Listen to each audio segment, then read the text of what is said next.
accident or even just a concussion, but he says, give me an Guys, fMRI you and got to even get in here for other this. evidence that he thinks the fMRI This is abnormalities insane. are connected to the They concussion. haven't started yet. They're trying to get some And how is he doctor's determining testimony thrown out abnormalities? on an MRI MRI. topic.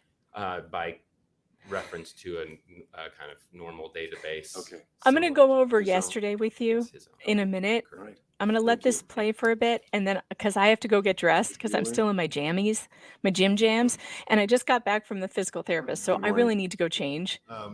So I'm going to do that. Summary I'll be back. counsel for the defendant is late and incorrect.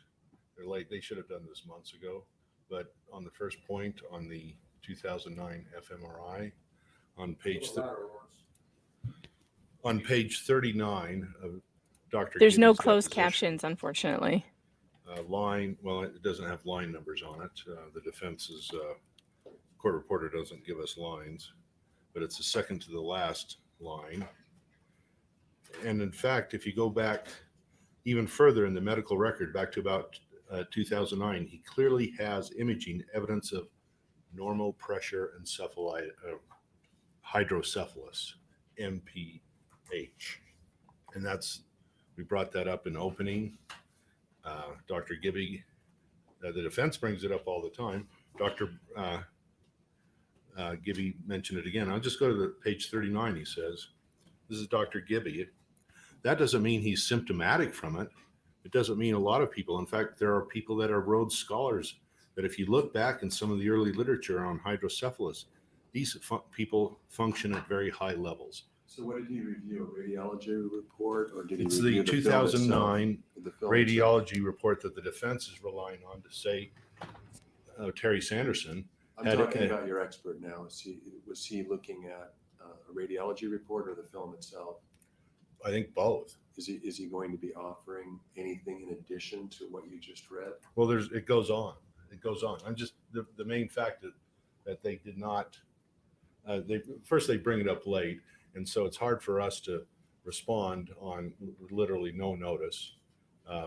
Second day of trial, and clearly they're incorrect that he discussed it in his deposition. They just said he didn't discuss it. So what you're reading from is a discovery deposition? Correct. And Okay. and where he's disclosing his opinions, saying that the NPH doesn't mean he had all these problems. If he did, he wouldn't even be skiing. He couldn't even drive. He would be incontinent, couldn't control his muscles, and he would have dementia. And that is not true. He did not have any of those symptoms prior to the crash. After the crash, he doesn't have those because he's not he's not symptomatic of MPH. He's symptomatic of a brain concussion. I'm more concerned with just disclosure of the 2009 MRI. It's that it formed a basis for his opinion. Yeah, he references it. The defense had it. Dr. Gibby had it and was discussing it. Now, if the defense, the third, and James, just remind me what your second point was. The condition of the ventricles opinion. Yeah. Causation. That the post-concussive symptoms were able again, this is late and incorrect or inaccurate at best. Dr. Gibby, in his deposition, discussed these things. Now, I'm not sure. I don't think the defense closed the loop on Dr. Gibby. If they don't ask him, is this all your opinions about NPH? He mentions NPH. Is this all your opinions about the condition of the ventricles? I don't think they closed the loop on that. Finally, the fMRI, he discusses the defense could have brought a motion on fMRI months ago, like they should have with Dr. Fong. But again, he uses the fMRI and it's rock solid. Dr. Gibby happens to be one of the foremost experts on using the fMRI. He has one of the foremost MRI machines in the world. Is he going to offer an opinion that relies on his normative database? I don't know. I'm not sure it's necessary because he was looking at Terry Sanderson's x-rays of his chest and determining what he was doing, but he did not use the fMRI for diagnosis, which is, I think, the key point. And just make a No, you're on. Dr. Can I Gibby is finish? in the courtroom. Is everyone good with that? I'm fine with it. Okay. He's an expert witness, he can be here. Well, this is our Go ahead, Mr. Bueller. Thank you, Your Honor. The point is, not only is it very, very late, I mean, second day of trial, but it's totally incorrect what they've said on all 3 points. I could read more about the what Dr. Boehm says because it's just inaccurate that he didn't discuss it in his deposition, and it's inaccurate to say that that the defense can exclude this because he didn't discuss it in his deposition. And I don't think the defense closed the loop. Say, is this all of your opinions? I don't think they closed that loop. If they don't ask him, they go through his background and some of his opinions. That doesn't mean he didn't have other opinions. And he can also rebut the defense's claims that NPH was the cause of Terry Sanderson's problems. Can you respond to the argument that he did state a conclusion regarding the origin of the post-concussive symptoms, but he qualified it saying that it was speculative?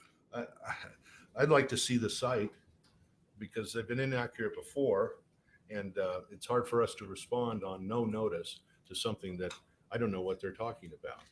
And, this is sandbagging at its best. And I don't mean to cast an aspersion, but It's not unusual to have these issues Right. raised at trial. They've known about Gibby testifying for months, actually years. He was properly disclosed 2 years ago, and they've waited until this moment. I think it's, I'm not going to guess why they're doing it at this last moment, but that's true on the fMRI. I just proved that they are incorrect on pages 38 and 39. And I believe it goes to 40. I think you've convinced me on that point. And so on the point number 2, I'd just like to have a citation. Where does he say this so we can respond to it? I can't find speculative in the deposition.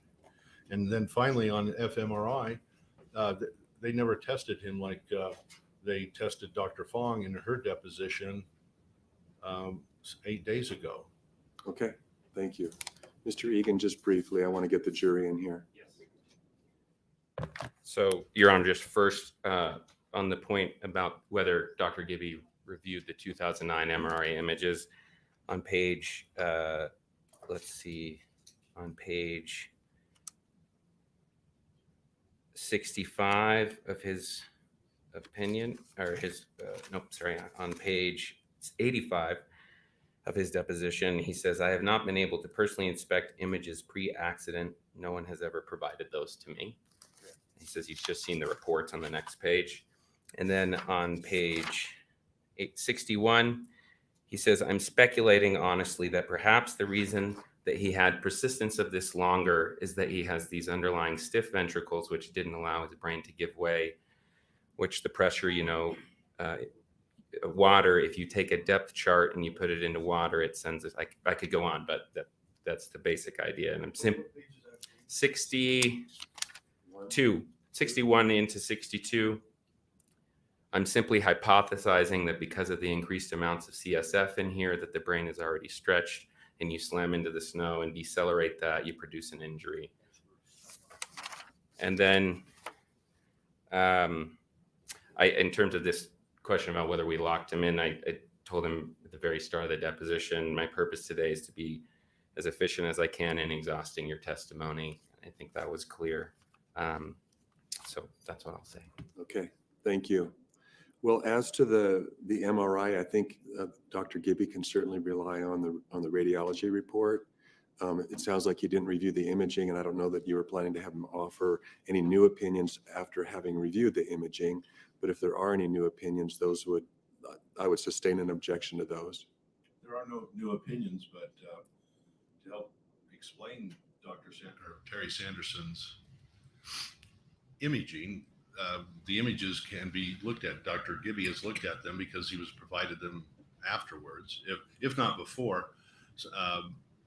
In the deposition doesn't, just because, I'm going to ask you all of your opinions eventually, but the deposition ends and they don't ask him all of his opinions, that doesn't mean that it's the duty of the witness to correct the defense counsel's failure to do that. So again, no new opinions related to the 2009 imaging. I mean, the images themselves, as opposed to the radiology report, which he said he relied on, but he hadn't seen the imaging. And so if he were to offer any new opinions, those would be not disclosed at this point on the imaging itself. He's not offering any new opinions, Okay. but the report, because he does have those images now and he references. I mean, if the it's report. pointed out on cross-examination that isn't it true that you haven't evaluated these images? I mean, that may open the door to something. But as far as direct examination, he can't offer any new opinions on the 2009 imaging. Or say, Again, no new opinions. or say that he has reviewed the images that, on direct, I think is important, because otherwise they're muddying the water. Right, I understand, and I appreciate all the counsel giving me their arguments, but I'd like to funnel it through just one counsel on each side.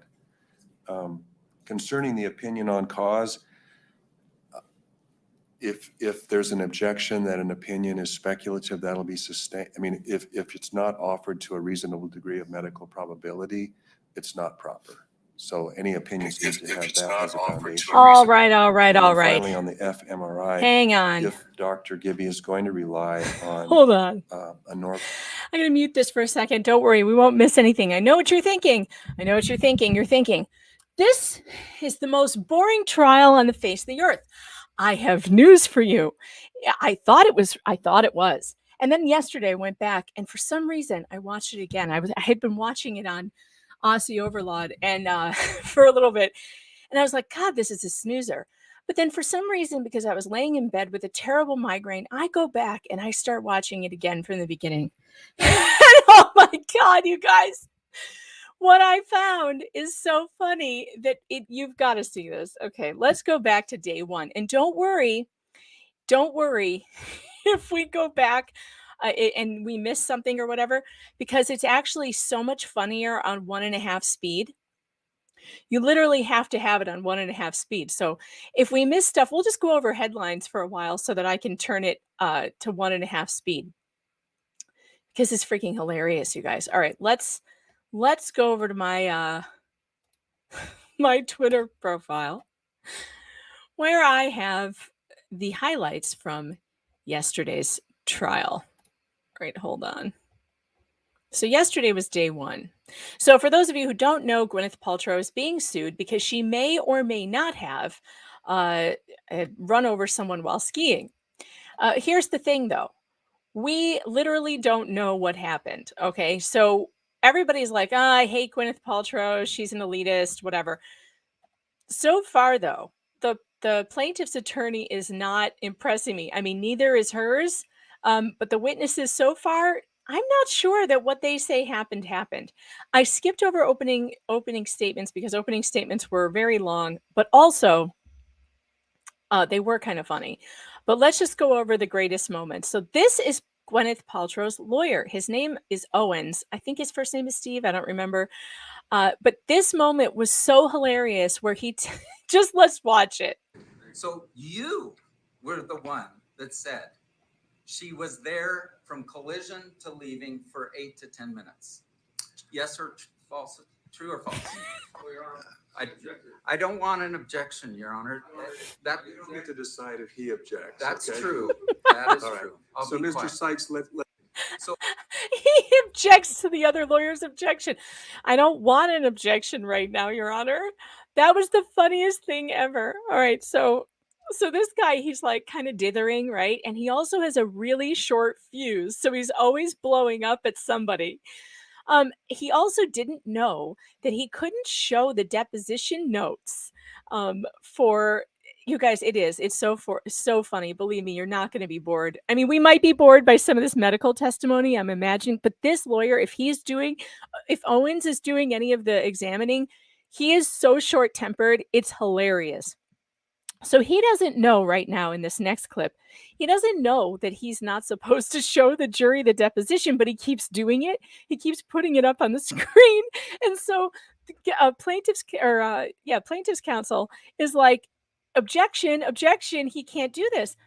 So then he doesn't, but he's not prepared. He only has it on the computer. So this is what happens when he's trying to figure out. And what I love about this trial, by the way, is that it's so low stakes. We've got no murders here. Nobody died. There's just a couple broken ribs and a celebrity. What more could you want?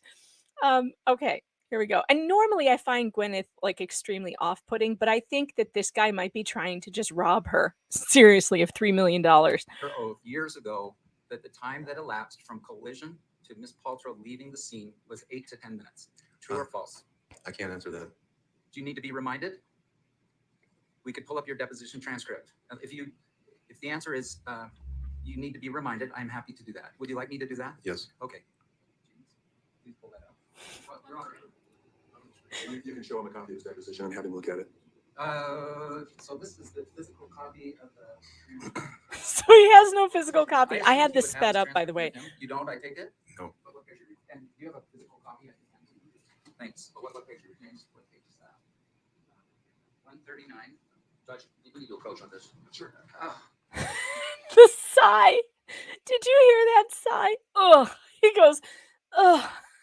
Judge, we need to approach on this. Sure. This guy is comedy gold. I'm telling you.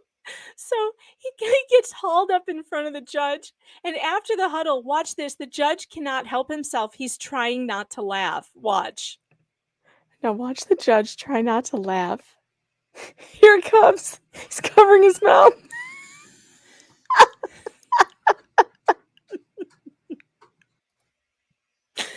This is reminding me of that movie, my favorite movie. What was it called? With Judd Nelson, From the Hip, right? Where these two attorneys they conspired together to make this super boring trial, like this First Amendment case, and they're arguing over the word asshole by the end of it, and the judge is just loving it.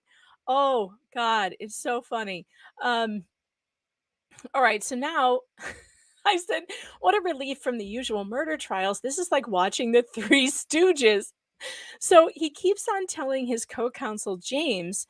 So now he decides he's got to bring a laptop in order for this guy to read his own deposition, so he can remember what he said before, which is totally the opposite of what he's saying now. That's the thing. This witness is so incredible. He testified completely different facts last time. So here we go. Okay, now they're going to show it to him on a laptop.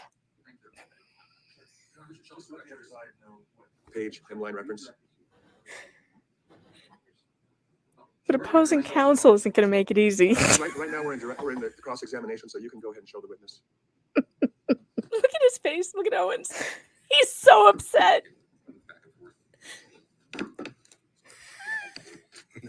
Did you happen to read your deposition like before today? Yeah. Yes. And do you recall what you wrote, what you said in there with regard to this issue, so we're not taking up everyone's valuable time?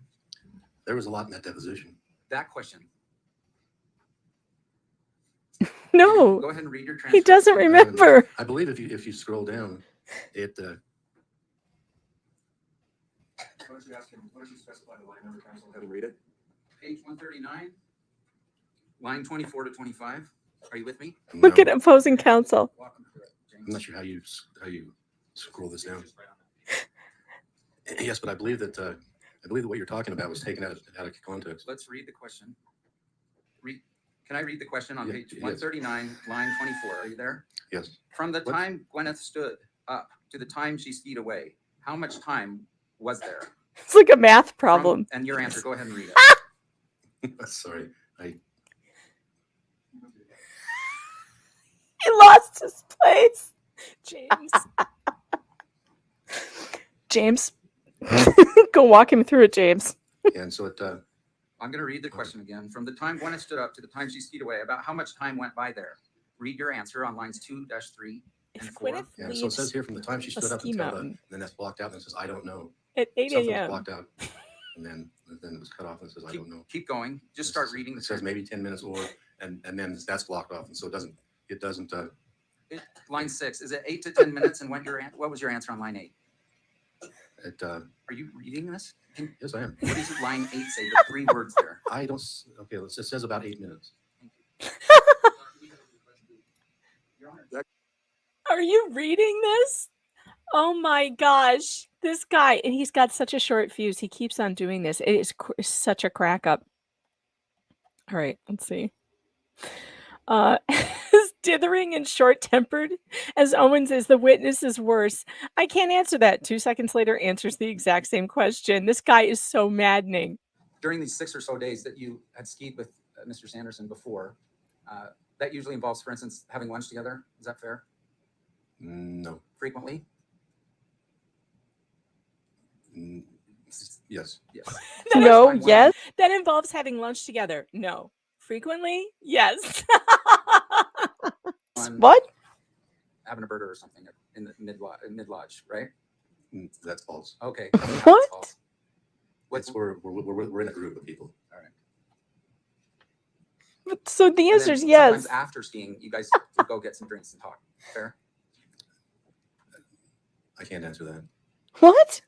After skiing, would you guys go get drinks together or eat together during those 6 visits? Did you ever do that? Yes. How come 2 seconds ago he said he couldn't answer that? Now all of a sudden he can. It's yes. And one of those times was just one-on-one with the 2 of you. True? False. And one of those was just one-on-one with you. And your answer? Skiing? False. Okay. How about after the collision? Did you Eating. do that one-on-one sometimes? No. Oh, yes. Oh my god. Oh my god. Dismiss this guy right now. After the collision. And you did not observe. He's such a bad witness, you guys. Such a bad witness. I don't think he remembers anything.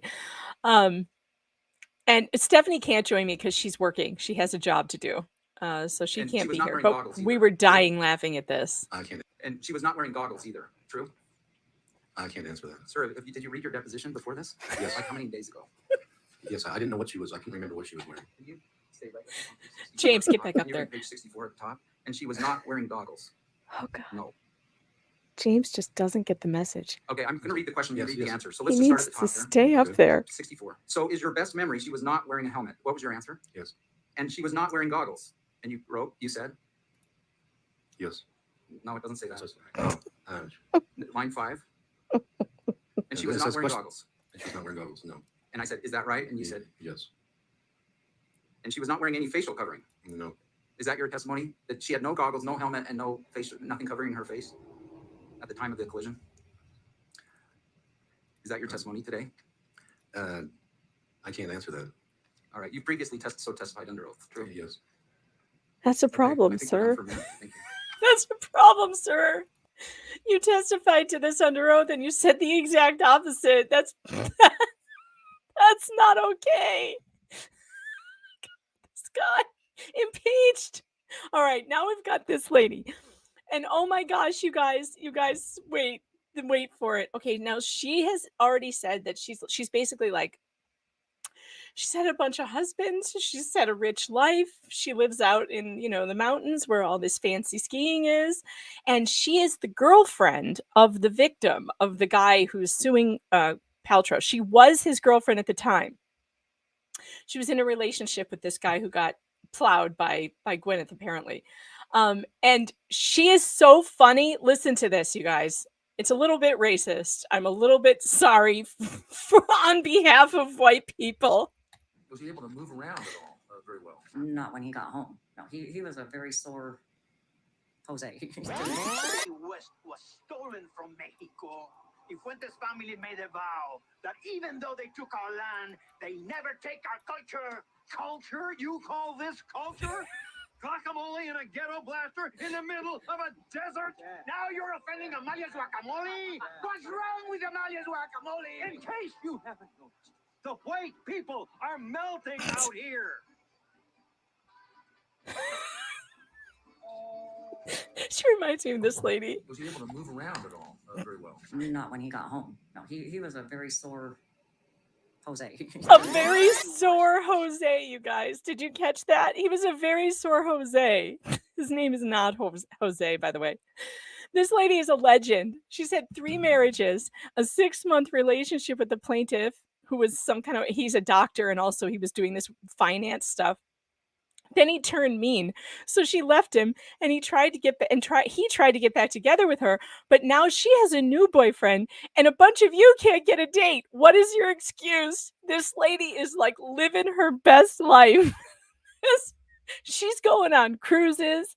She goes, "Oh, well, he called and tried to get back together, but I have a new boyfriend, and we're very happy." This one, I love her so much. What is her secret? I need to find her and have her on the show, and maybe she can train some of you on how to get a date. This woman is a legend. All right, then we have the other guy who coughs all the time.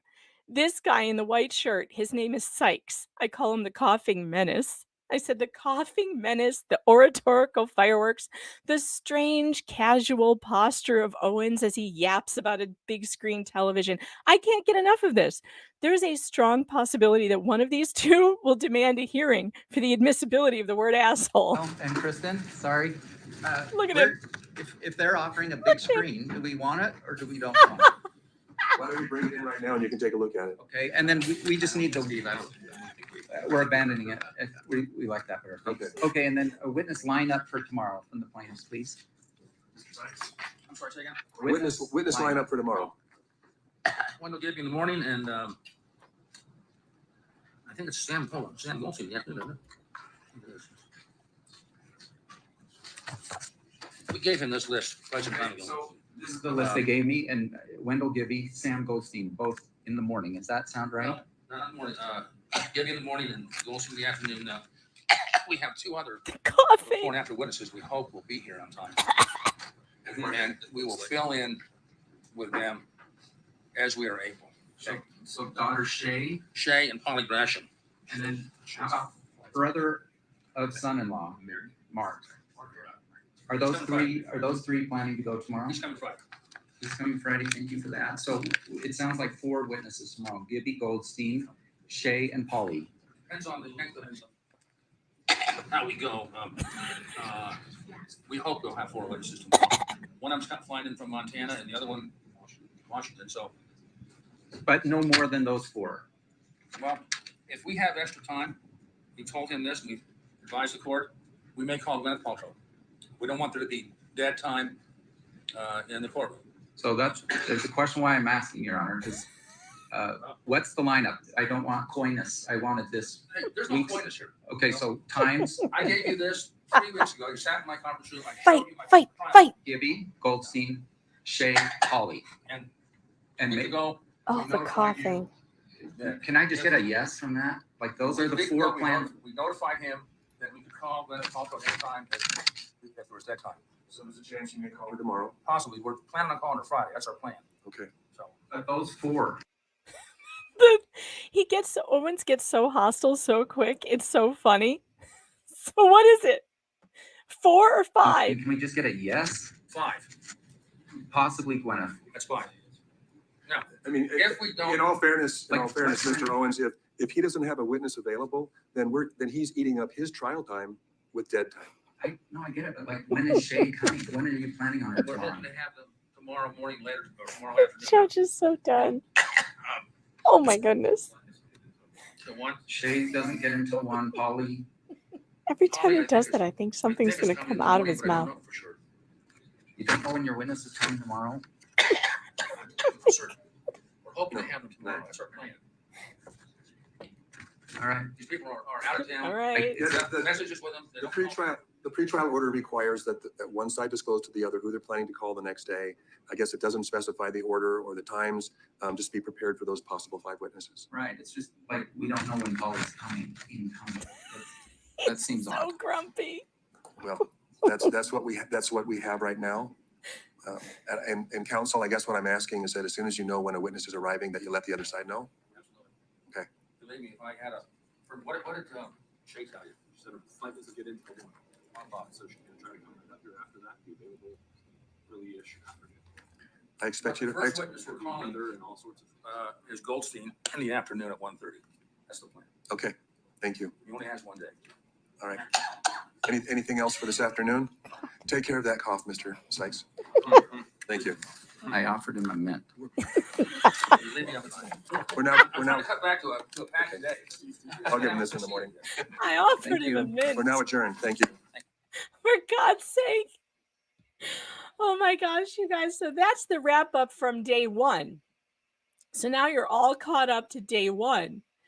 And we're going to go over to day two.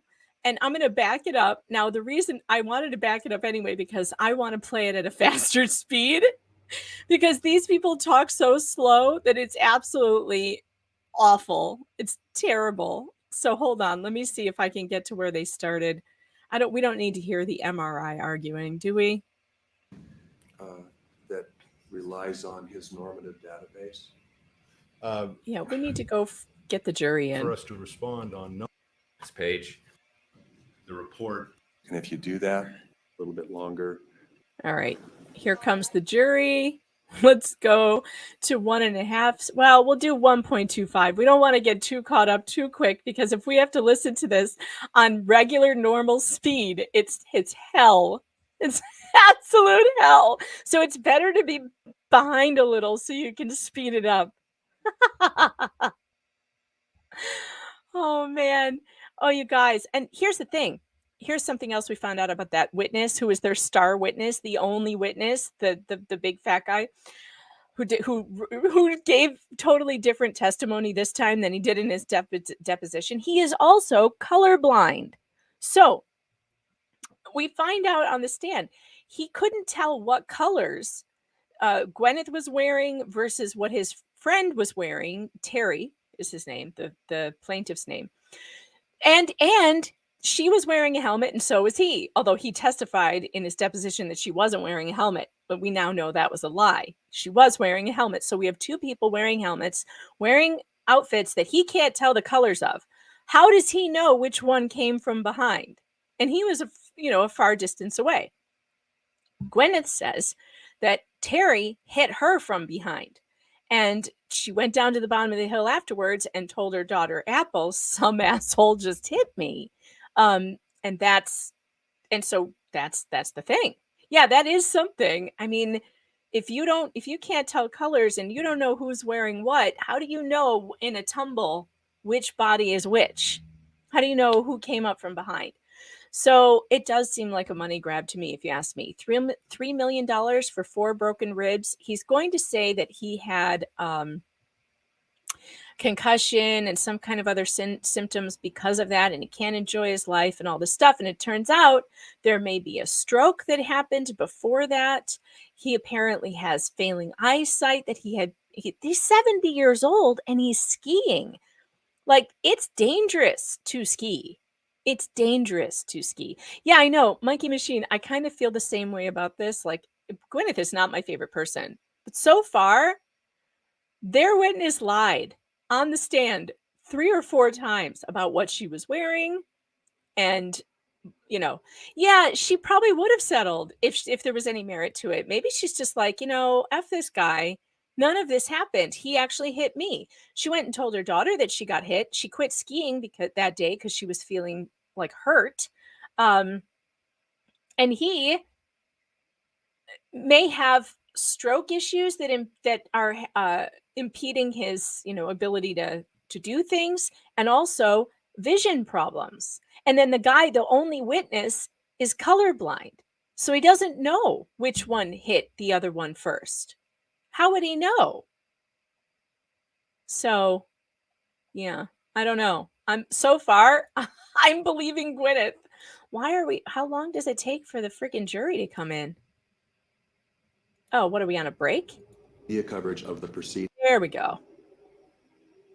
Shoot, we don't have very much longer to go before we catch up to real time. I should have waited another hour. Why is this not loading? Come on. All right, let me close down some other windows. I may have to close the Locals live chat. But if you're watching on Locals and Rumble, welcome. Well, I mean, you can't watch on Rumble. I mean, you can watch on Rumble, not on Locals. But if you're in the Locals live chat, I have to shut you down. Hold on. I'm going to shut down Twitter too. Oh, I got to invite Jeff. Dun, dun, dun. Jeff's going to join me if he gets his verdict soon. So Legal Vices will be here if he gets a verdict. So hold on. Let me go invite him, and then we'll figure out why this isn't loading. It could be my green screen. I might have to turn it off. Let's try turning my camera off, see if it makes a difference.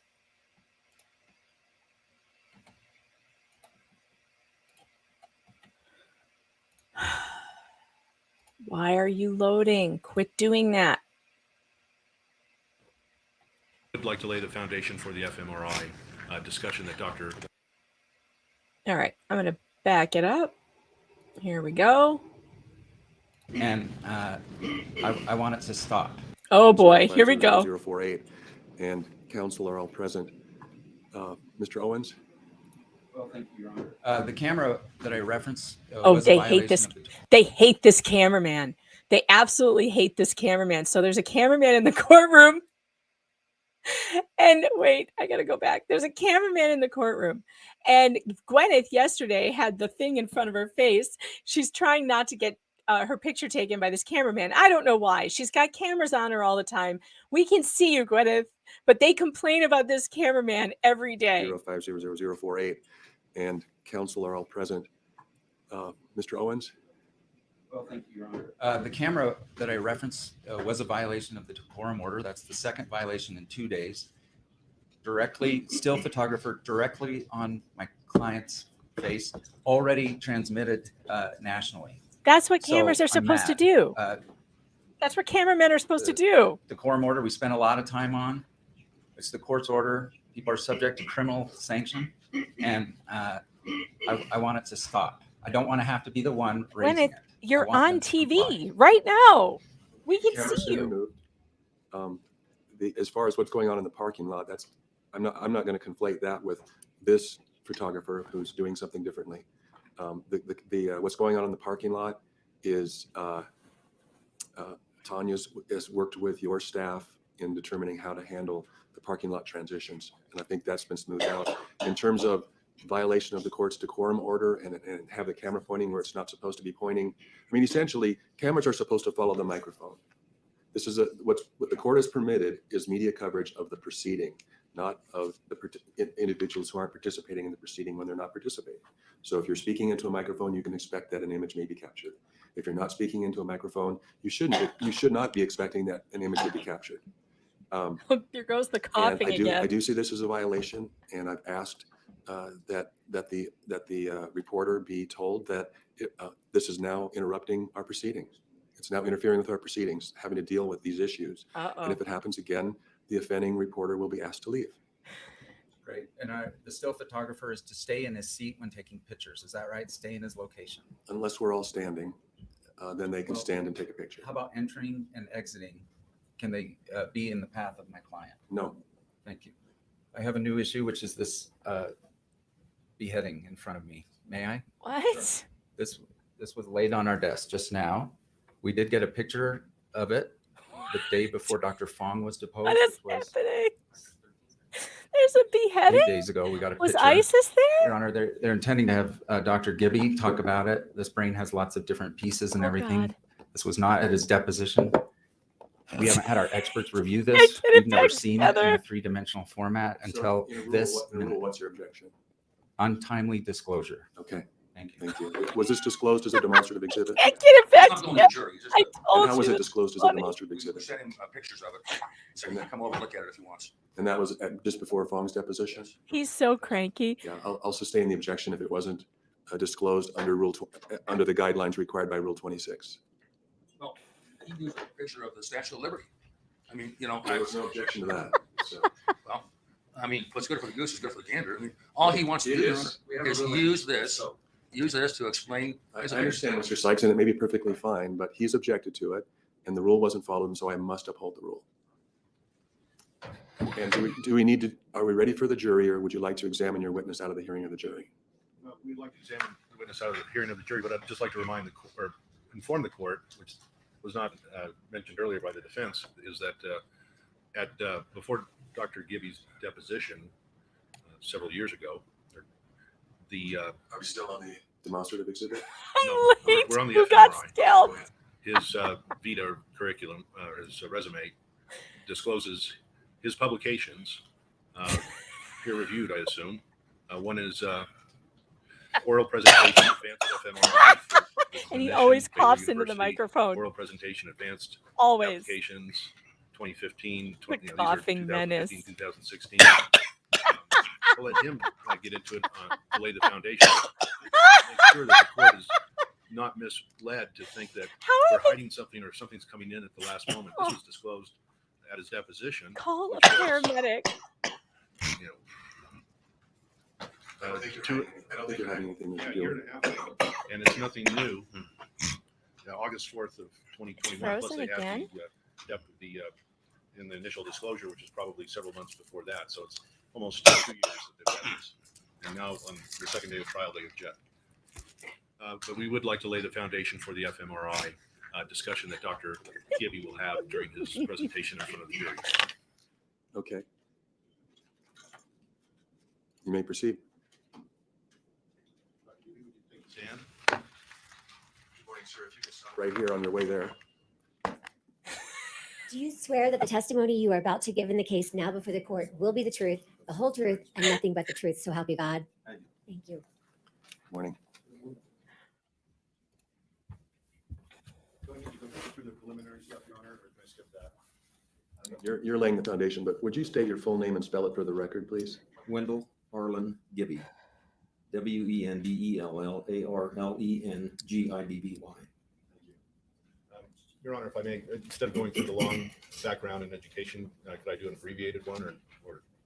Whatever you feel you need to support your request that this witness be able to talk about his database. Hey, Dr. Gibby, we'll go into it later, but can you quickly tell the court your background and training and where you are right now and the work you're doing in neuroradiology and what's related to your testimony today? Yes, thank you. I'm a medical doctor trained at University of Utah, residency in diagnostic radiology at University of Arizona, a fellowship in neuroradiology at the University of Pennsylvania, and I am currently an adjunct professor of radiology at the University of California, San Diego. I have a private practice in radiology in Provo, Utah. Okay. Next, I'd like to just focus in for now on the My fMRI. camera's still locked up. That the discussion that. All right, you'd I'll like be to back present in a to the minute. jury today. Tell us about the foundation or the.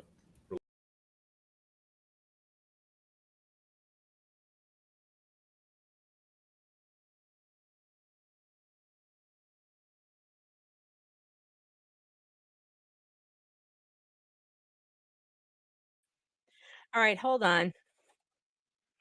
Can you see me now?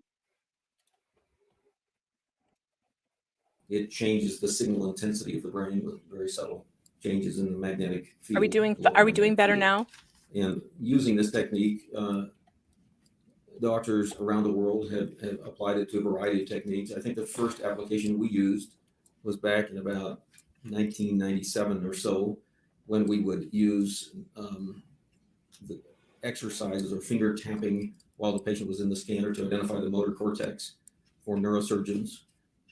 This technique has evolved over the years to identify different areas of brain activation. We moved ahead and in approximately 15 years ago started doing quantitative functional MRI, where we would evaluate the activation of different areas of the brain during standard neuropsychological testing. And along that way, we developed atlases, which you can see in my CV, have been presented at various conferences, and a normative database or controls with patients that we perform questionnaires to exclude other medical problems, and created. Hey, Mom, I see you on Rumble. My mom's on related Rumble. Normative control database. Morning, Mommy. For 6 or 7 different neuropsychological tests. Would it be helpful, Your Honor, if we show his Vita on the screen, or I don't have a hard copy to show you right now, To show his Vita? or resume or curriculum, what do we call it here? CV. CV. I mean, if it would be of some assistance to you, that's fine. Well, to establish the foundation, because this is what was challenged earlier, and we want to Don't forget to hit that like So- I and understood you were subscribe making a on threshold Rumble showing and under Rule YouTube. 702B as to the reliability of. Okay. The Hey, Steph. what is it about your testimony today about this case involving Terry Sanderson's I'll brain send you a injuries link in case you can jump in that, for lunch or something. demonstrate the reliability of your use of the fMRI in his case? I know that's a broad question, but that kind of cuts to the chase. Well, I think that I'm not an attorney, and I'm not sure I understand Rule 702, but I do know from a scientific perspective, in order for data to be valid, you have to have controls. It has to be reproducible.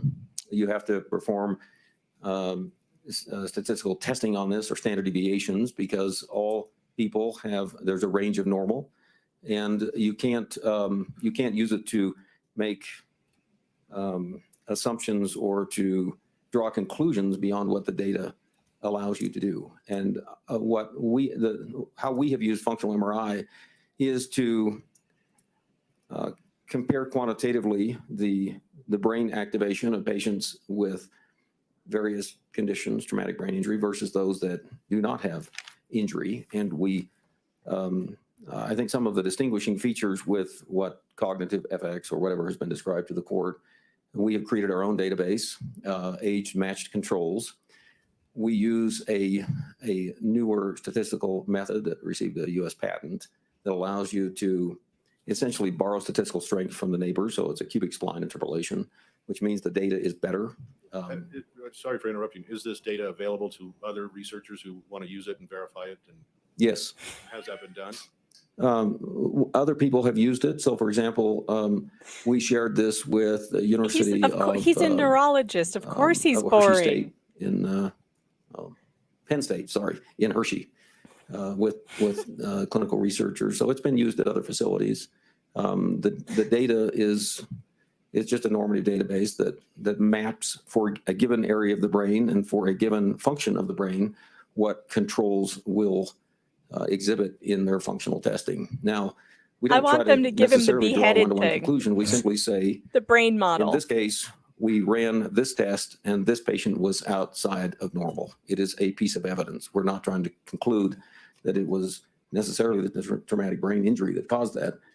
But in this population with this particular test, we have a normal data set, just like you would have a blood test, a hematocrit, or some other medical test. You would create a normative control, and if it falls outside of that range, you would call it abnormal. You might not draw a conclusion as to why their hematocrit was abnormal.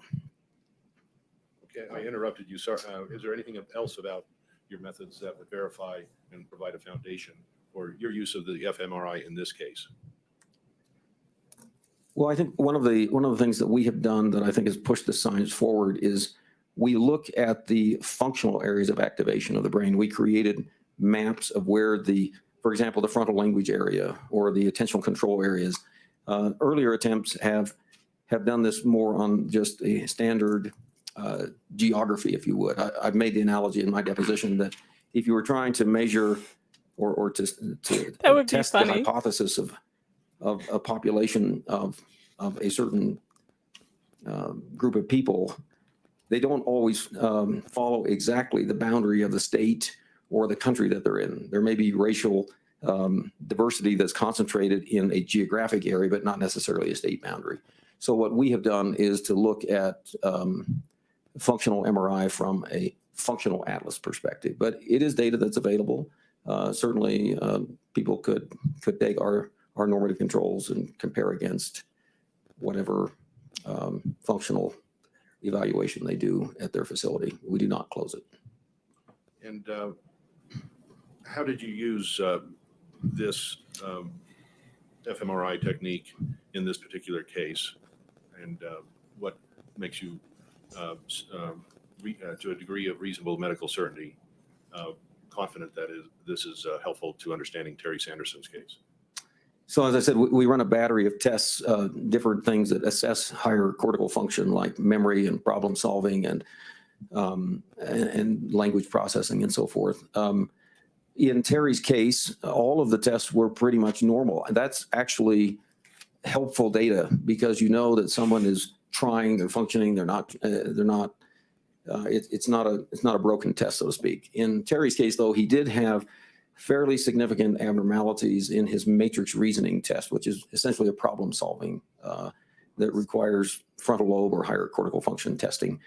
And so he did have abnormality. He was more than Wait two till you standard get to the deviations below cross, you normal guys. Owens is for his hysterical. brain activation. He's in absolutely that particular hilarious. test. And so we noted that this is a piece of data that suggests a problem with functional brain processing.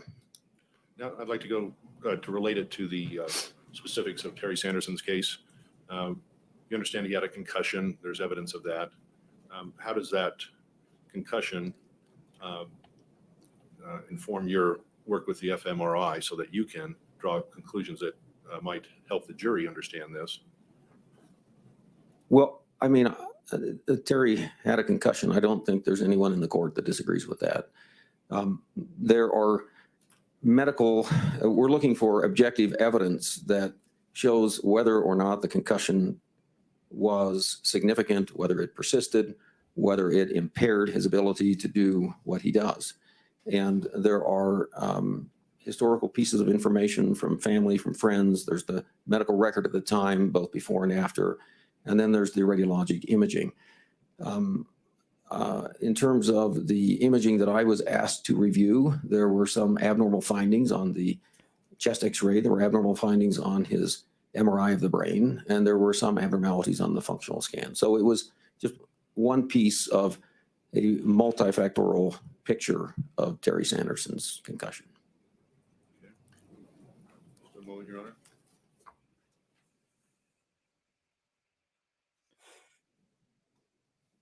Received your normative database?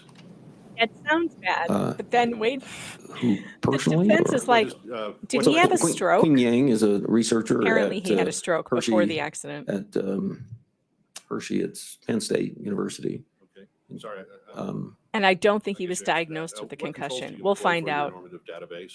So we run the exact same tests on patients that have no known neurologic problems, and we gather that data to ask them if they've had other issues, whether it be multiple sclerosis or strokes or whatever. So it's a questionnaire, and we've employed scans on people without neurologic problems, and we've acquired several hundred patients. The current database that we process is about 50 patients, and that's because as technology evolves, as the MRI scanner has changed, coils changed, pulse sequences and so forth change, we try to use a normative control database that reflects our current actual operating practice. So how large is your complete database? We have several hundred patients in it, but the processing that we do on the current patients is roughly 50 patients. When we say reproducible, how is it reproducible? Well, we've done some testing where we test the same person twice on different occasions. We did about 10 patients where we test and you come back and retest and see if the data is the same. That's one measure of reproducibility. Another fact that we Imagine use if what she is says is true. we take the that knowledge that he we have hit as her, physicians and that has been and now garnered he's over suing her for a century and a $3 half million? of neural function, so from pissed. brain surgery, from neurophysiology, from anatomy, 7 etc. years too. And, Why did it take 7 years? These areas of activation should fit certain patterns, and we see that. So it's simply not random activation of the brain. So we have the internal controls of the symmetry of action in the brain. We have the control of what is of other data that's that we've studied over decades, and we compare that with what that normal patient should be doing. Please describe for the court your publications and other presentations regarding your use of the fMRI that are applicable to the Terry Sanderson case that may provide the foundation for your conclusions for Terry Sanderson. So I don't have my CV in front of me, but May I approach, Your Honor? You may. So, Your Honor, just for housekeeping, how long is this going to go? This is a relatively minor point, and our jurors are sitting in the back room. I think How long is this gonna go? I think we're just about done. Dr. Fong's ruling was yesterday. Oh my God. I don't need a conversation between counsel. Please address the court. Your Honor, how long is this gonna go? I told you. So this, one of these was a presentation for the American Society of Neuroradiology at the annual meeting in April 2017, fMRI Atlas for control comparison of 6 neurofunctional Me too, regions monkey using machine. standardized neuropsychological tests. And Gwyneth might be on the Here's stand another, today. Presentation I did at the Radiologic Society of North America, standardized brain function test, making functional MRI standardized, fast, and physician-friendly. I gave a presentation at Baylor University. I gave one at Oh Penn God, State who in cares? 2016. I gave grand rounds to both University of Pennsylvania and University of California, San Diego on functional MRI. I spoke at the I told you, Daisy. the 20th Symposium of This the is so worth it. Neuroradiology You have no Society idea. in Istanbul, Turkey in September You just have to 2014. sit through the So, really, really there's boring been quite a parts few, because every time Owens opens his mouth, presentations about it. it's a laugh riot. I To mean, every time. neuroradiologists and other peers. Just wait. Thank you. I think that's all I have for now. Okay, I just have a couple of questions before Mr. Egan. So as I understand it, the normative database consists of approximately 50 individuals. Yeah, so our database, actually, we have several hundred. But again, to keep the data consistent, clean, we've used the last 50 patients because we changed MRI scanners here a couple of years ago, so we repeated our normative controls. Okay, and there's some subset of that 50 that that 50 has been split into subsets based on age-related controls? So you can dynamically adjust the age range. You can choose the age range. Do you recall how many were in the age range that were compared with the plaintiff's fMRI? I don't recall. I think we used about 50 patients, but There's a new many poll of if those you're on would have YouTube. been younger patients. The new And how poll about, is why did Terry has there wait been any 7 effort years to to, sue Gwyneth? quantify Concussion statistically confused the him, reliability mesmerized by of your goop normative vag database? scandal, or Yes, in lying fact, liar each pants test, on fire. We print out a Get in statistical there. threshold of Vote what the now. standard deviation of the normative controls are. Ooh, we and got what that more patient's viewers activation on were. Rumble Okay. than YouTube. We And is there an do. established rate of error? Yes, you guys are starting to tell YouTube to Um, go suck an egg, and I love I'm that. not sure what you YouTube mean by is that. also, remember. The standard deviation will tell you what the probability is that particular But don't forget to test hit that like button if you're on is a YouTube false and Rumble. negative or I false appreciate positive. it. And if you're on locals, I So can't if you open have two locals right standard now. deviations, But if you're in the that locals means the chat, probability is 95% meganfox.locals.com. I love that you. it falls outside of the normal range. And if it's 3 standard deviations, it's like 97%. Okay, thank you. Mr. Egan? I just have a couple questions. You asked many that I was going to, Your Honor. So I'll just be real brief. Dr. Gibby, good to see you again. Does anyone other than your clinic use your database? As I Yes, said, this accident happened 7 years Dr. ago, you Queen guys. Yang has 7 used it. years. And he was 70 years old then. Anyone other than him? So now he's 77 and he wants to blame her for Yes, all we of set his up problems at, in the last at 7 George years. Washington University. Like, a I'm few years ago. 46 and I'm I had falling a son apart because of attending my age. Residency there. I don't know if they're currently using it, but they have used it. 77-year-olds. Okay. And Dude, has you're on the way anyone, down. any outside researcher Skiing validated any your fall when you're skiing at statistical, 70 is going to hurt bad. analysis that you were just talking about, the standard deviation test? Well, as I said, we presented this You know, in a peer-reviewed fashion. in hang order on a to have second. The We still don't know how much money because during opening statements, they threw that number out there, 3 million. And I didn't hear anybody say that has changed. So I'm confused on this issue if it's 300,000. I've seen it in the media reported as 300,000, but I heard them in opening statements say 3 million. So I don't know. I don't know. abstracts and so forth accepted. There have been, I assume, physicians with knowledge that would look at that. So we've publicly given our results. Yes. Okay.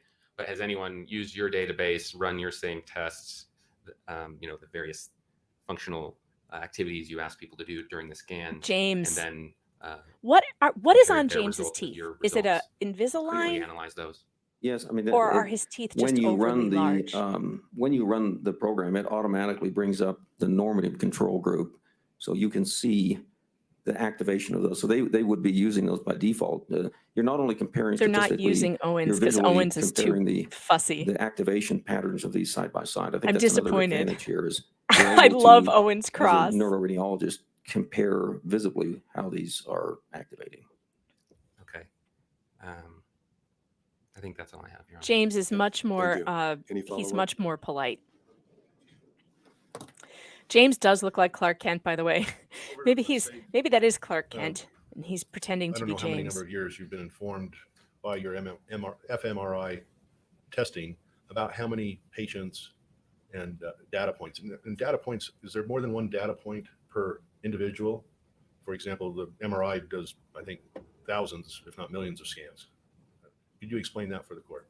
So in order to quantitate functional activation, you need lots of data. And so each test that we run has about 1,800 images per test, and there will be 7 tests at least. So, we roughly process about 15,000 images per case. Takes several hours of processing. So each individual, or each, let's say 50 patients has hundreds of thousands of images in the patient database, yes. And you change your machines every so often, and you have to recalibrate them, right? I don't know about recalibrate, but these. Was she sued by that guy too? We just get better signal to noise. So as technology moves, we want to have the best data that we can get. So a few years ago, when we upgraded our MRI machine, I'm rooting we for more reran fights all with of the statistical cameraman. controls. That was How fun. many years ago was that? It's been probably 3 years ago, 3 or 4. Now, a larger population of tests for each individual, about 18,000 per individual, that has statistical significance, in your opinion? I mean, I think that the data speaks for itself. You can see just on the images the quality of the color representations of how the data is displayed. But I think it's very good data. Kind of like the old black and white TV, and now you get the digital high definition TV. Scott, she doesn't want to pay We've anything improved the because we decreased the noise he hit by her. She wants about a him to factor of pay square her root $1 1.4 times in the for last dragging her through all 2 this. years. And if So I'm the telling you what, statistical, if somebody lied about me like and we that, published on this. In fact, we received a I patent wouldn't on pay him a this. penny either. We are getting better images than we did 10 years ago. Let's just put it that way. Can you explain the patent? Beyond the scope. Objection, Your Honor. I think this is beyond. You mentioned the patent in the first few minutes of my. Oh, now we have to explain the So the fMRI patent? images are very signal limited. All MRI images are noisy, but what you're looking for is a really subtle change in the signal intensity because the brain is using more oxygen. Okay, so you're looking at a very subtle change in signal to noise. And the patent that we did was to do a cubic spline interpolation of the data, which essentially you look at your neighbors. So if you think about, if you saw a droplet of water in the sky, you might say, oh, could that be random or is rain coming? But if you saw a cloud and you had thousands of droplets of water, you would say it's a rainstorm, right? And so we essentially look at the neighbors of a particular voxel and we say, is this noise or is it not? And it turns out if the neighbors are activating, then it's more likely that you are also, that yours is not a random noise, So by doing that more advanced statistical analysis, we get about a 1.4 improvement in the signal to noise of the images. Thank you. Thank you. Any follow-up, Mr. Egan? There were some, okay. Thank you, Dr. Gibby. You may step down. Thank you. Any comments before the court rules? Your Honor, statistics are dependent, I think, on numbers, and he just explained the difference. There are tens of thousands per individual of those 50 for his normative database, and that adds up to a lot. And as we know, the higher the data points, the more reliable the statistical analysis is. Mr. Egan? Your Honor, just a couple quick points. The database, as I understand it, involved just 50 patients. It seems like a unreliably small sample size, especially given that it was a lot of young patients, different than Terry Sanderson's profile. It's not generally used, his database and methods. And then I don't believe I heard anything that about his particular control, the database that's used to control his findings being scrutinized. I heard it was used and has been seen by people, but not critically examined by outsiders. Those would be my points. Okay, thank you. If you give me just a minute. Carrie, I know you're trolling me, but I'll just say this. I'm not trashing anybody. I don't know who's telling the truth. They both have opposite stories. And there was only one witness, and that witness was impeached on the stand yesterday pretty thoroughly. He told a completely different story than he did in his deposition when he was deposed. He told the opposite facts. He said she wasn't wearing a helmet back then. Under Rule 702B, which is what the court's Now he says she was. ruling on, He's colorblind. He can't tell who was wearing the what. scientific, technical, or other specialized He doesn't knowledge know may who serve was as the upslope. basis for an expert testimony if there's a threshold showing as that the principles or methods are reliable based on sufficient facts or data and been reliably applied to the facts. This is part of the court's gatekeeper function to screen out unreliable expert testimony, and the court is required to use rational skepticism in evaluating this. What the court's focused on is this normative database and what conclusions that the witness may be drawing from this normative database, whether there's been a threshold showing of reliability. And there's different standards in the federal court versus Utah. They may be the same in this instance, but I'm applying the Utah standard, which I believe that the witness has provided a threshold showing of reliability of their normative database. They indicated that their understanding of how to make sure that the database is recognized as scientifically valid, that it contains controls, that it's reproducible, and that it's subject to statistical testing, and that this map database had all of that. While the number of patients in that database seems to be small, the witness did, on a threshold basis, and I'm not commenting on the weight or how great the evidence is, but on a threshold basis, satisfy the court that there is sufficient reliability applying those factors. The court also considered whether it had been tested or the subject of peer review analysis or publication. There's been some publication of the database, as well as it being provided to independent peers, although it doesn't sound as though anyone has actually tested it or written it up. It has been out in this marketplace of scientific ideas for many years, or several years anyway, that would permit that sort of analysis. And based on the application of statistics to the database, as the witness has described, it is the reliability of the findings are scientifically testable. So I will overrule the objection. Anything further before the jury comes in? I particularly don't like Gwyneth Paltrow, Ready but for if the someone is jury? lying about her to just get a money grab, lying about her hitting him, then I think that she should not pay him. I don't think that anyone should be forced into just because they're rich or they have a lot of money, that they should just pay whoever wants them to pay them. So if Carrie, if you're not having fun here, I'm saying you can go. You don't have to be here. If this is something that bothers you or upsets you in any way to hear me say we don't know who's telling the truth, could be him, could be her, but we're going to have to wait and find out. So far, the plaintiff's witness has lied on the stand 3 to 4 times, at least. First, she wasn't wearing a helmet. Now she was. She wasn't wearing goggles. Now she was. He knows she was up slope, but now then we find out he's colorblind and can't tell the difference, which didn't know what she was wearing, didn't know what Terry was wearing, could have been the opposite people. So that witness, to me, not credible. He was impeached. He said a lot of things that he didn't testify to. He also tried to say that he didn't eat lunch with the man, and he did. He clearly did. Several times. He was trying to distance himself between him and Terry, at pretending like he didn't know him very well, when his deposition from before is wrong. Said the other thing. So, well, but wait, Carrie, if money, what does this even mean? If money is the only thing of value, then you are right? No, the truth is the value. The truth is the value. If Gwyneth hit him then she owes at least his hospital bills. But then again, he's 70 years old and he's skiing. He's taking a very big risk at 70 to be skiing. In Utah, those are huge May be mountains. seated. Thank you, and good morning, members of the jury. And if he hit Thank you for your her, patience this morning. oh The man, if lawyers he are hit working her, I'd make hard him to move pay. the case along.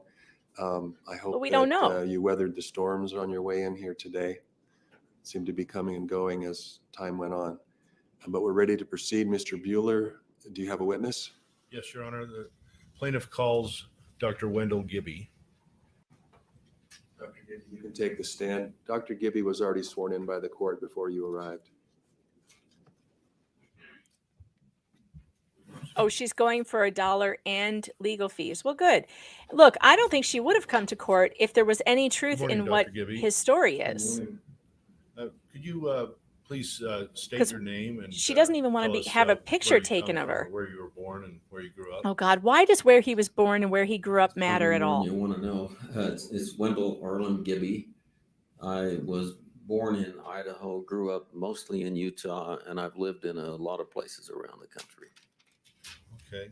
Starting with high school, please tell us High school? your educational background. Oh Lord.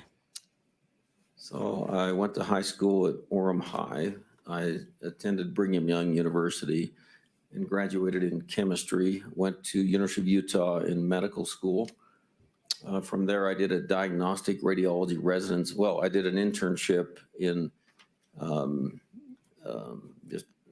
it was a rotating internship at UCLA Harbor General, a county hospital in Los Angeles, and then a diagnostic radiology residency at University of Arizona and a fellowship in Hey, Rumble is still beating neuroradiology YouTube. at University of Pennsylvania. Good for I've you, taught Rumble. at 3 universities. More viewers on Rumble for than a YouTube. while. I love it. was a young staff member at University of If you're Utah. on Rumble, hit that thumbs up button. I taught both neuroradiology and interventional radiology at University of Arizona for approximately 3 years.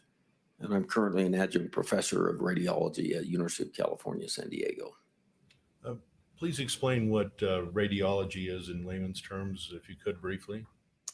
Radiology is imaging, comprises X-rays, MRI, CT, ultrasound, those types of things, as well as a growing practice is the image-guided treatment or interventional radiology. So various treatments of cancer and degenerative problems with image-guided therapy. Is there any other training you haven't mentioned that you think the court or the jury would like to know? Well, I founded a software business many years ago, and we've done a lot of advanced imaging. So we currently are involved with an augmented reality guidance product. We've done a number of advanced imaging technologies over the years. We have about 200 employees and are in about 1,000 facilities around the world.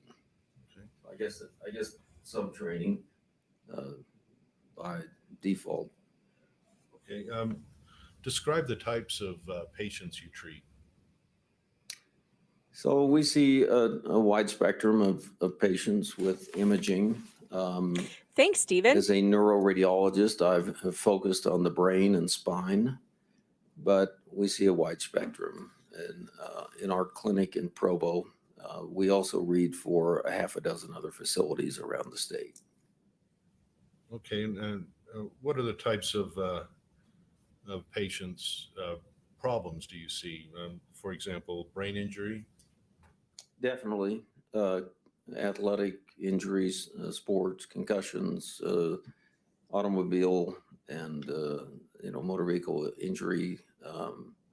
We diagnose and treat a fair number of people with other neurologic conditions like multiple sclerosis, strokes, dementia, a lot of degenerative problems in people's spines, disc herniations, those types of things. And what about rib injuries or injuries to the torso? Do you see many patients like that?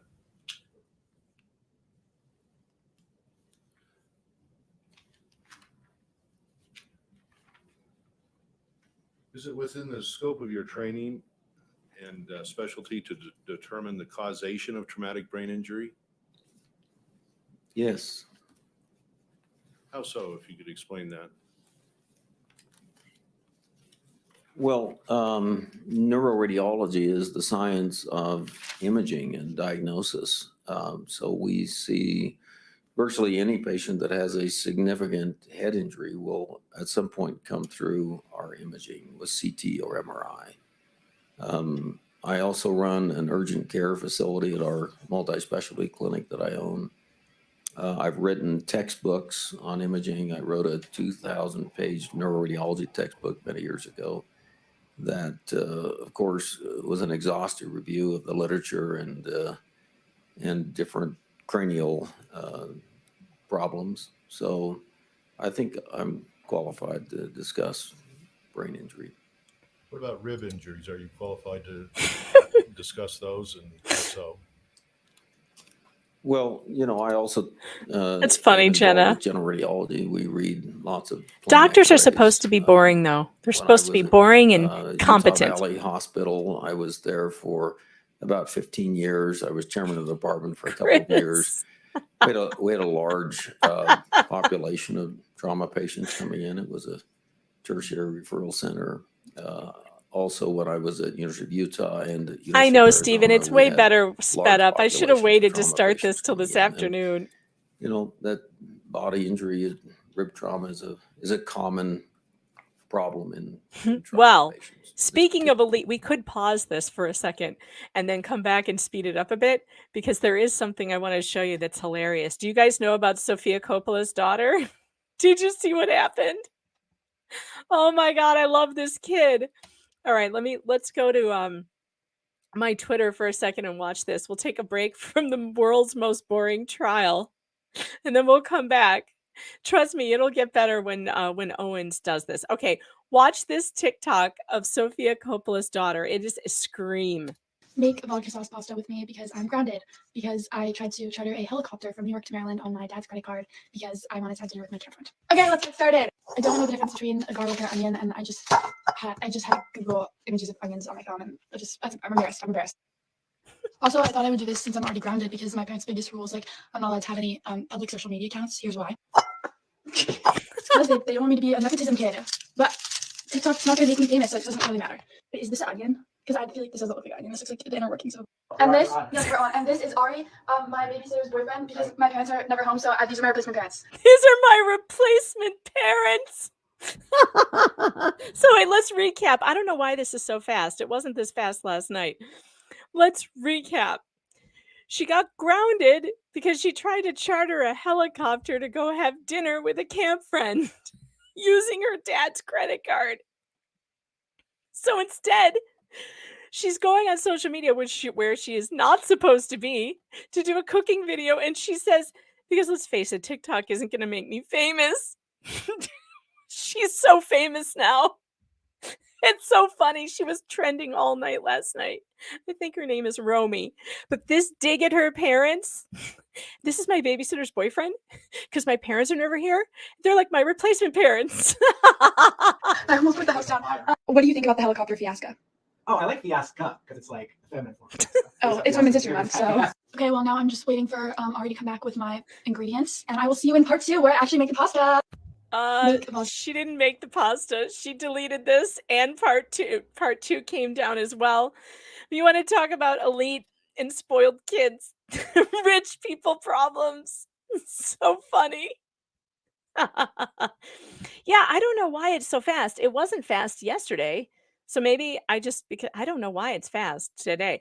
Well, ever since Elon made everyone pay $8 for Twitter, all of us who don't pay now have to speed up our videos to put them there because we're limited to like 140 seconds, which is ridiculous, but okay, whatever.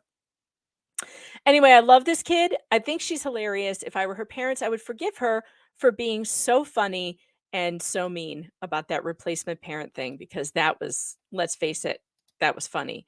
All right, at least we can have a little bit sped up now for a short time. It's a common process, so any general radiologist should be qualified to read a rib fracture. Just if you could give us a really rough estimate, how many patients have you seen over your career, and maybe approximately how many scans have you seen, radiological scans? Tens of thousands, a lot. So typically a radiologist will see roughly 100 patients a day. So over a, 250-day year. Can we also talk about how hilarious it is that her mother, Sofia Coppola, said the reason she doesn't want her kid on social media is because she doesn't want her to be a nepotism kid. This is coming from the woman who has a full-time live-in babysitter with her daughter who can just run out and get her ingredients to make vodka pasta whenever she wants. Like, it's so funny. It's like, you failed anyway. So keeping her off social media isn't really helping because she still tried to charter a helicopter for dinner. I'm still thinking about it. It's so funny. And then also has this like bougie babysitter who runs out and gets her stuff at the store even when she's grounded. That's not really grounded. Like, you live in a mansion. You have someone at your beck and call at all times. Like, I just love her, though. I absolutely love her. What a sense of humor to say, these are my replacement parents, because my parents are never here. A 30-year career, you could do the math, but we see lots of images. Okay. If you could explain for the jury, what is a closed head injury or closed head brain injury? It's trauma that involves the inside or the cranial contents, but doesn't necessarily break the skull or lacerate the skull. So typically some type of deceleration injury. The human cranium, of course, is a marvelous organ. We do incredible things as humans. But one of the things it was not built or designed for is rapid deceleration. And so we see lots of head injuries in sports, in motor vehicular trauma, so the brain is bathed in this bath of CSF fluid that acts as a shock absorber. But if the skull stops quickly and the brain doesn't stop, it will strike or bounce around inside the skull, and it can create shock waves of energy that will disrupt fiber connections in the brain. So is a closed head brain injury the same as a traumatic brain injury or TBI? Yes. And explain what an MTBI is, and how it compares to other TBIs.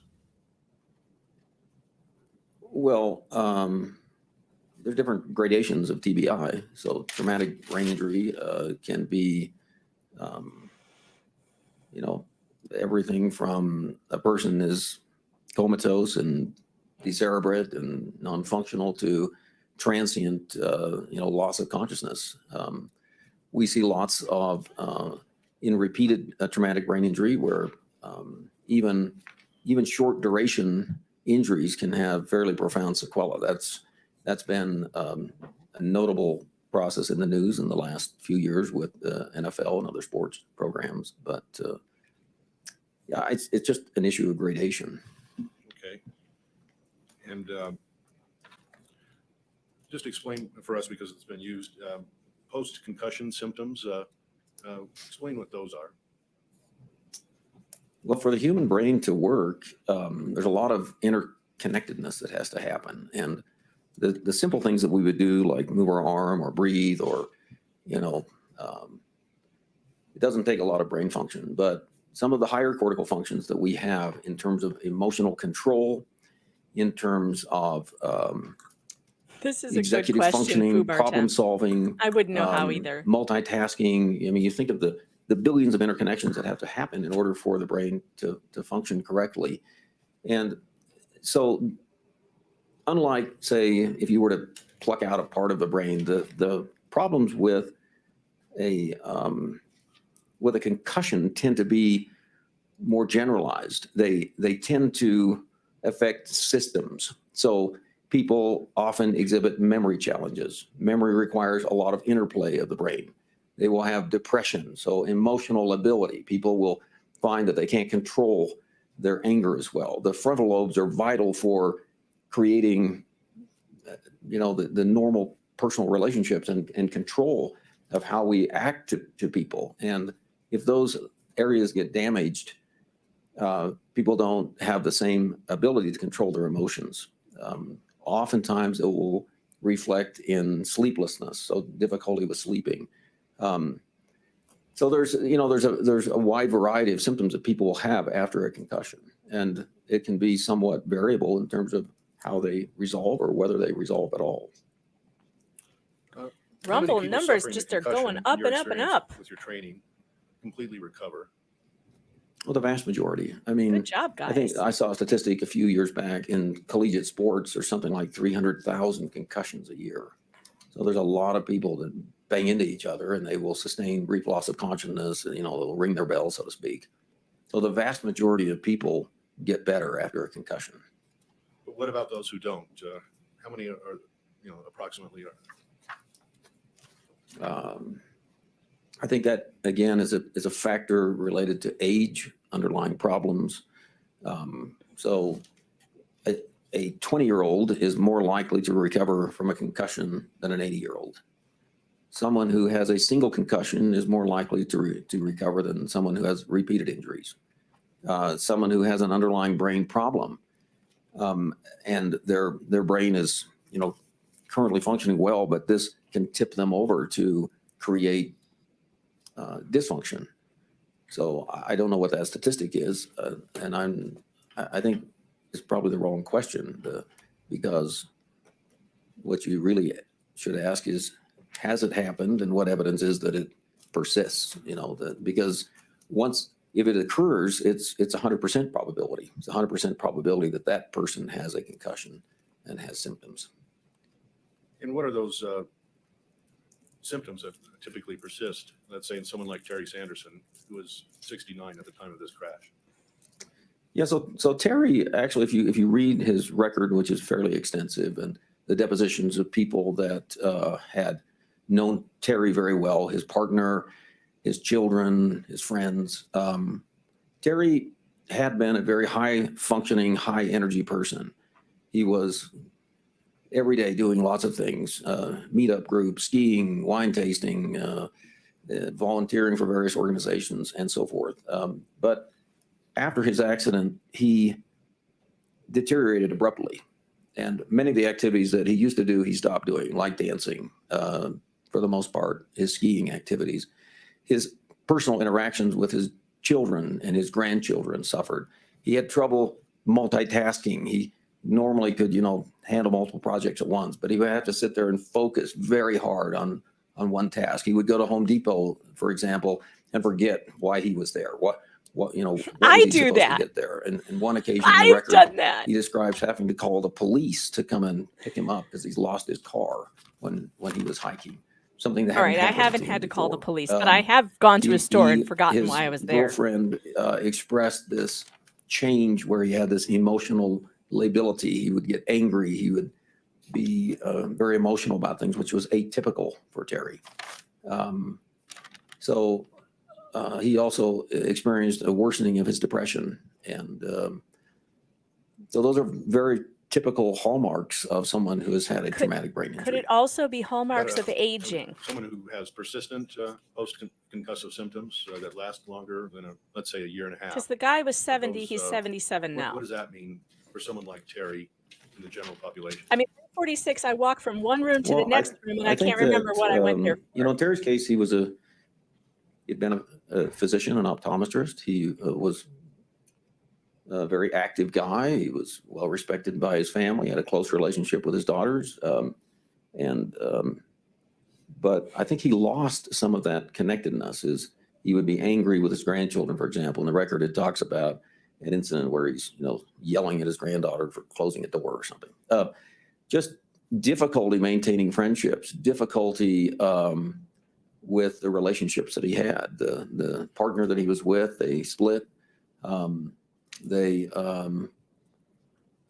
think that the ability to function at a high level was lost for Terry. It required him, he could function, he still functions, and he was a bright guy to begin with, so certainly capable of doing most things, but many of the things that gave him pleasure in life and many of those friendships and relationships seem to have been abruptly diminished by this injury. You mentioned the record. Please tell the jury some of the things that you reviewed in this case. So I reviewed, of course. First, did you examine or meet with Terry Sanderson? I did meet with Terry, examined him briefly. We did some advanced imaging of his brain, both anatomic imaging. We saw some findings that were consistent with normal pressure hydrocephalus. We did CSF flow imaging, and we also did some functional brain imaging. So that was the primary reason for meeting Terry, but I did get a chance to talk to him and spend about a half an hour with him. I also reviewed all of the imaging, because that's what I am as a radiologist, that included images that were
Hey guys, I had a brownout here in New York because that happens. My God, I hate it here sometimes. And now I'm connected via data. So this is going to be pretty tough. So let's try to get back. Can you step out to look at it? And I will see what's going on. Just want to make sure you pick up the audio is all. I don't think there's going to be audio here. Oh, God, I have abandonment issues. Daughter and wife. It was an age thing. A exhibit brownout is when you kind of remember. Mr. Bueller, before you show I'm this, so sorry. you just let us know. Yeah. Oh, yeah. I'm going to show plaintiff's exhibits. Whoops, I didn't mean to put that up on the... Sorry. I didn't mean to put that on the screen. Sorry, YouTube. Sorry. I'm going to show plaintiff's exhibit 3. No, a first. brownout is when they just flicker. It doesn't go all the way out. It goes off on real quick. And that happens, and it happened to me the other day, and then my Wi-Fi did Plaintiff not three's come already back been up received. for hours. Okay. So now I have to check first to I'm gonna see what the show, hell is wrong. In fact, I well, I'm better gonna go show, reset it. I'll be right back. Yeah, I'll show plaintiff's exhibit 3.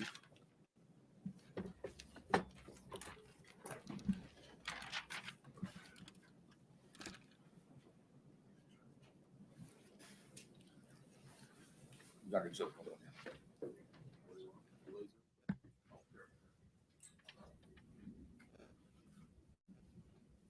This is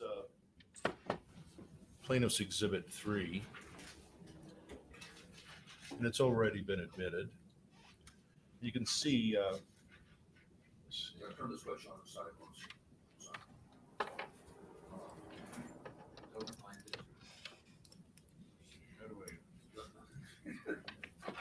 Don't plunge her. I won't forget about you. I gotta go and reset my router, or my Wi-Fi won't come back up. So you see, it's the date of the incident, Dr. Gibby. Do you see that? I do. Okay, and it was time of the incident is 11:55 a.m., just before noon. The name of the student is deleted, but I'll represent that it's Gwyneth Paltrow. We have that elsewhere. Skier right, bandana slight pitch before flat on top. Then I'm going to show you the. So I think there's a problem here. Gwyneth Paltrow was not a student. So, But that's what was written on the report. I think we have that elsewhere. It was deleted, I think, for privacy purposes when it was. Sure it's not a child. I'm quite sure. I think it was done to protect the privacy. That's why it was deleted here, but it's not the child. There were probably 4 children here. But the main thing I wanted to show is that the person filling out this report, Eric Christensen, it says, I didn't see it, but heard her scream. You've reviewed this report, correct, Dr. Gibby? I have. Then I'm going to just go down to the bottom, and here it says instructor name Eric Christensen. Then I'm going to go up here and other employees, guests. It mentions the other instructor, Carrie Oakes. And in addition to saying I didn't see it, he also indicates down here, did you witness the incident? No. He said, I saw the immediate aftermath.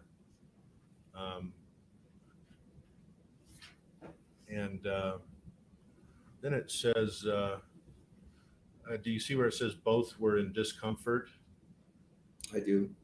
And during lunch, she talked of being stiff and sore.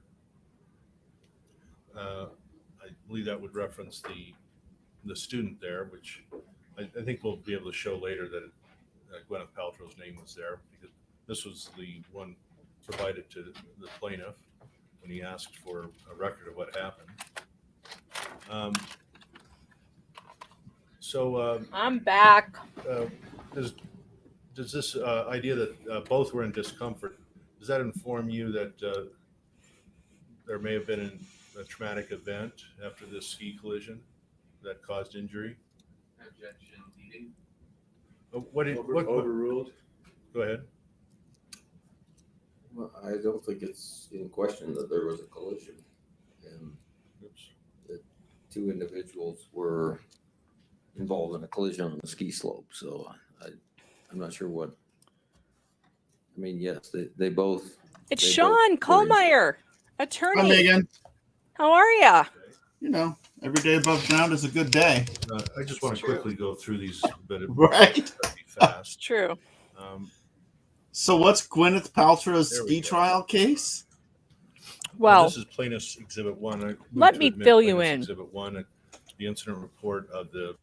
All right. She either, let's just quickly fill Sean in.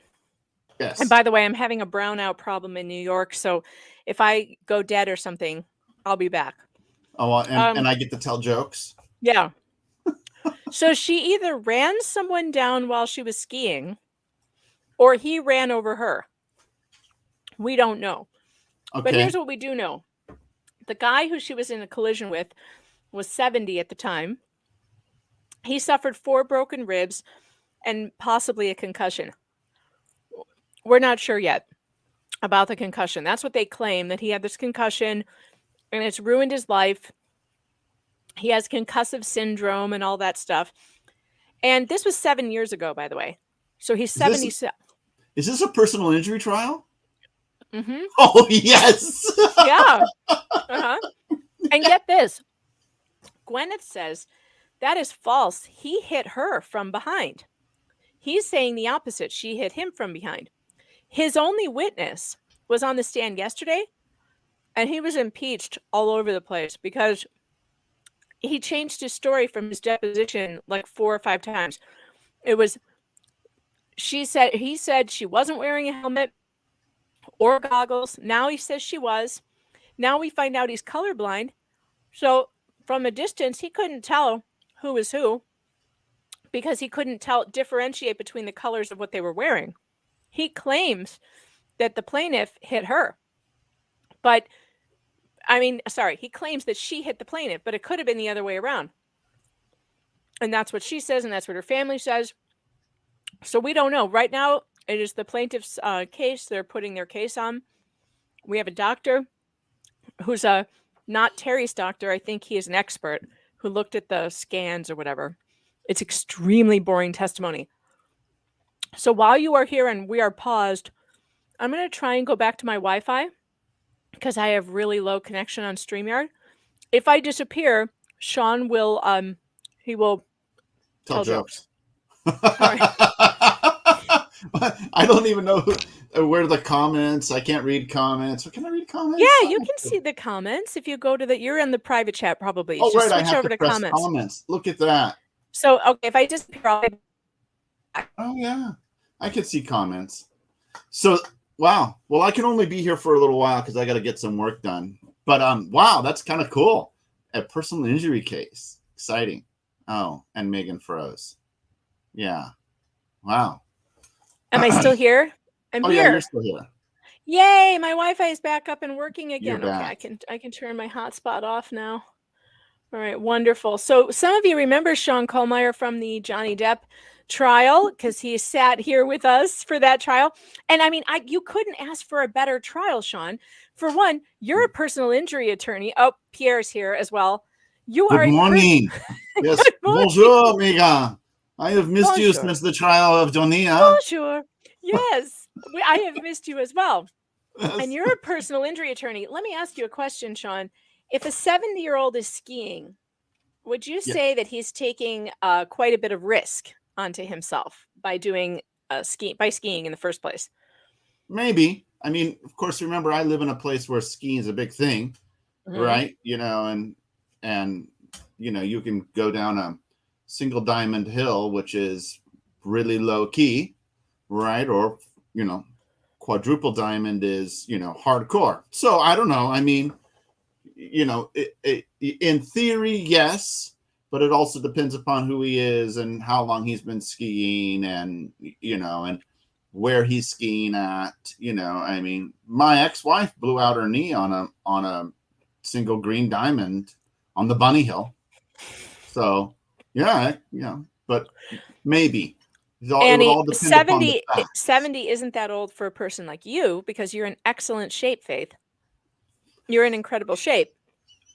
And you're not 70 yet, are you? You're 60 something.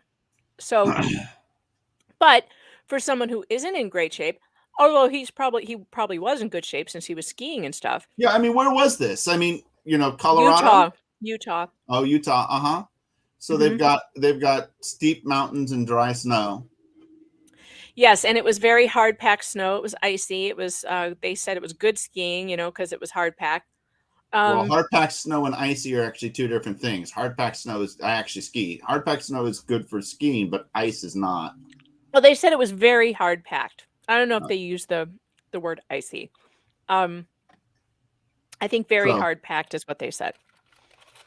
Yeah, I mean, maybe the answer is maybe. Of course, that's going to be the answer for almost everything in this trial. So right? here's the thing, though. Here's what I believe. I don't like Gwyneth Paltrow particularly as a I like her as an actress, but I think as her weird goop thing is bizarre, and she charges way too much for yoga mats. They're like $1,200 yoga mats. They're kind of ridiculous, and of course the vagina candle. Who could forget that? The candle that supposedly smells like her vag. That's gross. But here's the thing. Here's the thing. If she did this, if she hit this guy, there is no way she would drag her family through this trial. She would have settled a long time ago. It's been 7 years. Right. I think she has dug her heels in because it's very possible he hit her. And if he did hit her and she's like, I'm not paying him a dime, she wants him to pay her lawyer's fees and $1. And I don't think anyone with her kind of money would do that unless they felt personally affronted by this. Right. Well, she's probably not paying anybody. I mean, because most likely her general liability policy is at work. Yeah, maybe. Right. Yeah. So, So, but I mean, she's obviously decided, no, I'm not paying it. We're not going to pay a dime right. because I didn't do this. Which, you know, an insurance company.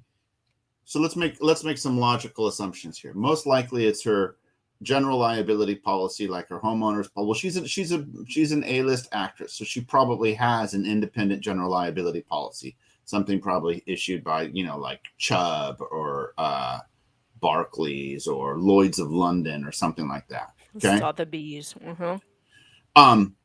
So when you have a general liability policy like that, the insurer has two primary duties: a duty to defend and a duty to indemnify. Duty to defend, produce a lawyer; the duty to indemnify, produce a check if they have to.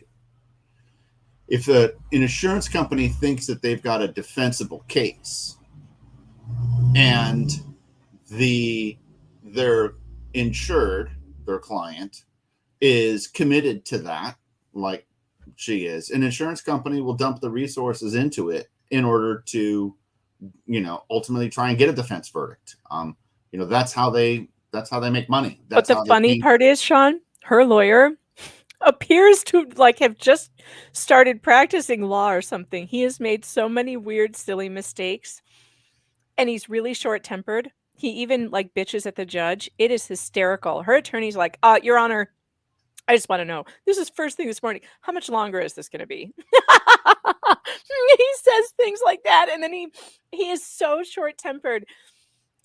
You guys, I have to show, because Sean's not familiar with this case, I have to show him a couple of those clips that I showed you from, and some of you missed it, from yesterday. And don't worry that we're missing anything, because we get to speed it up when we go back. That's the fun part, because this trial is super boring and medical testimony is super boring. So when we go back, we'll be speeding it up. But Sean, watch this and tell me if this is not the most hilarious thing you've ever seen. I'm also searching for a V candle, though.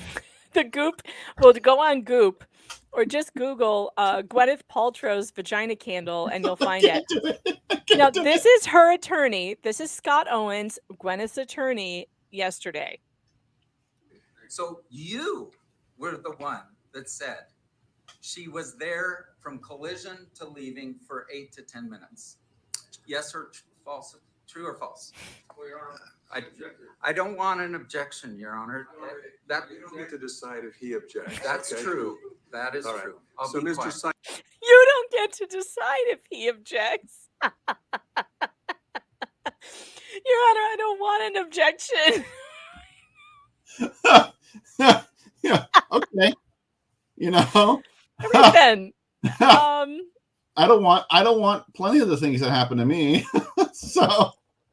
I know, and then like he didn't know that he couldn't show the jury the deposition of this guy, this witness, who, by the way, this witness is terrible. This is their only eyewitness. He was impeached on the stand in my opinion. I'll let you watch a couple. This is just a couple of seconds. This is so funny. Years ago, that the time that elapsed from collision to Ms. Paltrow leaving the scene was 8 to 10 minutes. True or false? I can't answer that. Do you need to be reminded? We could pull up your deposition transcript. If the answer is you need to be reminded, I'm happy to do that. Would you like me to do that? Yes. Okay. Please pull that up. Your Honor. Now they're not going to let him do it because the jury's not allowed to see it. look at it. So this is the physical copy of the transcript. They don't have a physical I copy. assumed he would have his transcript with him. You don't, I take it? No. And do you have a physical copy? Thanks. But what picture? So they can't find so he doesn't have the deposition. Then they finally figure out they're going to put it on a laptop. Watch the judge try not to. Oh, the judge starts laughing too after the huddle. It's absolutely hilarious. The judge is like, what is going on? Page and line reference. But opposing counsel isn't going to make it easy. Right now we're in the cross-examination, so you can go ahead and show the witness. It's funny at 1.5 times. It's better to watch it sped up the way this is. Yeah, because you don't have to waste all that time. Mhm. Right. Did you happen to read your deposition like before today? Yes. And this is the young guy that you're talking about? He looks really young. This guy here. This guy? What?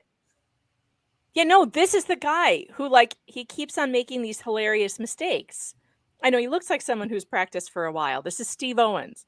Well, you would think that, I mean, especially if you've only got one witness. I mean, it's one thing if you've got, 40 witnesses, but if you've only got one witness that you're going to cross-examine, why in the wouldn't you bring the hard copy of the deposition? I don't know, but he didn't bring it. And so then now they have to screw around with the technology and put a laptop in front of him. And just watch. It's so funny. That deposition.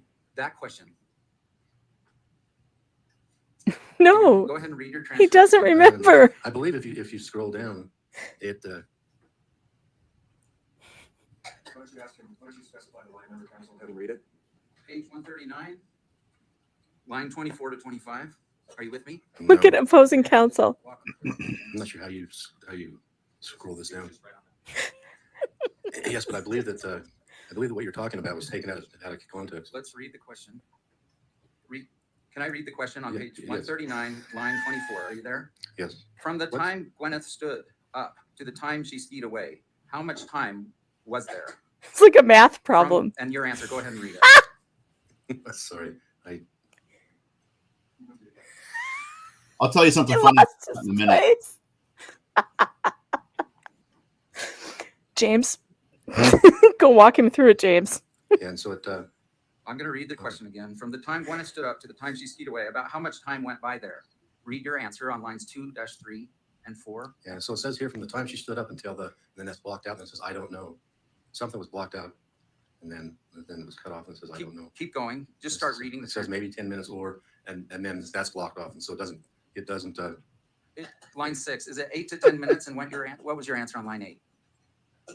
Are you reading this? Yes, I am. What does line 8 say with 3 words there? I don't. Okay, it says about 8 minutes. About 8 minutes. Now he tried to tell the jury that it was only 3 minutes, that she just got up and left. She bolted from the scene of the accident, which is not a crime, by the way. There's no crime there, which is why they're not in criminal court. It's not the same as driving, and they're trying to make it sound like a driving accident. And she was also with an instructor who stopped.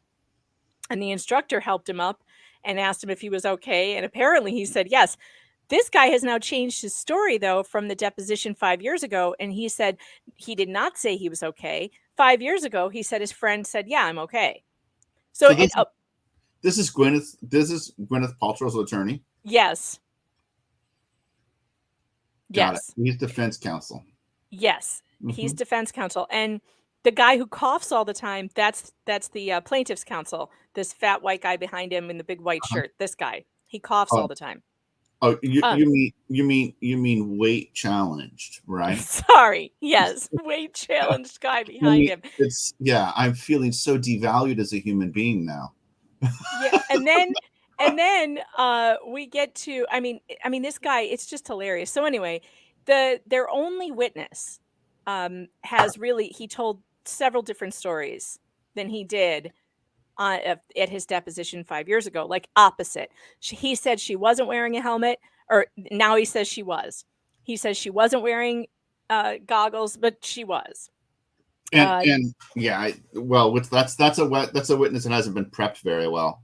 Well, they asked him, how long ago did you read your deposition? And he said yes. So I don't know why on earth he's not prepped, but it's not just a prepping issue. Like, he's answering things completely opposite.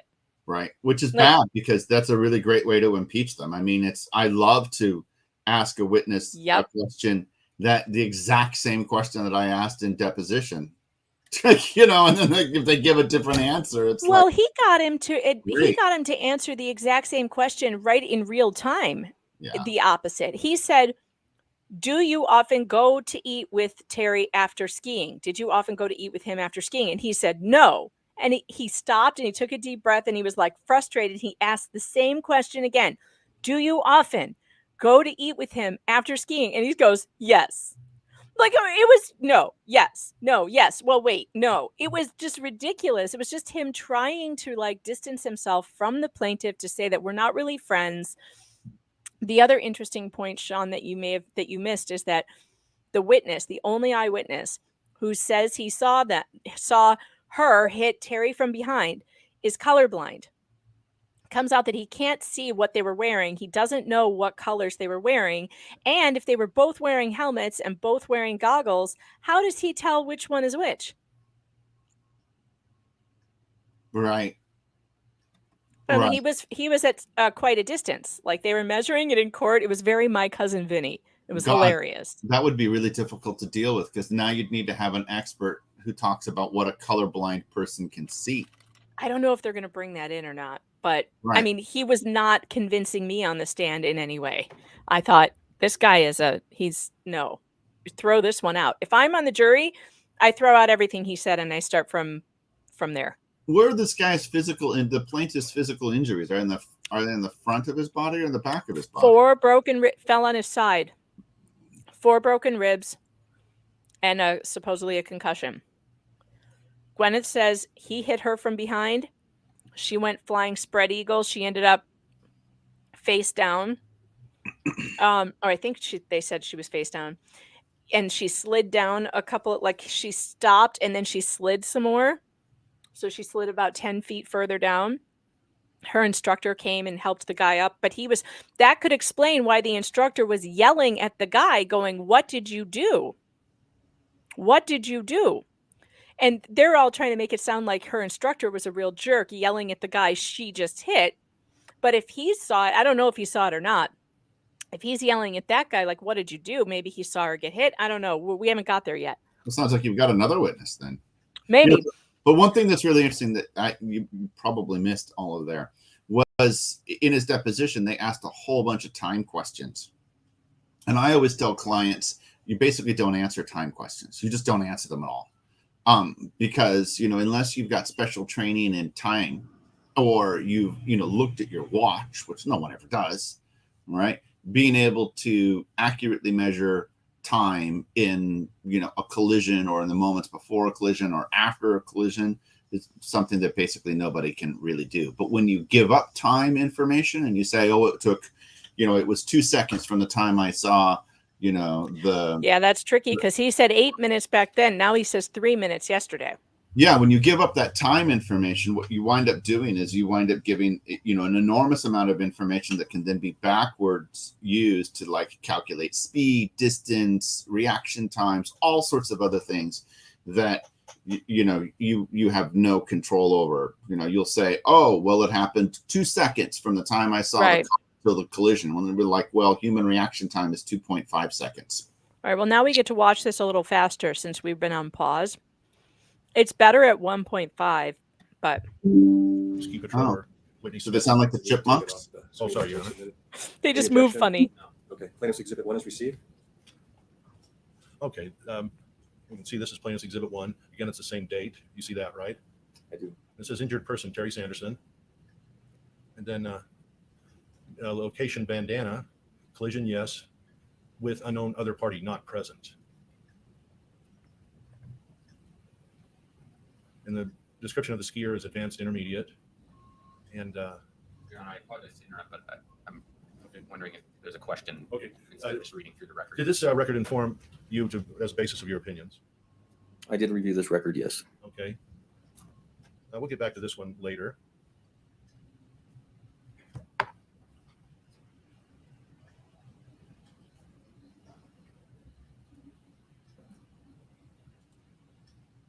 I love it when they bring things out and then go, this. well, we'll talk about that later. Why did you bring it up then? Well, why are we doing right? Of the record. Let's see if it pops up again. There it goes. This is page 2 of Exhibit 1. And it says, what did you do? Assessment, mild disorientation, and rib pain, right side. Do you see that? Did this inform your opinions? Yes. And transport via toboggan to EFA, which I understand is Empire First Aid. Reassessment, disorientation lessened. How does what does disorientation mean to you after a ski collision like this? It's symptoms of a head injury. Okay. Just the page 3, I'd like to know. Okay, I'm going to go back to page 1. I forgot to emphasize this. Do you see where it says was hit from behind? Yes. That's the injured's description of the incident. I'm going to go to page 3, and you'll note the date at the bottom of page 3. It wasn't February 26, 2016. It was 3 weeks later, March 18, 2016. So the author of this report, Whitney Smith, wrote a supplement. Do you see that? I do. Okay. And so she didn't write this the first time. She didn't have the name of the other party. on the report, but she did have this written. Let's see, I can't read it myself. Let's see, what is that word? Oh, I recall, she's recalling 3 weeks later, that upon arriving on the scene on Bandana at the bridge, I found patient Terry Sanderson standing on the right. There was on the right side of the run in his skis. The mountain host that radio patrol was above doing traffic control. A friend of Terry's was also present, a large man, blue jacket, black pants, dark hair, hereby referred to as large male friend. I'll represent to you that large male friend testified yesterday. His name is Craig Ramon. You read this part of the report too, correct? I have. Terry said that he was uncertain what happened. Large male friend told Terry that a woman had struck him from behind, knocking him down. Large male friend stated he believed the woman had been Gwyneth Paltrow. Does that inform your opinions about what happened in the ski crash? Yes.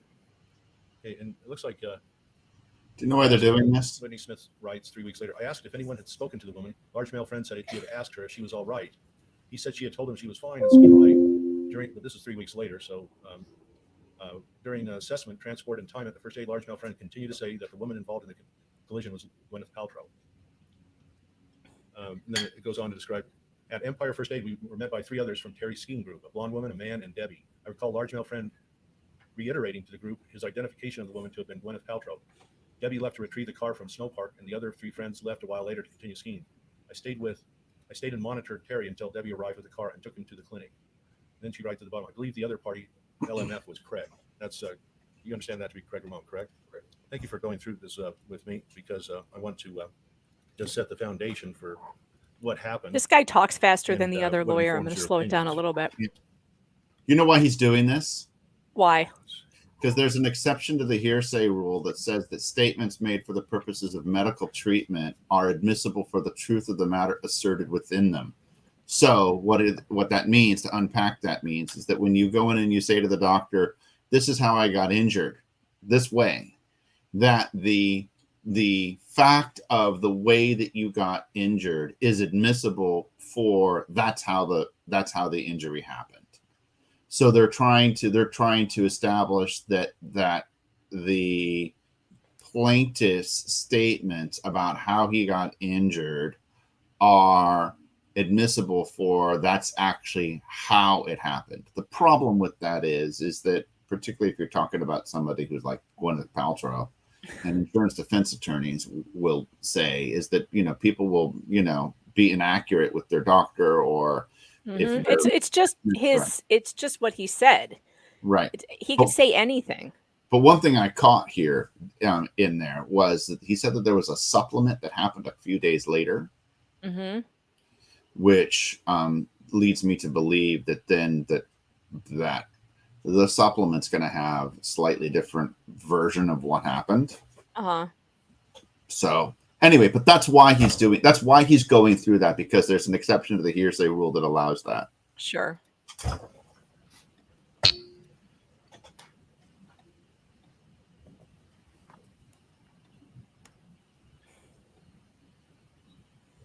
And he's defense I'm counsel, going to show you right? a progress note. Sorry, he's I'd plaintiff's like to counsel. move to admit. Oh, the other guy's defense counsel, right? Yeah. Yeah, that's right. Objection? No. Plaintiff's Exhibit 4 is received. Is that Gwyneth Paltrow over there in the white? Yes. Oh. And she got This into is a big progress note fight dated the date of the collision, with the February 26, photographer. 2016. That's the other thing you missed, is that they're in this big fight with the court photographer. They're making the court photographer stay in his seat at all times. He's not allowed to stand up to take a picture.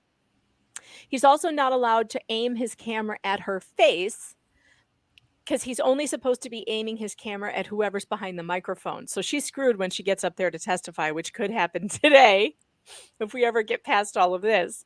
And she keeps walking out of court like this. She puts a thing in front of her face, but it's like, we can see you, Gwyneth. You're on camera.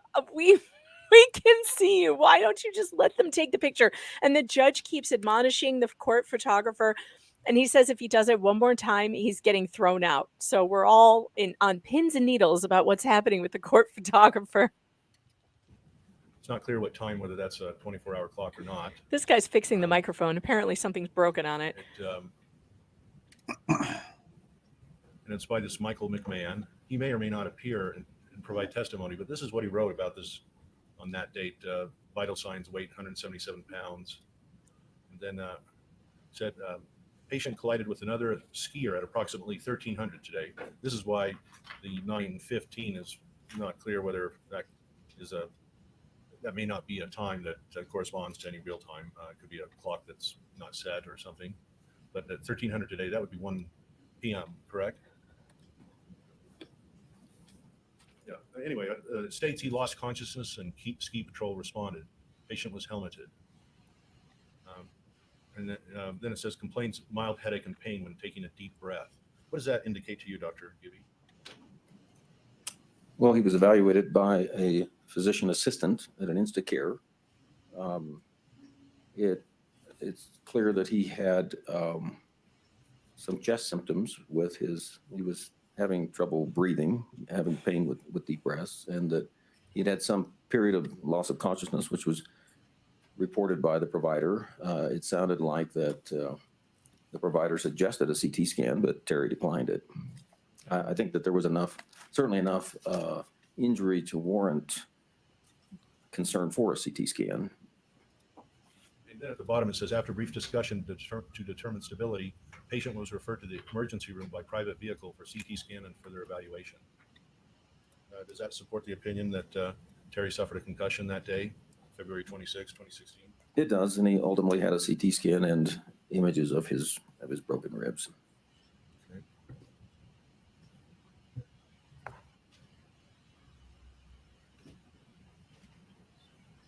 Yeah, it is weird that Gwen is being so strange with the cameraman.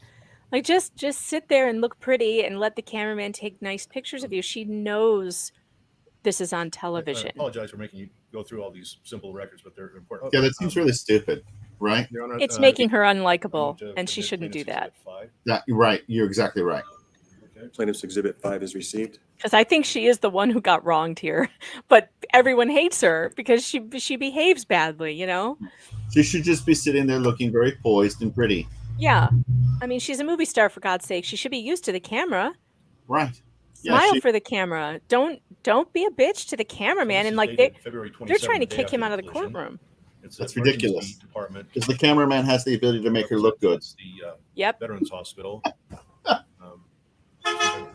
think it's down here somewhere. Gwyneth, not your smartest move, girlfriend. Yeah, printed at George W. Whalen Veterans Administration Medical Center in Salt Lake City. And this anyway, is incredibly boring testimony. Multi-page document. Yeah, it's terrible. It also has other dates, but I'm going to focus just on that date. This is nowhere near as good as the Johnny Depp trial. That was Oh, fun. oh no, Says definitely ski accident not as yesterday good. with Positive LOC. What is LOC? Loss of consciousness. And it states slight HA headache, and today being more irritable, and complains of right lateral rib pain that is worse with inspiration, denies neck pain. Did that inform your opinions? Yes. Okay.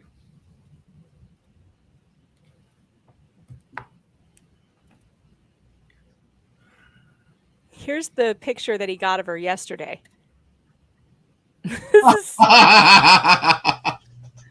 This is so stupid. Like, why are you doing this, Gwyneth? Why? Before we get on to the rib x-rays, they'll come later. Tell us what your opinions about the concussion that the plaintiffs allege happened on February 26, 2016. Did Terry suffer one? Yes. I don't think there's any dispute among providers, the people that were present. Terry's own testimony.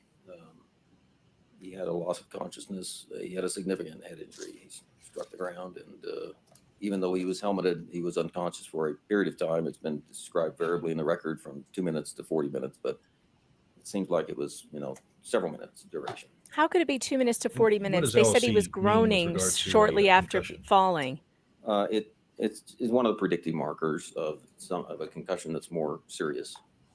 So I loss don't of think he was out consciousness for means that long. the He was talking shortly person after. was not aware, not functioning in their surroundings.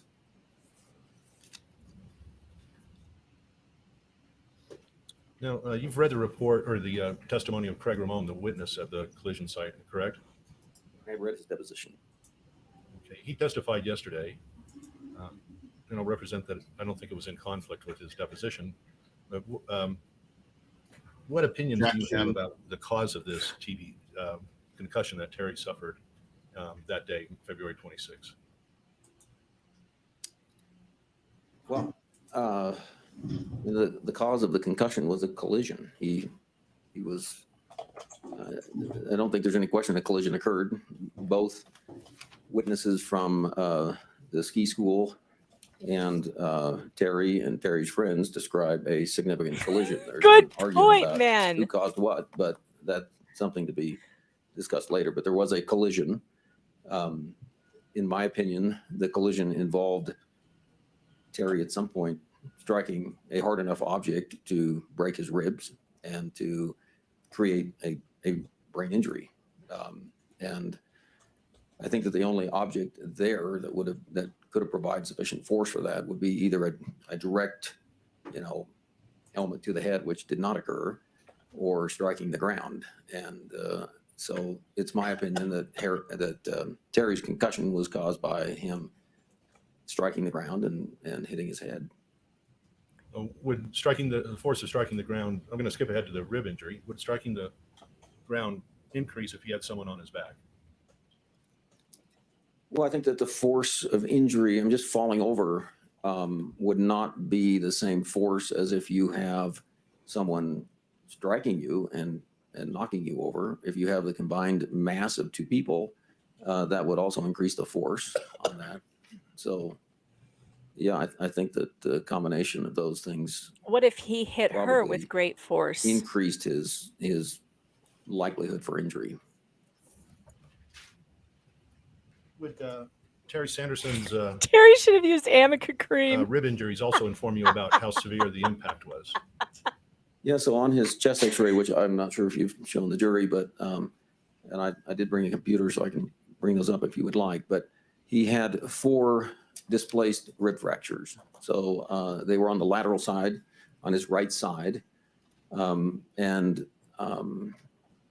Terry was 69 at the time, male, had very normal looking bone density, so certainly not elderly or osteoporotic. And in order to break, essentially snap 4 ribs, would require a substantial amount of force. This is such a Your Honor, great I'd like to, comment that admit the plaintiff's Johnny exhibit Depp 30, trial would have been chest this X-rays. boring if Amber had actual medical records of her injuries. Right. Actual medical records are super boring. Yeah, they are. Because especially doing exactly this. Right. Plodding through them, you Dr. want Gibby, to these are chest rip your X-rays eyelashes that you out. reviewed. Yes, but these are really low resolution, poor copies. So Ooh, I'm good. not We get to sure look at what some you're trying to X-rays. show here. Well, this is always fun. Remind you that X-rays are always fun. reviewed at one time.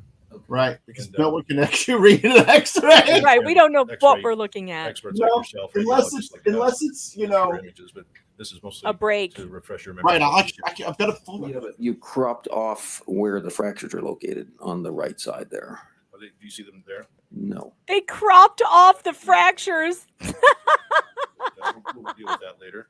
We'll deal with that later. I can plug my computer in and let you see it directly. They're showing. Wait a minute. They're showing. Yeah, unless you've got an X-ray that looks like this. Oh wait, hold on. Let me make you big so we can Short see recess. that. Look at Right? this. Yeah. Yeah, we can see that. The pins. Those are the sorts of X-rays that are really great, right? You can see the hardware, right? You can, or you see a broken bone. Your voice is a little quiet at times. X-rays of ribs. Just direct this a little closer to you. They are taking a short break because the doctor is going to get Yes, it his was. computer because they are dumb enough to have shown Your X-rays choice, either. that cut off Thank the you. part that shows the fractures. Oh my gosh, Sean, we have X-rays where they cut off the actual injury because lawyers can't read X-rays, and that's really the moral of this story. Nobody can read X-rays except doctors.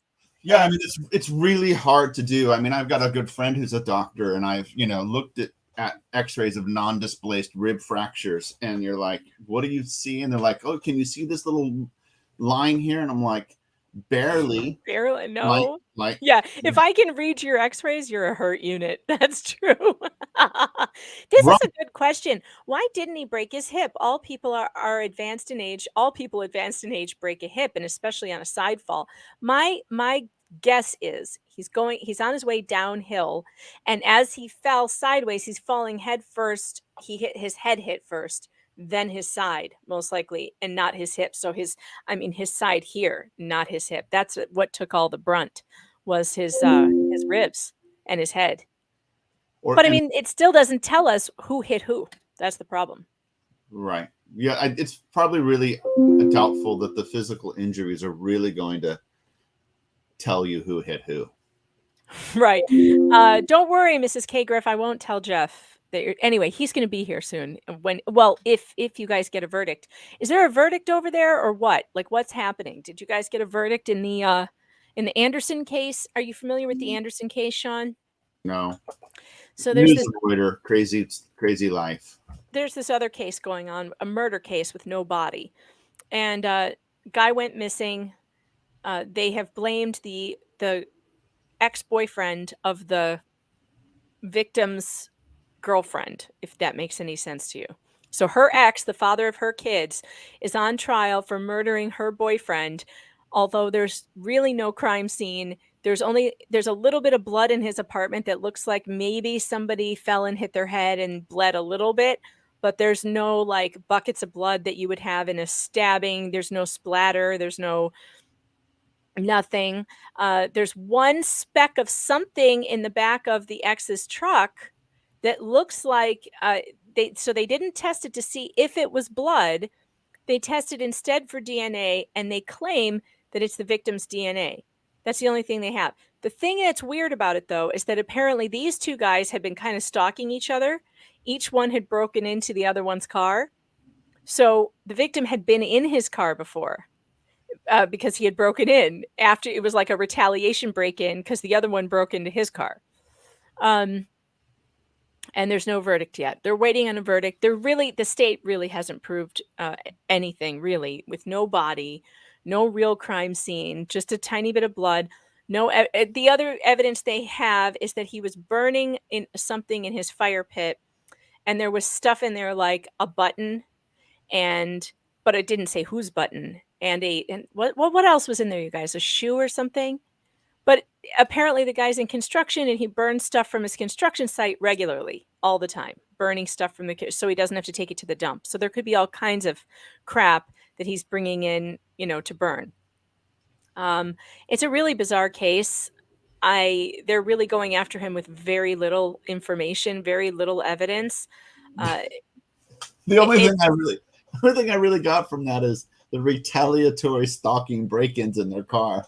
Yeah. Well, I mean, that was a weird dynamic. The two of them were definitely going back and forth, but there were no bones or teeth in the ash. Nothing like that. So what happened to the body? Where's the body? That's what's going to happen if you or I go missing, right? They're going to be like, oh, well, look, retaliatory break-ins between Megan and Sean's cars. He's so bizarre. Yeah, he's also charged with stalking and hiding a body. And I don't know how you can charge someone with hiding a body if you have no evidence at where the body is. Yeah, I mean, talk about a really incredible circumstantial case. It's all circumstantial. And the other thing, oh yeah, he bought Clorox wipes, not Clorox and like mops and stuff, just wipes. He supposedly cleaned up his whatever murder scene and his hands with Clorox wipes because they have nothing. He didn't get anything. But why would you choose wipes of all things? That's not, do you know how many wipes you'd have to use to clean up a crime scene? And even then, it'd be a very bad job, I would think. I don't know. I'm a little concerned that you seem to have some ideas on how Hey, I'm a mother. I am a mother. I have cleaned up blood, vomit. I have cleaned up so much gross stuff in my time as a mother. Lots of blood. I have cleaned up blood out of clothes, blood off the floor, blood. I've cleaned up a lot of blood. Blood is tough to clean up, by the way. It's very, very hard to get rid of. It's not hard to get rid of on like a flat surface necessarily, like on the floor, hard surface. Much easier to get that off the floor than it is to get out of clothes, to get, it's Yeah. very hard. Right. Yeah. I Trust mean, me on this. yeah, we've all had blood on something, Mm-hmm. like, our clothing. You're like, yeah, that's a blood stain. It's toast. Mm-hmm. Right. I don't know, but still, it's still a lot of fun. Megan the fixer. Watch out, everybody. Who are you gonna call? You're gonna call Megan. She's gonna show you more than Clorox wipes. Definitely, you're gonna need more than wipes, though. Like if he he wiped down his van, and that's a good point, Mrs. K. Griff. Those wipes don't absorb anything, so you're just smearing it around. That doesn't, because they're not absorbent. They're not paper towels. Clorox wipes are for disinfecting surfaces. They're not for cleaning stuff up. They don't absorb. You need Brawny for that. You need an absorbent something. You need paper towels, then maybe go in with the wipes. Let me make some notes here.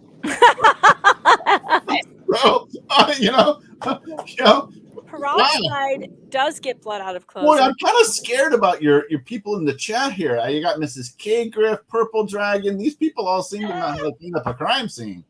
You could peroxide, when you pour peroxide on blood, it does this really interesting thing. It heats up and it starts bubbling and taking the blood right out of whatever the fabric is. This is the only way to get blood out of fabric, by the way. This is the only way.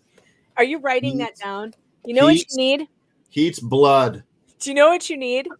You need a Bastion bolt action pen. This is the smoothest writing pen for when you're taking notes about how to get blood out of things. You really need a Bastion bolt action pen. If you go to bastionboltactionpen.com, you can use my promo code MEG20. You'll get 20% off discount on this sucker. They're beautiful, luxury, heavy pens, and I highly recommend when you're making your list of the cleaning supplies that you need to clean up the crime scene, you're going to need one of these. bastionboltactionpens.com. bastionboltactionpen.com. Go there, use MEG20 and promo code. You'll get 20% off. It's a good deal. Everybody loves this pen. Hydrogen peroxide heats blood. It does. It gets hot. It's the weirdest thing. It gets hot. It heats up. I don't know what the chemical reaction is that happens, but it starts to get warm. It's very bizarre, but if you touch it, it's warm. It's really weird. I remember when I was a kid, my mom used to say that with like the little bit of chemistry I got is that it breaks the protein bonds inside of blood, makes it easy. Interesting. But I don't know. It does make it much easier to clean. It lifts it out, and what I do usually I have a lot of girls. There's a lot of blood stains around here. So every month I'm cleaning out blood out of something, sheets or towels or whatever. And if you put the peroxide on it first, that loosens it up. And then you rinse it out. You pour the peroxide again. It does it again. And when it stops bubbling, then you get your spray. And I like the OxyClean spray. And then you spray that on it. Then you put it in the wash. And it will come out. Now, if it doesn't come out in the first wash, here's the next trick you do. If it doesn't come out by the first wash, don't put it in the dryer. Put it directly in a bucket with powdered OxyClean and water and let it soak for 3 days. And then it will be gone. Peroxide first, then rinse. Peroxide again. OxyClean. OxyClean spray, then the powder if it doesn't come out in the water. When do I get the Sawzall and the leaf chipper? Correction to the grid image, which is 31, but we definitely object to 32, which is Is that before or after the first peroxide rinse? So Dr. Gibby, but how about as an exhibit? Do you object to it being entered as an exhibit? We object to Dr. Gibby offering opinions about it. He didn't offer at his deposition. I get that, but how about just the exhibit? Just admitting it. I have heard this Blue Dawn Power Wash spray is unbelievable. I'm going to have to try it. I think this is actually from us, Your Honor, so we would not object to the Plaintiff's exhibits 31 and 32 are received as to whether the witness can testify regarding 32. Do you have record of? I mean, can this witness Can you have this witness identify whether he reviewed it prior to his deposition?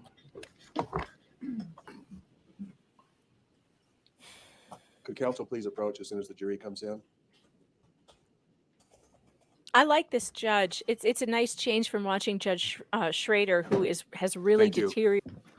I like Judge Schrader a lot in Wisconsin, but man, he has deteriorated since the Rittenhouse trial. He's the same. So that's the other thing, Sean. The same judge that did Rittenhouse is this judge on this circumstantial trial, the Anderson case, and he is really showing his age. I don't think he's good. I don't think he's doing well health wise, and his brain has really slowed down. And watching him is absolutely frustrating because like he keeps stopping and reading very slowly, and I'm worried about him. I'm worried he's going to keel over on the bench as we're watching him. I think it's about time for Judge Schrader to, go put his feet up and relax for the rest of his life because, man, he just looks tired. He looks tired. And anyway, this judge, I still haven't caught his name yet. I got to look at his name tag next time the camera gets close. But he seems to be right on top of everything. And the chat was saying he's like judicial ASMR. He talks real low and kind of in this nice soothing tone. We like him. Oh, he read the wrong jury instructions. Oh, that's okay. Nobody was listening anyway. I mean, they've all tuned him out because it's like next to impossible to listen to Judge Schrader. They're going to have to read those again anyway when they get to the jury room. They're just going to have to read through them themselves. I couldn't follow along, and I'm medium smart. I couldn't follow along with the jury instructions from Schrader. Thank you for your patience. Medium smart. Medium smart. Yeah, medium is good enough. Yeah, I think you're actually pretty damn smart when it relates particularly to legal stuff. Sometimes. No, not sometimes. You're understating it. I read a lot. Yeah. I read a lot. In fact, we need to go over this Supreme Court appeal, not Supreme Court, Circuit Court appeal I found about family court. To you briefly. You and I got to read this, Sean, at some point. Okay. I'm going to send it to you. It's all right. Maddening. It's about immunity. It's maddening. Yeah, a lot of the immunity stuff is really maddening. It's maddening, and I've got to have somebody go over it with me. What is the importance of this to your opinions, Dr. Gibby? This was an X-ray taken the day after his incident. X-rays showing a series of. Now this one actually shows the breaks. And I think the although importance of this still don't is see them. documenting the trauma that he sustained. I don't see breaks. Do you? Barely. We're supposed to see rib breaks. So far, you're going to need to point them out with a pointer for me. Can I describe that to the jury? Yes, please.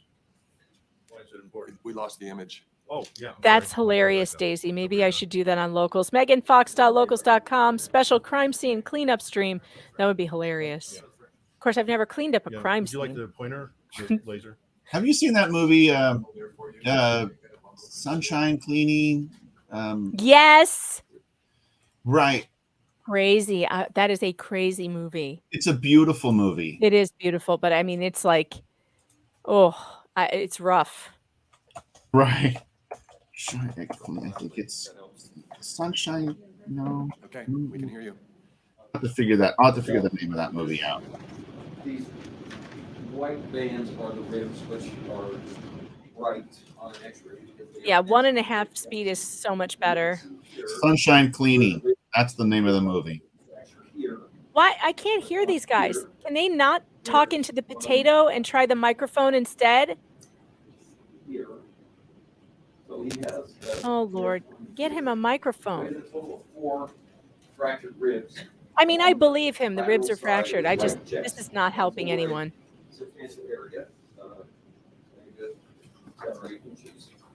That's true, Mrs. K-Grip. They're not so. These fractures are displaced, and they're words.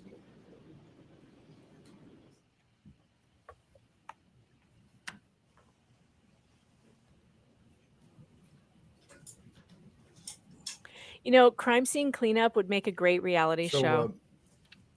That would make a ton of money. Dr. Gibby, the concussion and the broken ribs, what opinions do you draw about the extent of Terry Sanderson's injuries? Well, I don't think it was, just a minor bump. He had enough force to knock him unconscious, enough force to have persisting cranial symptoms that are documented in the record, and enough force to break 4 of the ribs on the right side of his chest. And that, along with the deceleration of striking the ground, I think I think that the rib fractures certainly corroborate that there was enough force to cause a head injury. And of course, he was complaining of the rib pain immediately after the accident, and subsequently had this evaluated by the Instacare. And then I think he went to the Veterans Hospital, probably because he was a vet and had the ability to get free care there the next day. You guys are killing it on Rumble. There's so many more of you on Rumble than YouTube. I'm so proud of my you. next question. What injuries did this crash cause? Is there anything else that you can comment on that that are the basis of your opinion, or give the jury your opinion? Well, I think those are the ones that are described in the record. He does have some abnormalities on his spine, both in the cervical area, but I don't think those have been addressed by the patient or in the court as part of this process. So the 2 primary complaints he had were the chest injury, which healed over a period of months. Rib fractures can be very, very painful. And in some cases, they will go in and My plate daughter's the a ribs back skier and it together in scares order me to reduce death. the risk of lung puncture and to help people heal quicker. We also do some pain management techniques with this, where we will inject cortisone and numbing medicine around the broken ribs. I just had But that. as you can Doesn't imagine, really every work. time someone takes a breath, that fracture Numbing is medicine, moving. cortisone. Unlike, say, a long bone, you can't Totally really useless. cast the chest. You can't immobilize it. So it does take a period of time for these to heal. And again, it makes it difficult to breathe as a result of them. Do the rib fractures indicate that Dr. Sanderson or Terry Sanderson was hit from the rear and from the side, and why? So I think that's, one of the really the core questions of this case. It doesn't seem to be any dispute that there was a collision. It doesn't seem to be any dispute that there were injuries. Dr. Sanderson experienced enough trauma to break ribs and cause a concussion. Then the question is, was this something that he caused or the defendant caused? And based upon my analysis of the x-rays and the reports from the witness, Craig, who was there, I think it's very unlikely that this would have been caused by Terry running into. You're basing that on that witness, the line. First of all, when you're skiing, your knees would be bent, your arms would. Maybe we should vote for this one. Yeah, I would object to that too, because he's basing it on the witness, and the witness was kind of impeached on the stand. And also, unless he just said previously, he can't tell. He just knows that he fell. So now all of a sudden he's saying he thinks it's more likely that he got hit from behind. It's weird he didn't answer that question that way earlier. But he's allowed to do that. He is? Yeah. So I thought I would share with you, Oh. George. This is George? This is George. Okay. George is my cheapo Halloween prop that I use to help educate clients, right, about what's going on. You can see that George, has, stuff is labeled, right, which is important. So, and as you can see all the bikes behind Sean, he's a personal injury attorney for cyclists.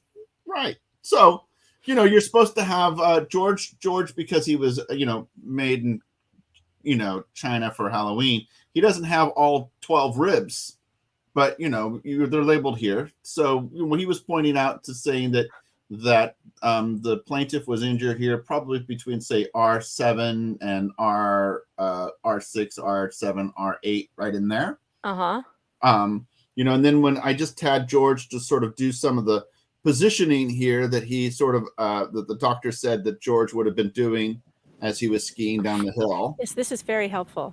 Isn't it? Right. I mean, George is very helpful. He's a little creepy looking, What's but your he's opinion helpful. as to how this crash We'll, injuries were caused. we'll try to reenact this accident I with think based George on in a the little while. stated testimony of the defendant, Craig Ramon, who was the only eyewitness, and based upon the pattern of injuries that are present here, what I believe happened is that he was struck from the left side, and that forced him into the ground. It's also been the testimony here that Ms. Paltrow was on top of him at some point. So the combined weight of the two individuals slamming into the ground caused the fracture and the head injury. And I don't think it would be plausible that if he were running into her that he would have broken the rib on the side of his chest. He likely would have had his arms extended. He would have protected himself. He would have had knees, arms, etc. in front of his chest. And so he might have had other injuries, could have broken a leg or an arm or wrist or something like that. But in terms of a frontal collision, had he run into Ms. Carrie, you need to calm down. Look at this comment. Carrie, you really need to calm down.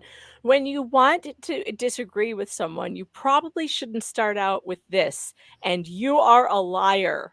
I went over the testimony. You stated that impeached the witness yesterday, and you are a liar.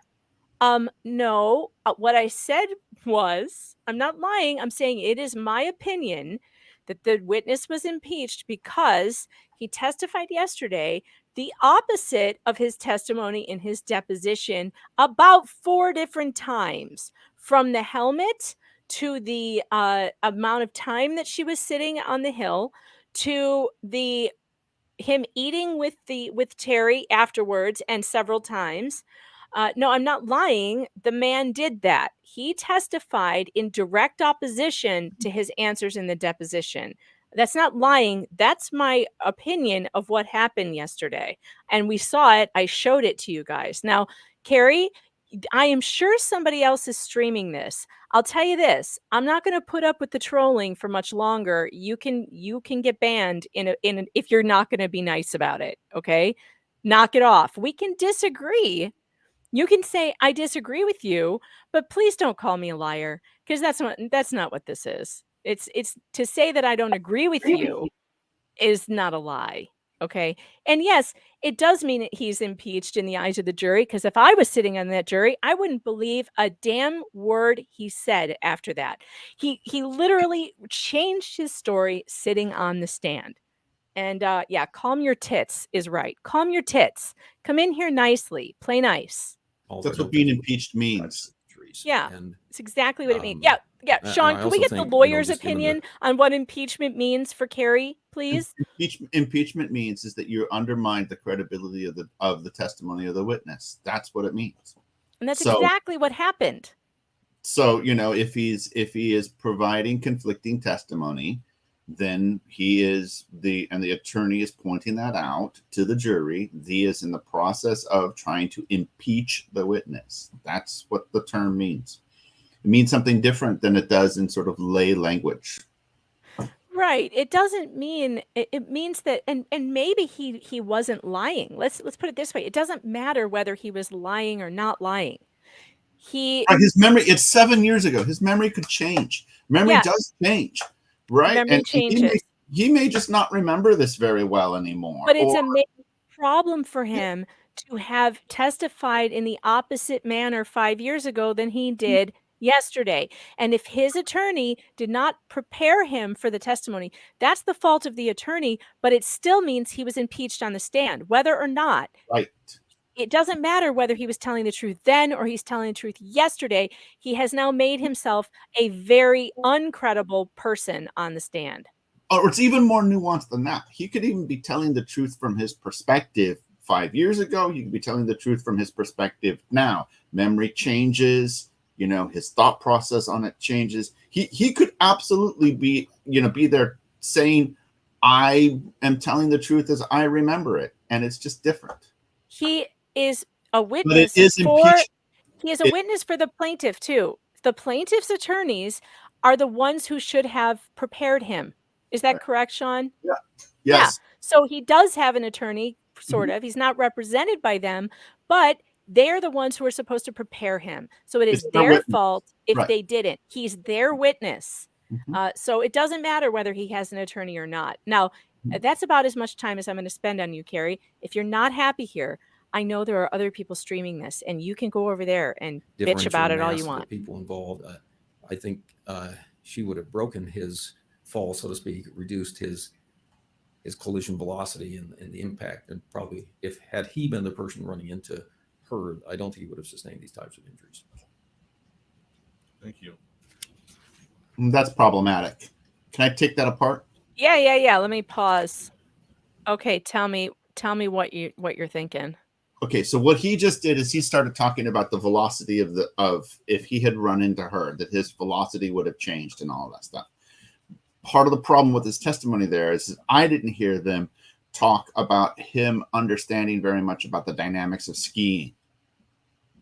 So while he's qualified to talk about the injury itself, now he just dispensed an opinion about how skiing works and what probably would have happened in that collision, when he said he would have decreased his speed if he had hit her before he hit her.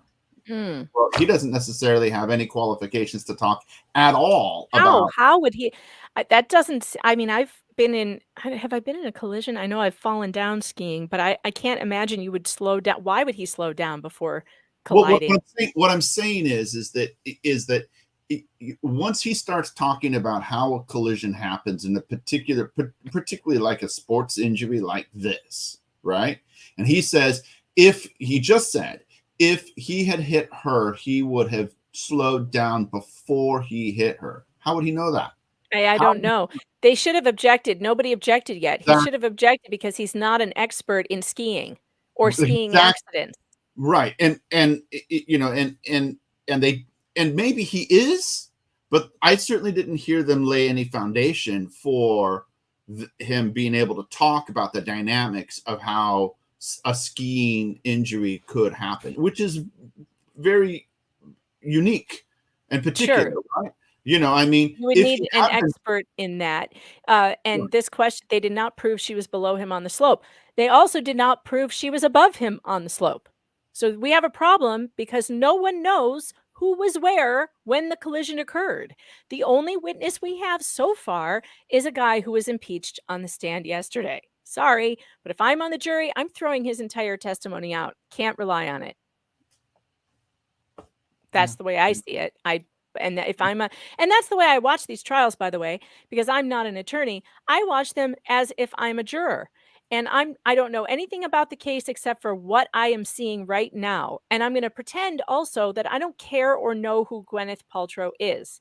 At this point, it does not matter to me as a juror what that guy said yesterday, because he didn't prove anything to me except that he doesn't remember anything. So that's a problem. You'll never get to does serve. Your expertise allow you to make these conclusions? I know. Like you do? Never. Although I think I'd be a really good juror. Now I'd like to talk about the head injury again. We went through the ribs. We'll go back and forth. You've examined Terry Sanderson, and it was about 5 years after the crash, correct? Correct. What can you tell the jury about how persistent his injuries are and whether they are permanent? I think the record is fairly replete with examples of where Terry has continued to suffer from some neurologic deficits, both in his ability to focus, his ability to perform tasks, his memory, and especially his interpersonal relationships, emotional ability, and anger management, and some of those things, which Terry had not had those issues prior to the accident. So I do think his symptoms have been persistent. There is some evidence in the record from his daughter that some of these things had gotten a bit better, that he had improved, but he wasn't back to normal. Will he ever get back to normal, and why? I don't know. The human brain has some plasticity to it, but as we get older, our ability to reform neural connections and to improve diminishes substantially with time. And typically, if a person has not regained that function or lost capacity within about 12 to 18 months, they're probably not going to get it back. Thanks, Blurple. Here's a few bucks for dealing with the folks like Why that. wasn't Ms. Love you, Paltrow, Megan. hurt And I significantly bought in it for this? Fox Sake mug the other day. That's fun. Well, I don't know. Go to the that merch store. I have an answer to Pick that. up an You for know, Fox Sake Ms. Paltrow, sweatshirt, t-shirt, mug. first of all, the record suggests that she was hurt. She was stiff and sore after the accident at lunch. At least that's what the ski instructor reported. She's much younger than Terry. Right, and she's much therefore younger. Probably more capable of Recovering from a fall like that that. type of collision. But Definitely makes a difference. The younger you are, the older you are, it gets I hard. don't want to speculate. I mean, she could have been injured, yes. It gets so much harder the older you get. I'd like to refer you to the defense experts. You reviewed their reports, correct? I did. And why don't we start with the medical doctors, doctors doctors Black, Edgley, and Hesh. How do you differ, or what is your response to their opinions in this case? Well, you'd probably have to refresh my memory on some of their opinions because Me that's a too, fairly Fubar. blanket statement. But I I can would recall at least some of the opinions of Dr. Black. He had reviewed the imaging and suggested that there was evidence of multi-infarct white matter disease, and there was atrophy of the brain.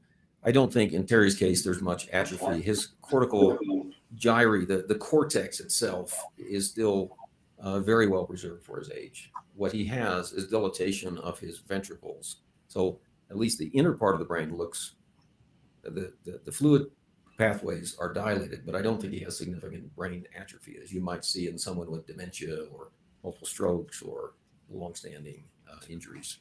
So in that respect, I would disagree with Dr. Black. I do think that Dr. Black discussed the diagnosis of normal pressure hydrocephalus, and I'd like to say that is a clinical diagnosis. And Terry Sanders did not have any of the clinical symptoms associated with normal pressure hydrocephalus. He had radiologic findings of dilated ventricles, but he had not progressed. He had a compensated hydrocephalus essentially. But many people have dilated ventricles and they do just fine. What he clearly did not have were the classic symptoms of normal pressure hydrocephalus, such as problems with his gait, ataxia, for example. If someone is ataxic, they're probably not going to be skiing. He did not have symptoms of dementia. He was a very bright, active, engaged person. He did not have difficulty with urinary incontinence or, urinary problems. So the typical symptoms of normal pressure hydrocephalus, which is usually diagnosed later, I think it was just serendipity that these images found these dilated ventricles. But in Terry's case, I don't think they were causing symptoms, and I don't think they're the primary cause of his current symptoms. And by the way, the ventricular dilatation had been present for at least a decade. They were seen on a CT scan at the Veterans Hospital a decade earlier, and they had been stable for a long period of time. Can you talk about NPH being a risk factor for persistent post-concussive symptoms? Well, I think in this case, some of the risk factors for having persistent problems with concussion, one of the risk There's a factors new is if poll. you've had repeated trauma. We know that from football players. and New poll other on YouTube. Athletes.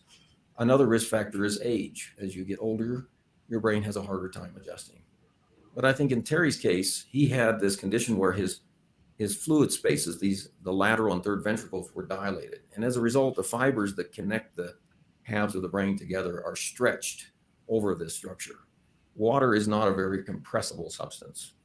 If you put a shock wave into water, like, you drop a depth charge in a submarine, that force is violently transmitted to the submarine. Yeah. And in the case of Terry, he had these fluid spaces that were enlarged in the inside of his brain, and his fiber connections, his white matter, was already somewhat stretched. It was already, at risk, and that shock or that rapid deceleration injury likely was exacerbated by the presence of this underlying condition.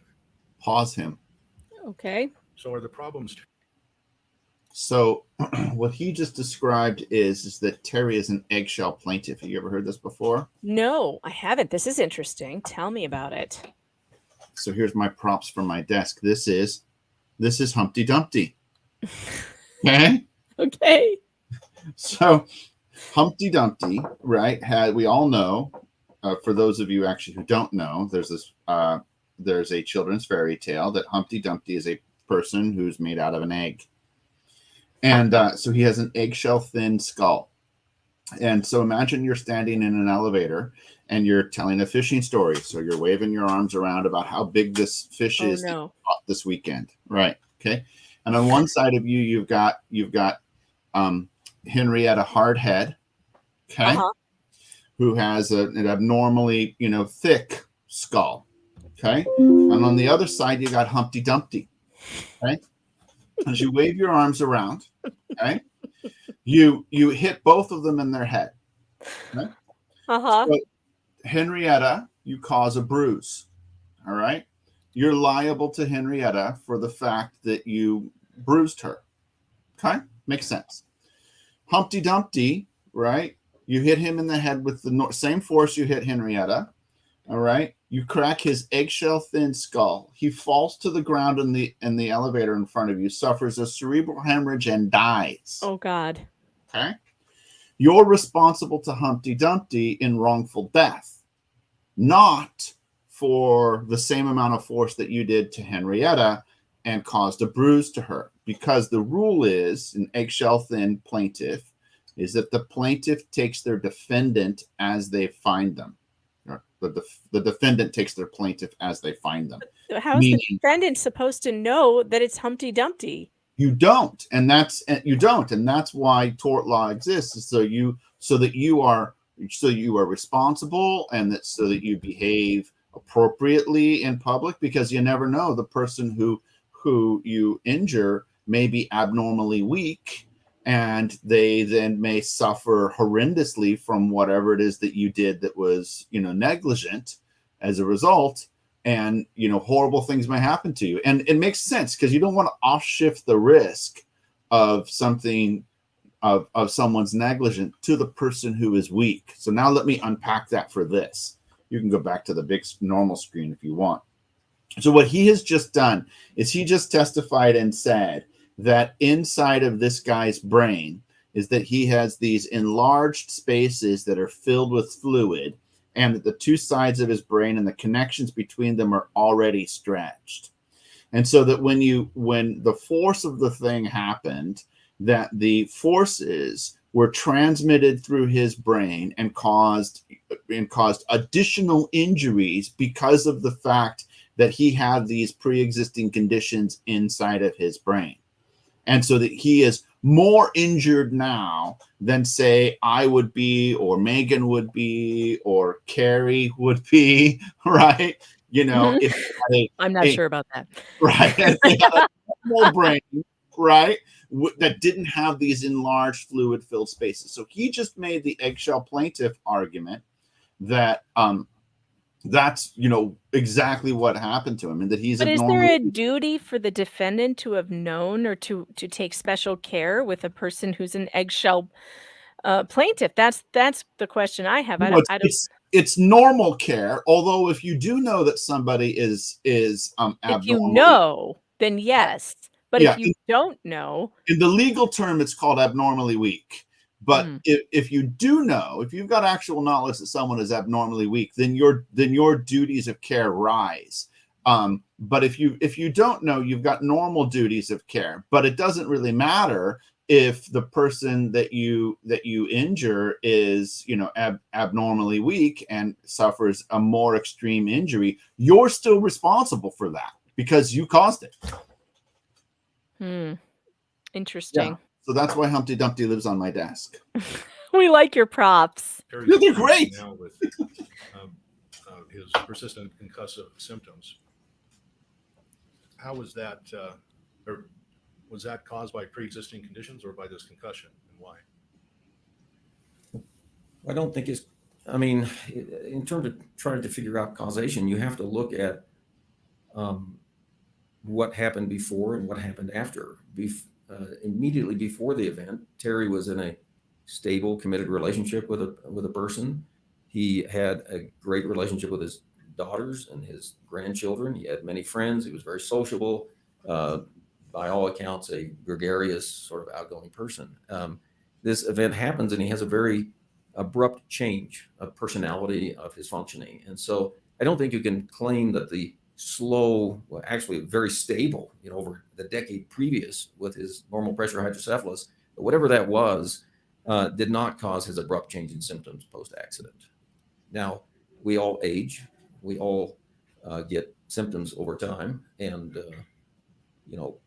could the normal pressure hydrocephalus affect him at some point in his life? Absolutely. But so could other problems related to aging. Pause. Related to aging. So that's Unrelated to interesting aging. too. He said unrelated to aging. Oh, I thought he said so could other problems. I thought he said related to aging. Maybe I'm wrong.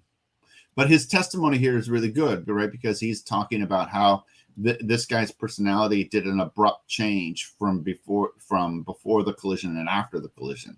So he's doing a good job of talking about causation, about how that happened. Here's the thing. I believe all of this. Like, I'm sure that he was injured, and I'm sure that he suffered all of these things. Like, I don't think any of that's up for debate. The only question up for debate is, did she hit him or did he hit her? Or was this just did they both hit each other at the same time? We don't know. Is somebody liable here is the only question. Whether he's hurt is not the question, which is why I don't get why we're spending so much time on this. And I think the reason is because plaintiff's counsel is trying to make the jury feel very sorry for him after, for the results of this accident. Well, yeah, this is reptile technique. Yeah. And yet being sorry for him is not a reason to give him his award. Yeah. What you're really talking about, though, is this is just a regular personal injury trial, and causation of how it happened is just one of the things that the jury has to decide.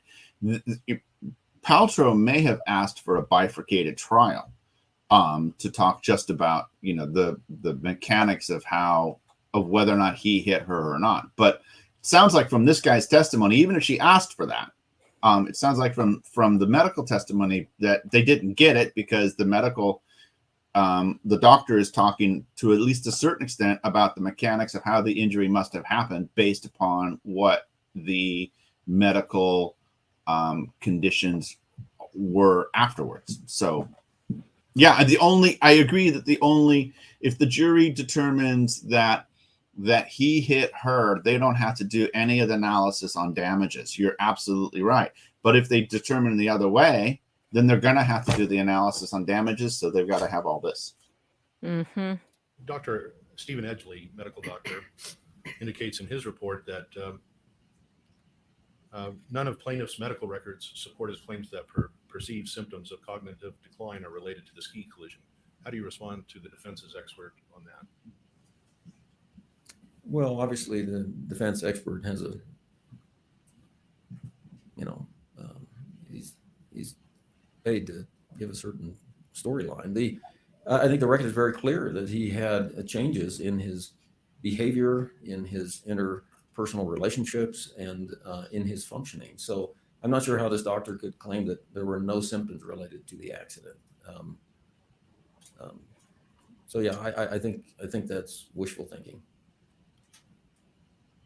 This is the Dr. the Robert difference Hesch, between a treating doctor and a forensic doctor. Indicates that Terry's persisting neurological conditions or symptoms that he reports since the ski crash are likely attributable to pre-existing health conditions. How do you respond to Dr. Hesch? Well, again, he wasn't suffering from those pre-existing health conditions before the accident. There are some things in the medical record. He had an embolic event to his right eye, so he lost most of the vision in his eye. So he did have some visual changes. He had some age-related hearing loss, which in the medical record was described as mild. He was using hearing aids, not uncommon at that age. He had a history of high blood pressure, although it had been well controlled. He was on blood pressure medication. I think that the imaging that I did and that others have done on his brain over the last decade have not shown the sequela of the that somehow hypertension was causing brain problems. He does not have multiple tiny white matter infarcts in the location that you typically see with hypertensive disease. He has some white matter disease around the corpus callosum where these stretched ventricles are. But hypertensive white matter disease usually occurs where there are little small end vessels, kind of at the zones where there isn't great blood supply to the white matter. So deep white matter, places like the thalamostriate arteries and the basal ganglia, the pons, deep brain structures, and he has none of that. He has no little infarcts in those areas that are typical for hypertensive related brain injury or white matter I like disease. He this has no comment cortical from infarcts Rumble. that would be related to previous strokes. I have the He same had thought. a few other conditions. He had a laminectomy on his back, which I think is completely unrelated. He had some arthritis in a finger and a thumb. Okay, hold on. I gotta say, here's the thing. Skiing is inherently dangerous. I think everybody takes the responsibility when they go on the slopes that they could be killed or injured. In fact, when you go on the slopes, I think you have to sign a thing that the mountain is not liable, if you get yourself killed. Unless you can prove like serious negligence on the other skier's behalf, I don't see how this is even a thing you should be able to sue somebody over, because if it was an accident, it's an accident. And if, serious negligence would be like that Kennedy guy, but he only killed himself, who was skiing down a mountain while with a camcorder on his shoulder, videotaping somebody else. So he wasn't watching where he was going. He was videotaping someone else, and he ran himself into a tree. That's unfortunate, and we're glad that he only killed himself and not somebody else, because that would have been extremely negligent. When you're out on the slopes and there's I don't know what happened, but there was a collision. Collisions happen. My daughter's been in collisions on the mountain. Nobody goes and gets a lawyer and sues unless there's some kind of really big negligence, I think. And I think there's a lot of risk involved. That's why you don't see me on the slopes anymore, because I'm 46 and I've decided that it's probably too dangerous for me to risk taking a fall. Even forget a collision, just a fall with my neck problems and everything else, I could really hurt myself.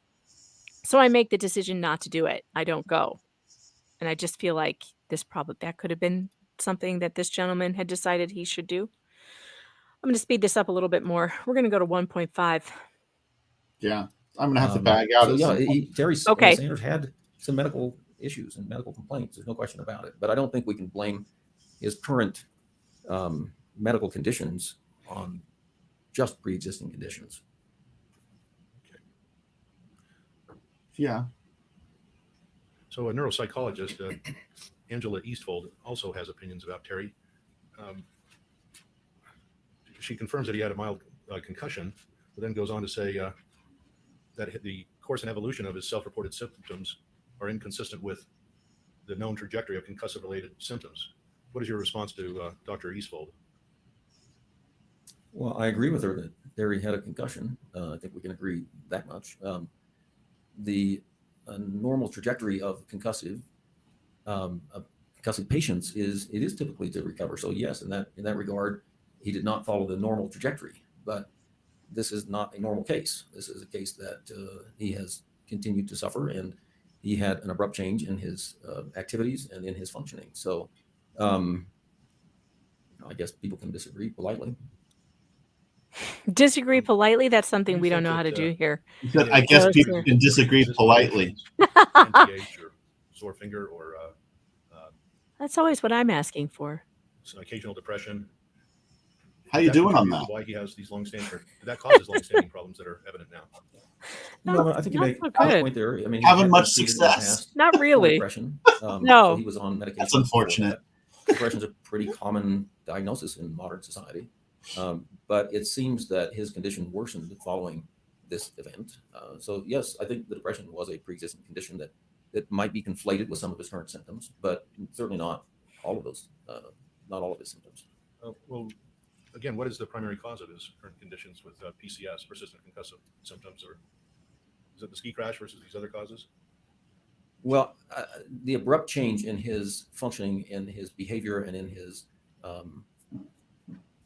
ability to interact with people was not something brought on by his pre-existing conditions. He had had those for many, many years and had functioned well and was stable.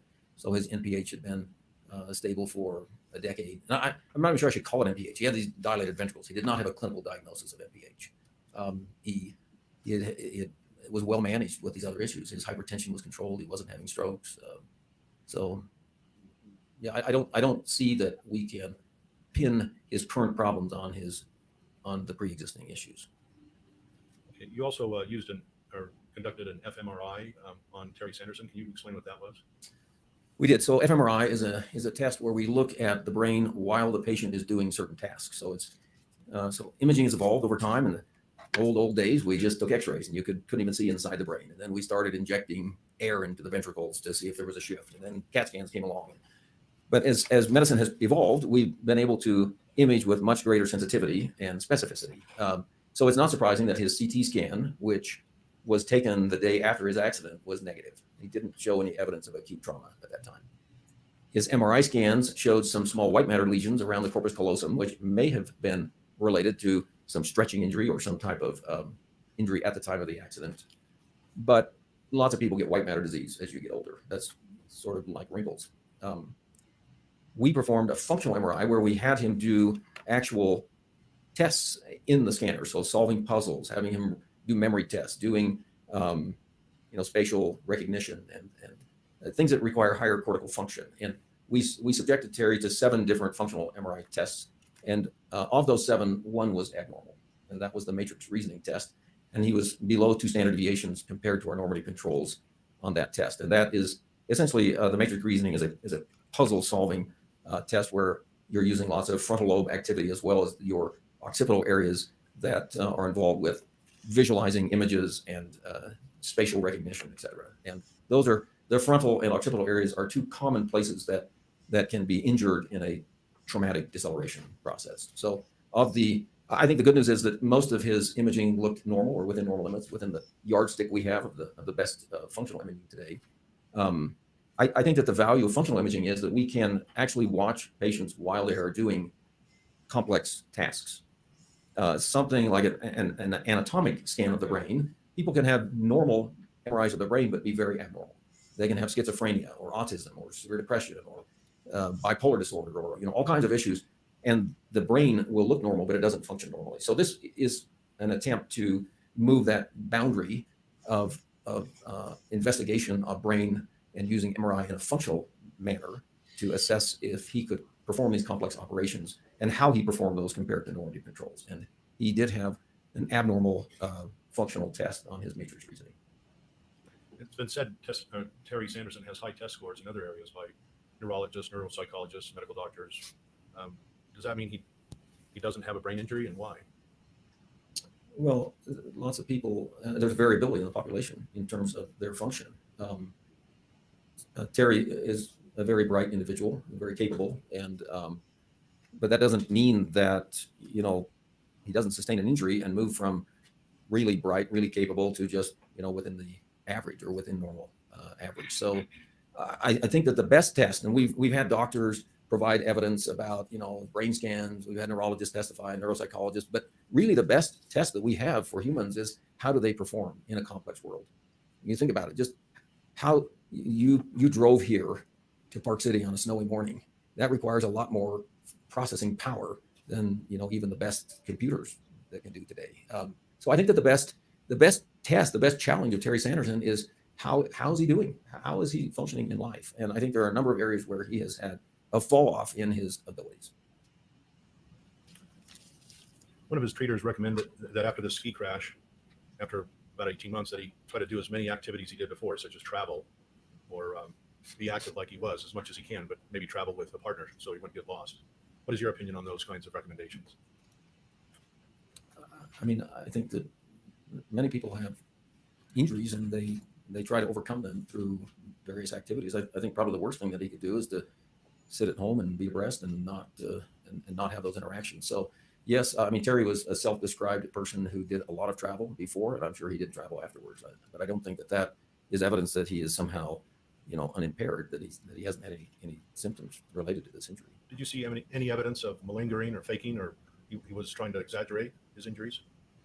No, I didn't. The functional MRI I think is difficult to fake because the scanner is actually washing your brain as you process this data, and you'd have to be pretty smart to try to fake, if you would, the MRI scanner in terms of how the blood is flowing and where the brain is activating. Usually, when we see someone who is faking or not trying, then many of the tests are screwed up. They're just Someone tried to doesn't make sense. brain test. That seems All of his tests except possible. one were within normal range, How and do I you think he fake a certainly was brain trying. test? We didn't mention, I don't think, in detail at least, one neuropsychologist for the defense, Galit Ashkenazi. She seems to think that following the incident, Terry suffered from exacerbation of anxiety and depression, which returned to baseline in about 5 months, but there's no evidence of any permanent mental health changes. How would you respond to Dr. Ashkenazi's? I'm not sure what data she used. I think that, again, the record is fairly replete with, there's lots of evidence in here. And in fact, his former partner, girlfriend that he had during the time of the injury, they separated. I don't think she has any ulterior motive. I mean, at this point, they're not together. Why would she come forward and say he's having all of these problems? Why is he different? I don't think she has any incentive to do that. In fact, she would have the incentive to do the opposite. I think that the best evidence out there is the reports of the people that know Terry best. You've heard of the term eggshell plaintiff? I have not. Okay. You've heard of people being more sensitive to injuries than others, correct? I don't know if that's a term, but sure. Or the concept. You've heard of the concept. Sure. And so it's possible that Terry was more sensitive to an injury such as what occurred at Deer Valley in the ski crash than others. And that's a risk factor or something that may have caused him more injury than another person would have had. Does that make sense? And how do you respond to that? Well, I would respond that Terry he sustained a significant injury. He was knocked out. He had 4 broken ribs. So I don't know that that's an eggshell. That's a pretty significant force. Whether or not he would have recovered or recovered quickly, there are lots of people that don't get better after a traumatic brain injury. We typically see that from car accidents, but some people just aren't right after an injury, and I think Terry falls in that category. Okay. Just a moment.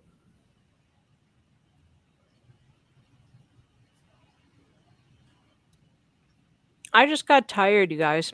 I don't want to fight with somebody all day. Thank you. I think we'll just pardon me? Why don't you approach? So you saw him talk about the eggshell plaintiff and Humpty Dumpty? Mm-hmm. Yeah. Yep. Unfortunately, I don't think he did a good job in terms of saying that, the plaintiff's whatever the hell it was, the hydrocephalus. Uh-huh. Right. Made him more susceptible to a particular injury, but it's there. Yeah, I don't think he did a really good job of that. He just sort of pivoted and said, well, he actually was, seriously injured. And great. So he's, seriously injured. I see Stephanie just jumped into your chat. She asked, is Utah a contributory negligent state? I really don't know. What does that mean? Yeah. Well, we're going to. Is it too much to describe? No, we're going to look it up real quick. Okay. Contributory negligence is, give me just a moment. Utah contribute. I can be trolled for a while and I'll take it, but after a while I get tired of it, especially if it's making the chat less fun. Mr. Egan, you may proceed. So when the chat becomes less fun, that's when something will happen. I just hid her for a while. Maybe she'll come back later. Begin, Your Honor. So it's good to see you again. I have a couple questions before we break for lunch about this comment that you made about Mr. Sanderson having a good relationship with his daughters. You read some of their testimony, is that correct? I did. And do you recall reading about Jenny Sanderson, one of his daughters?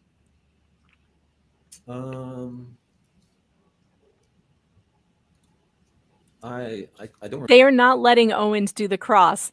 So far, he has not done either cross today, and there's probably a reason for that. This guy, James, he's super nice and super calm, and like he doesn't get upset. And Owens is not like that. He's super touchy, and I'm so annoyed because I keep wanting him to to be doing the cross because he's funny. What is going on with my microphone? Does it sound weird to you, Sean? Just when you were messing with it. Or So- it sounded super weird to me. Okay.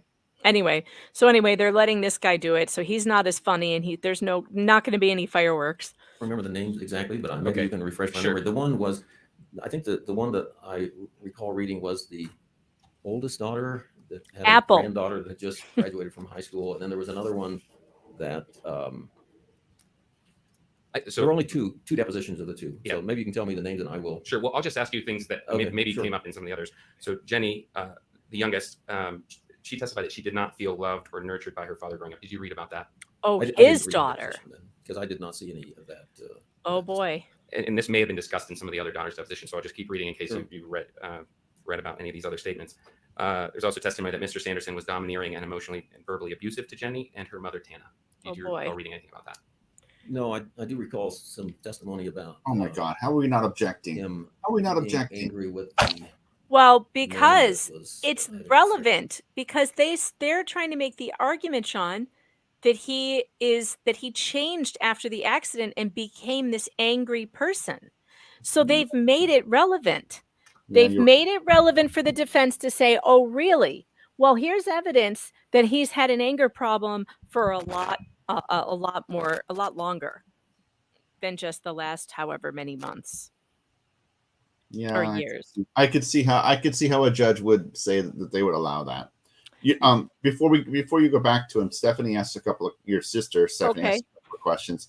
She posted what happened in Maryland, that if the plaintiff is at fault at all, that it's a bar to recovery. So I just looked it up for Utah, and what Stephanie's talking about with Maryland is very different than, say, Washington. Washington's a pure comparative fault state. So if the plaintiff is 50% at fault, they only get 50% of the verdict, period. Oh, interesting. But in Maryland, if you're at all at fault, you can't recover anything. Yeah, that's what Stephanie. Okay, so what's Utah? So Utah is a modified comparative negligence state with a 50% at fault bar. That means if you are 50% at fault, you cannot recover any damages. But if you're 49% at fault, you get 49% of your damages. Interesting. So the threshold is the halfway point. So if the plaintiff is 50% at fault or more, he gets nothing. Nothing. So let's say 49%. if he's 49% at fault, he'll get 49% of the verdict. So let's just say the jury says the total measure of this guy's damages is $3 million. How do you calculate that? That's tough to calculate as a another jury. one, right? But let's just say let's just say they say the total number of his damages is $3 million, and they say he's 50% at fault, he gets zero. Mhm. If they say he's 49% at fault, he gets 1.48 million dollars. That's what he would get, right? He'd get whatever that 49% number is. If they say he's 0% at fault, he'll get $3 million. That's if they say the total measure of his damages is $3 million. But they could say the total damages is, who knows? I would think this would be the case too, Stephanie. Shouldn't he get 51% of the award if he's 49% at fault? That's what I was thinking too. It's like, well, wait a minute. If he's 49%, but the math still doesn't add up, does it? Well, yeah, Right. I guess it kind of does. I don't know. I can't do that. This is more math problems. I can't do math in my head. But yes, to the other question though, Stephanie, they did open the door to this anger issue. They're Yeah, they did. they're making the claim that he became angry after the accident. And so that's really going to be a problem for him if there's anything in his past when he was angry ever at all. And they're going to say, "Oh, really?" Because look at what his daughter said. Look at what his ex-wife said. So that's all going to come in most likely. That makes sense. That's why they're not objecting. And the opening the door doctrine is a huge and very broad doctrine. Mm-hmm. I mean, Yeah. they're the ones making that argument. They just open up a whole can of worms. if he's ever had any arrests now for anger, some sort of anger problem, or public disturbance or whatever that shows he's unstable or something, they'll probably be able to bring that in too. Yeah. So we'll see. I will tell you, it's to finish out that comparative negligence fault thing, that from what I understand, there's a move away from sort of what Utah is and even sort of Maryland is towards what like Washington has, which is, that it should just be pure comparative fault, partially because it creates this complexity issues and it creates this winner take all sort of, mentality. And it lets people off the hook if they are negligent and do cause other people's injuries, if they just don't happen to be, the majority of that cause of injuries. So Sure. Yeah, interesting. That's interesting. That's tough. That was atypical. All right, I'm going to sign off. Oh, thanks for being here, Sean. I sure appreciate you taking the time to be here even this long. You're awesome. Hey, if the lady whose candle I'm going to buy later is going to take the testimony, she's going to take the stand, definitely let me know. I'll text you. Yeah. Absolutely. I will text you. It's going to be either today or tomorrow for sure. Right. So, And you're right. It's $75, but on eBay, you can pick them up used. Although that seems a oh little. God, the used badge candle, please, Sean, don't buy the used one. Pay the big bucks for a new badge candle. Right. Fortunately, I've got a new list for here from, Megan the cleaner. Right. So right, you gotta go get your cleaning supplies for the crime scene, and then you gotta buy the badge candle to burn afterwards. Right. So We'll that work the house on that. smells not like murder, but more like badge. Yeah, and I really want to know, how do you get the little bits out of the circular saw blade? Oh, oh, I know nothing about that. Nothing at all. You seem to. Yeah, you got a whole step process here. I've also had to clean up chicken blood, by the way, Uh, from ox attacks and stuff. Not fun. Chickens bleed a lot all over the place. I don't want to know about your Wiccan religious, rituals. It's okay. What do they call the cartel religion? What is that again? Where they're always beheading chickens and stuff? Don't know. Los muertes. Megan, I support your lifestyle choices. Your pronouns are it, them. I know. My pronouns now are try me. Those are my pronouns. Yeah, right. Yeah. They should have. Stephanie says they should have called the open the door doctrine the open a can of worms doctrine. The can of worms. Call it the can of worms doctrine. Wiggle. On that note, thank you for joining us, Sean. Bye. Take care. Have a good day. Rest of your day at work. Thanks. See you later. Yeah. All right. Let's see. Let's get back to this. But that was Stephanie, aren't you on lunch yet? Can you get in here? Okay. What about, did you hear any testimony about Mr. Sanderson becoming frustrated if his expectations weren't met? And this is referring to his children. No, I don't recall that. What about testimony that he has always been easily frustrated and quick to anger? I can answer this question. This question in the chat. If Diva cups are reusable, how is this so bad? Because I have bought both my children Diva cups, but getting them to use them is something completely different. It's a long process. It's a scary sort of thing for a teenager to try and do, and so we're working through our fears. Working through our fears on this. Yes, Santeria. That's the one I was thinking of. That's the one. I don't know my cultish religions all that well. I think that testimony is contradicted by other testimony by the daughter, but no, I was not aware of that testimony. Okay, what about testimony that his frustration was visible in his body language and in the way he would talk? No. Like I said, I don't think I've read this deposition. What about testimony that he did not speak with one of his daughters, Jenny, for 13 years? Not aware of that. What about testimony that Mr. Sanderson is controlling and relentlessly tries to mold Jenny to be a certain way? Yeah, again, I haven't had any of the testimony from Jenny. So Okay. I was not given that deposition. Well, some of these things may have been addressed by the daughters. Sure. As you mentioned with the affair, there may be something that's related, and I want to give you an opportunity to address it.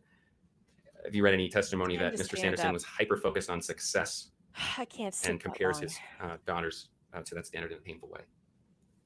I did read testimony about him being very focused, and one of the terms was anal retentive, or anal or something like that. That he was that he was a very focused individual and a multitasker, but not any.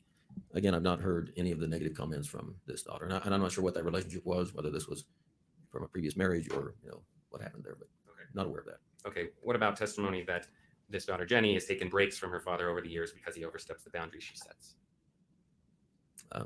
Again, haven't read Jenny's testimony. Okay, that's all I have. Thanks. Are you resting, or are you just resting for lunch? Just for lunch. Okay. All right, we'll take a recess now for lunch, and we'll Oh, it's return at lunchtime. 1:30. Well, the good news is that we can fast forward because we're behind. So perhaps we can get through this lunch. Let's see, are they still on lunch? Oh, they're still on lunch. Right. Well, let's fast forward to where they're at live. And we'll take a lunch break. All right, this is the perfect time because I'm feeling like I can't sit for 1 second longer, and you know what that means. It's time. It's time. What's it time for? It's time for your squats. Let's go. You impose fatness on you. You did it by going, oh, I want the butter on the popcorn. Oh, I want the butter on the ice cream. Oh, I want the butter on the sandwich. Oh, I want the butter on the salad. Stop eating butter. Can you just get up, walk 1 mile? Do squat! Walk farther. And if you can't walk, crawl, roll, get dragged by a goddamn forklift. Whatever is wrong with you, just move. Ever. Get off the chair, get off the couch. No one is coming to service you while you sink into that furniture, while you become one with the pleather your poor ass got on that Walmart couch. Can you try not floating into sadness?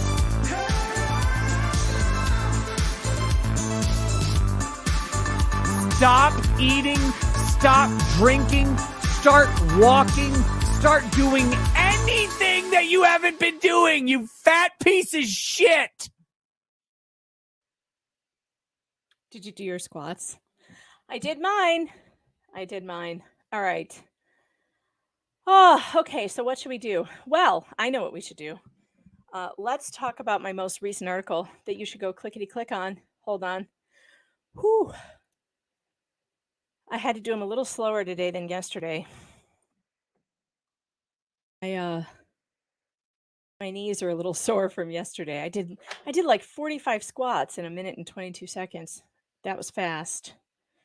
Or what? That was 2 days ago, not yesterday.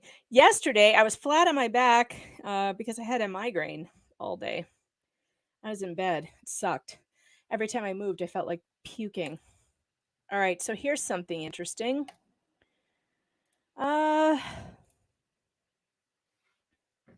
All right, this is so sad, but has to be talked about, really. We have to talk about this.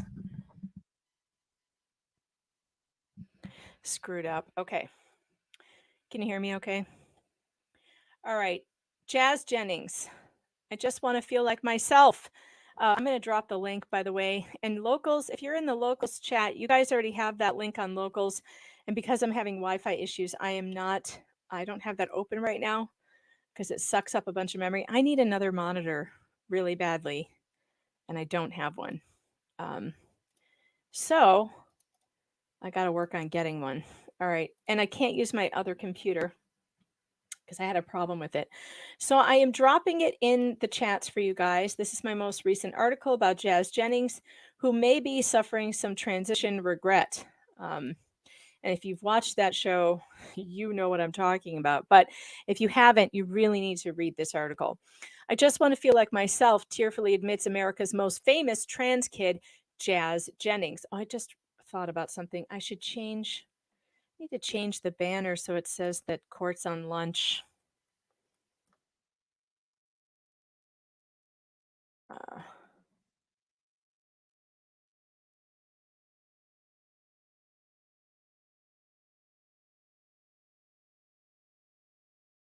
Jazz Jennings, for those of you who don't know, is America's youngest transitioned from as a child. She transitioned, her mother transitioned, I shouldn't say her, his mother transitioned him at the age of 5. Oh my God. So to be clear, that we are talking about a biological boy here. And you know how I don't use pronouns. I'm not going to use she, her pronouns because this is all just so tragic, and we need to be honest about what we're talking about. And what we're talking about is that a little boy at the age of 5 was put on a fast track to mutilating his body, and it has caused so many problems. I bet you don't even know, but let's get into it. There are a lot of deeply disturbing and unlikable members of the trans cult. Jazz Jennings is not one of them. He was transitioned by his mother at the tender age of 5. By the age of 11, Jazz was on puberty blockers.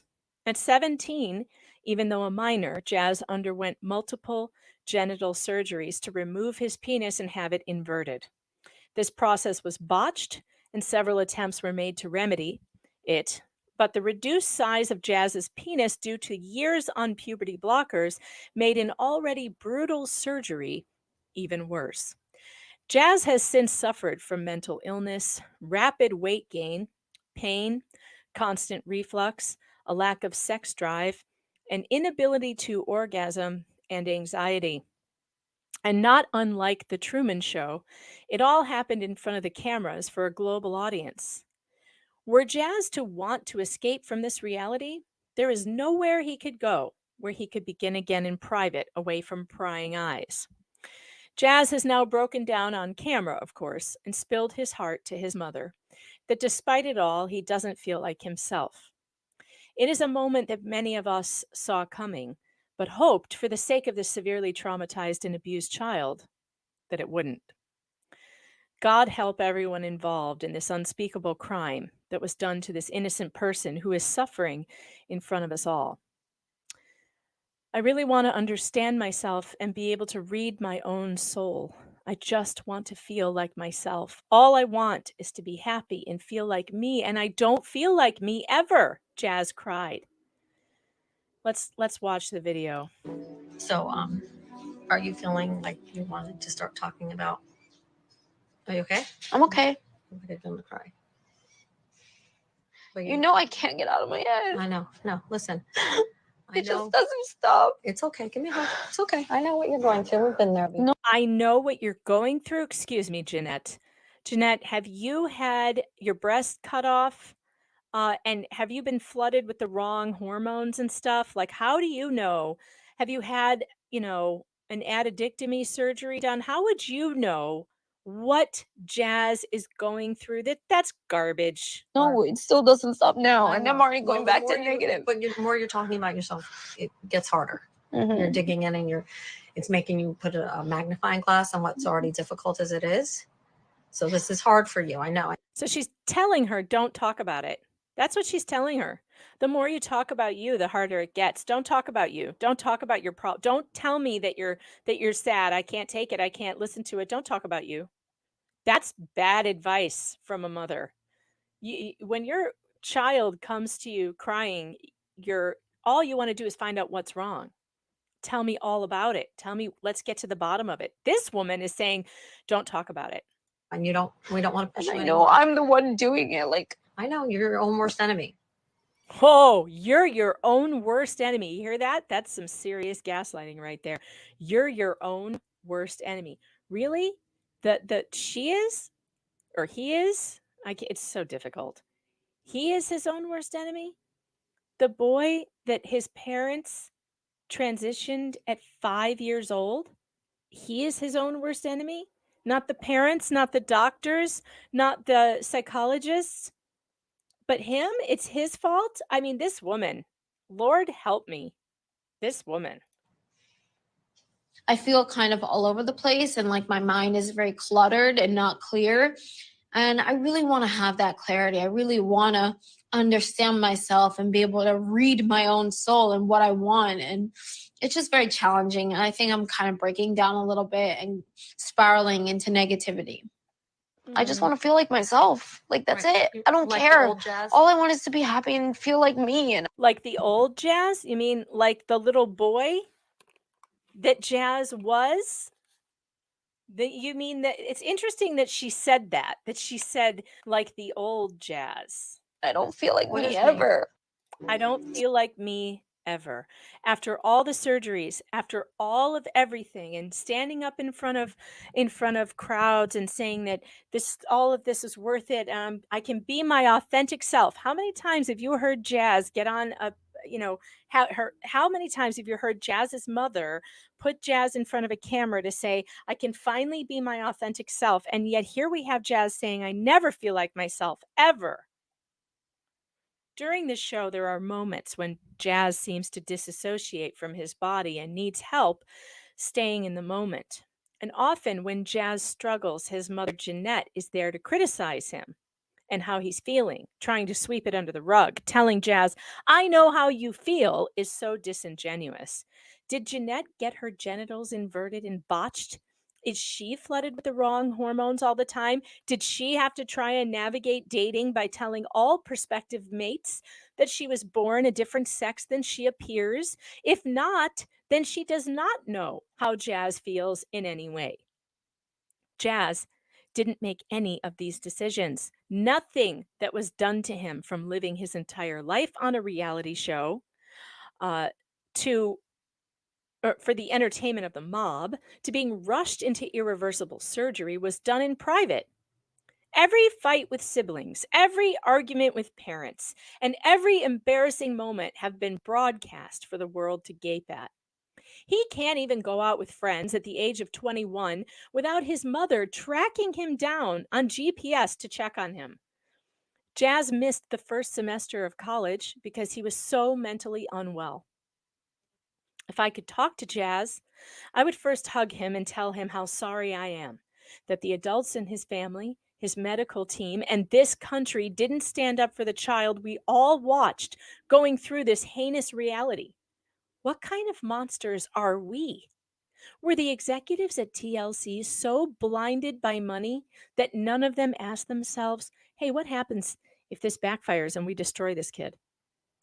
Jazz has been used in an unforgivable way as the face of a movement that he didn't even understand and still might not fully grasp. He's a show pony, a cause, a public experiment done for the entertainment of some and the political goals of others. His children's book has been used as a seductive tool to suck other 5-year-olds into the same nightmare. It isn't Jazz's fault. And if I could talk to him, that's the first thing I'd tell him. None of this is your fault. It's okay to feel bereft and sad and angry. You don't feel like yourself because the adults around you convinced you to try to be someone you were never made to be. It was all a lie. Instead of coming clean, Jazz's mother, an oft vilified character, gaslights Jazz by saying, you are your own worst enemy. Well, that's not how we see it, Jeanette. While some people are pointing the finger at Jeanette, and it's understandable why, that's not where the majority of the fault lies. Jeanette Jennings did profit off the transition of her little boy in many ways, including a hit television show, numerous speaking engagements, and elevation to stardom in the trans community, where she is treated like the virgin mother of the Christ child. But she is also a victim of a predatory medical industry full of people who lie for billions of dollars. I know this is all very heartbreaking. I know, you guys. It's hard. Marcy Bowers is one of those people. A biological male who not only transitioned himself, but is a surgeon who performs the disfiguring surgeries they call life-saving, is also Jazz's surgeon, and he is one of the major villains in this case. It wasn't only Bowers, but the rest of Jazz's medical team, from psychologists who didn't treat Jazz's gender dysphoria, if he ever had that at all, and wasn't just a feminine boy, to the school counselors and teachers who encouraged Jazz's fantasies. It is those people who bear the brunt of the blame. the media also needs to take some responsibility for pushing this on the American people as if it was stunning and brave and not dangerous and experimental. This is really going to break your heart because you can see the brainwashing in this. He's 11 years old in this. 11 years old. And in this Barbara Walters interview, you can hear the words coming out of his mouth clearly did not come from him. They came from someone else, an adult. Good evening. Watch a little They bit are of the this. words that cover. All right, blah, blah, blah. And here, Barbara Walters is just so over the top with the Body. cheering. A Listen new to this. face smashing into the open. Families would regard as a terrible secret and brought it smashing into the open. She is the brave and beautiful new face of a child born in the wrong body. That is so sick and evil, Barbara. You should be it's so sick and evil that this woman called it brave and beautiful and just so sick. This experiment on a 5-year-old. And here she is saying that it's brave and beautiful. She's got to love no. Describe Jazz to us. Vibrant, happy, full of life, self-confident. Now, back then, by the way, the reason why Jazz appears to be happy and vibrant and full of life is because Jazz is an intact little boy here. This is an intact little boy. No matter how he's dressed or how he looks or what his hair is like or what he's wearing, he's an intact little boy. This is before hormones. This is before any surgeries. So his body is acting normally like a normal little boy at this point. Let me get to the part where they have Jazz talking about this. And they've got, look how cute, playing soccer. And padded bras. She not only dreams of mermaids, she swims like one. If you didn't know it, would you believe this 11-year-old girl was biologically a boy? Yes, I believe it. Let's get this straight, Jazz. Are you a boy or a girl? I am definitely a girl. Like, that's all I consider myself as. I'm sorry, I know I never do anything with my hair, but... Jazz is transgender, a boy living as a girl. I have a girl brain and boy body. Hi. Who told Jazz that he has a girl brain and a boy body? When we first met Jazz in 2007, she was only 6 years old and one of the youngest documented cases of an early transition from male to female. 6 years old. We'll say things like, God made you special, because there aren't very many little girls out there that have a penis. At age 5, There are no little girls out there, Jeanette, who have a penis. That's not what little girls are. parents, Jeanette and Greg, made an extraordinary decision. They allowed Jazz to openly identify in the opposite gender because they and their doctor were convinced this was not a phase, but a condition now called gender dysphoria. Look how tiny this little one is. Look how tiny.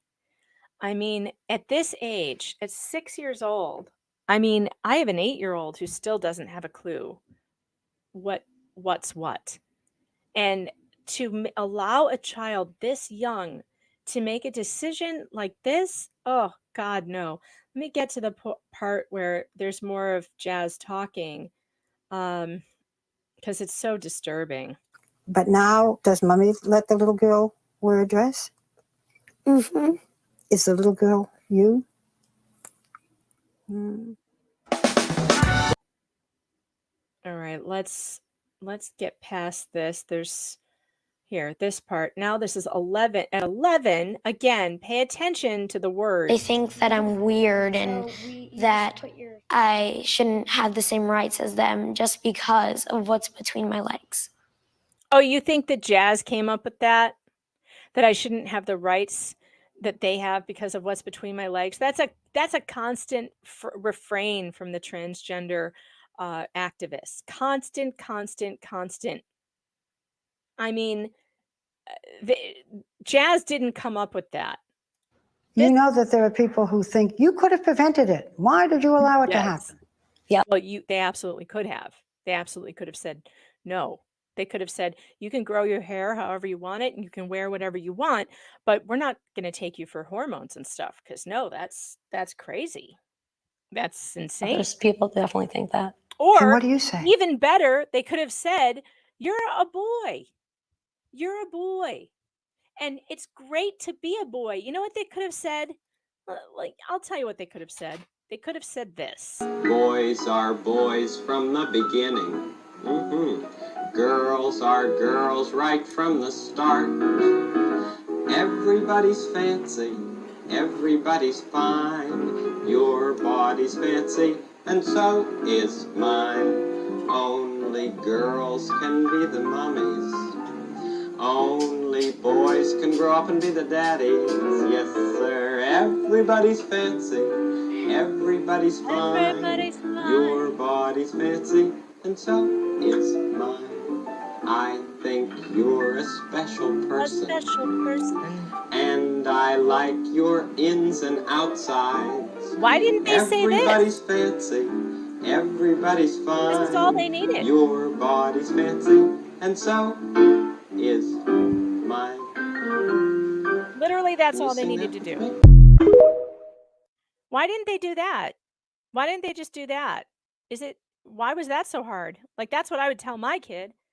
Hey, let's talk about the way Mr. Rogers talks about it. That's a nice, yeah, it's nice. It's nice to be proud of yourself and how you are and who you are. Not this, whatever this psychosis is. Like, oh, you don't like who you are? Well, let's turn you into somebody else. I don't really care what they think. Yeah, we know, Jeanette. Jazz is fortunate. Oh, fortunate. We'll see how fortunate you think Jazz is today. It's too bad you're dead, Barbara, because I wish I could drag you back from the grave to show you how Jazz turned out today. This kid that you convinced America was happy and thriving, yeah, it didn't go so well. Parents and 3 siblings accept her, and as much as they can, keep her safe, which is why they asked us not to use their last name or location. It's amazing to me that these people haven't been outed for who they are yet and where they live. Like, not that I'm saying they should be, because nobody needs that, but this is just okay. Before I get copyright struck, let's not do this. Let's go back to my article. Why is this not working? Come on. What happened? All right. Let's go down here. All right. So we know Barbara Walters pushed it on us, right? Back when Jazz was 11 and Barbara Walters, his mother said, Jazz is a happy transgender kid, and you never hear those words in the same sentence. But now, Jazz is anything but happy. The last several years have been proven to be monstrous in many ways for Jazz. Jeanette broke down in a recent episode recounting the discussions that she had with medical professionals who told her that Jazz was at risk for suicide if she didn't allow him to transition. Do you want a live daughter or a dead son, they said. This question is repeated to vulnerable parents all over the country when they seek answers to why their child is experiencing body dysmorphia. And instead of treating the underlying illnesses and conditions that could vary from depression to autism to anxiety or more serious events like traumatic abuse, our greatest medical minds prescribe dangerous hormones and surgeries to alter healthy body parts without even asking what's causing the disconnect between body and mind. They then stop children from experiencing puberty, which is supposed to flood the brain and body with crucial hormones that it needs to fully develop. This process is so important and so necessary that its benefits are still being studied and discovered. One of the reasons Jazz cannot experience sexual desire is because that process was stopped and he was denied the experience of becoming fully human. It reminds me of the eternally stunted vampire child Claudia from Interview with a Vampire. Turned into a vampire as a small child in violation of the vampire code, Claudia led an isolated and tragic life with an adult mind in the body of a child. When the reality set in that she would never grow or change, she was filled with violent rage that led to her death. I'm sure you guys all remember this. Some of these, Claudia, are so old. Tattered. Throw them away. I will then. This movie, this part always makes me cry. Wait, there might be nudity here. Let's skip past that. You don't. Why not? Can't I skate like everybody else? So scary. Just the idea of it, right?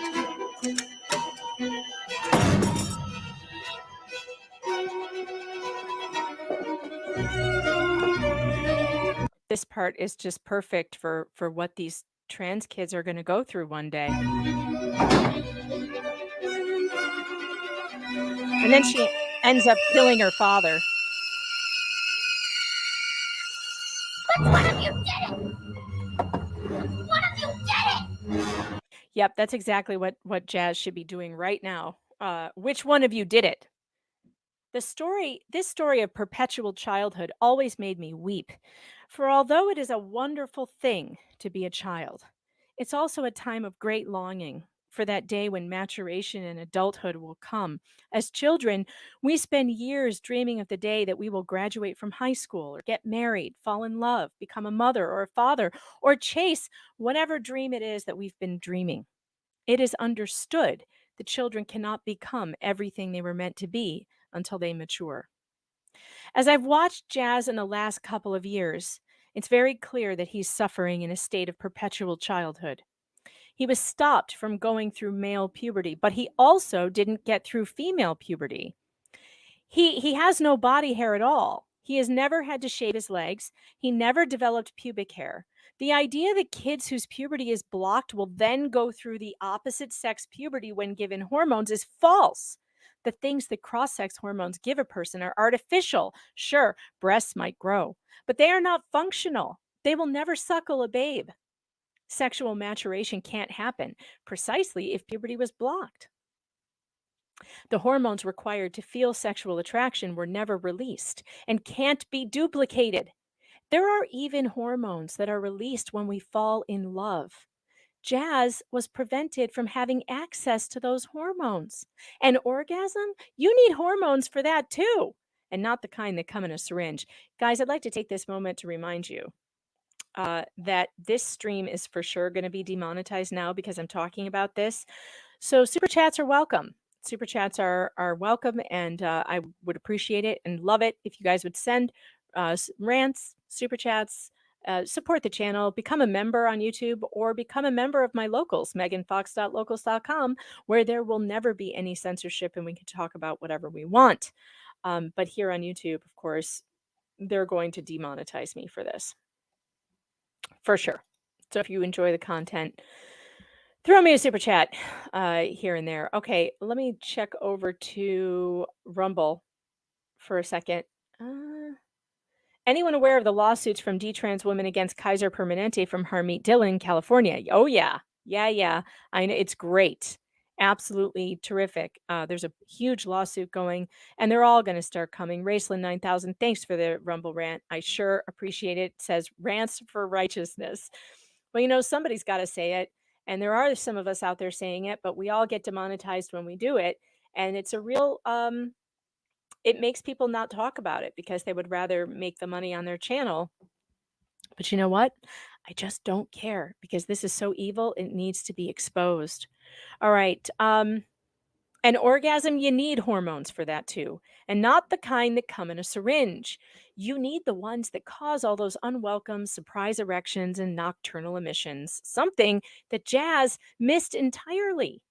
Marcy Bowers knew that this would happen. Did Bowers inform Jazz or his parents of this before blocking Jazz's puberty? And here's Billboard Chris, total hero. The president of WPATH admits that none of the boys who started puberty blockers at the onset of puberty have ever been able to have an orgasm as an adult. This is criminal. Let's watch it. The second is when I had that every single child who was blocked at Tanner stage 2 has never experienced orgasm. I mean, it's really about zero. These are these are just assigned male at birth. So trans feminine. And it's because they never in their lives are exposed to testosterone. Criminal. That doesn't change. That doesn't change. So blockers prevent the rise of testosterone, and they don't really go on testosterone at or around surgery or into adulthood. And so we don't know. They're going to have this sensation. There's no question about that. But are they going to be able to achieve sexual satisfaction? It's important in relationships. And I know that from my work with female genital mutilation survivors, that the lack of being able to be intimate with a partner is very Holy important. crap. She just likened, or he, that's Marcy Bowers, that's a biological male. He just likened the surgery that he does on little boys to female genital mutilation, which is exactly what it is. So I'm glad that he said it. But oh my God, this is what they say when they think no one else is listening. By the way, this was leaked. This was not a public video. This was leaked. The lack of being able to be intimate with a partner is very important. You think? And so this is what really raised the red flag for me, is to say, look, Well, we're but going to really, we it didn't make you stop doing it though, did it? You did it to Jazz. need to have our eyes open about it. I think it's been beneficial talking about it. Talking about it amongst yourselves, but not with the public. You don't tell the public this. I know Joe and many others have reported to me, you know, they've changed their approach a little bit in their informed consent models, and that we're talking about masturbation now. We're talking about, dear God. Okay, that's an area of the body that's got very dysphoric for you, but you know what? It's all a penis is just a large clitoris. I mean, it's all the same material. This is a doctor talking, by the way.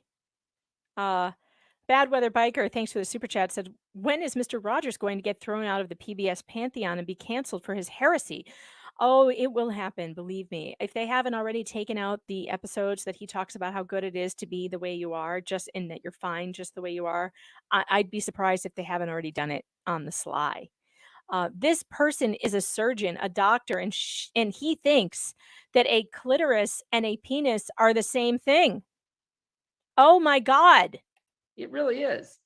No, it's really not, so, Marcy. you know, use it for the pleasurable purposes, partially that it was intended. But you took away the ability for them to have any pleasure there.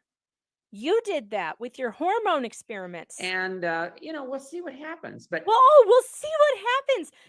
This is, by the way, the person, Marcy Bowers, the WPATH president and surgeon. This is the person pushing this on children.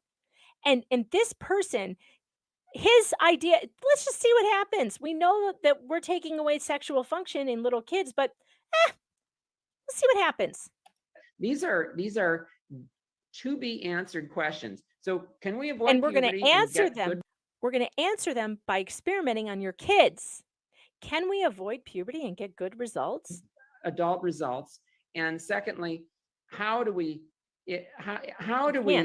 assure someone that they're going to be able to be sexually responsive? You can't. Do we remove the blockers during the course of their adolescence and let a little bit of puberty come back? How about let them go through puberty entirely? Do we delay it maybe into 10 or 3 or 4? This is all an experiment. They don't know. And they are doing experiments on children. They are doing experiments on gender experiments on children. That's what they are doing. They're doing it without your consent. They're not telling people what the actual problems will be. Let's just ruin lives and see what happens. Yeah, well, we're seeing what happens. We're watching Jazz Jennings go through it right now. And you know what happens? Delayed maturity, not able to grow up, not able to leave his parents, not able to be attracted to anyone, not able to have a real relationship, constant pain, constant anxiety, mental illness. That's what's happening. And yet these people have the nerve to say, we'll just see what happens with our children. Into Tanner's 3 or 4, maybe before they have their first orgasms, maybe. Oh my God. This is the expert, folks. These are the experts. They don't know. The end result of stopping male puberty in Jazz's case is the creation of an adult without sexual function. Though Jazz pretends to have felt arousal, it seems more like wishful thinking. As he's 22, He hasn't had any real romantic relationship and shies away from any activity like kissing or cuddling. Then there's the awful reality of Jazz's neo-vagina, which needs constant dilation so it doesn't close up. I remember how painful piercing my ears was and trying to keep those tiny wounds from closing. I eventually gave up entirely. I can't wear earrings anymore because the holes haven't even closed, though. They haven't closed all the way, just partially.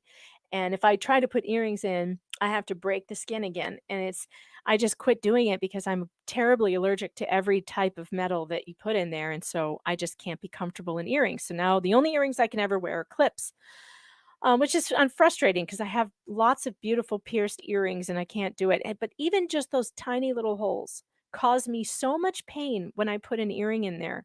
I can't even explain it. I can't think about anything else because my ear is throbbing. And so then it takes 2 days for it to stop hurting after that. I can't imagine trying to keep a hole so much larger from closing in my body. Jeanette revealed how reluctant Jazz is to put the dilator in the wound and shocked the nation by saying she threatened to do it to Jazz if he wouldn't do it for himself more regularly. This young person's life has been one public humiliation after the next, and it makes my heart ache. We're going to watch this video, but for those of you who do not know, when a man goes through the genital reconstruction or whatever the hell they call it, when they invert the penis into a neo-vagina, you have to dilate with these things that look like sex toys in different widths and lengths forever. Okay, it is not just for a few months. It is forever. Now, it will go down in times. It's just the same way where you have to put earrings in your ears and you can't take them out. If you take them out, your ears will eventually close up. And mine are still, and I'm telling you, it's been years and years since I put earrings in there, and I can still punch an earring in there because it's still not all, it starts to close. Um, but the way that the neo-vagina is constructed out of, they sometimes use colon to do it, or they use stomach lining, and it continually the body tries to heal. It will always try to heal. That's why, yeah, all these holes will close up.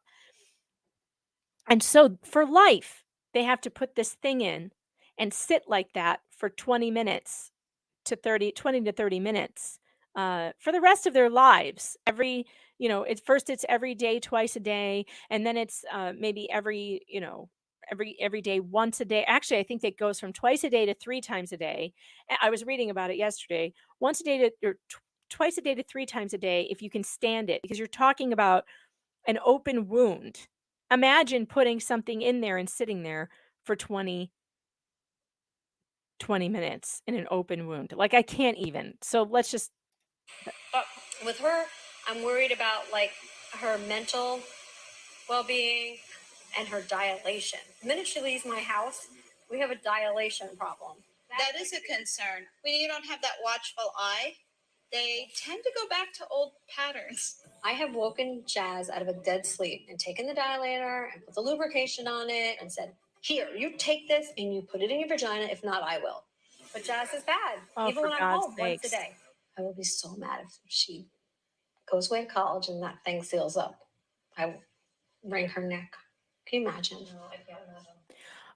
It's Jazz's body, and if Jazz doesn't want it anymore, Jazz doesn't have to have it. Jazz can let it close. Jazz is 22. Imagine the level of involvement that this person has in her child's life, that she is threatening to assault her with a dilator. Oh, there's a verdict in the Zach Anderson trial? Okay, maybe we'll hop over there real quick. Bad Weather Biker, thanks to the super chat, says, in the doctor's defense, the male organ shrinks to female organ size when it's really cold. Ask a guy trying to pee in the woods wearing Carhartts. Hashtag shrink. Have you peed on your Carhartts before? That's funny. All right, hold on. Let me check. Let me check the YouTubes via the internets for the Anderson verdict.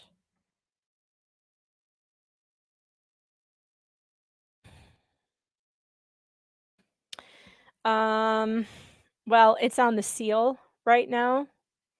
So I don't it but we'll definitely cut over there when it starts and we'll hear the verdict if it's coming back.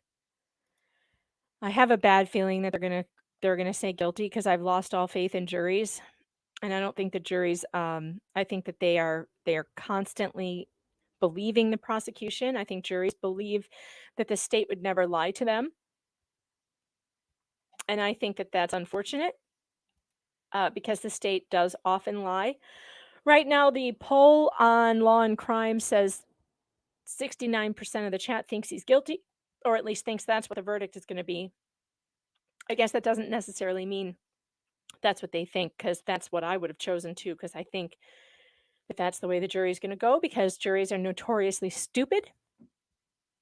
Mrs. K. Griff says they just announced it, so it'll probably be an hour or so. I'll keep tabs and let you know. Thank you. I appreciate that. Yeah, if it closes the neovagina, so does her revenue stream. Yeah, you're damn right. Oh, by the way, Simpin' Ain't Easy is just catching up and says, OMG, I'm catching up and my face hurts from laughing. Please get that lady with all the boyfriends and marriages on the show.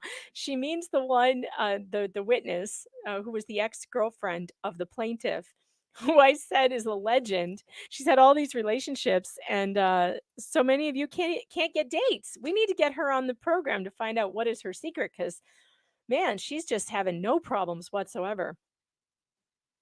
All right. Oh, Mrs. K. Griff pointed out that that's a really low percentage for guilty on Law and Crime. Well, that's interesting. So perhaps there are.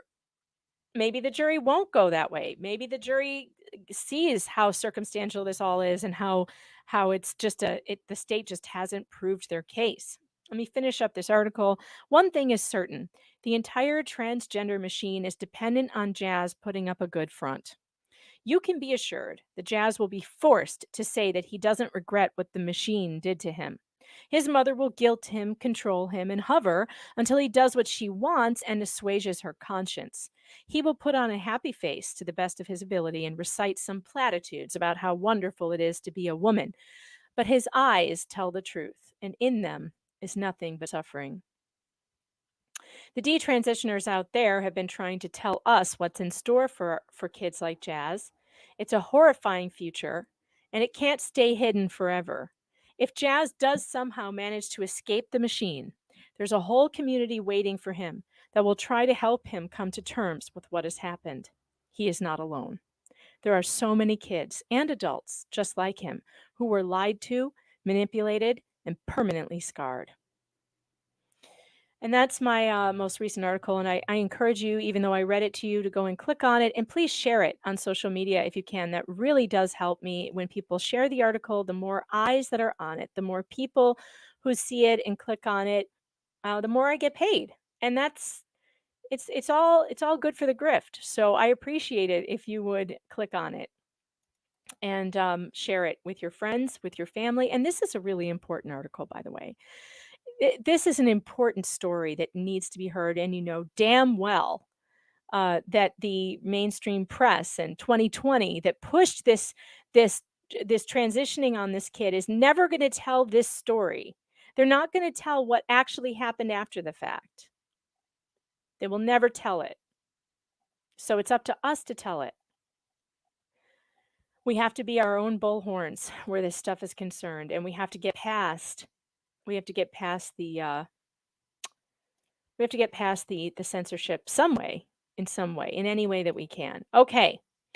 I need to go take a break because I have not gone to the bathroom or anything. It's been 4 hours, so I'm going to go take a pee break.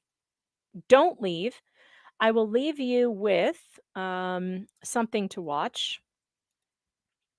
Oh, I know what I'm going to leave you with. I'm going to leave you with this amazing press conference here. Speaking of the terrible fake news media and what they don't show you, you want to see something that's really going to make you angry that they didn't show you? Fake news.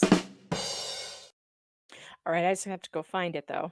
It's going to It's going to be interesting because I didn't save it anywhere. I know it's on my Twitter profile, but there is a not a detransitioner. There's a trans person who has not detransitioned, but who regrets deeply the surgeries and hormones that she took when she was 40 years old. She did this. She transitioned at 40.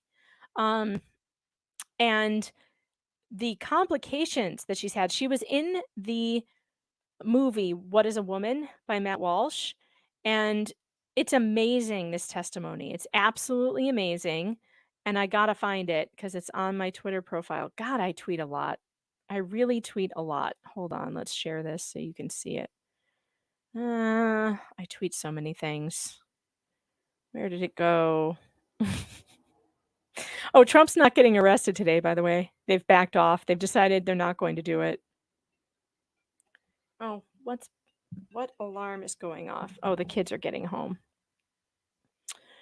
Where is it? Dang it. Didn't I retweet it? How long ago was this? If I could, oh, his name is Scott. Hold on. It's on Scott's page. Maybe if I go to search Scott, there it is, Scott Nugent. Okay. This, I'm going to leave you with this. It's 9 minutes. I'll definitely be back before 9 minutes, but I want you to hear this because this is awesome. My name's Scott Nugent. I'm a lesbian and I'm a trans man. But my most important role is that of a parent to 3 incredible children. I'm a mother, a woman who has given birth and carried life. I'm here today to put an end to the idea that medically transitioning children is about human rights. It is not. It's about money. Market research predicts that gender-affirming care will generate more than $5 billion a year in less than a decade. The truth is that medical transition is experimental, dangerous, and it doesn't cure anything. In fact, your question, there's only 7 studies that stated that medically transitioning children is beneficial, and every single one of them has either been modified with not enough time or participants or, oops, we were sorry. Yet these are the pamphlets and the studies that are still given to parents currently. And of course, society doesn't know that because you don't cover it. We now have children's hospitals all over Europe halting and banning all childhood medical transition, calling it the worst medical scandal in modern history. Yet here in the United States, we have bigots everywhere. We have transgender people. We have gays and lesbians trying to talk. And people that are not trans and not gay and lesbian are calling us bigots. I underwent close to $1 million worth of surgeries and hormone therapies to change from Kelly to Scott, a trans man. And then I almost died in the process. And I certainly have cut many, many years off of my life. In fact, I probably won't live long enough to meet my grandkids because I still, to this day, get recurring infections. Nobody knows why. But again, 95% of all medical transition is experimental, except for top surgery. We have no idea what's going to happen to these kids because it's never been studied. But we are seeing early onset osteoporosis. We are seeing hearts and lungs the size of 12-year-olds. And if you couple that with the only long-term study that followed these transgender people for 30 years in Sweden, Sweden is the leading country for transgender medicine. 2 months ago, they halted and stopped all medicalization of children. Do you know why? Well, there's a documentary that you won't find here in the United States, but they're finding something in addition. Girls' spines are not fusing together properly while on puberty blockers. We have 15-year-olds walking like this for the rest of their lives, and they won't live past 30. But you say he's a bigot. You see, I tried to kill off my female self because I was sold a lie. I was sold that I was actually a man trapped in a woman's body, that my masculine traits and my strong personality were proof that I was really a man. I was told that all my pain and self-loathing would magically disappear if only I pumped my body with testosterone, removed my breasts, and altered my genitalia. I was tricked at 42, at a vulnerable place.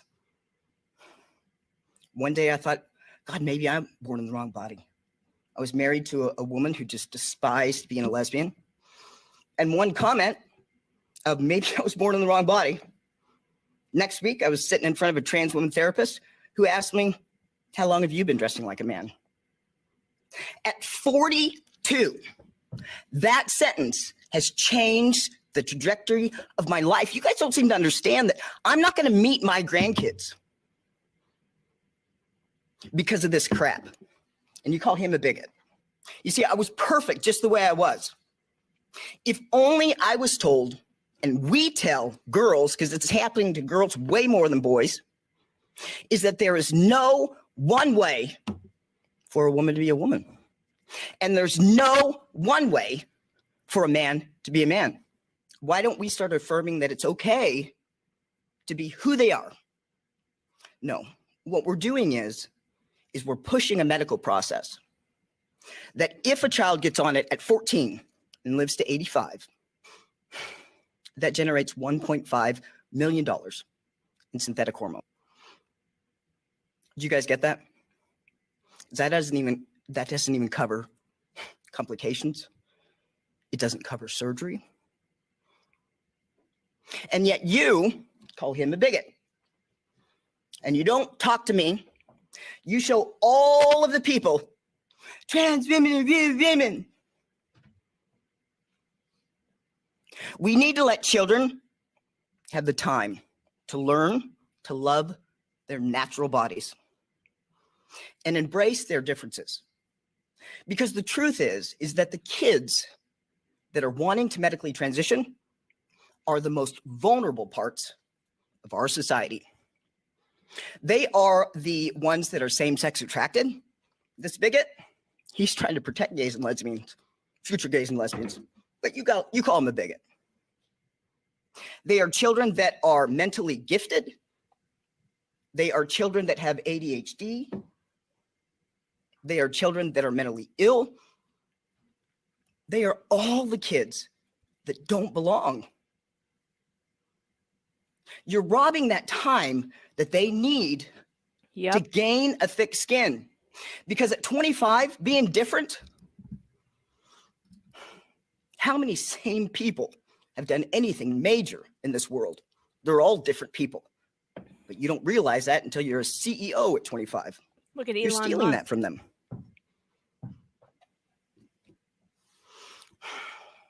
With gender interventions, there are no takebacks. Puberty blockers are not merely a pause button. In fact, the corporation that's telling you puberty blockers are safe, that generates and produces all that puberty blockers that they say is a pause, it doesn't hurt. In 2003, they were sued by the US government, deemed a criminal enterprise for false advertising and bribery. They paid $874 million like that. The biggest payout at the time, more than Oxycontin at the time. This is a company that doesn't have the money to run studies on puberty blockers for children?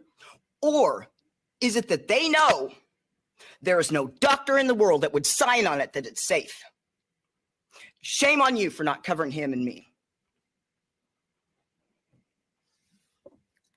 In fact, Lupron has over 10,000 complaints from children that use them as precocious puberty. Testosterone, it's not reversible. Her son, 4 months on estrogen, and he might not be able to have babies. at 14 because you won't cover it and you call 4 him a bigot. months. I asked this question. Are you really going to put stock in the AAP that follows WPATH, which is supposedly the baseline for care? An entity that not only accepts, pushes the idea that units is a gender for minors. Mm. An agency that is supposed to be the baseline for care has never held up in any court of law anywhere. Yet you won't cover it and you call him a bigot. So I ask that you do the hard thing today. I know this is your industry, and God forbid if you step outside of your house, your family, your Republican, Democrat, conservative, Republican, and do the right thing. But if you do, I'll tell you one thing. You will be called a bigot today. Yep. You got to not care. But those bigots in history will go down as heroes. So are you in the media that can save these kids? Are you going to do the right thing? No. And cover? No. And investigate? And ask questions? No. And interview everybody?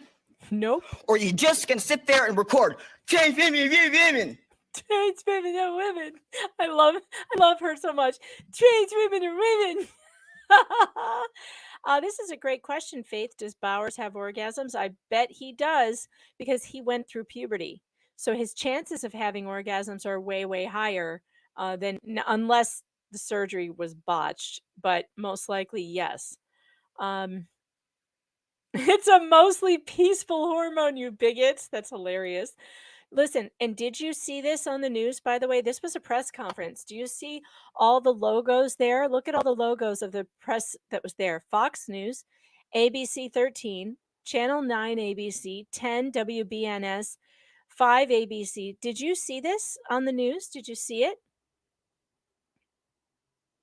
Now, I can't tell you because I don't watch the news.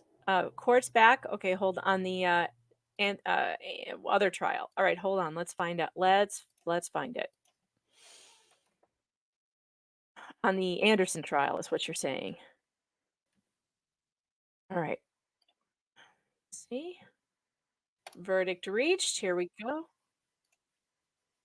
All right, let's get to it.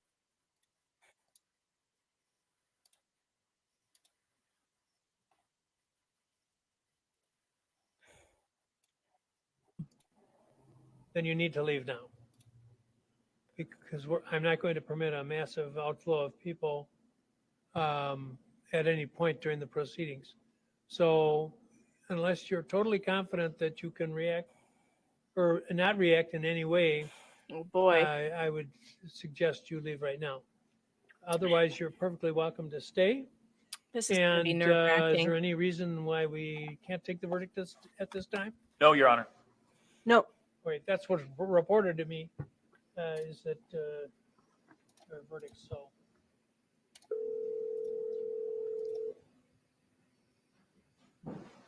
Whose phone is ringing? Whose phone is that? Are you hearing that? Would you come down, please? Oh, he's calling the jury. Okay. Well, this is good timing. 2 trials today, huh? All right. Well, this is very, very, very nerve-wracking.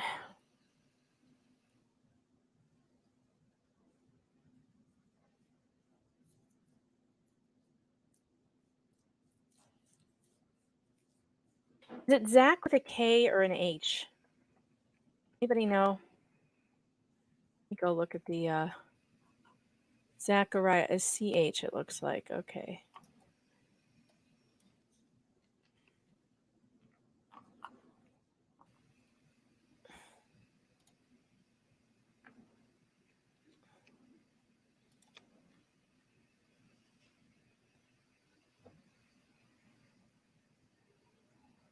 This is very nerve-wracking. I can't imagine being on trial for your life and sitting there waiting for the the decision of 12 people who might be total morons, as we saw in the Cynthia Absug case, people who couldn't see through the state and their garbage evidence.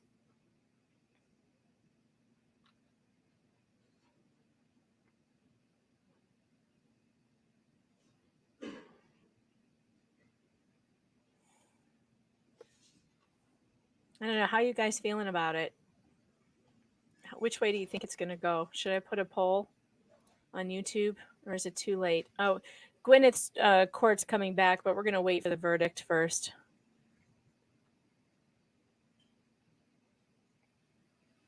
Obviously, this is more exciting.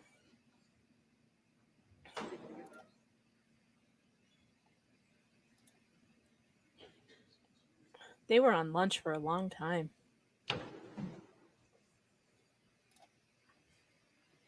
You may be seated. All right, members of the jury, have you elected a presiding juror? Yes. Would you state your name? No, well, we don't need to do that. Has the jury reached a verdict as to each count? We have. Would you hand all of the papers to the bailiff, please?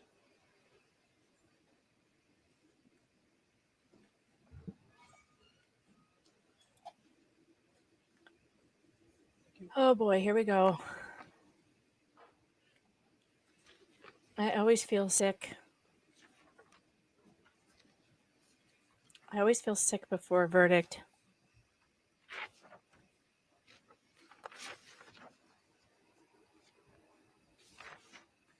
It would be weird if they found him guilty of stalking when they had that text message from the victim saying he didn't care and they were planning on breaking his legs. Didn't seem like they were in fear.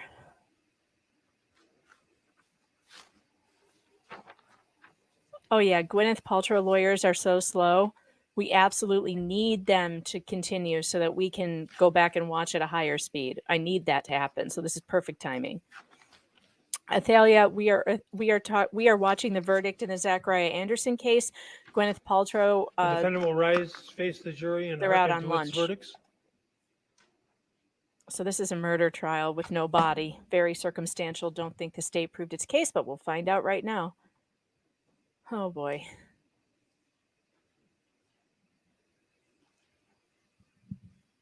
Is that one of his lawyers next to him? Does anybody know?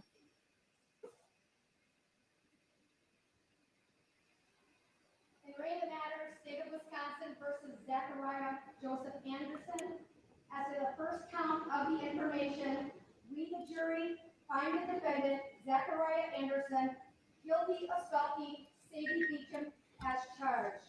Guilty of stalking. As to the second count of the information, we, the jury, find the defendant, Zachariah Anderson, guilty of stalking Rosalio Gutierrez as charged. As to the third count of the information, we, the jury, find the defendant, Zachariah Anderson, guilty of intentional homicide of the first degree as charged.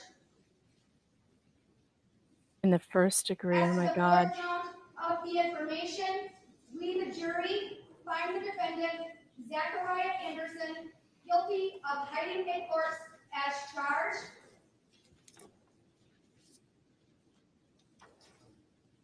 Guilty of everything. They're going to get him on everything. Oh, I put it in the wrong stack. Yeah, you may be seated.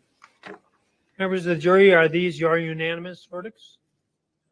You have heard the clerk reading verdicts Told you. finding the defendant guilty I as knew to it. each count of the information.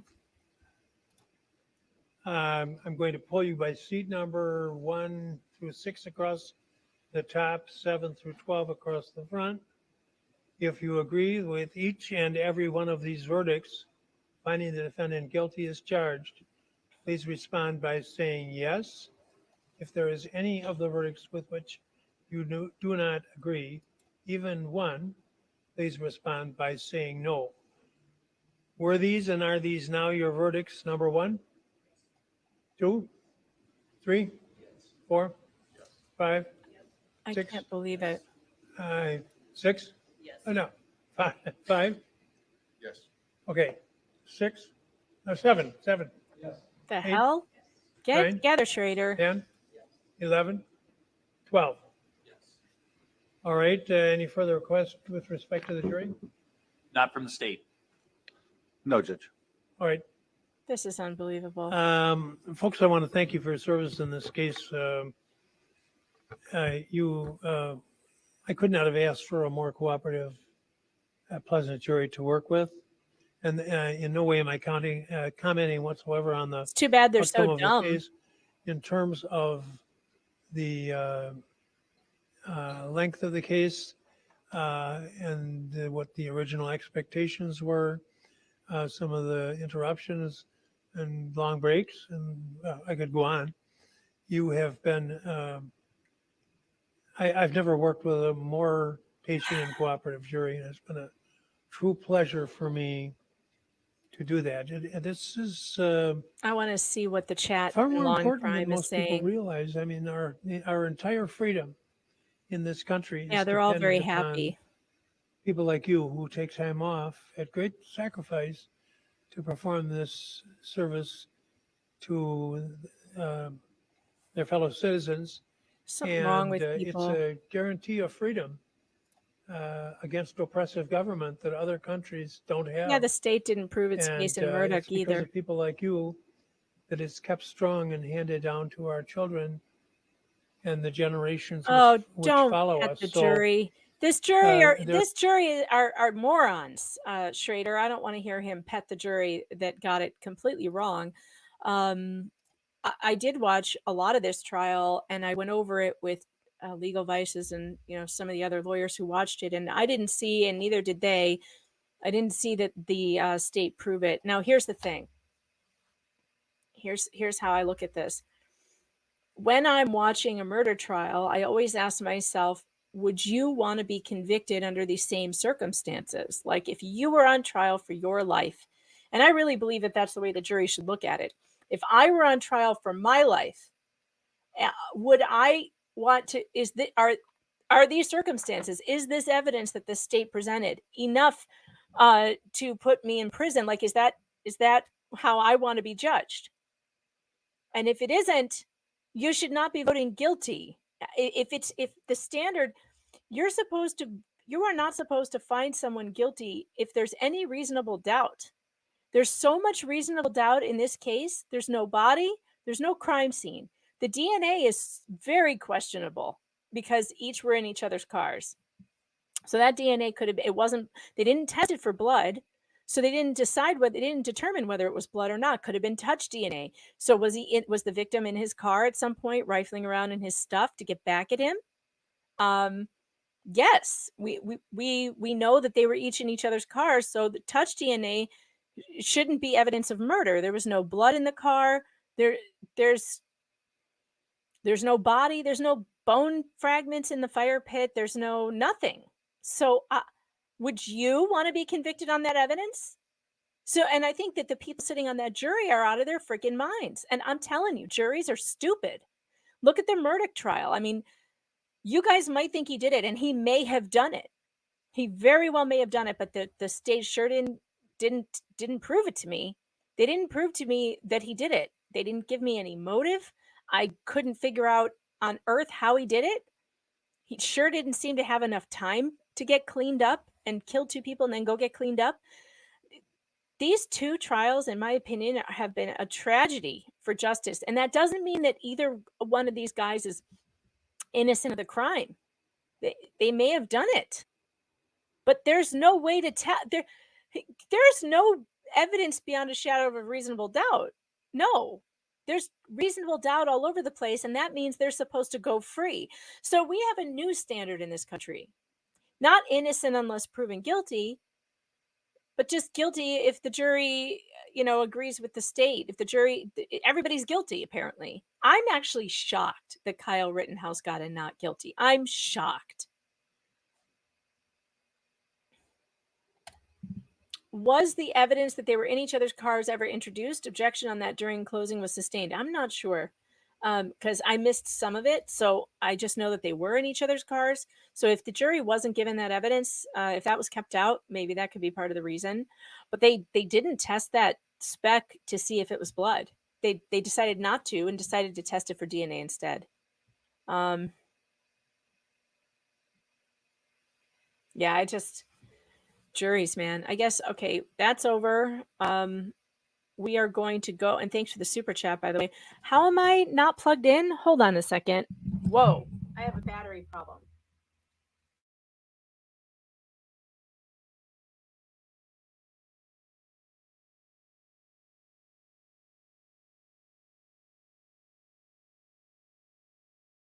Okay, sorry, my plug fell out of the wall. I didn't realize that. Okay, we're going to go back to the Gwyneth Paltrow trial and try to get some laughs because this one sucks. And they are back, but I paused the video, so... Wow, what a kick in the teeth for his family. And that's terrible.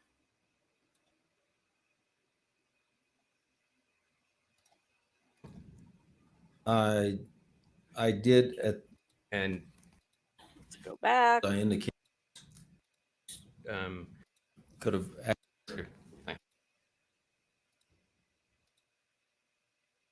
Why are we looking at the cameras? All right, so it's right about here. There we go.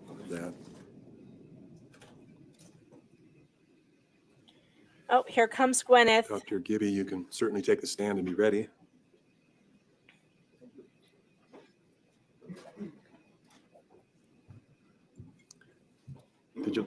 Carrie, did you let the jury know that we're ready? Carrie, did you let the jury know that we're ready? We are.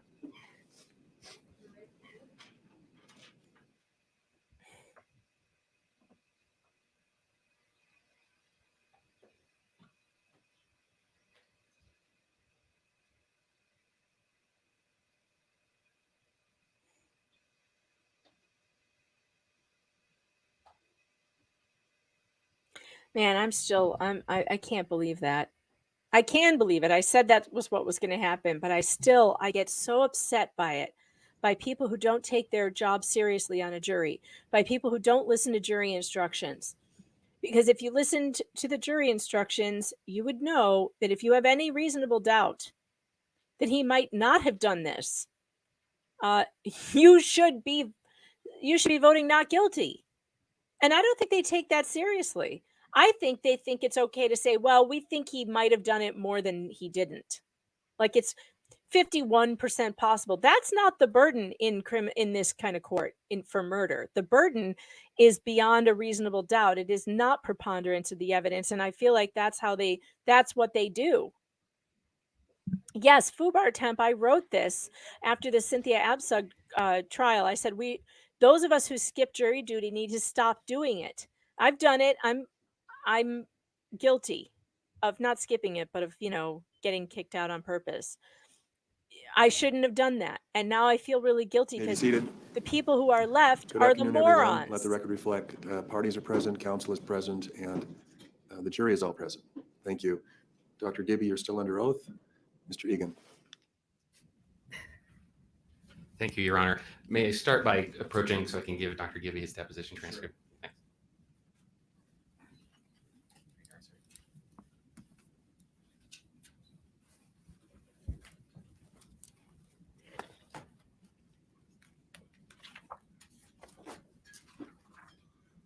Yeah, but Q, they never determined if it was blood. So we don't know if it was blood. Let's resume by discussing your rib fracture opinions real briefly.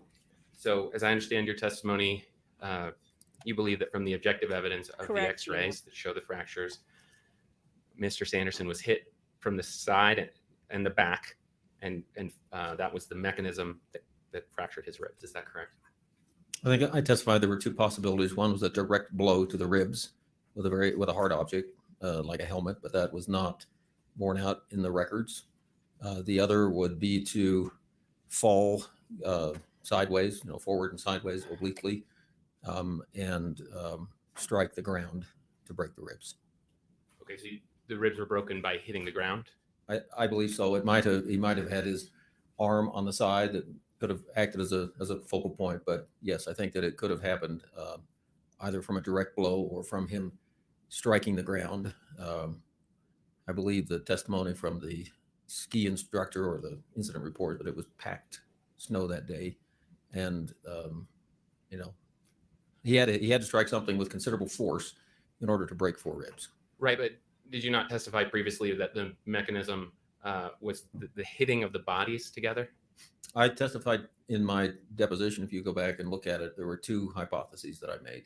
One was that there was a direct blow from the side, that someone would have to hit him at an angle or from the side, or the other was that he fell and struck the ground. If you look at my deposition, you'll see that in there. Yeah, so I'm looking at page 97, and it says, if you want to turn to it, you're welcome to. Line 4 says, is it your opinion that the mechanism of the injury was the impact between Mr. Sanderson and Ms. Paltrow? And you said yes. Yes, but I also gave another perspective on that. So if you look,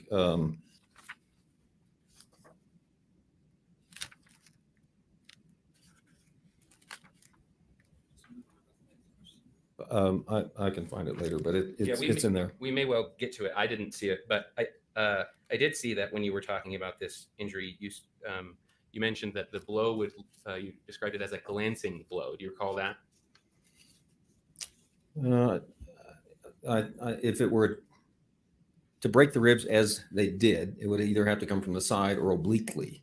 Most people don't ski sideways, so the 2 mechanisms would be a direct hit to the ribs, or he was struck from the left side and fell and hit the ground. And I think Greg Ramon, who was the witness to the event, suggested he was hit from the left and struck the ground, and Ms. Paltrow was on top of him. And I think that's the most likely mechanism for the fracture of the ribs. Now, whether he had his arm underneath him or there was something, some other object that he might have struck, but he had to fall with sufficient force to break 4 ribs.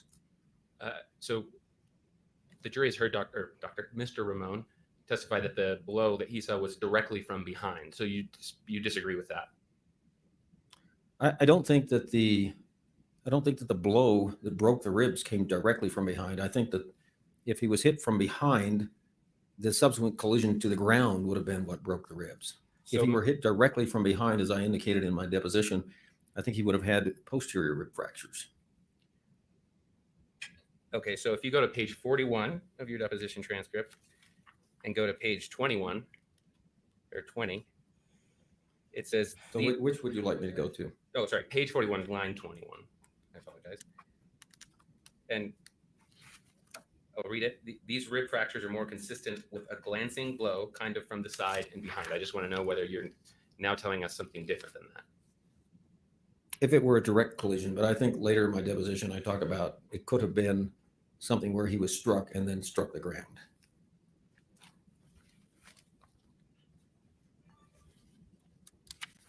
I'm sure we can look for that in a bit. But. So,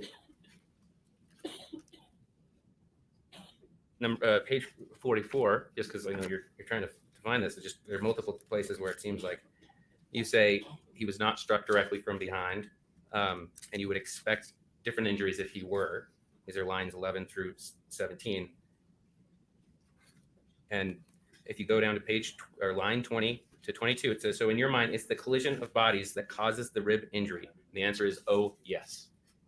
I think if you read line 24 in my answer, I said, well, I don't know. I mean, I guess it's possible if there were enough force that he would have fallen to the ground and broken the ribs that way. If he fell forward and struck the ground and it was hard enough. But then you say, what I think, it goes on, you say, but my experience with skiing is it's usually not that icy and hard. What I think happened is he was struck from the side or a glancing blow from, kind of back side. And then that in turn propelled him into the ground. And that's a possibility, but either way. Did you not testify that that was the most likely opinion in your mind? I did at that time, yes. Okay, thank you. That's all I need. So is it your testimony that the ribs could not have been caused by him striking someone rather than being struck? I think it's less likely based upon the location of the rib fractures. But it's possible that it could be the other way around. Anything's possible. Okay. I don't. Okay, and Are you aware that Dr. Boehm, the biomechanics expert for the plaintiff, has testified that the mechanism was that the bodies hit the ground and the elbow is what likely caused those I am ribs? aware of that. Okay. I wasn't aware of that at the time of my deposition, but I have read his deposition. Okay, so there was another category of testimony here about normal pressure hydrocephalus, and I believe you've discussed that already. The jury has a sense of what it is, but what I want to ask you about is whether you've ever said that he actually has normal pressure hydrocephalus.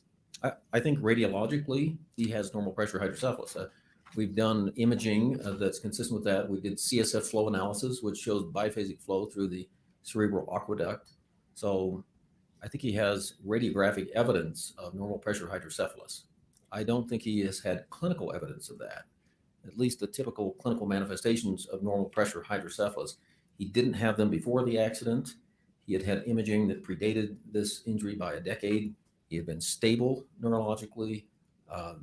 Normal pressure hydrocephalus, or any uncompensated hydrocephalus for that matter, tends to progress. We would have expected if that were the mechanism that he would have had progressive deterioration. Okay, and I think you've noted before that multiple people have recommended treatment for that. I don't know that they've recommended treatment. They've recommended that he consider that. I mean, normal pressure hydrocephalus has, there are risks with sticking shunts into people's brains. The record is somewhat spotty in terms of its success. This is a man who had compensated hydrocephalus, meaning it wasn't progressing, he wasn't symptomatic from it, and I doubt someone would have inserted a ventricular shunt for an asymptomatic individual. Okay, so my question is, have you testified previously that you've discussed the possibility that he have treatment for normal pressure hydrocephalus and that a number of other people have recommended that over the years? Did you or did you not testify? We did discuss the findings that he had of hydrocephalus, and that shunt would be an option for him. Okay, and you recommended that? I didn't recommend it. I said we discussed it. Sir, let's go to your deposition page 86. And let's go to lines 16 through 20. Did you or did you not note that a number of people have recommended that he receive treatment for normal pressure hydrocephalus over the years? I said I discussed the possibility that he have treatment of his hydrocephalus. I did not suggest that he have that procedure done. But you didn't. And I you didn't also answer said, my question. I said. I also said a number of people have recommended that over the years. Okay, thank you. That's what I wanted. Appreciate that. So, you did multiple imaging scans, correct? Correct. You mentioned a CSF flow just now. That's one of them, correct? Correct. And then a functional MRI. Correct. And then an MRI. Correct. And I think you've described the MRI as the most critical. Is that right? I'm not sure what you mean by that. It's all Just important. have you ever testified that that is the critical report, the MRI? I think MRI, well, functional MRI and MRI are both MRI techniques, as is CSF flow MRI. So yes, but you're not MRI answering my question, sir. I don't mean to be rude here, but I just am asking you specific questions, and this particular question is the MRI in particular. Have you ever testified that that is the critical report in this case? Again, all three of those Sir, are MRIs. that is not a yes or no, sir. So which MRI are you talking about? The one that you did, not the functional MRI, just the MRI. Okay, well, we did also a CSF flow MRI. So all of them were important for his diagnosis. Yeah, but again, sir, I've asked, did you ever testify that the MRI was the critical report? I don't recall testifying that. If I Okay, did, let's then go to your deposition, page 9. Lines 22 and 23. Do you see that? It says, in fact, I'm asking about the MRI as opposed to the fMRI. There's one other report that's another MRI question. That's my question. Yeah, in fact, that's probably the critical report. Do you see that? I do see that, yes. You also have described the fMRI results as minor findings of lesser importance in this case. Is that correct? I'm not sure where you're seeing that, but I'm happy to take it there, sir. If you'd like. Do you I would dispute say you that did? the MRI is a very important test for evaluating brain injury. Yes, I would agree with that statement. Okay, and what about the fMRI? Did you ever testify that it was minor evidence towards the brain injury that you believe Mr. Sanderson had? Did you ever testify? You're going to tell me I did, so I will say yes. Okay, that makes it shorter. I'm happy to. I take wasn't you there. trying to make a Just federal doesn't case out of the remember. functional MRI. Most of his functional MRI was normal, as I concluded in my report. I think it adds some ancillary evidence of brain injury. Okay, so I would like to show. You're gonna tell me I did. Defense exhibit. That was funny. Actually, I pulled up plaintiff's exhibit, and it works just as well. Exhibit 35. It's the MRI report. I would like to admit that into evidence. 35. Any objection? Okay, Yeah, so it's a I'm just pretty gonna good pull that call. up. I like this guy. 35. He's not as funny as the other one though. We No, he's didn't get to 35 is see received. Owens today. Owens is you, Your Honor. hilarious. It's too bad. Okay. They're keeping Owens under wraps. I Not think coming Gwyneth up on the decided she screen, but didn't it want was him before anymore. We started. Let's see. Plugging it back in. will He's work. too short-tempered. It's also an exhibit to your deposition, Okay. but I would like to get it on the screen here. Can you tell me which exhibit? Yeah. Again, I apologize. This was working just before we started. Oh no, tech And problems. which are the MRI? There worst. were. I think I've read at least 4 different MRIs that he had. So this is, let's see, pay your exhibit. 6. Second page. So Sub not on the actual sub on MRI Rumble itself. I want to look at your says. report of it. Which, So is this the new thing? If there's little believe evidence is for in Exhibit DA to 2. just pile on Yeah, in garbage Exhibit 2, info if to you go to- overwhelm the jury? it's not numbered, but it's a couple Pile of pages in. info It's- with needle it and says Blue Rock haystack Medical, which I evidence. understand is your clinic, and it's dated Yep. March 3rd, 2021. You see that? While they I shuffle for do. This this was the CSF flow exhibit. analysis. So there's the CSF flow, but there's before that. Light the- giver. I see that. The Uh-huh. CSF Who's flow dated May, so redacted? I'm going to the And March why are report. you See that? leaving Okay, yeah, me? now I it's do. up. What? Yeah, thank you, Peter. I apologize. I don't know why that feel- happened. Okay, so this is the report that feel you created when insulted. you looked at the MRI that I your don't office even know did who for this Mr. person Sanders' is. friend. Is that right? Correct. Okay, and Who's up here at the redacted? top, you note that he came in and was being evaluated partly because of the ski accident and concussion. Is that correct? Correct. So at the time that you reviewed the imaging, you knew that I'm he just had kidding, Light a giver. ski accident. Correct. Have a great and had a afternoon. concussion. Yes. Okay, and he had been referred to you by his attorneys. Is that correct? I don't know if he referred himself directly or if an attorney had sent him in, but I knew it was a medical legal case. Yes. Right. You knew it was in litigation. I didn't know if it was in litigation, but I knew it was a medical legal case. Okay. Which What's meant the it was difference likely between a in medical litigation. legal case And, and litigation? So you knew about the concussion, and I wanted to just note here that I don't see anywhere on this document that you did any comparison to prior studies.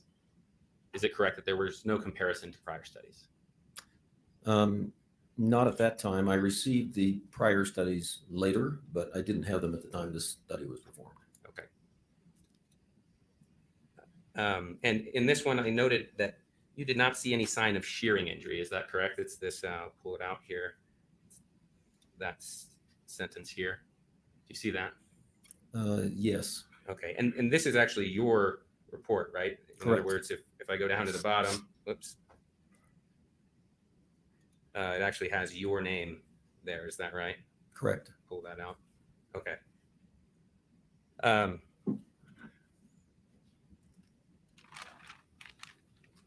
You were aware at this time that there had been prior images taken of his brain. Is that right? Yes. Okay.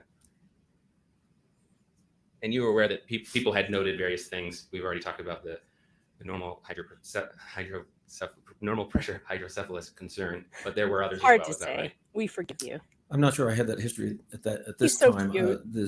This anatomic study of the brain, which, as you recall during my deposition, and you didn't even have the report, was performed. You're saying I didn't have the report? Correct. That is not true, sir. I had the report, and we can discuss that. But you're talking about the 2009 MRI. Not the 2009 MRI. I'm talking about the. Yeah. Okay. Yeah. Yeah. So yeah, I'll move forward. I think we'll just restart and let's start with the question. I'll move forward. Let's actually talk about your understanding of the concussion itself, since we brought that up with this image. I believe you've testified before that you've noted that there was multiple different reports of differing time periods of loss of consciousness with the ski accident. Is that correct? That's correct. So 2 minutes was one, 10 minutes was another report, 45 minutes was another report. Is that correct? Correct. But you believe that it was a brief loss of consciousness. Is that correct? I think the evidence from the witness and the ski people would suggest it was a matter of minutes, not 45 minutes.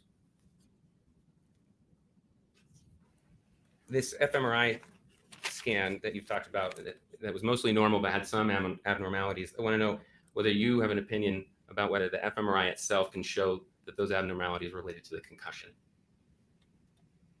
I don't think we can draw a one-to-one correspondence, but we can make a correlation. So if someone is struggling with executive function issues, such as problem solving, which Mr. Sanderson has experienced, and we see abnormalities of a functional test like matrix reasoning, which has a deficit, a big deficit. This is, again, the data is such that our normative range is pretty wide. Normal people have a pretty wide range. So in order to be called abnormal with this population we have, you have to have a pretty profound lack of activation. And so, yes, I think that the functional MRI can be used as a piece of evidence toward that, but you wouldn't just look at a functional MRI of the brain and say, we've been calling him Clark Kent. Well, he has this deficit and therefore it was caused by this event. Right. There's nothing about the actual scan itself that shouts concussion. Is that a retainer that's in his mouth? Right. That's correct. That causes him to have that little. It could be that those abnormalities preceded the accident. Yes.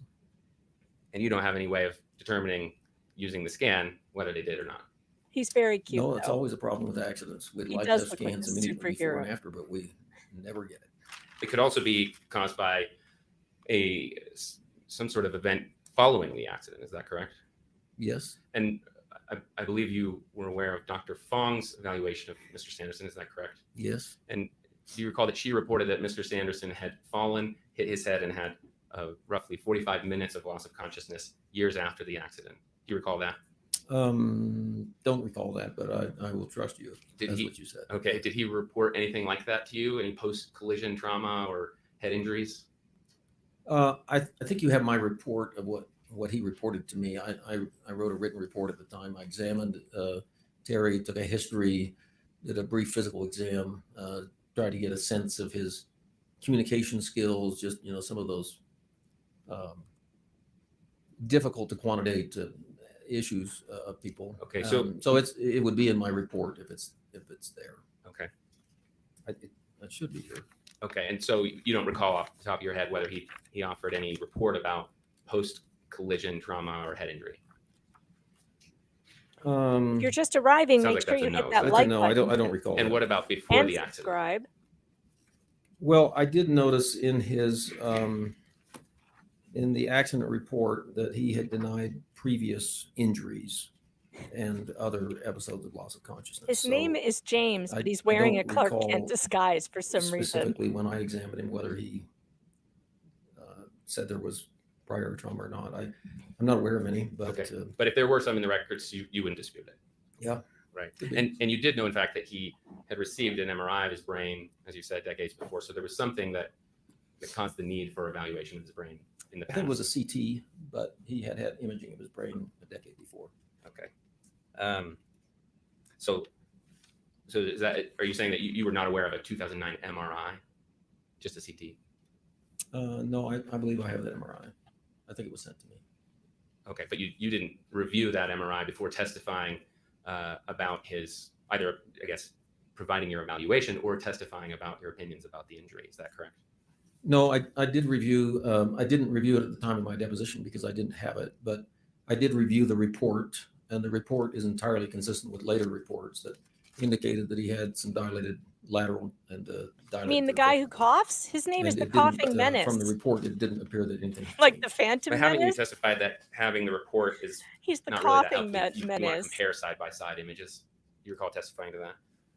It's always helpful to have the images as a radiologist, but Every time Have he you opens his testified mouth, that it doesn't help to have the reports really? It's a piece of information. It's better than nothing, but I'd rather see the images. Right. Question. Yeah. Could you approach the bench, please? Oh boy, Judge wants everybody up at the bench. Yeah, they're really staying away from Owens today. And the Coughing Menace, by the way, neither one of them has taken a turn at the podium today. So the strategy appears to have changed from yesterday. They have chosen to put James, who is wearing a Clark Kent disguise, up there instead, and he is much more measured and he's much nicer to the witnesses than Owens. Owens is just like, he gets immediately annoyed.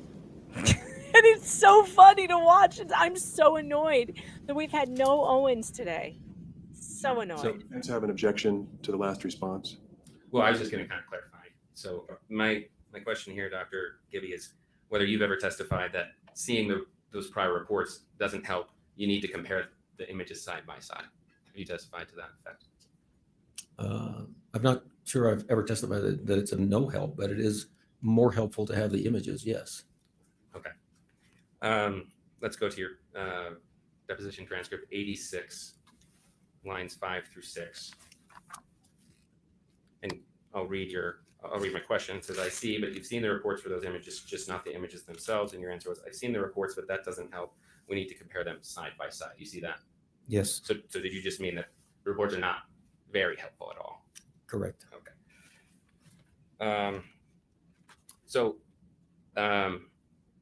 It sounds like the imaging itself can't tell you what happened in the ski collision. My understanding of your testimony is that you don't have an opinion that the imaging itself can say, look, there's where there's a concussion and there's problems in the brain that most certainly date back to that ski collision. Is that correct?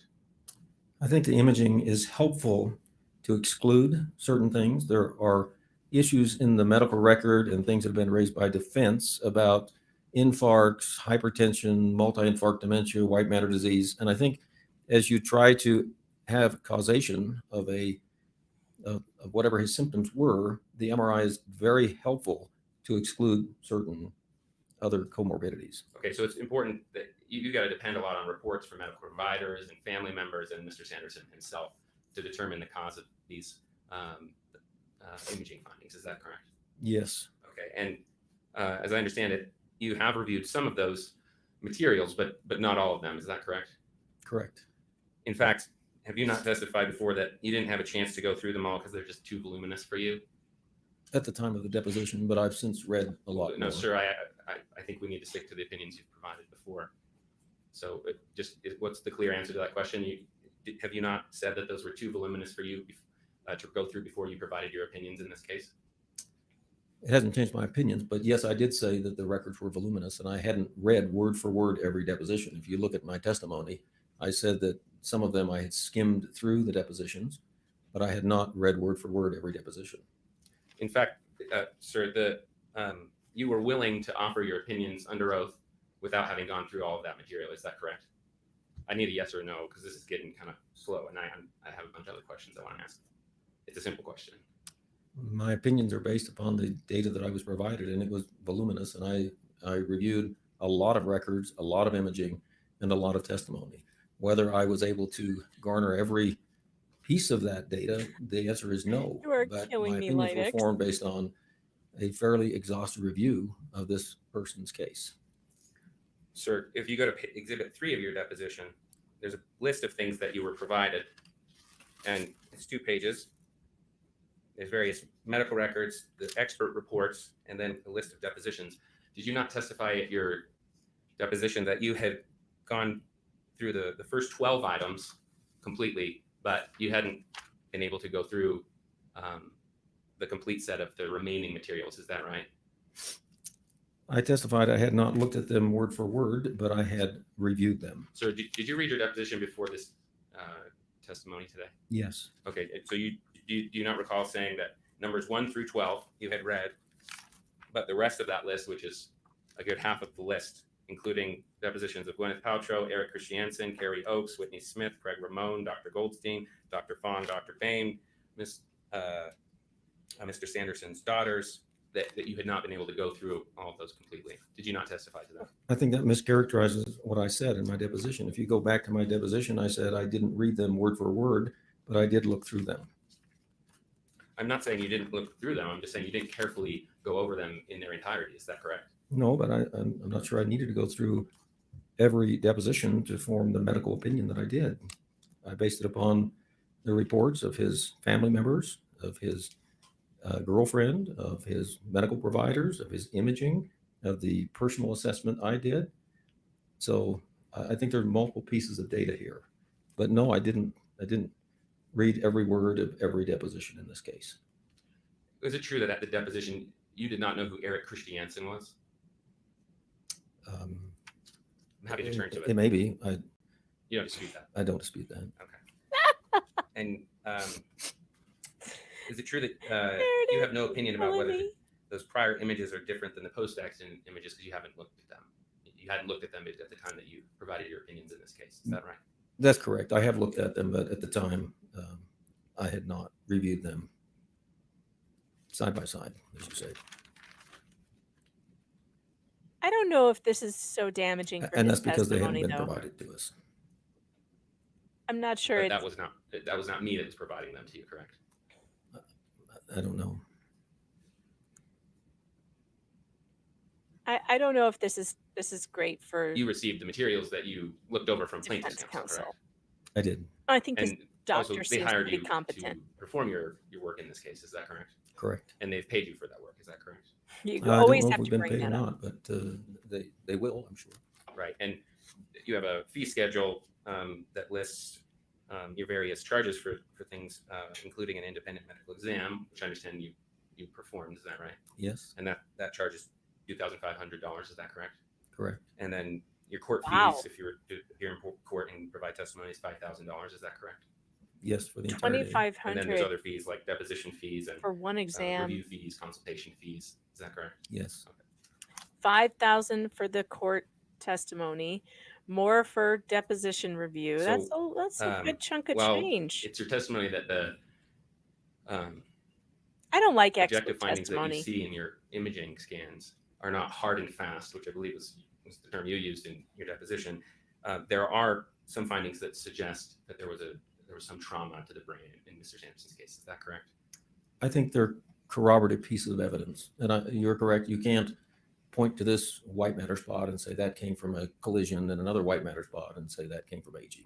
Right. And so I just want to make sure I understand which findings you're pointing to. So one is white matter disease. You mentioned that, correct? So one of the things that I brought up at the deposition was the pattern of his white matter disease. Right. Okay. That's helpful. And then shearing injury. Is that also one that you pointed to in your deposition? So the shearing injury is that when There we goes look for the that on the coughing susceptibility weighted images, we're specifically looking for little residual hemorrhages, little tiny depositions of iron that you might not see with conventional MRI. Now, the white matter lesions could be shearing injuries, but there wasn't specific evidence of the shearing injury from the microhemorrhage. That's what I meant to say in my report. Okay. But there is some evidence of shearing injuries, but that evidence could also be from other things. So it's saying, not specific. So you're saying in this report, which I'll bring back up. When I say no shearing injuries, I mean there is no evidence of shearing injuries from the microhemorrhage SWI process. Okay. Okay, so let's maybe define these terms a little better, because I certainly, even after having learned a lot about this, I don't feel like I've grasped it well, and it may be helpful to some on the jury. White matter disease, can you explain just what that means in kind of lay terms? So we have the brain is divided into gray cells and white matter. The white matter is those are the axons, the connection, the wiring of the brain, and then the cortex are the nerve cells that process our signals. When we say white matter disease, we mean the areas below Why the it gotta cortex be white? that have is where the connections occur. And white matter disease is a very non-specific term. It's found with many different processes. It just means there has been an injury or some process that has occurred to that brain some time ago. So you have to look at not only are they there, but what is the pattern? Are there other ancillary findings like microhemorrhages in the brain? Oh man, you're putting me to sleep, Other evidence Mr. of trauma that you might Doctor. see, skull injuries or soft tissue injuries, etc. Right, and Mr. Sanderson had that before the accident, correct? Yes. I agree, Kenny. As you said, This it's is not you said before, helping. it's non-specific. In other words, that's a disease that could be connected Play to around various with my conditions. chair. Correct. See if I And can one of those is maybe an aging brain. recline it. I'm starting to And then feel what like about I need to hydrocephalus? recline. The normal pressure hydrocephalus that we've been talking so much about. Ah. Can we Oh yeah. There we go. Can we say that that's a kind of problem of fluid accumulation in the brain? Is that fair? I'm Is this also going to need a simple cocktail layman's very soon. explanation of it? So normal pressure hydrocephalus is an interesting phenomenon. When they say normal pressure, it means if you stick a needle in and you measure the opening pressure of the spinal fluid, it's normal. So they don't have increased pressure as in people that have hydrocephalus or an obstruction to the CSF flow. And it's really a problem of CSF flow dynamics. And it's thought that what happens is you have this kind of shock wave of the cerebral spinal fluid that slowly dilates the ventricles. And we certainly have conceded here, and I've testified repeatedly. I don't think his ventricular system, the dilatation of these ventricles, is related to. I don't think it was caused by that. I don't think the accident caused the normal pressure hydrocephalus. Right, because it was there before. It was there before. Right. And then the shearing injury, you don't know whether that was there before either, do you? Well, again, he has this pattern of little I will be right back. white I've matter got to go injury build up around the fire. corpus callosum. Those are the big fiber It's gonna tracts that get stretch cold across in the my brain house. and connect the two hemispheres together. And his pattern of his white matter disease suggests that it possibly could be trauma in origin, because it doesn't look like the typical pattern of aging white matter or ischemic white matter from hypertensive arteriopathy. Those kinds of So it things. sounds like you can't say that it likely is. That's just a possibility. It's one piece of evidence that he has maybe had some injuries to his white matter, but okay, we don't know that the accident caused that. Right. And at the time that I took your deposition, you gave us your opinions in that case. In this case, you didn't have any opinion about whether he had shearing injury before the accident. Is that right? Well, I think we Is talked. that right? I don't think it's correct. We did talk about that. One of the pieces of evidence of trauma or injury to the brain were these little white matter lesions, but I also indicated it was non-specific.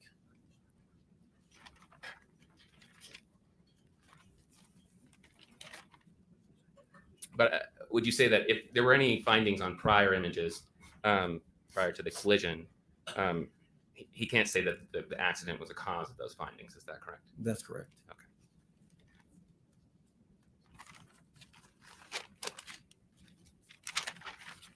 You're not a neuropsychologist, correct? Not today. Okay, yeah, maybe one day. And you did not perform an exhaustive workup of his psychological or cognitive issues. Is that correct? We did cognitive testing with the functional imaging. There were 6 functional MRIs as well as resting state that we did. So we did look at some of the performance on neuropsychological testing, but no, I did not do a neuropsychological exam on the patient in the traditional sense. Okay. So did you testify before that you did not do an exhaustive workup of his cognitive and psychological abilities or function? That's correct. Okay. And you haven't diagnosed him with any of those sorts of issues, any mental health or cognitive issues, is that right? No, I mean, I think I did make the diagnosis of a post-concussive syndrome, and that he had the hallmarks that were consistent with a concussion event. So, and we talked about that today at some length of what those symptoms were. Like even his emotional symptoms? Yes. So let's go to page 101 of your testimony. Did you not testify before that you have not diagnosed him with anything related to his emotional distress? I didn't diagnose him regarding emotional distress, but I did use the record as well as his history in my discussions with him to make the diagnosis that he had a change in his emotional responsiveness and his ability to interact with people. And I think I have read the record of many people diagnosing him. In fact, I think your own neuropsychologist didn't examine him. They just did a review of records to make their report. So I'm not sure where this is going. Sir, I don't think you know anything about why or why not our experts were able to, whether they evaluated Mr. Sanderson. Is that correct? You don't know anything about that? I do know they didn't examine him. I know, but you don't know why. No, I don't know why. Right. Could be that plaintiff didn't want them to evaluate them. Is that correct? I wasn't there. I don't know. Yeah, you don't know. Okay, thank you. So I just want to be clear. You in your deposition, I think, made it very clear that you're not a neuropsychologist and you have not done an exhaustive workup of his emotional distress and cognitive issues. You're not claiming that you have done that, correct? Correct. Okay, and you would, I think, it sounds to me, you would defer to people who have, if there are such people. Because you have not done the work. Is that right? again, it's a different type of evidence. So no, we didn't do standard. We didn't do a neuropsychological evaluation, but we did do some neuropsychological testing with the functional imaging that we did.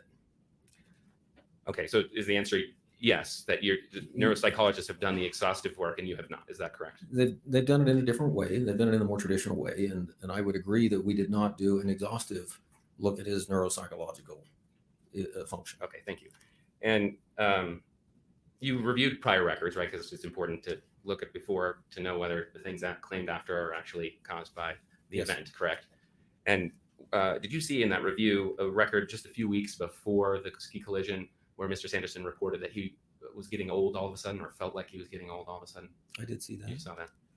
And then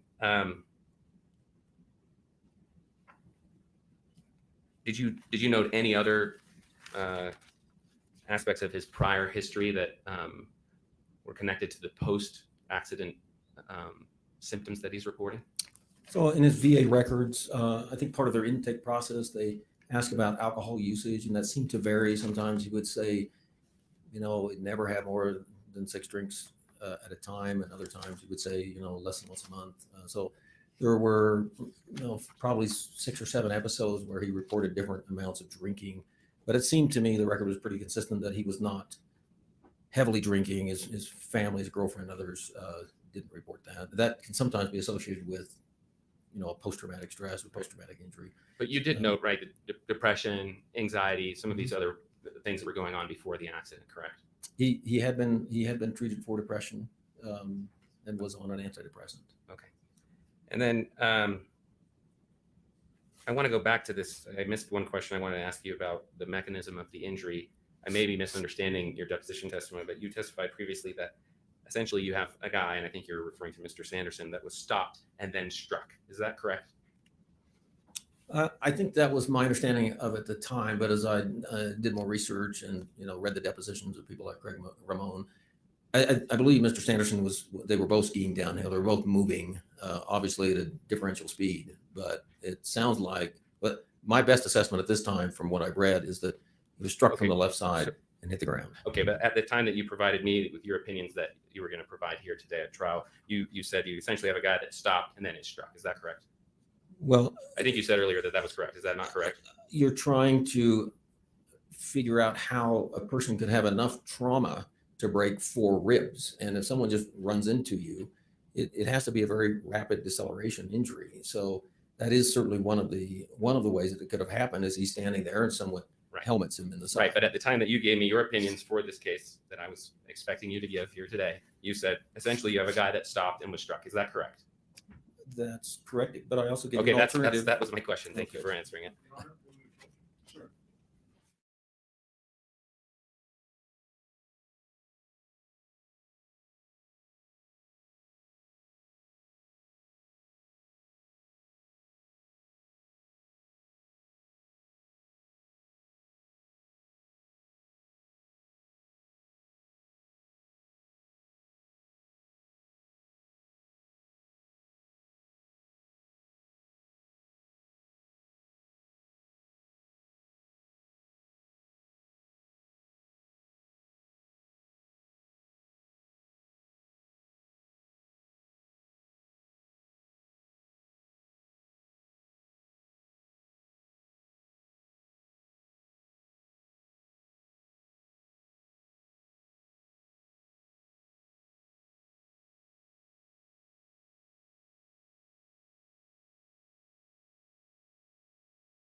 Yeah, feel free to stand up and stretch at any time. Oh, I forgot to mention to the jury that I, again, told the lawyers that if they felt like it was getting too warm in here, that they could certainly remove their coats. So no informality intended by that. I'm just looking over my notes, Dr. Gibby, and I believe I'm very close to done, if not finished. Oh, I did want to bring up an exhibit. If I can find it.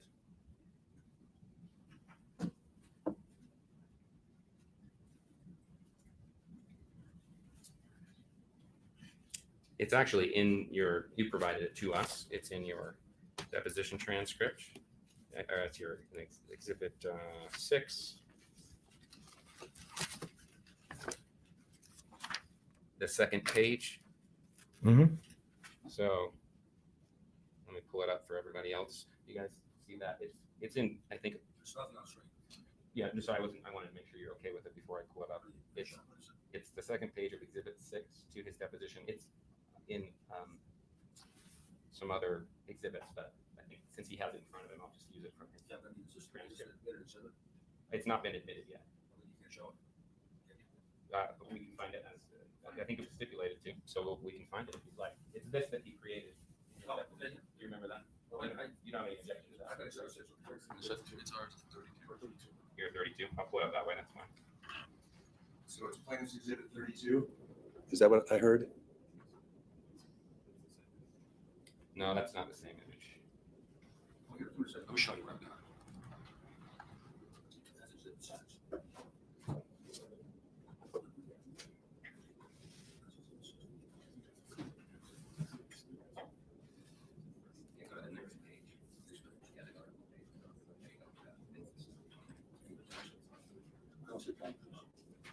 No problem.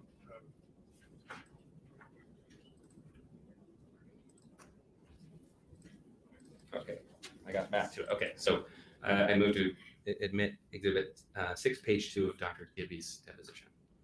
No objection. I'll conditionally accept it. Use plaintiff's exhibit. It's probably But I don't think, I didn't get the right number from you. 30. I think it was 30. Plaintiff's exhibit 30.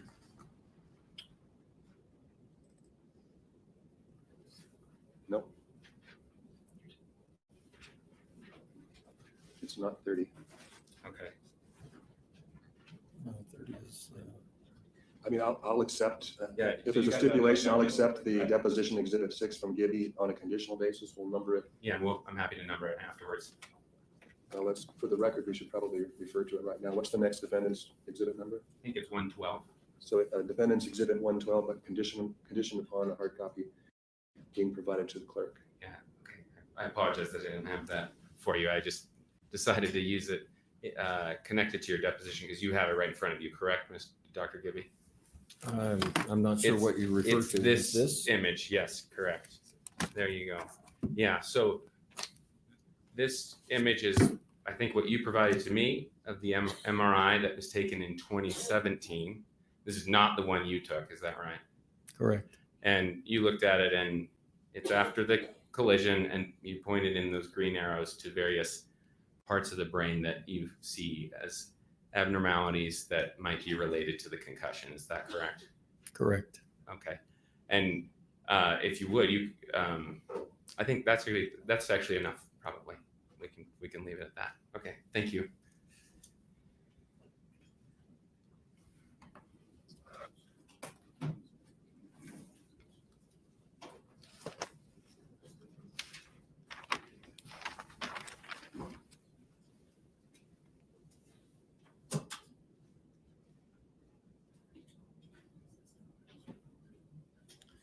Mr. Bueller. Dr. Gibby, I'm just going to show you a document that references this gotten old all of a sudden so you can read it and put it into context. So feel free to take a minute or two, or not even a minute or two. I bet you can do it in 30 seconds to give us the context of this gotten old all of a sudden line. It's Defendant's Exhibit 23B that defense counsel has been referencing multiple times.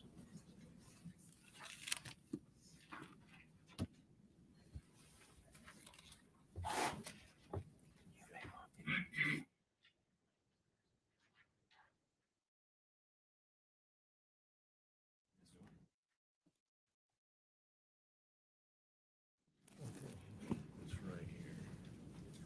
So let's go up here. Okay.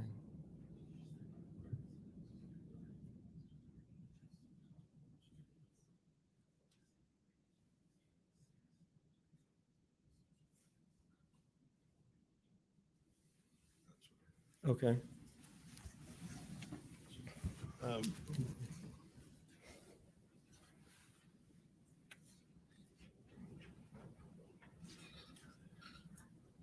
This is defense exhibits. I think it's 23. Does it have the number there? 23B. 23B. Would you read the paragraph there, the full paragraph? It says weight gain. Thinks eating too much and not as much exercise. Thinks he's gotten old all of a sudden. Does not think depressed. Mood is good. Just not doing the things he used to. Seems to be consumed with paperwork, cleaning things out. Thinks that he will start skiing and reinstate his gym membership. Seems to be referring to his weight gain and inactivity. And Terry Sanderson's known as being talkative, right? Yes. Okay.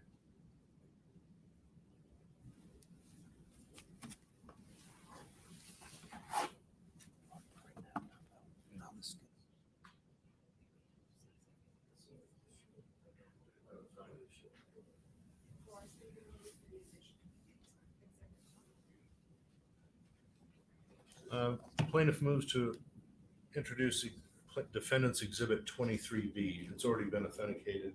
Exhibit 23B is received.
Dr. Gibby, is this the exhibit that you had just looked at earlier when defense counsel James Egan was asking you? It is. Okay, he was asking you yes or no questions. Can you tell us what other significance you see in this exhibit, which I think is going to be called Exhibit 1, Defense Exhibit 112 provisionally? So can I just show a couple things to the jury, I think? Yes. So what I wanted to show you is that his cortex, those are the little folds of the brain. He doesn't have a lot of atrophy for his age. This is a very normal looking cortex. So when people talk about atrophy, they're focusing on these dilated ventricles, but that's really not atrophy. That's just the ventricles have been distended because of this normal pressure hydrocephalus. The other thing I think that's important is you don't see white matter disease out here in these watershed areas of white matter, which you would typically see in aging, in hypertension, diabetes, some of these other non-specific things. You scroll up a little bit. What he has are these lesions right near the corpus callosum, which may or may not be related to the vaccine. That was the question that the defense counsel was asking. But I think the MRI is very important to be able to see that he doesn't have other things in his brain that would be causing comorbidities, the challenges that he's having with his current neurological function.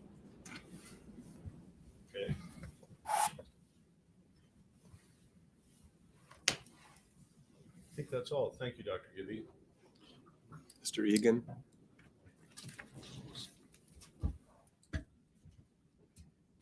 Dr. Gibby, I just have one more question for you. Sorry. Oh. Don't mean to torture you. Yeah, go ahead, Your Honor. Thank you.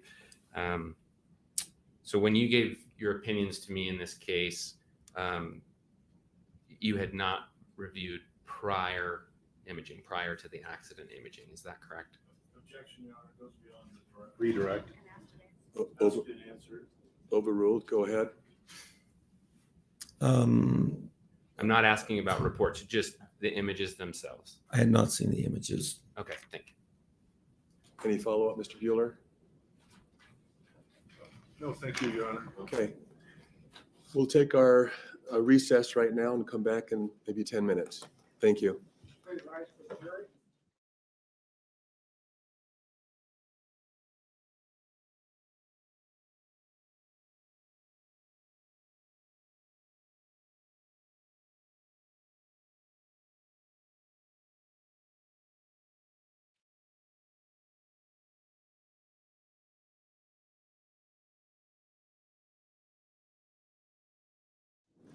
You may leave. Thank you. Your Honor, can I excuse my client? Is that okay? Absolutely, sure. Thank you.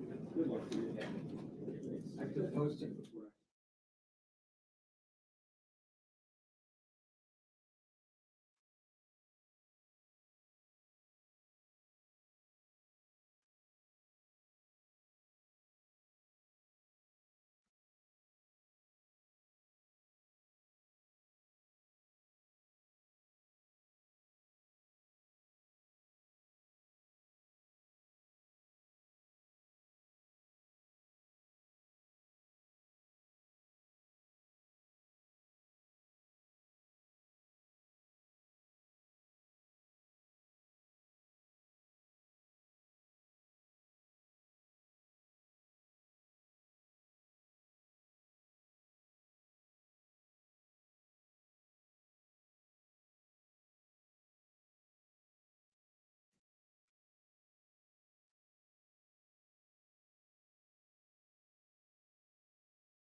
Oh my God, I'm sorry. I'm sorry. I'm sorry. Minnie Fox was having a breakdown. She's having a very bad day.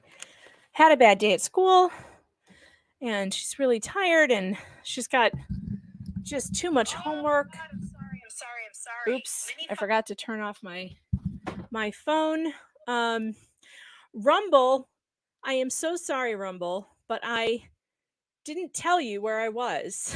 So I hope someone came in and told you. I hope one of the mods told you what was going on. I had to go set the fire going in my house, and then, well, not in my house, in the stove.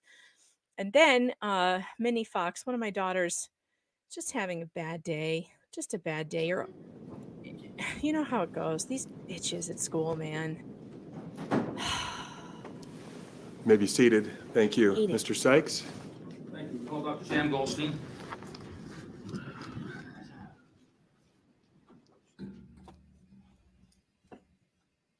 Do you swear that the testimony you are about to give in the case now before the court will be the truth, the whole truth, and nothing but Which the truth? doctor is So help you this? God. Thank you. Good afternoon.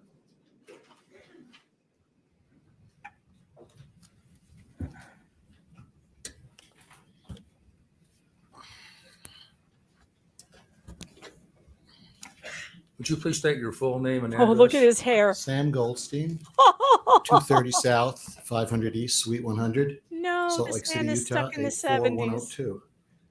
Is that a where were is you that a born and where did you toupee? grow up? Oh, that's I was a born in Jersey toupee. City, New Jersey in 1952. That's a Moved to toupee. Brooklyn, New York in 1955. Grew up there, went to school there. Yeah. Came to Salt Lake City in This is 1976 to finish Dr. my doctorate. Toupee. And I've been here ever since. Yankees fan or a Mets fan? I've been telling her the jokes. Well, I have to honor my dear She liked departed them. father, a Yankees fan. There you go. This is a Okay. good one. I should have told her this one. She would have laughed. And did you do graduate work just at the University of Oh Utah? or God, any that's other a bad wig. I did graduate work at Montclair State in New Jersey and at the University of Utah. Any fellowships or special training opportunities? I'm not sure I can answer the question. I finished my degree and did a doctoral residency to sit for my license, Oh God. which I did. The license is generic in the state of Utah. So your license is a psychologist and then ethically responsible to practice Sub on sub within and the rumble. area in Thanks which for you've been that. trained. And you have Yes, he looks like that 70s show, The specialty Neighbor. areas or interest areas? so Oh, in it's both it's children and adults, it's the is that correct? Phantom, the In my clinical Coughing work? Menace is Yes. back at the Primarily children in my microphone. clinical work. Okay. And tell the jury about your publications, would you? What would you like me to tell them? Summarize in less than 3 minutes.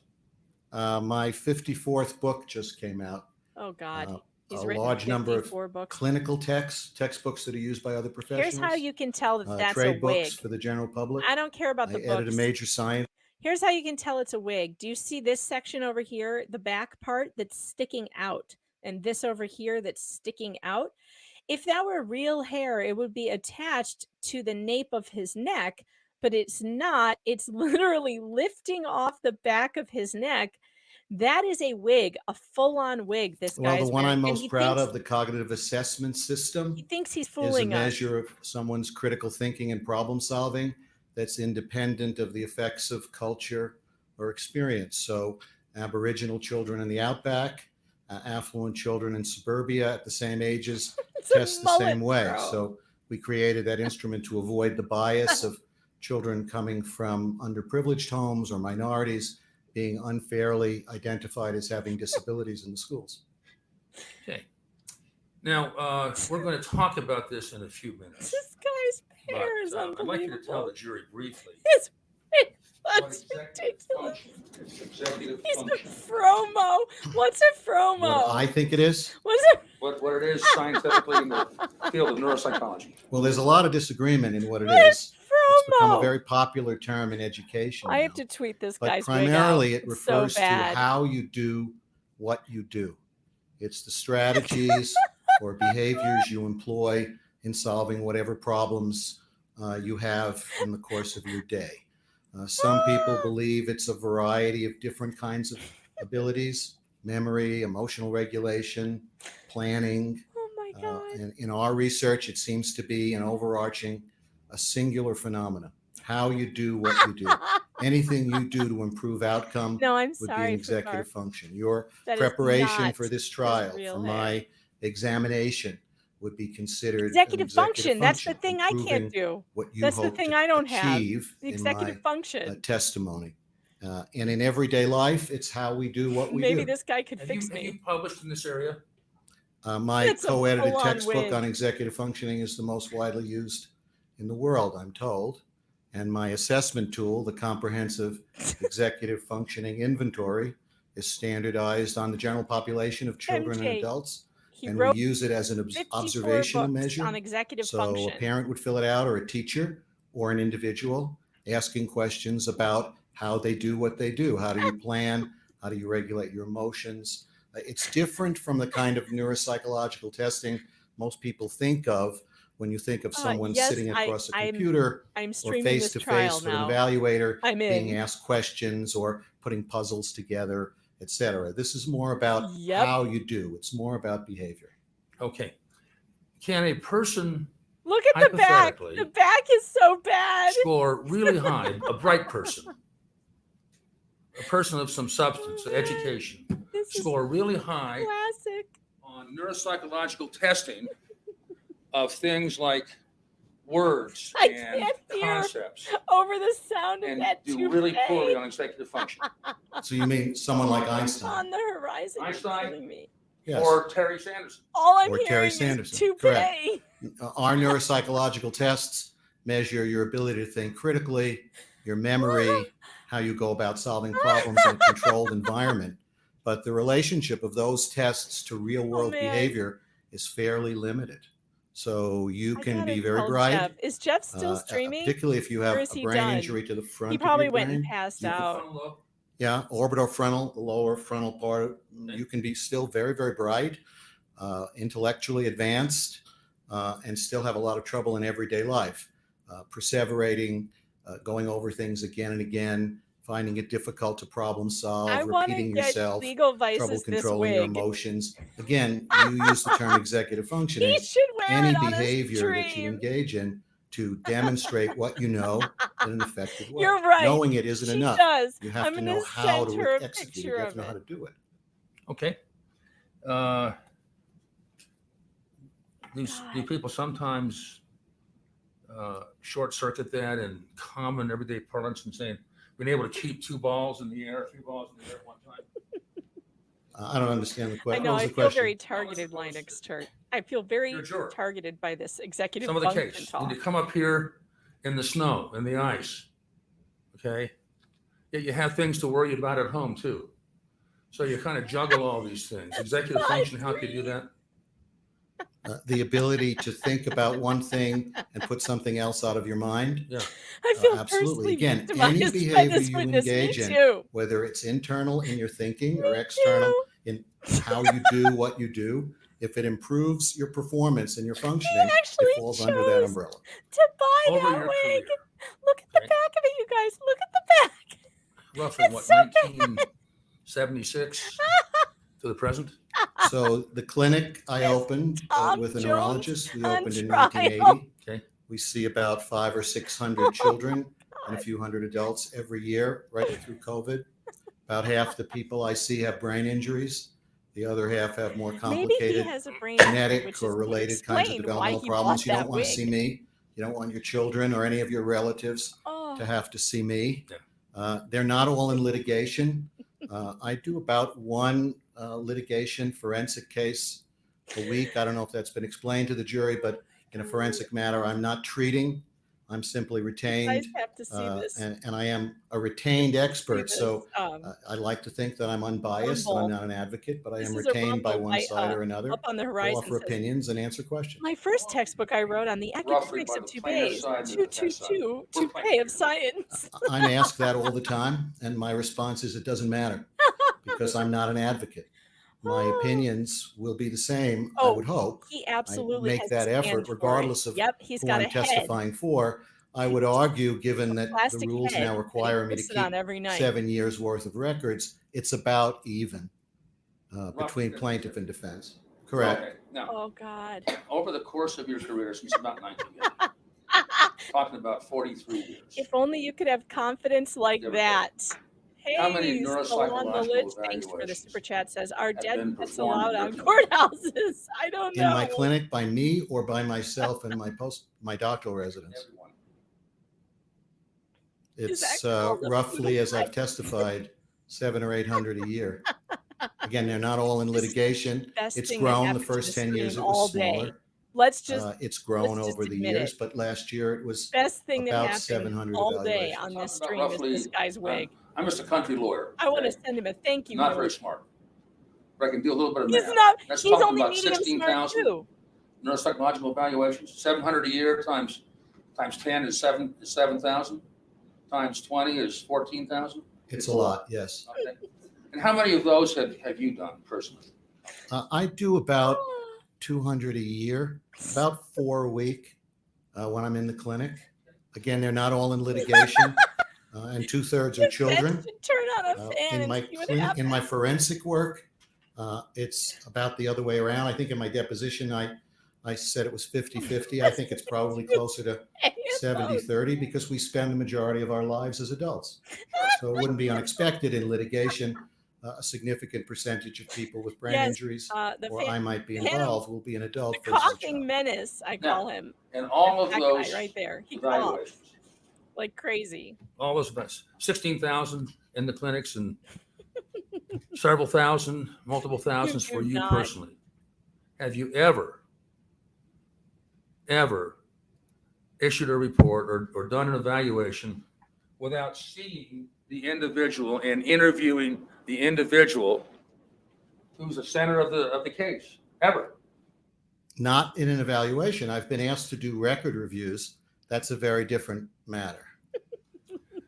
So, The toupee does not stay. You must say no way. how important is it if you're going to get a legitimate opinion to do a clinical Is that a sheep? meeting with the individual?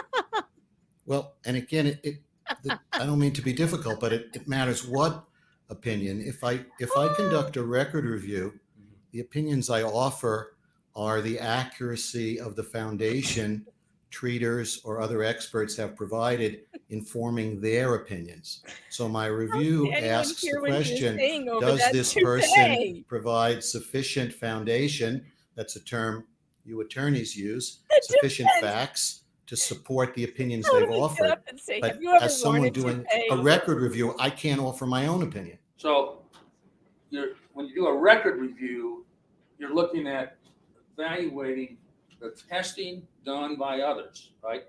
And the medical records and the care provided, but I can't offer my own opinion. I can disagree with the opinions of others based on what I perceive as their lack of foundation. But you can't offer your own opinion as to the neuropsychological status of somebody without doing a clinical interview. Is that correct?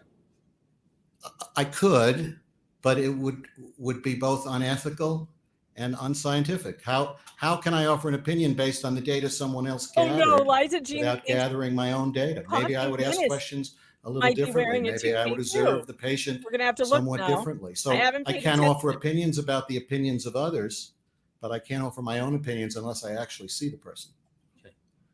So Look at the would back it be view. true that seeing the person is important if you're going to No, offer an that guy's opinion in not court? wearing a toupee. About the person? Yes, absolutely. Coughing guy's hair is real.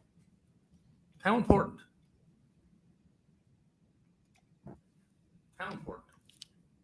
Unless Oh, it's one of those well, in my work, it would goes be on the top, at least maybe. 99% important.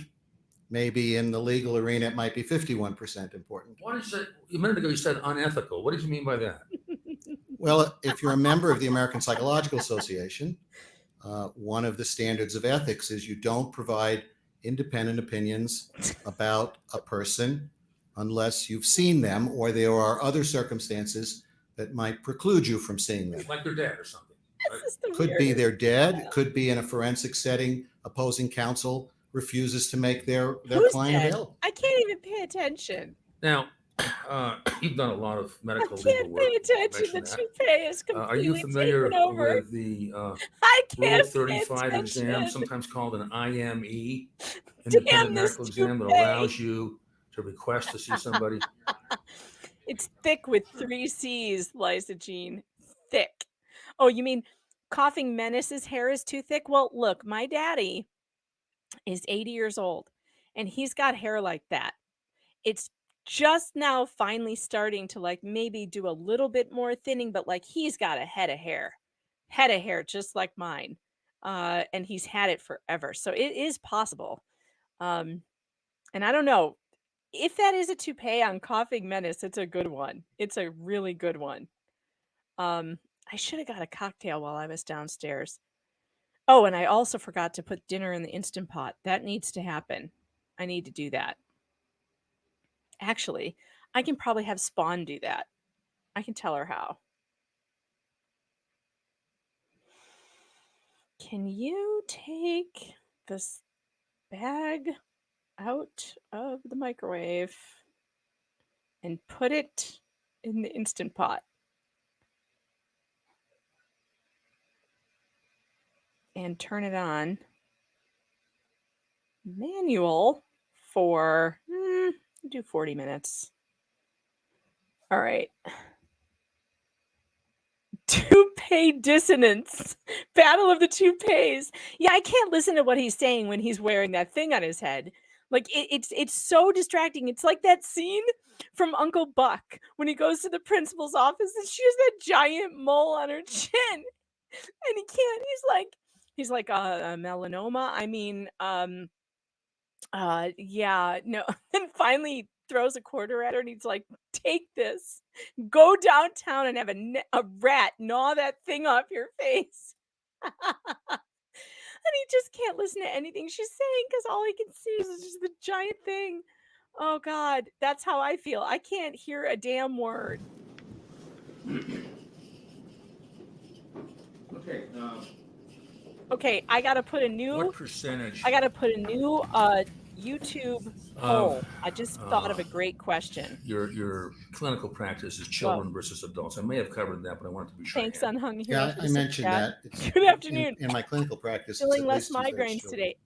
Hopefully, yes, I am. And how often do you see victims of concussion? New poll. Adults, victims of concussion. In the clinical practice or forensic Both. practice or both? Okay. At least someone every week. That's big part of what I do. Okay. How is do neuropsychologists sometimes, if they're trained, determine causation of a concussion? Some will, yes. And how do you do that? Review medical records, have an understanding and appreciation of the diagnostic process, understand the symptoms of concussion, as well as understanding the liabilities of determining the causality of those symptoms. Would you and coming rather to a date a conclusion. guy In who a is forensic bald matter, and proud, I defer to wears the a toupee diagnosis like of a the concussion witness, to a or physician, wears a preferably toupee within like Sean Connery? proximity to an event. It's just easier for the jury, I think, to understand what each expert's role is. Okay. Now, could you tell the jury briefly what information you reviewed and relied on in this case? I don't know if I can do that briefly, but your office Do your your office provided me with a long set of records and depositions from multiple providers, both before and after this I have a particular toupee story accident. to tell you when we take a break. And that's what I used. I don't look at every single record as Actually, foundation for hell, my opinion. Forget that. I'm just gonna pause it and tell you the toupee story because it's too funny. And then we can speed it up. So don't worry. It won't take us any longer. But while we're on the subject of toupees, I know someone who married a guy with longish, flowing hair. And she was married to him for a good,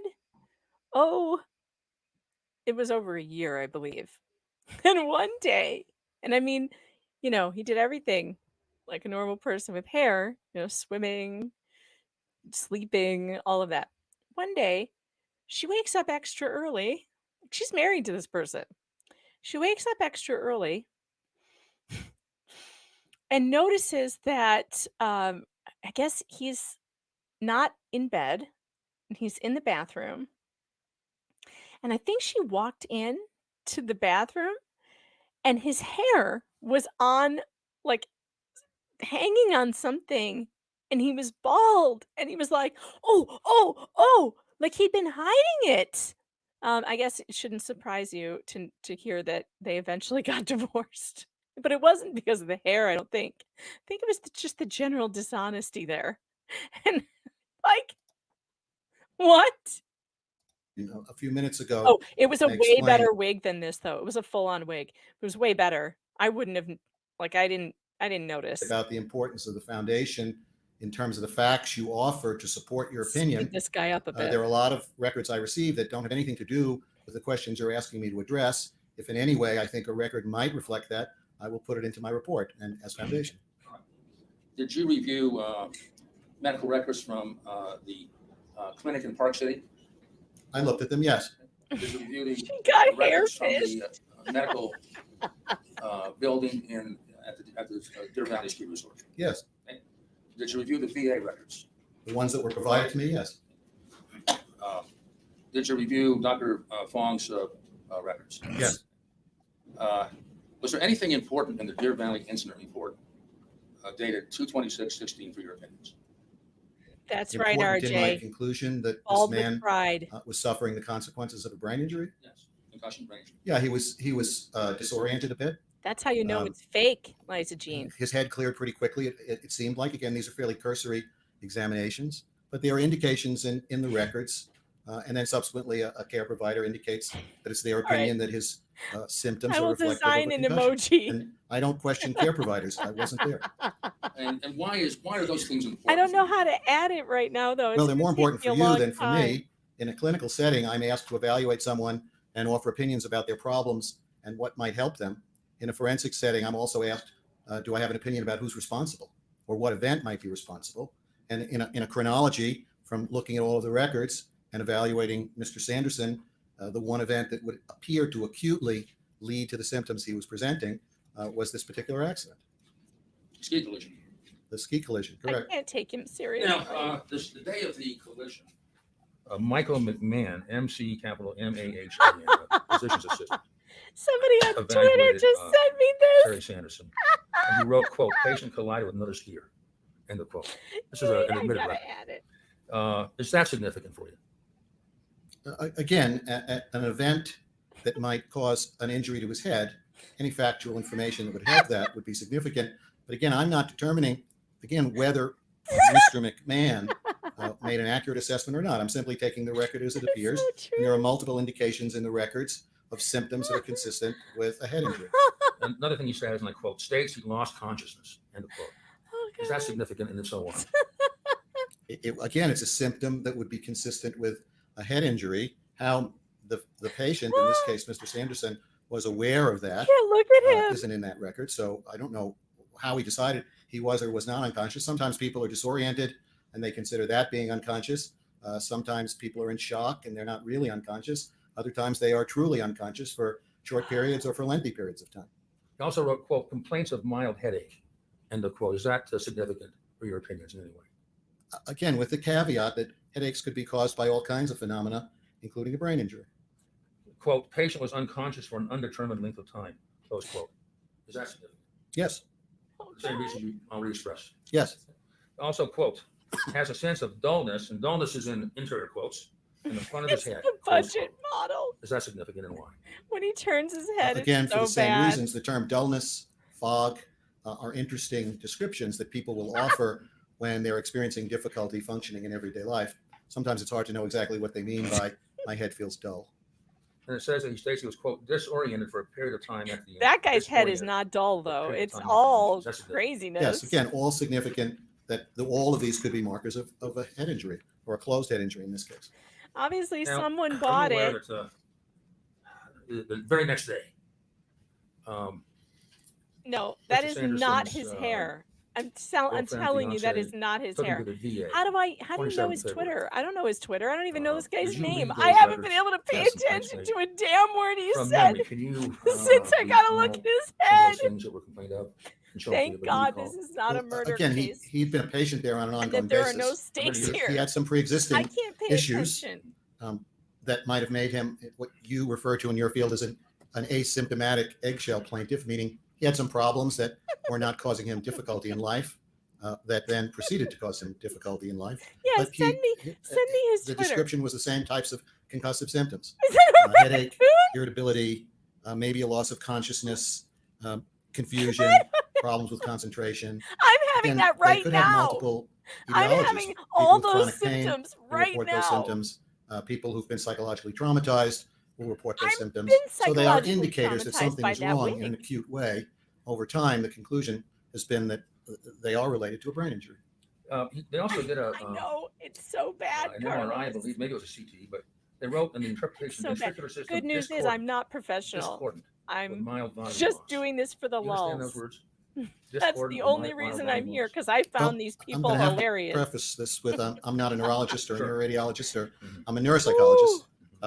He has enlarged ventricles, but he's asymptomatic for high pressure hydrocephalus. It's And no, unclear. and no volume loss after 7 years, right? And no change, correct. No acute change in the brain.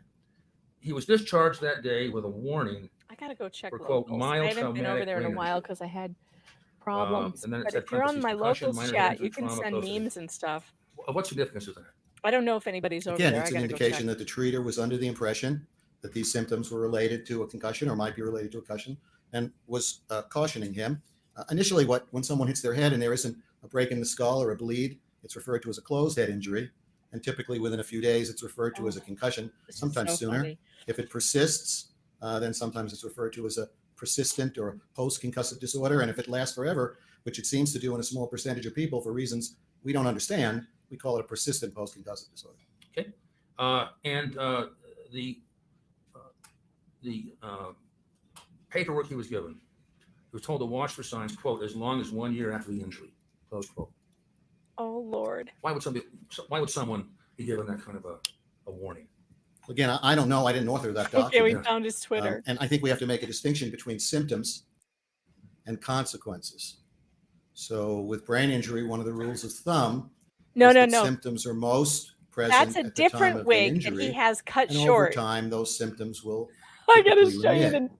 the different Consequence is wig on different. The his Twitter. consequence is whatever the impact of those symptoms might be. And over time, for some people, consequences cause increasing He just dysfunction has a and shorter increasing one that he impairment can wear. in their lives as those symptoms disrupt their relationships, their ability to Hold work, on. I'm gonna pull it up. the quality of their emotional regulation. So again, I He think should have what been they were wearing this cautioning one him and we might not have is, noticed. he may still see some consequences over time. This We one's wouldn't better. expect, again, the majority of people For whatever with reason, he mild decided to brain go with this injury one today. within a year to a year and a half are better. Okay. Did you do neuropsychological testing, paper and pencil testing? Yeah, he has a wig No, room. let's just take the paper and pencil testing. Yep. Did you do neuropsychological testing on Terry Sanderson? We did a full battery of neuropsychological tests looking at his abilities. So abilities are defined as those innate differences among us. Some people have better memory, better speed of this poor guy. processing, better attention or organization. I looked at his knowledge. What does he know? And So finally, I bad. looked at his skill. And skill is a verb, skillfully doing things, which he was having trouble with. It's not a noun. It's not reading skill. Oh, he has an So that's how Instagram? I frame the assessment. He's got Insta and the too. tests aren't Oh, used to good prove or God. disprove brain injury. They're not capable of doing that. They're designed to look at how he functions relative to people in the general population, or how he might function relative to people with his academic and vocational background. And in particular, in this man's case, walk-in because wig I was seeing him closet. quite some time after the injury, I already had an indication, he'd been tested a number of times before, that his problems were more behavioral, emotional regulation, frontotemporal kinds of problems. I didn't expect them to show up on the neuropsychological testing. Now, I'm looking at your test evaluation here. It's dozens Now of I'm pages. looking at his Instagram though, and this dated one looks like it's an May- in well, I think between it's a dated number evaluation May 7 today's and 8, and Twitter's, but Correct. it still So, sticks about 3 out. years. No, maybe this one is Correct. today's. And quite a bit of time after This his one is accident. today's. Yeah. This is the same one. His accident Hold was on. February Is this the same of one? 16. So We about have- 4 years We later. have to get to the Correct. bottom of Now, this generally, hair Dr. issue, Goldstein, in your experience, or I will not be able Uh, to concentrate. How did this get uh, small again? when do you know that a person's condition is Oh God! Look at in terms of look at time? the side, What's the rule of thumb? the back. What's Oh the yeah, this condition? is the one he's wearing Yeah, today. in other This words, is the same one. Don't if you a think? person isn't better in 4 years, what does it tell you about his condition? Again, I don't mean to be difficult. Are we talking about brain injury? Yeah, brain injury. I'm I need sorry. to tell Oh, my if we're dad. talking about brain injury, We're talking all by about 2 hair. years out, you can compensate, you can learn strategies Be to proud function of better. this wig. But in terms of recovery All of right, the I have to brain, Google that. it All right, let me probably go won't look. happen. Okay. And you know roughly how many tests you gave Who him? is Gary Spivey?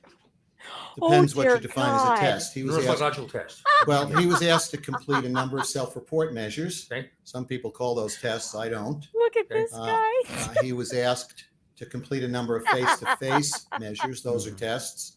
Probably about Oh, a this is dozen to insane. 15. There was one he became quite stressed that looks at his ability to process show you. information. And we didn't do it because he Wait for it. became distressed about it.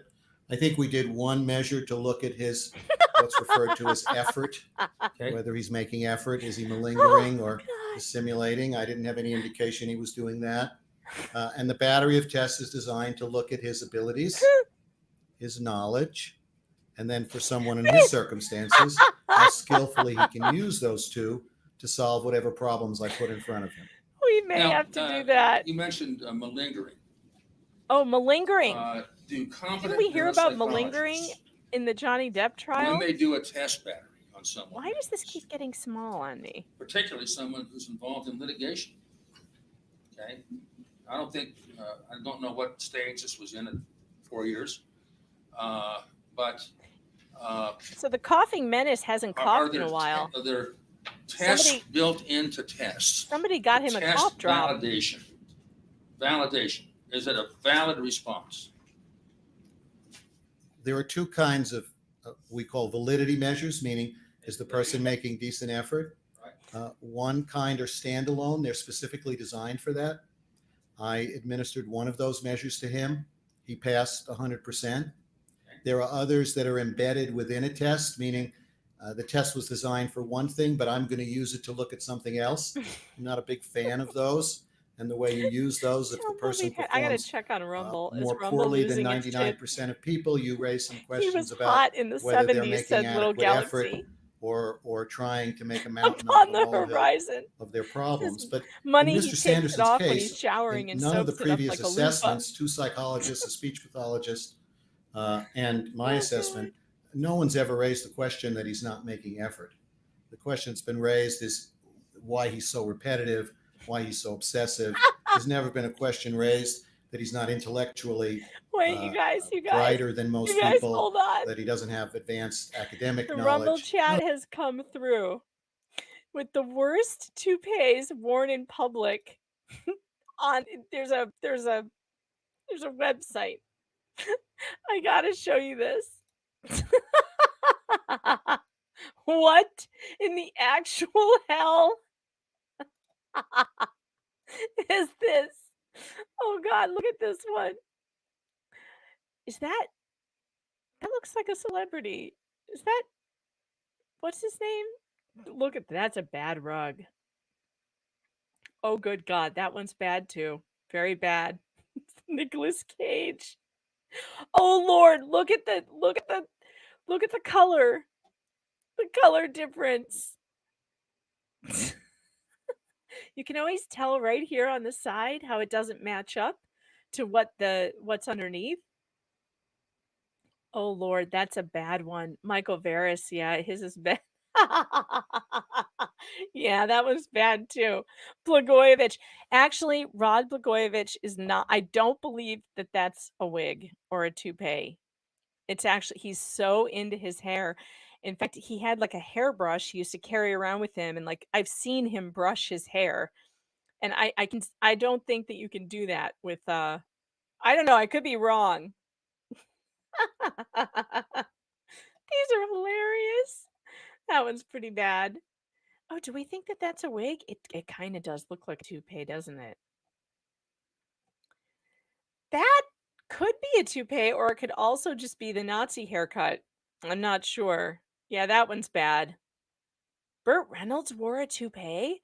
Well, it's a pretty good one. I mean, that one at least matches. Oh no. Oh no. Oh yeah. Wait, Elton John? Does he wear one? Really? Ralph Macchio? Really? I guess. I mean, it kind of looks like it is. I don't know. Ooh, this one's bad. Dr. Ephraim, no. Well, we all knew that was a wig. That was for the movie. Oh, Donald Trump's hair is not a wig. It's just an incredibly weird comb over. Like he grows it all out and then he puts it back or whatever. I don't know. It's not a wig though.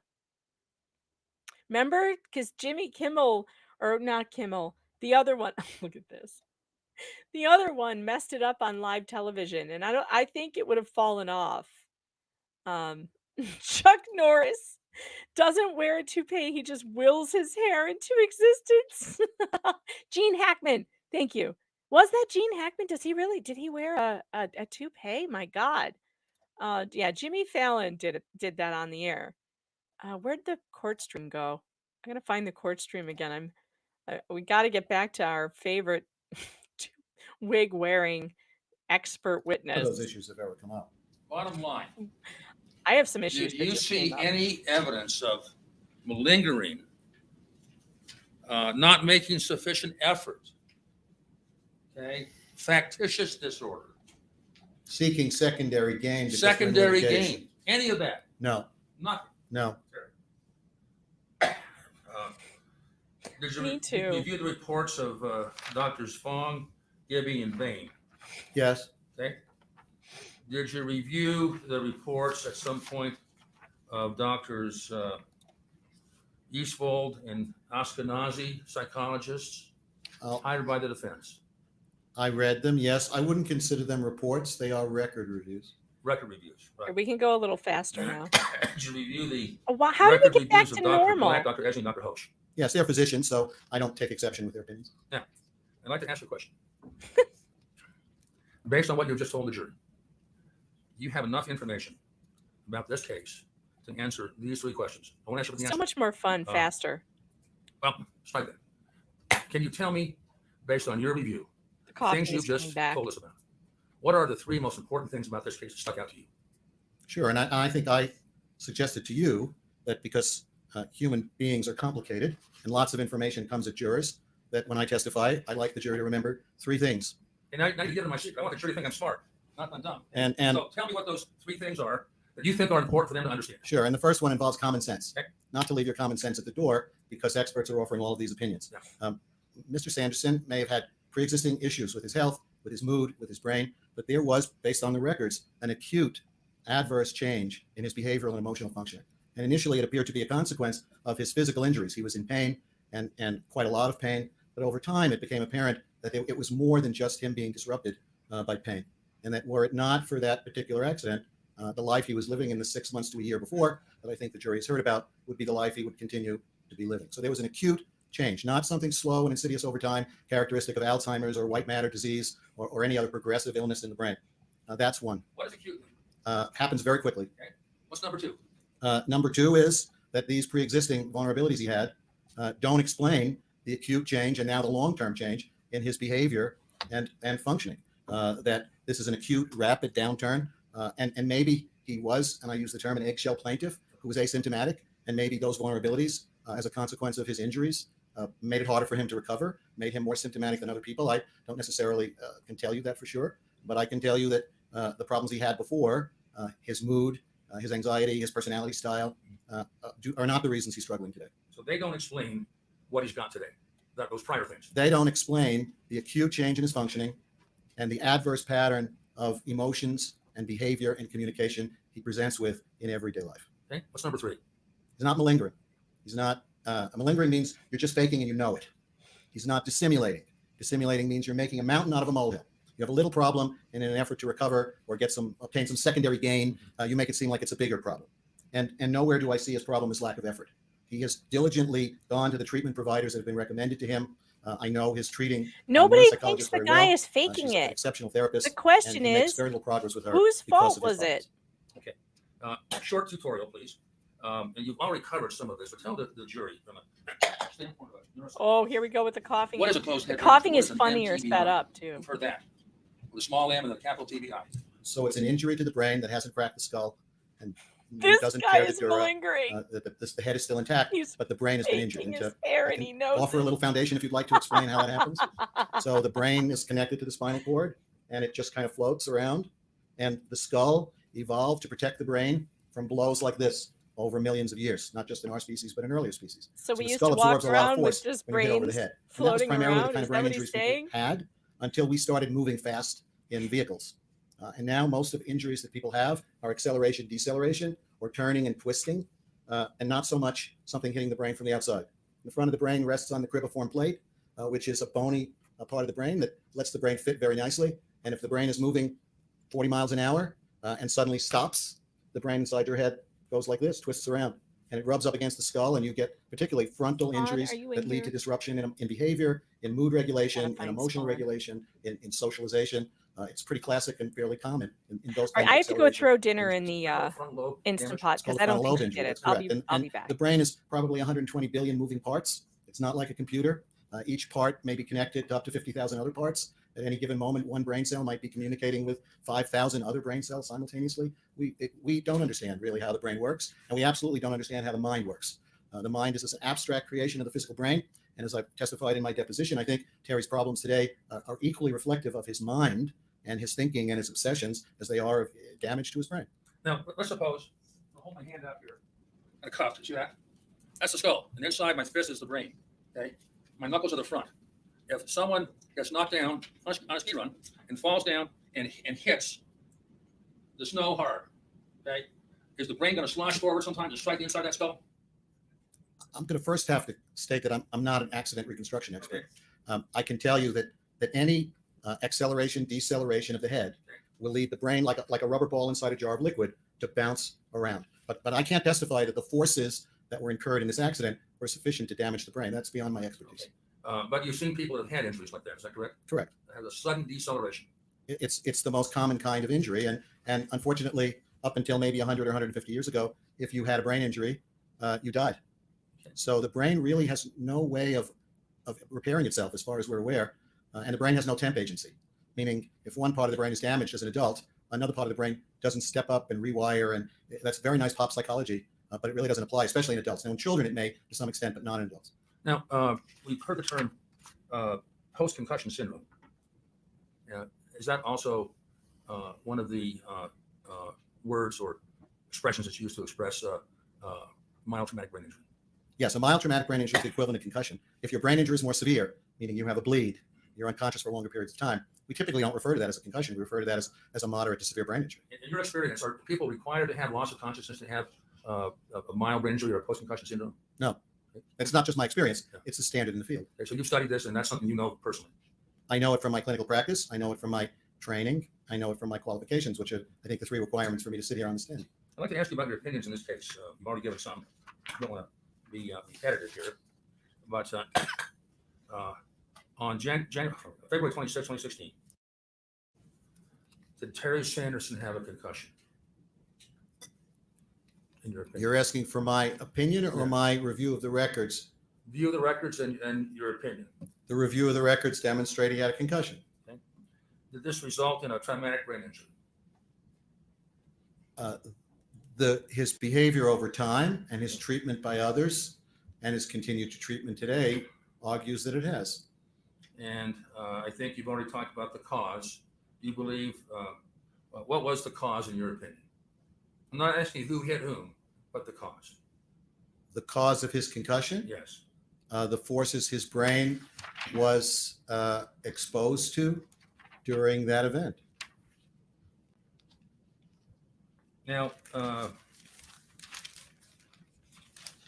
you have noted in your deposition, you were asked a lot about his high test scores. We talked about that a little bit. Many areas, Terry scores exceptionally high, okay, on measures of intellectual experience and achievement. Is that inconsistent with having a brain injury of the kind you've described? No. Explain that. Well, let's look at the foundation of what you've just asked. If an IQ test or a memory test or a measure of list learning told you everything you needed to know about everything the brain does, that would be fine. But we find that neuropsychological tests tell us something about everyday life, but they fall far short of telling us the majority. And in his case, individuals with this kind of frontal injury, and again, he may have been an eggshell person waiting to have a problem, but individuals with his kind of an injury typically have intact neuropsychological testing. You can't look at his IQ scores and argue his IQ is normal, therefore he hasn't had an injury. And the other side of it is maybe his IQ is even higher and now it's just high. Maybe he's lost IQ. I'm not testifying to that because I don't think he's lost intelligence, or I don't think any of the neuropsych testing really demonstrates the problems he has from this accident. The problems he has from this accident are orbitofrontal, emotional regulation, behavior, socialization, impulsive responding, the kinds of stuff that you better understand if you follow someone around for 2 weeks. But I'm rarely afforded that opportunity. How does, let's suppose that an individual like Terry or others have pre-existing problems. Let's say they get angry a little bit too easily, okay? So they have pre-existing issues psychologically, irritability, let's say. You know, how does a traumatic brain injury, that, as you have described, affect those pre-existing problems in your experience? It accelerates them. I've taken her. It irritates them. That's a Taken good her question. But we microphone. see it in dementia, in Alzheimer's patients as well. As they age and as their brain begins to have more I don't know problems, if you guys can hear me. their good qualities seem to fade away, and whatever adverse qualities they had in life seem to be amplified. We don't really understand why that is. Could be something to do with the mind. It doesn't tell as me if opposed to I'm the physical brain. muted or not. But it's true. If someone had a history of depression and they have a brain injury, odds are whatever depression they experience after, either from the brain injury or from experience, will be worse, and it will be harder for them to recover. If they had pre-existing ADHD, if they were impulsive and inattentive before, I don't know how this works. it would be harder for I them hear myself now. to I don't recover. know if that Any means anything. vulnerability They can hear seems you. to They be can hear me now? Yes, they can hear one me. Oh, okay. that I don't know will how this works. increase your vulnerability Obviously. to be more symptomatic in a brain injury. They and do? decrease your No, this ability is to recover. Spawn. All right, thank you. Now, with respect, She's downstairs. there's a VA record, and it's been Who kidnapped mentioned Megan and in has this hijacked trial. the stream. It is the oldest Spawn. February Hi, 2, how you guys doing? 2016, roughly I found 4 this. weeks, give or take, prior to the Sounds- yeah, that's what my school superintendent said, and I Terry pretended to be Sanderson her. It says- was great. in that record.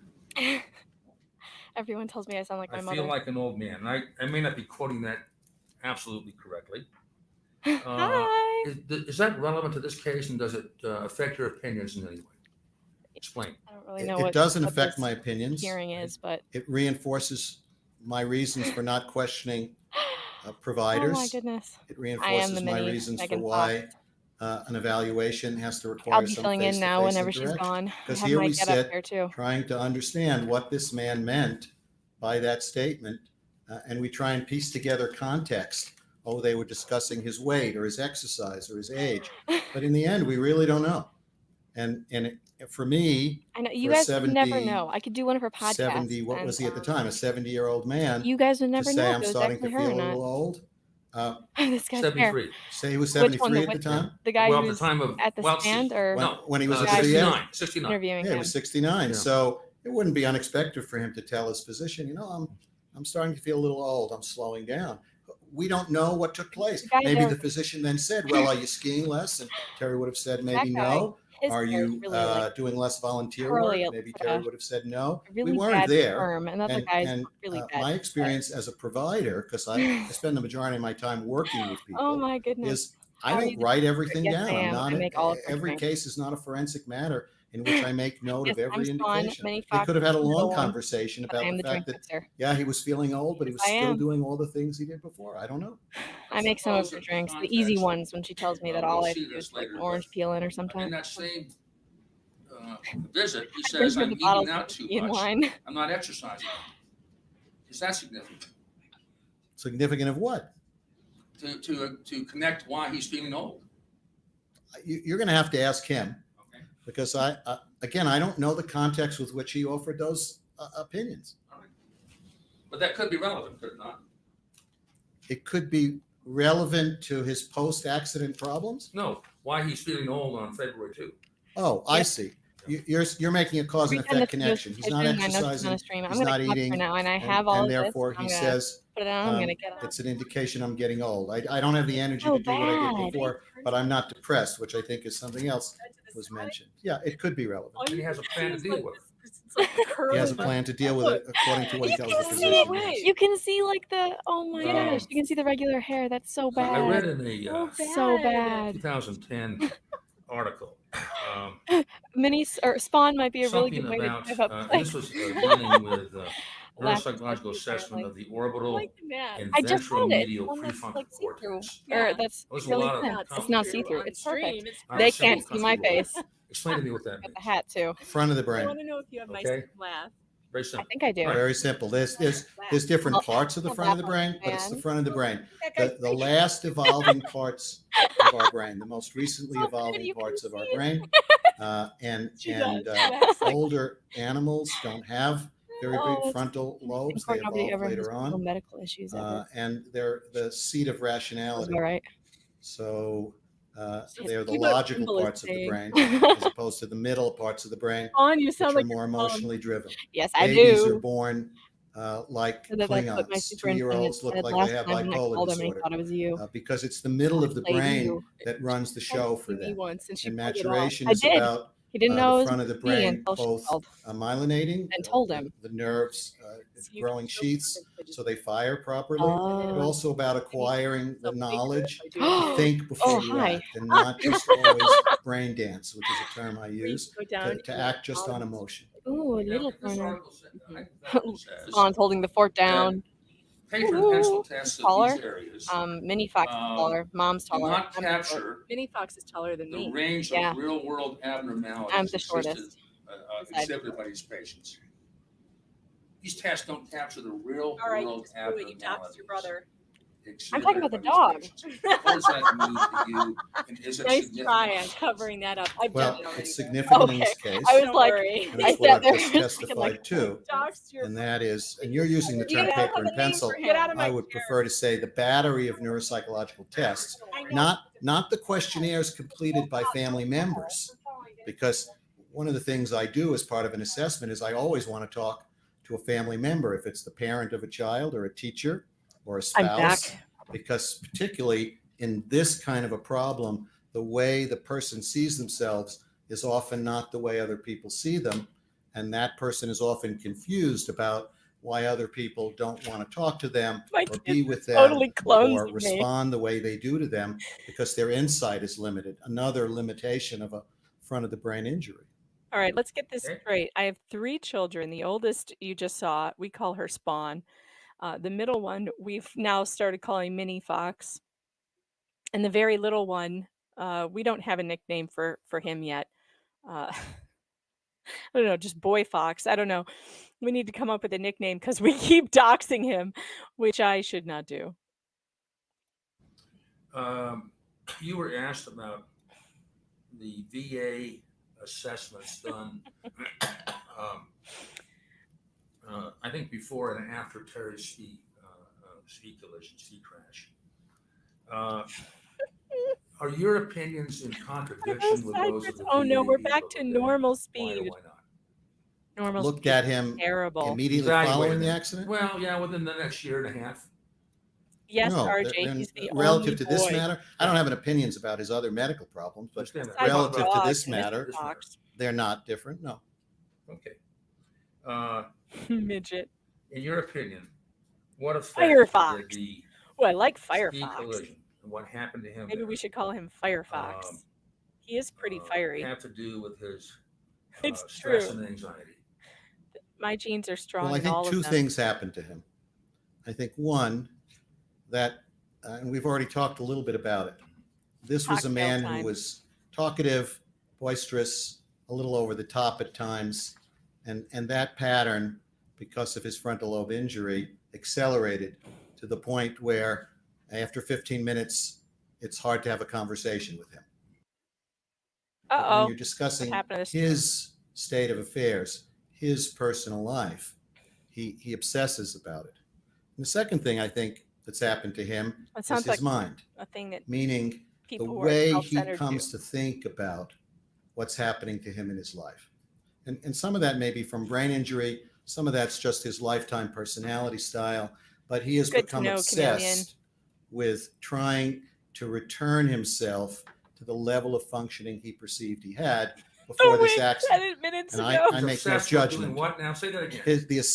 His assessment of the life he had before. He's obsessed with getting back to that. He's obsessed with getting back to that. He and I had a discussion that not every problem he encountered in everyday life, when he couldn't remember where he put his keys, not every problem was a consequence of the injury suffered in this accident. Some of that was just normal aging.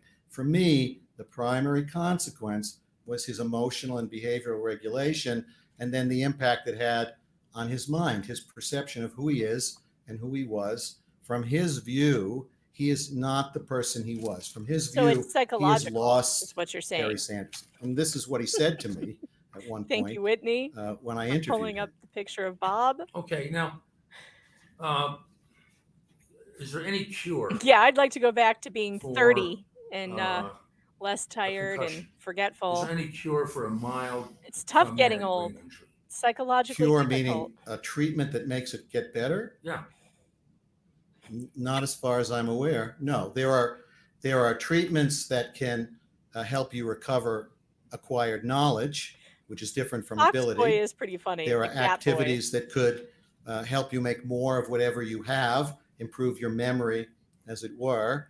But we don't really know of any way to force the brain to heal itself.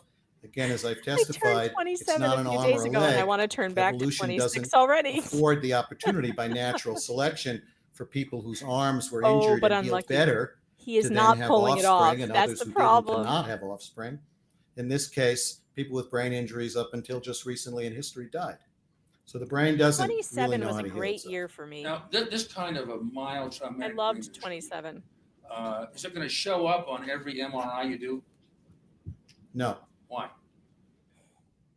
Well, from my view, the MRI is like looking at the moon with binoculars. You're not looking at a cellular level. You're not evaluating how brain cells fire, how many dendrites are connected to how many other dendrites, how axons Dendrites. work. I think Dr. Gibby testified some to that. But again, we're talking about a system of over I feel 100 ya, billion RJ. moving parts. Me too. Me and my neck also wish the same Does thing. Terry seen a psychologist at the VA? Well, I don't know if it's the VA or not. Named Just Siebers. go back to the Are you time when aware it of that? didn't hurt. How much Terry longer- sees you know, Dr. Siebers. She's a board certified neuropsychologist.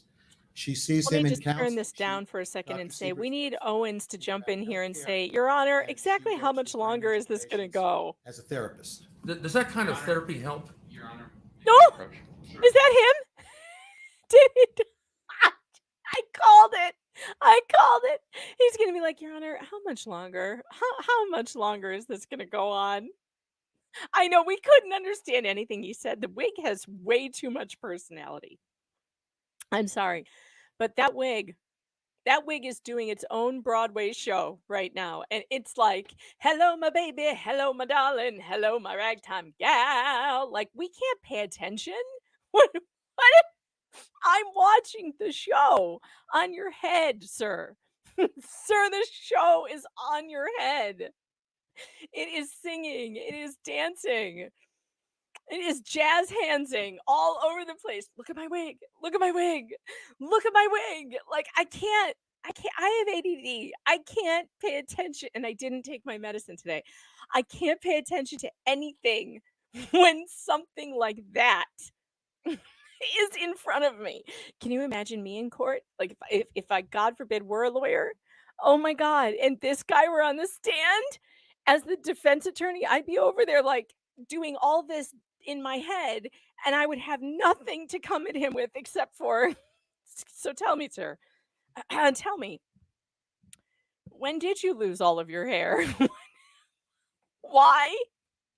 Tell me, sir, why do you think it's a good idea to wear that on your head? Listen, sir, that wig is distracting me from doing my job. I object to that wig. I object. That wig is irrelevant. And it's argumentative. It's arguing with me right now, Your Honor, and I object. I object to the wig. The wig is distracting to the jury, and no one here is going to be able to pay attention to any of the good things I have to say because of that wig. It is stealing the show. I can't. I can't. Oh my God, you guys, it takes a special person to get up there and pretend like nothing is happening when that guy is wearing that wig. What?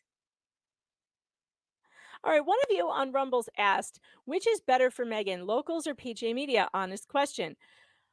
I am going to, I mean, it depends on what you want. Do you like reading or do you like watching videos? If you like watching videos, then you want to go on locals. And if you like reading, then you might want to sign up for VIP on PJ Media. But, and that's promo code Fox, by the way. And if you're on locals, you sign up on locals, promo code SQUATS. You get 2 months free when you sign up for a full year. And that's a great discount.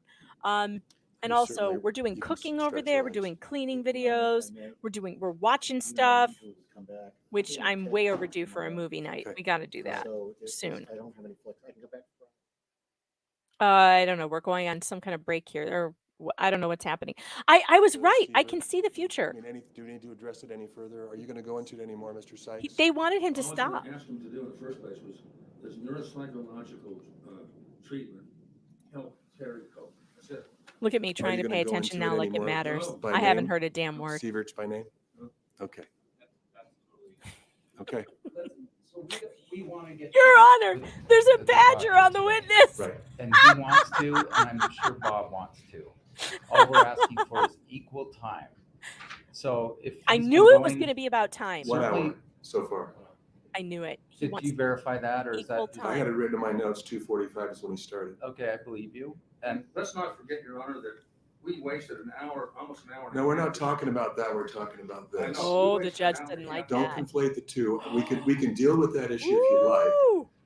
But what I want to do is on a pragmatic level, figure out how to complete this witness. So let's just hear a commitment, like I'm going to take 5 more minutes, or I'm going to take 10 more minutes.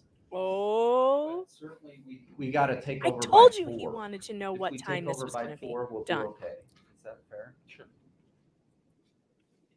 All right. So if you can wrap up by 4 o'clock, Mr. Sykes, will be good. Yeah, so We'll Gwyneth get the is jury not in here as taking the quickly as stand today.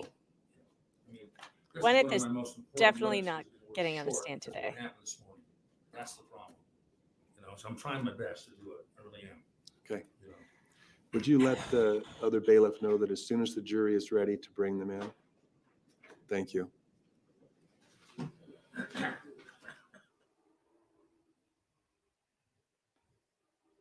Okay. All right. So that was hilarious. I really can see the future. I just could feel the vibes from him, from Owens. I knew that he was getting ready to be like, Your Honor, tick tock, tick tock. And that's how he is. He is very funny. He's very direct.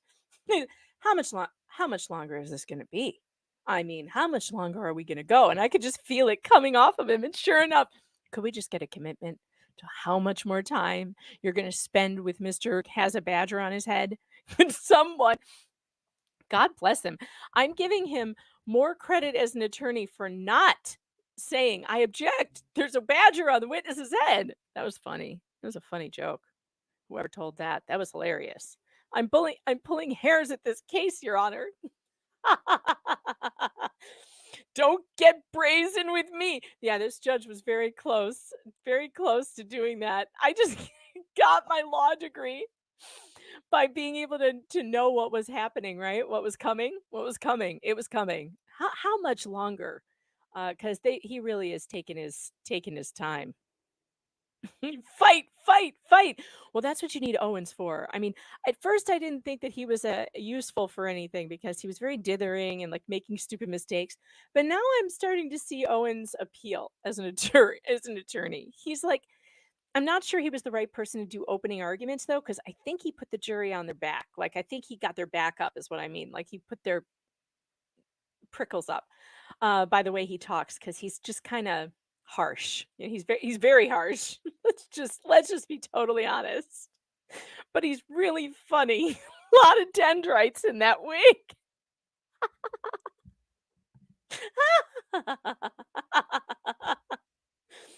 Oh, wasn't there an attorney with braces yesterday? You're thinking of James, and James has something like a retainer or Invisalign. We're not sure, but he's very, very cute. He looks like Clark Kent in disguise as James, the attorney. I agree that the chat has been more relevant than anything that's been said. The jury, no, they're getting the jury back in there. They were gone while they argued about how much time it was going to take. And then they're getting them back in. Oh, I have a pain. Oh, no. Uh-oh. God, 6.5 hours? Have we really been going for 6.5 hours? Jeez. I still have to write articles tonight. But that's okay. I'm going to write about this case. And I might possibly write about how terrible... Ooh, Mr. Fox is bringing home new beer for me to try. What? I love getting texts like this. Let's see, what kind is it? What? Oh, it's a new Modelo Light. It's a new Modelo Gold Standard Light. Ooh, I'm excited. Cool. Modelo has a new beer. Yay. I love Modelo. I'm not sponsored by Modelo, but I should be because it's one of my favorite drinks. When you put that tajine or tahine, I don't know how to say it, that Mexican spice on the rim of a Modelo with a lime. Oh, there's nothing better. All right, let's see. Hello, my baby. Hello, my darling. Hello, my ragtime gal. That's now stuck in your head. I'm sorry, but that's just what that toupee is doing in my head. That toupee is that frog, like just doing the dance on top of his head. And whatever he's saying is going right over mine because I'm just like... Does anyone else see the dancing frog? Because that's all I can see. It's literally all I can see with that guy on the stand, with this guy right here on the stand. That's all I can see, sir. So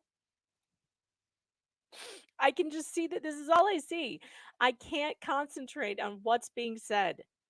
Oh, yeah, we should do some more squats. That's a good idea. Let's do some squats while we're on this break. Get off your fat asses and do some squats. You impose fatness on you. You did it by going, oh, I want the butter on the popcorn. Oh, I want the butter on the ice cream. Oh, I want the butter on the sandwich. Oh, I want the butter on the salad. Stop eating butter. Can you just get up? Walk 1 mile. Do squat! Walk farther. And if you can't walk, crawl, roll, get dragged by a goddamn forklift. Whatever is wrong with you, just move. Ever. Get off the chair. Get off the couch. No one is coming to service you while you sink into that furniture, while you become one with the pleather your poor ass got on that Walmart couch. Can you try not floating into sadness?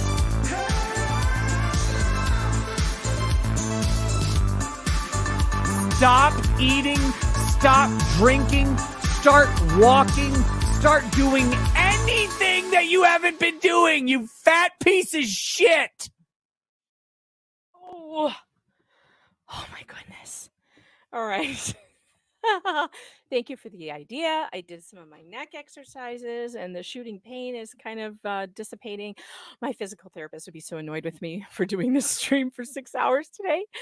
But at least I feel good enough to do it. I probably won't feel good tomorrow, but oh, here he comes. He's coming back. Court's coming back. Oh my God.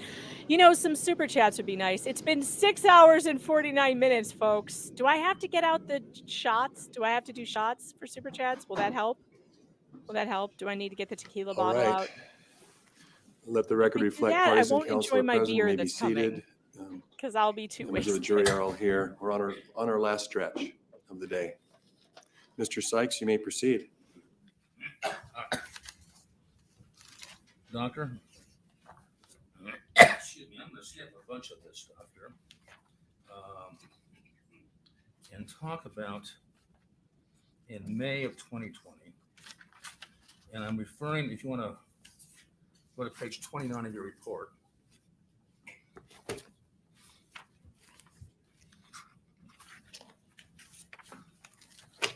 You listed a lot of problems there. Excuse me. Oh God, here we go. Would you mind telling the jury, as of May of 2020, your assessment of Terry's problems? Tell the jury.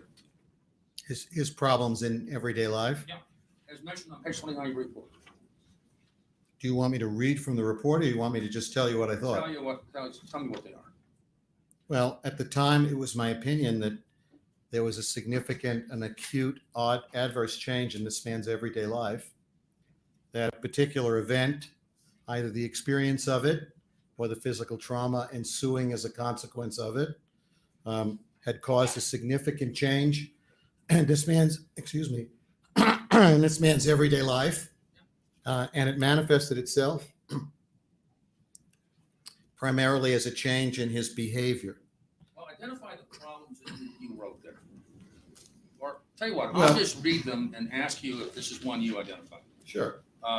Difficulty remembering important things to do. This man Yes. needs some Vicks or Difficult cola, remembering names of people. or maybe some Right. Again, Dayquil. these are the things he reported. God, to how me. much longer is he going to do this? Staying involved in I'm with activities due to Owens. fatigue. Too Yes. long. Cognition problems. Too He long. reported that to me. This is like Yes. I'm supposed to be like what, a Yes. 3 or Memory 4 day problems. trial? Yes. Frustration. Yes.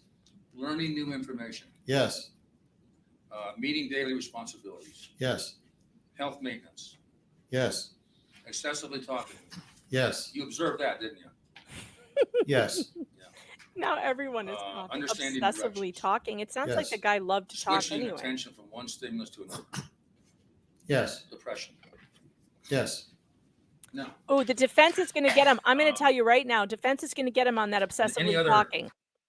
If you recall, the defense questioned, what was his name? The fat lying guy.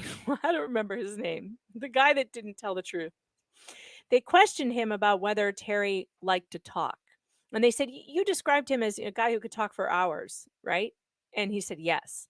So now they're going to go after this guy and say, before the accident, he was described by people who knew him, including your own witness, who said he could talk for hours. So this guy is a talker. He's always been a talker. That doesn't prove anything that he was obsessively talking about anything, because apparently he could talk your head off, kind of like me.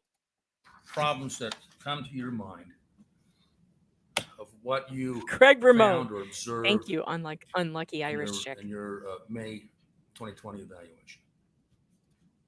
Well, again, Let's the not list you just split provided hairs here. was what he told me. And I tried to help him understand that some of those items on the list I thought were a consequence of his brain injury.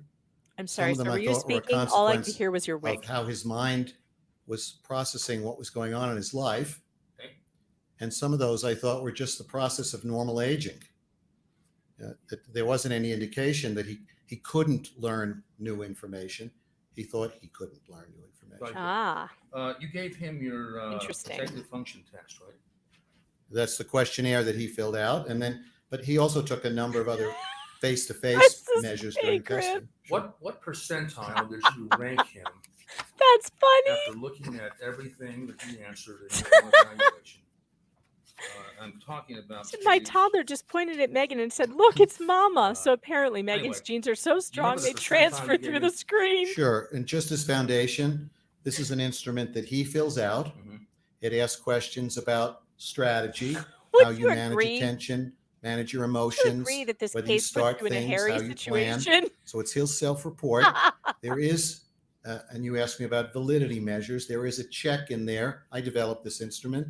It's used very widely. It's used worldwide now. It's used all over, yeah, You in developed multiple languages. An instrument There's a check in there to see if someone's that over-reporting, helps you pick out your wigs making in the themselves morning. look too good, or Right. Is under-reporting, that what he's talking trying about? to make themselves or look too bad or look too good. He didn't indicate that.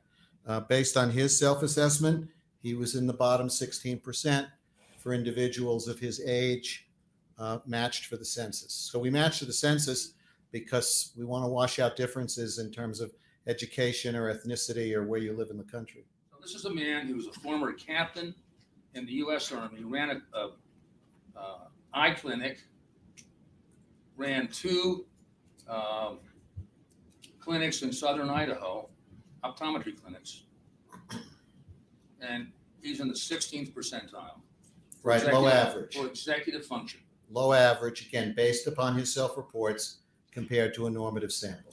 And I want to ask you, we're going to have Terry in here day after tomorrow. We're going to testify. Why is he I'd not like you there to now? talk to the jury about what, and this is the, I'm going to end I with bet this. they're saying he can't The sit kind there. of things we might expect to see. And I'm just going to ask you about some of these things. I'll ask you to define some Tell for the us jury what because they we won't might know what it see means. so we can make okay? sure that he does that. Some of them won't. And then tell me if we're going to see that with Terry's testimony and why. Feels weird. Perseveration. First of all, what is perseveration? Does it look So weird? I don't mean to be like it's unresponsive, poking but out. you use the word see. What you will see Is my is clavicle sticking out a weird? good-looking gentleman of 76 happening years here? of age.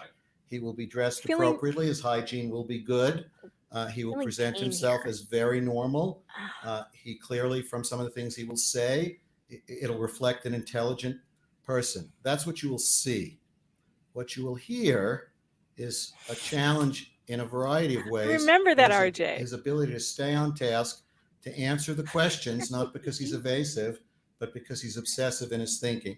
To come to your question, perseveration means you go over something again and again and again, and Terry will tell you that.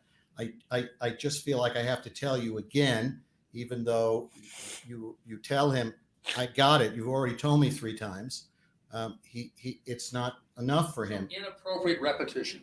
Correct. Inappropriate repetition. Inability to take the perspective of the other person. That's weird. And appreciate, they already got this. I can move. This stream has earned exactly $44.44 today. It's a little weird. 44. Are those lucky numbers? They seem kind of unlucky to me because I made $44.44 for the last almost 7 hours. That's absurd. That's absolutely absurd. That's ridiculous. I should quit this. I should quit. I should go do something else. This is not helping. And I'm starting to have pain. I'm having pain in my shoulder and pain in my hiney from sitting this long. And $44. That's it. It's $44. I don't know. But it is kind of conspiratorial though. 44. Like that how does that happen? Look, I'm going to take a screenshot. Oh no, you just ruined it for me, Mimsy. I can't. Now it's 49.44. Well, at least my begging helped. Thank you, Mimsy, for the super sticker. I missed the screenshot of 44.44. That was weird. I've never seen that before. It's so bizarre. Move on. Is the jury likely to see that with him? Yes. Okay, what about overly talkative? I think we're the time we're supposed to take over, Your Honor. Sue YouTube. We'll let you finish this line of Definitely questioning. below minimum wage. How about overly talkative? Yes. Okay. How Yeah, we're about definitely irrelevant? not going to get to Gwyneth today. Irrelevant in the sense that you'll ask him a It's just question going and to be his this, answer but I will be want to see unresponsive. Cross. His I want answer to will see be it. about something But this guy tangential is- to whatever the question is. God, it's just taking How forever. about indirect answers? Indirect, meaning he has to go to China to get across the street. Yeah.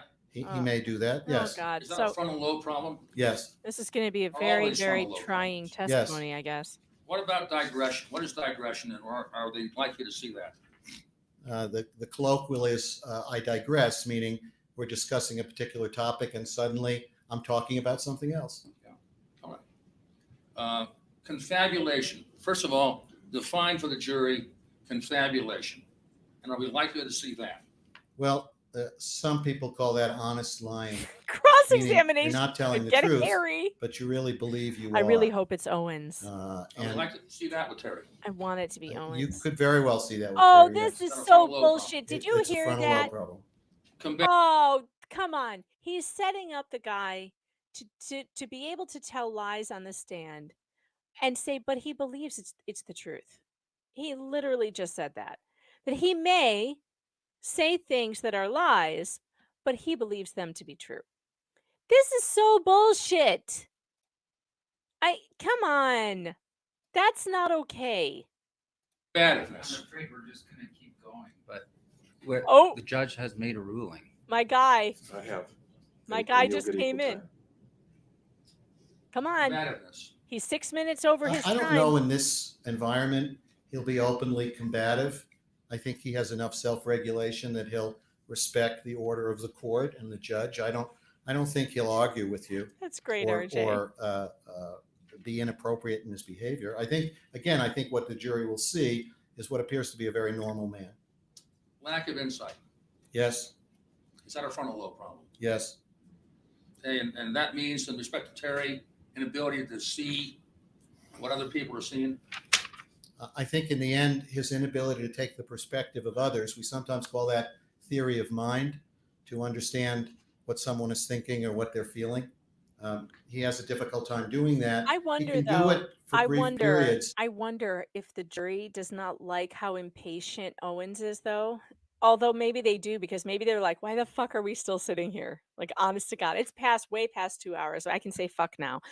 And I'm sure the jury is like, "Why the fuck are we sitting here through this? This is just taking way too long." Maybe they're feeling grateful to Owens. I mean, if I'm on the jury, I'm feeling grateful to him for being like, "Your Honor, you made a ruling. We're 6 minutes past. Like, can we please, what do you guys think? If you're on the jury, do you like Owens or do you not like him? And then he forgets he's a little it, and he abrasive. goes right back to where he was. How about missing the central point? Objection, Depends what we're witness is a talking about. dumbass. If we're talking about Actually, I think eyes, given his a lawyer. Oh no, I have vocational the history, hiccup. he very well understands the central point in have the visual hiccup. issues. If we're talking about the reasons for his challenges and his behavior, he doesn't get it. Okay. And I don't know if I ever got Are this we out. still watching on Rumble? Is Oh no. Where's my neuropsychological Rumble counseling crew? important? What Is my last happened on question. Rumble? Is neuropsychological counseling important for Terry? Why did Will he Rumble benefit go from down to nothing? Yes. How did that happen? And just how will he benefit from Did that? you guys all What's the leave? Oh benefit no, gonna look like? it got fixed. Okay. Someone to talk Glitched. to that he You're still believes there. understands him, and hopefully along the way, Uh-oh, helps YouTube him is now come up beating with some Rumble solutions with live to viewers. be happier and live a little more functionally. Thank you for coming, Dr. Stolzen. That's all I have. Oh, finally. Defendants. Finally. Mr. Jeez. Egan. Thank you, Your Honor. Yeah, Hello, he was supposed to take Dr. over. Oh, Goldstein. Good afternoon. Owens is Good to not see you doing it. again. Damn it. But we like Clark Kent. He's very You- good. Testified previously that you've read the depositions of the We can speed it up for daughters of just a Mr. short Sanderson, period of is that time. correct?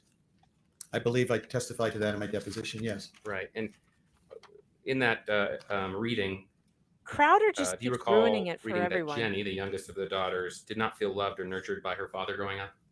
As we sit here, I don't recall it, but I don't have any reason to disagree. Okay.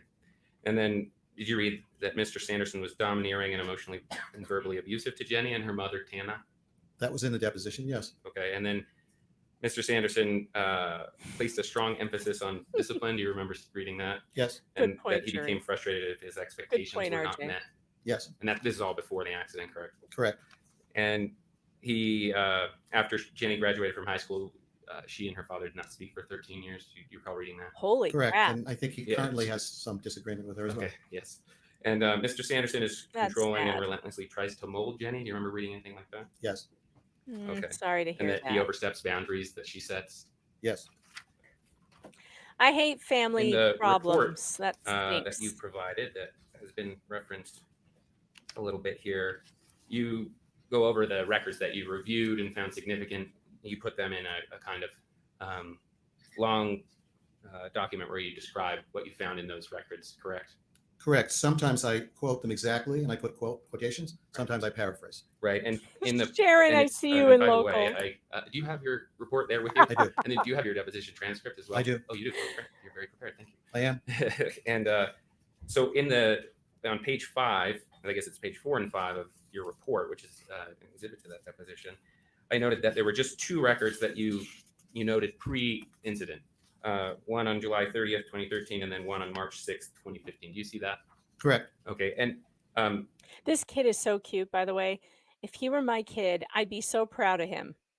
Just say, as a mother, if this were my son, this is how old I am. I'm looking at kids this age going, aw, like he's so cute.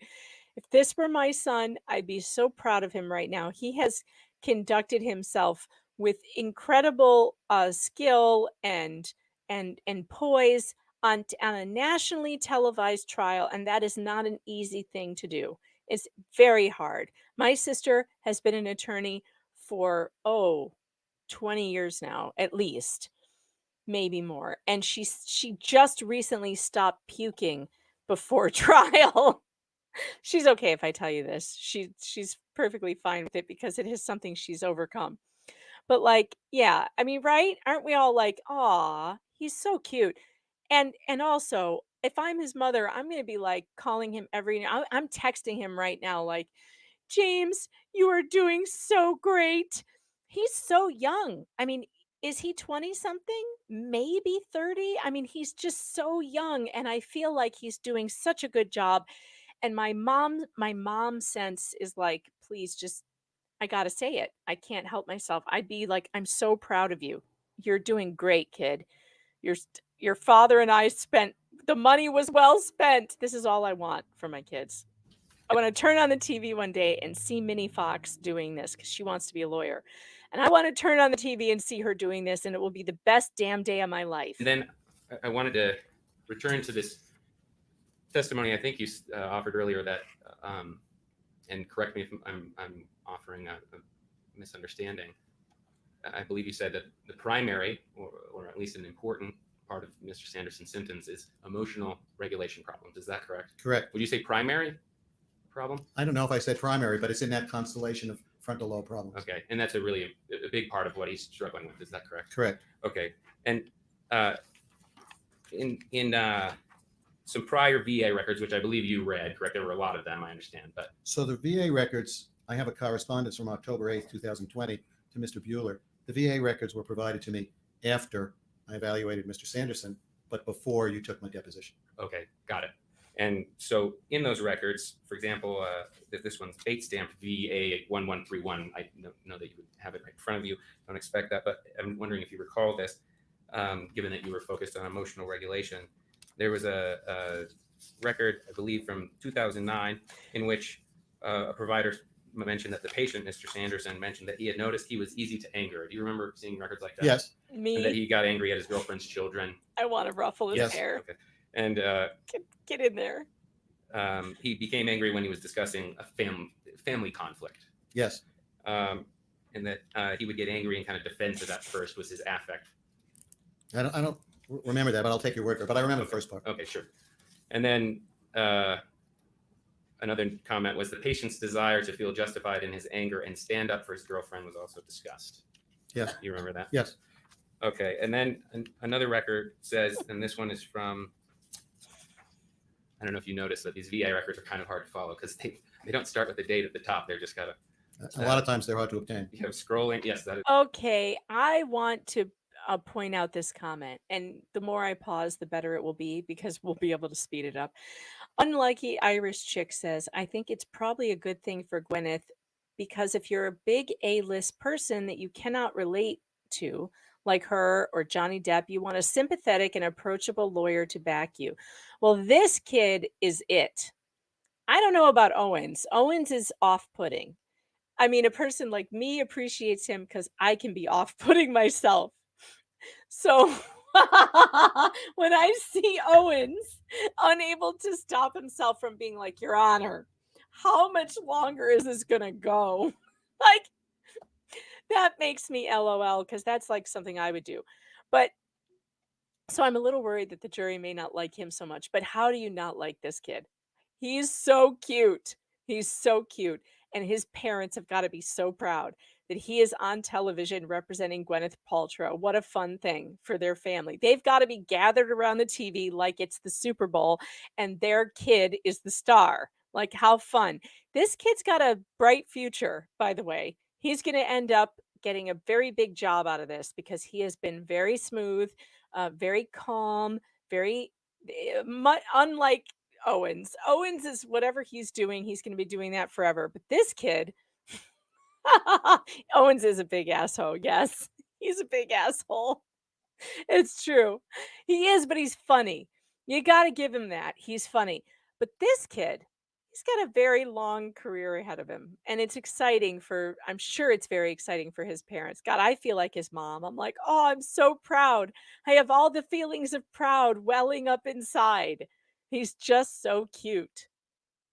Is also true.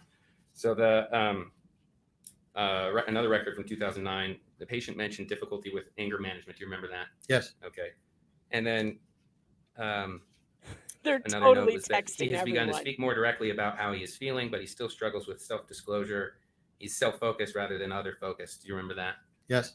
And then, for example, when asked how he feels, he often responds with, I feel that she is, and then there's an ellipsis. Do you remember that? Correct. Yeah. So the focus of the session was to help him identify his responses and the associated feelings and communicate those in less blaming ways. Do you remember seeing that? Correct. To take responsibility for his role in whatever conflicts were occurring. Right.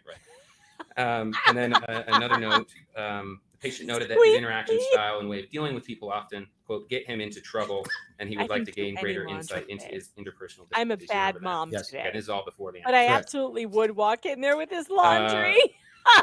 In another session, he said he would like to address anger issues and interpersonal problems that he believes affect his interactions. Do you remember? Correct. Records like that? Yes. Patient also has a recent number of stressors, which he appeared to minimize and is also denying significant depressive symptoms. Do you remember those sorts of things? Correct. The latter is, again, an interpretation. And we can go back and look at it.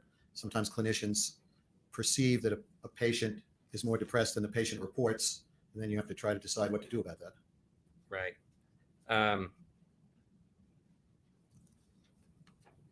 Okay, I think we've covered those. There was another record beforehand, which has already been discussed. That February 2nd, 2016 record, just weeks before the ski accident. Do you recall talking about that? Yes. I didn't see that in this note here where you noted things prior, but perhaps it's because you didn't have them. Correct. I will note, however, that the two that you did note are VA records. Those are the ones I had. Okay, so you just didn't have all of them. However, I had them. Okay, got it. And the February 2nd note, in addition to saying that he was getting old all of a sudden, it says that he no longer does things that he used to do. Do you remember that? Correct. I no longer do And things I do you remember used that he to was do. retired for a number of years before the ski accident? Yes. Yeah, I don't, 6-7 years at least. Yeah, and so he wasn't managing a business and those sorts of things anymore, correct? Correct. He wasn't in the Air Force at that time. Correct. He had no vocational And a responsibility as far as I was casserole. aware. Right. Laundry. He had maintained his and a license, he told me. But he wasn't working. Okay, got it. Oh, by the Um, way, I believe you said that you're making no. hold on. Let me pause. What a cutie. Look how cute he is.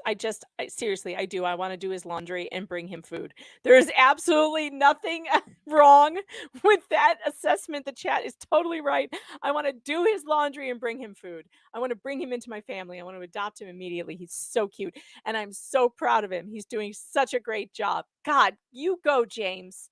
So, oh my goodness. By the way, speaking of a week's worth of frozen meals, this is what I wanted to bring up. On my locals, meganfox.locals.com, we do freezer meal Fridays sometimes. And the last freezer meal Friday I did, I bit off way more than I could chew. I decided I was going to do 10 meals. And yeah, I had to break it into 2 days. And I did 5 in 2 streams, 5 each day. But it has been great because of days like this where I'm like, oh crap, I'm going to be online for 8 hours. I have just put into the Instant Pot, by the way. I thawed it out in the microwave, which it absolutely works in the brand new microwaves that they have. They have these thaw setting, and you just push to, however many pounds it is, and it thaws it perfectly. And then I poured it into, so what it is the beer braised, what did we do? We did ale braised short ribs. That was it was a slow, was it slow cooker or Rachel Ray? It was from my slow cooker cookbook. And it smells delicious. It uses a dark beer. It's short ribs and also not yams, squash and some other stuff. It smells and sounds amazing.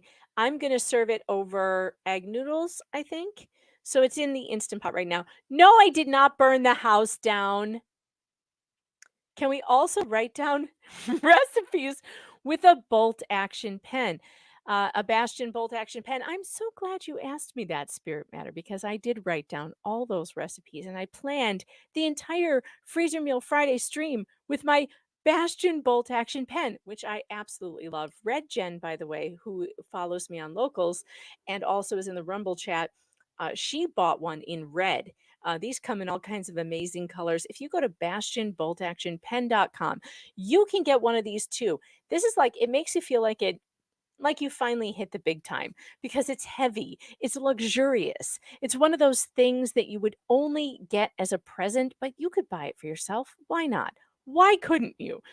You can get 20% off if you use my promo code MEG20. You will get 20% off this beautiful pen. Comes in all different colors, and it has this fun fidget. It's a bolt action. You pull it down and over and to the right.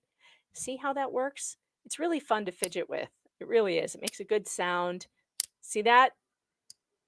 It's good. And it's smooth. And it comes with its own little felt carrier so that you don't lose it in the bottom of your purse, and an extra refill. So it's almost like getting 2 pens in one, really. And if I could find the damn thing that I usually put up on the screen, there it is. That's where you go to get your Bastion bolt action pen. Promo code MEG20. Get one. Because they're probably going to drop me soon because I think only one person bought one, but that's okay. I still really like it. Some companies have contacted me. One contacted me today to do some kind of t-shirt bullshit. And I read the thing and I was like, nah, I don't like it. I don't like it. Valhalla, you want to get in here? Do you feel like hanging out with me on stream? You could come in if you want to. I'll send you the link. The thing is that I pick companies very, very carefully. And when a luxury pen company contacts me, I'm like, yeah, that's right up my alley because I still write by hand. And it's good to have a good pen, and it's very smooth. Oh, good. Valhalla says he'll come in. So we'll get him in here. Let me send him a thing. Let me put this back on. I'm watching my adopted son just tear it up in court. You just tear it up, James. You're doing wonderfully. I'm going to email all of the relatives and tell them how good you're doing. Judgment, you have no opinion really about his prior function. You don't know what it was, correct? Well, I know what it was to the extent that we've talked about it. Okay. But I'm not making any judgment as to the breadth and scope of the things we've just talked about, how it impacted his everyday life. I don't have any opinion other than what was reported to me, that it wasn't affecting his everyday life. Right. And you said earlier, maybe it was higher before the ski accident, correct? Correct. But his function also could have been the same and you wouldn't know, correct? Correct. Have you testified previously that Terry thinks he's the smartest guy in the room? Yes. And so any little deficit, whether it's from his accident or from something else or from normal aging, distresses him? Correct. That's the mind part that I testified to earlier. Right. And you say that relative to other people his age, he tests exceptionally well, I think is the word you use. Is that correct? In terms of his intellect and neuropsychological abilities and academic achievement. Yes, it's Meg 20, not 10. You want 20% off, don't you? Not 10. Yes. Right. And that is after the accident, correct? Correct.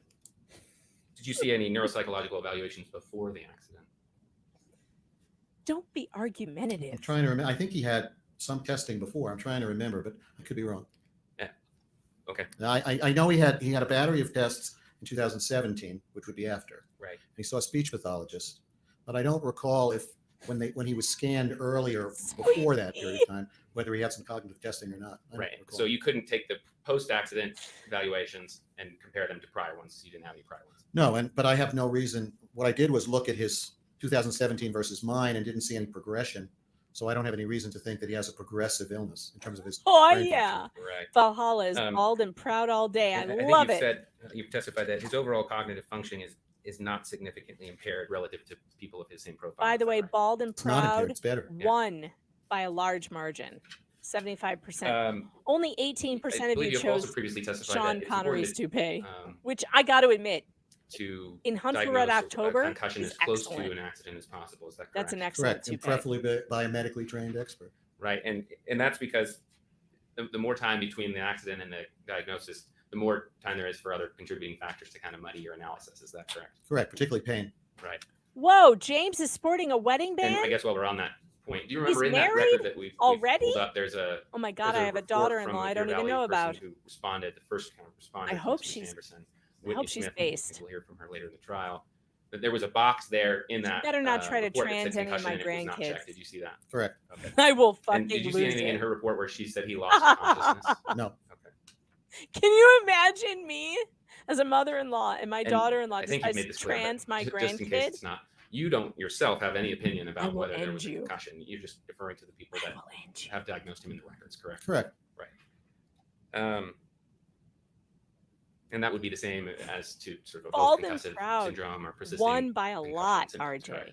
Well, that would be a little different. Oh, okay. Because the persistence would be based on reports of his or others in regards to his behavior. So when he sees me, the kinds of things he reports are consistent with people who have persistent post-concussion, meaning that small group of people who don't recover for reasons that we don't always understand. Right, I see. It's because it's still different because now you've actually evaluated him. Correct. Okay, but isn't it true that you don't have any opinion about who was responsible for the accident? But Correct? I do his laundry the way he Right, likes you haven't it. read Ms. Paltrow's deposition, And she doesn't. analyzed the evidence about the ski accident, anything like that. I'm just Correct. better he, at he it. could have slipped and fallen in the laundry room for all I know. Doesn't matter.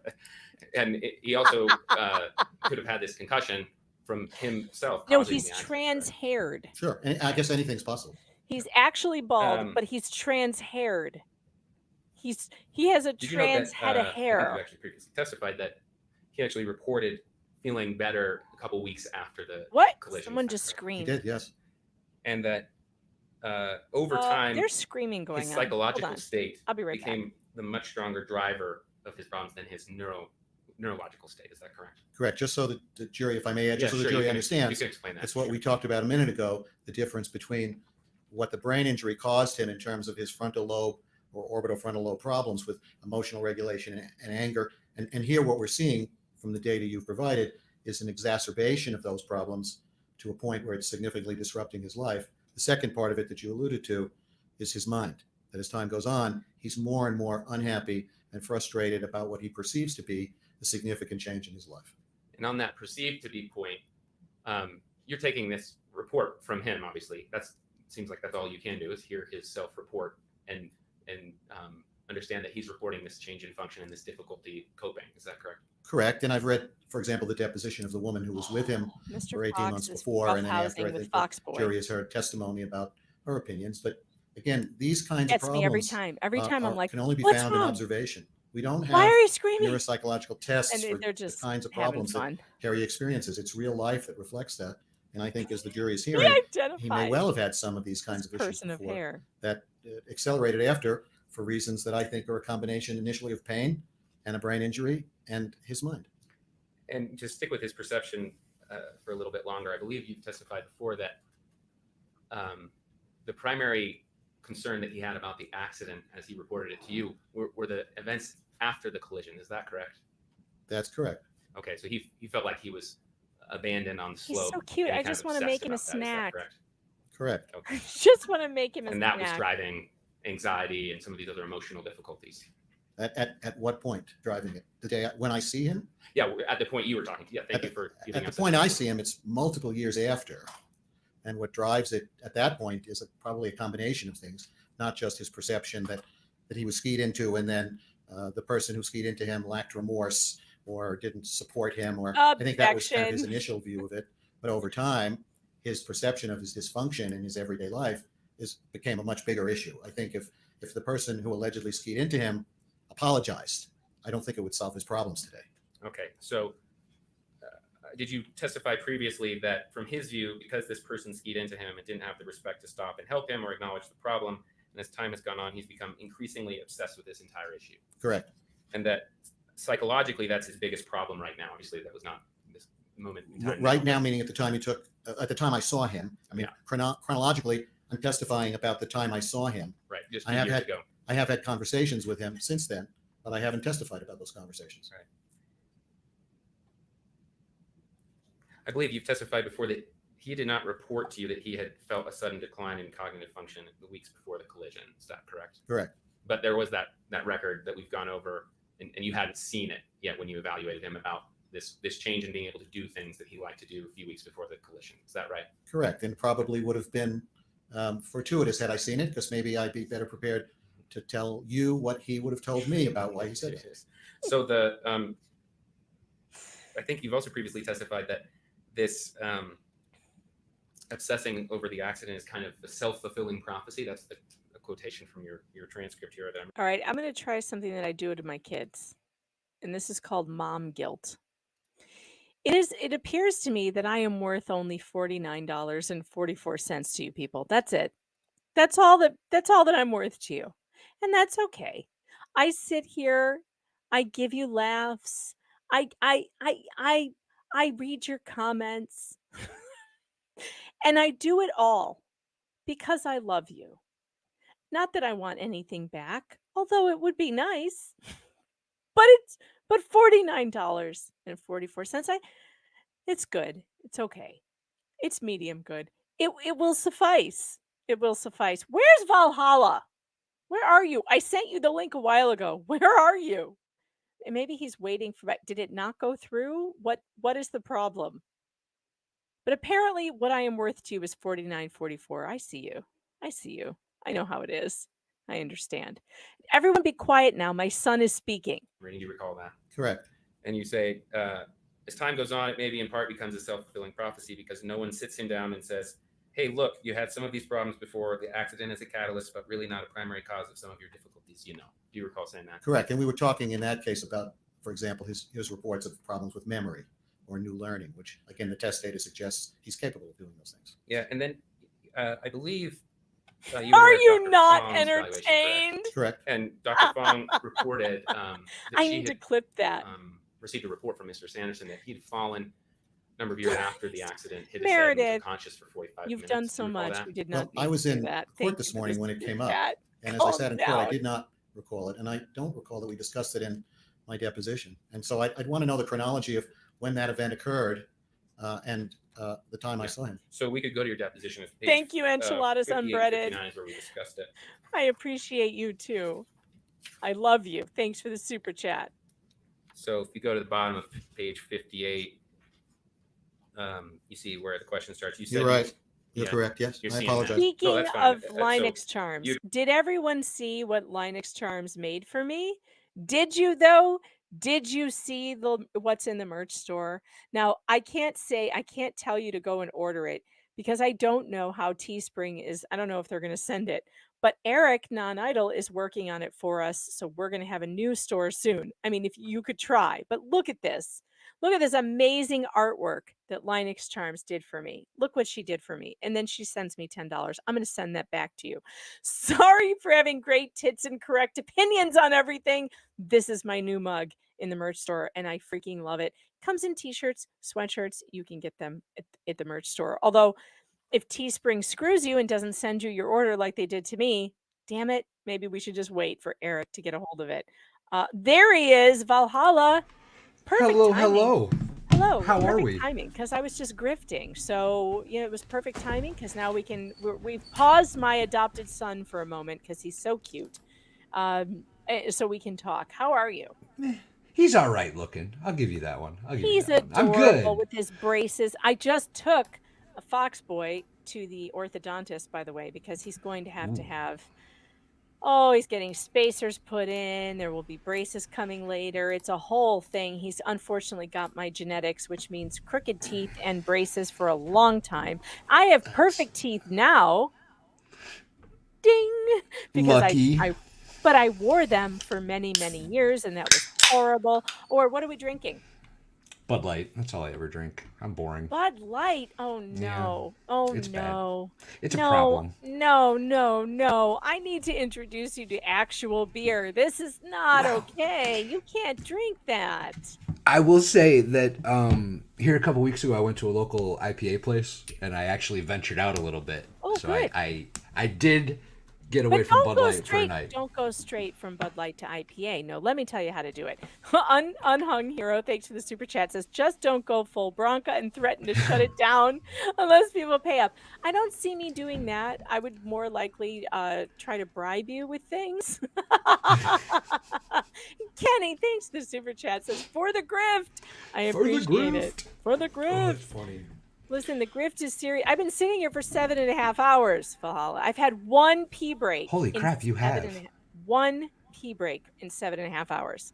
Well, I didn't notice you were on earlier. I would have been in here a long time ago to help God, out. I wish you had been. I could have used the company. Jeff was supposed to be in here, but I think he passed out because he said if we got the verdict, which we did in the Anderson case, which was really terrible. That was really horrible. I can't even talk about it. It was so bad. No, that was pretty bad. It was real bad. That stupid He press said conference. if he got that early, that he would come in here, but I think he passed out after that really bad news. And it didn't come really early. It was like around what was that, 4:00, something like that. So around there somewhere. His time, that's pretty late for him. So, okay, let me tell you about the beer and how to get into it slowly. Okay. Okay. You like Bud Light. Let me Yes. move you to another light beer that you will like just as much, but it's better. What is it? Corona Light. I like Corona. I'll drink Corona. I like Corona. Move to Corona Light, then go to Corona Premium. Actually, Corona Premium is a light beer. And Is that the extra? Corona Extra? Like the regular That's Corona? the regular. Corona Extra is regular. Corona, what did I just say? Premium. Premium. Is 99 calories. It is a very good beer for a light beer. So there's two light beers that Corona makes. They make a Corona Light and a Corona Premium. And it's more like a Michelob Ultra. But you squeeze a little lime into that. So much better than Bud Light. I just got to tell you, so much better. And you can use a little spice on it. Like I like to put the tajin. I still don't know how to say it. Tajin. I don't know. It's a Mexican spice. I like to rim my glass with it and pour a Corona or a Modelo. So you move from Corona into Modelo, which is another light Mexican beer. Once you like Modelo, then you kind of branch out into maybe let me think about a craftier beer that's not quite an IP. I can see the can. Why can't I think of the name? It's the one with the long board on the can. You guys know what I'm talking about? Landshark. Yes. I used to work at a bar. I know my beers. All right. So you didn't even move out of there. Now IPA takes a little while. I don't mind Landshark either. It's okay. And actually, what did you have at the IPA bar you went to?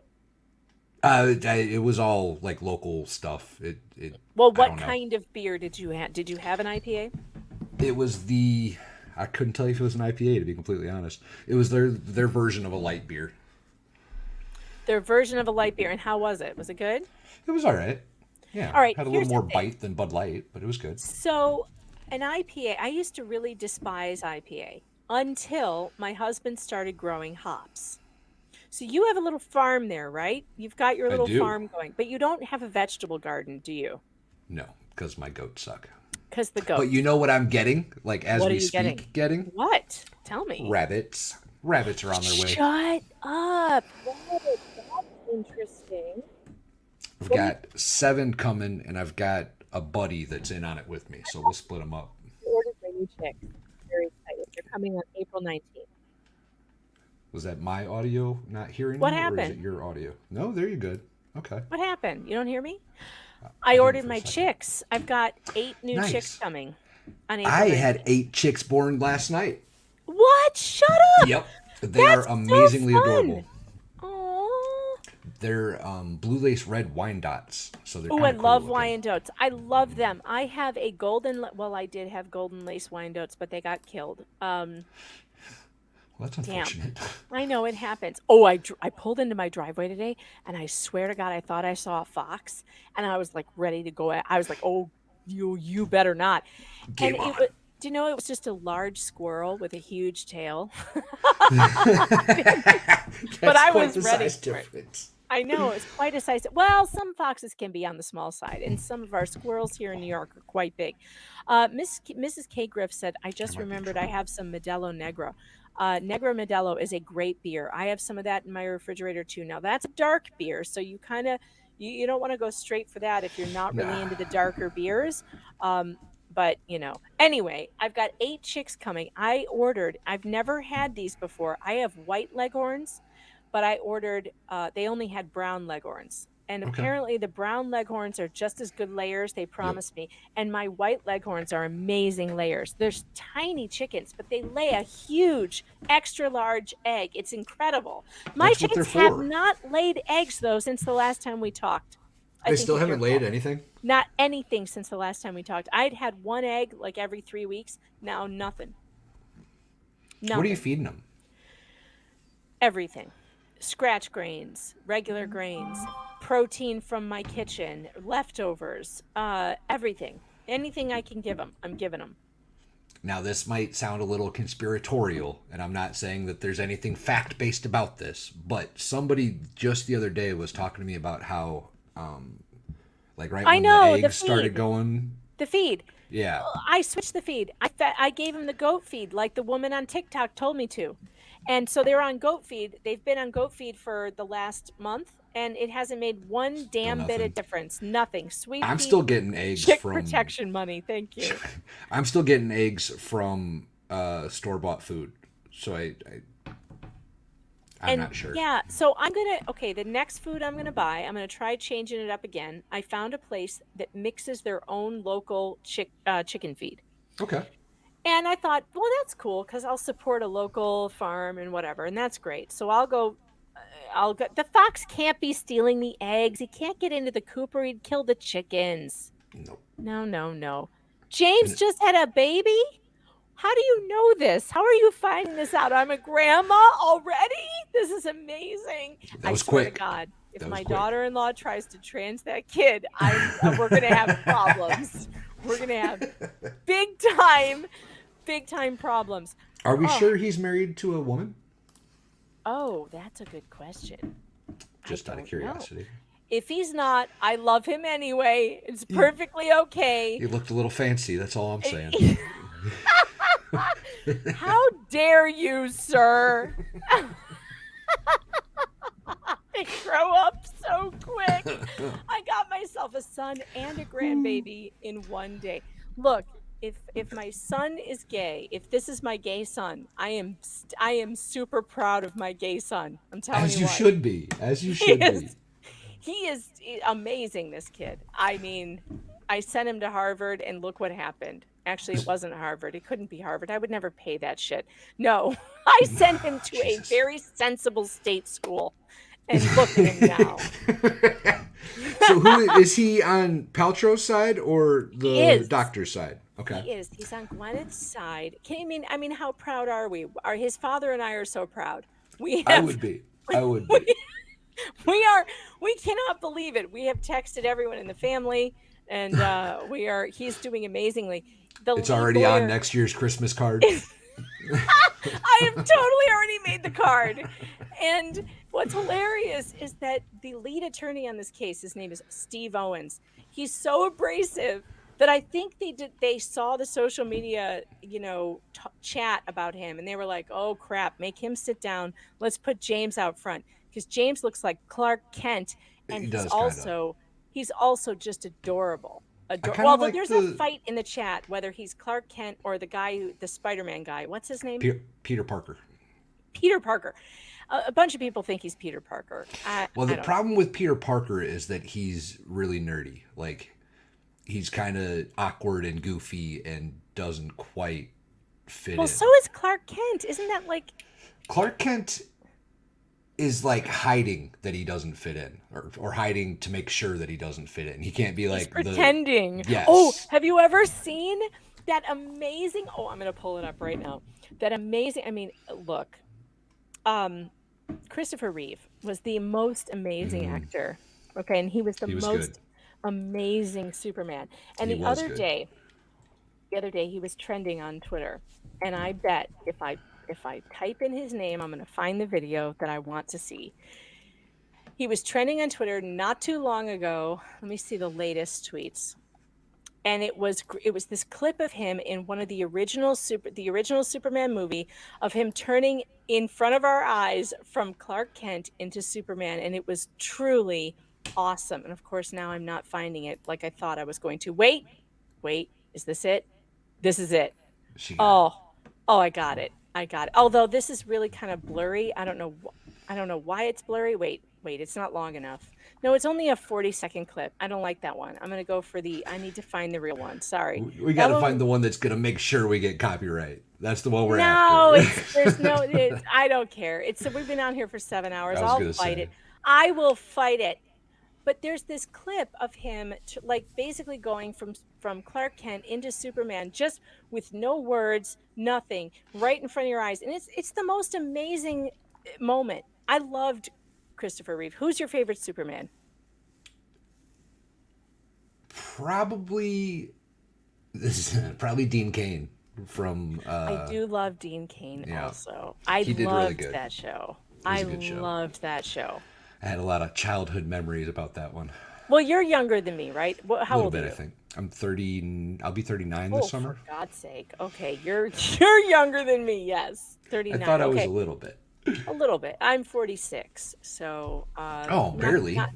Not quite 10 years. Nick is 10 years younger than me. Nick Ricade is 10 years younger than me. Can you believe that?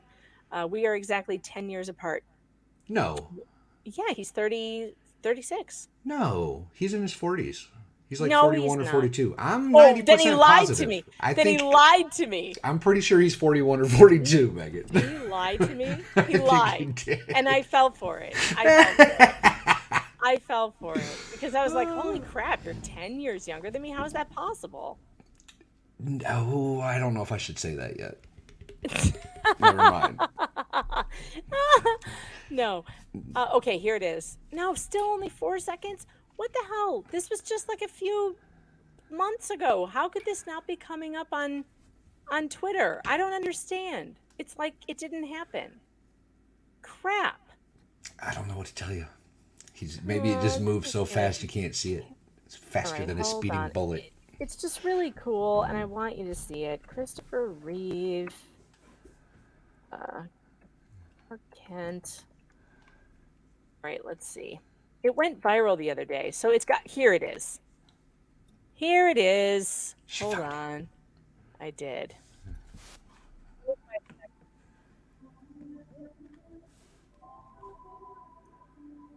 Music. All right, no, I got to get to the actual part. Here it is.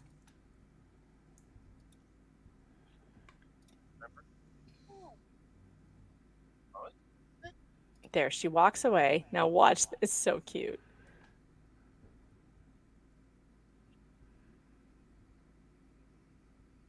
He even got taller. How did that even happen? So good.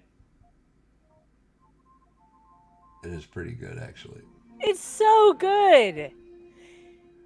He was the best. Lois? Wasn't his a skiing thing or was it a horse thing? A horse. He fell off a horse. God, that was awful. Yeah, it's amazing what correct posture will do for you. It's true. I should try that, actually. Just like stand up a little straighter. Didn't he? He looked like he got a foot taller. At least 2 or 3 inches. He was slouched down pretty low.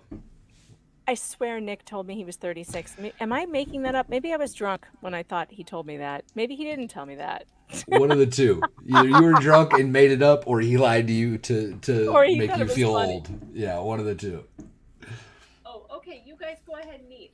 I'll be down in probably never. I don't know. I'll be down. You guys eat. I'm good. I've got my wine. It's I good. do have a stream that I'm supposed to be on at 7:00. What time is it? 6:50. All right, fine. We'll get back to this. All right. Let's see. I can. Where are we at? Read that Here we go. this report had been made, but you had not received a report about that, correct? Correct. He didn't tell me about it, and I didn't see any medical records reflecting it. Right, and you thought that if that's clear, if he was out for 45 minutes, that there should probably be a medical record, correct? Correct, and we'd have to consider the possible contribution to that event to his problems. Again, the chronology, I still don't know. It's Viva Frey in another 30 years. Versus when he said he had that accident. Ever seen a worse wig than this guy? Is it a wig? Oh, it's absolutely a wig. Have you ever seen? We have pulled this apart. It's a wig. Have you ever seen Gene Simmons' hair? Yeah, From but Kiss? look, it's not this guy. I'll tell you how I know. When he turns his head, please pay attention to the hair in the back, at the back of the nape of the neck.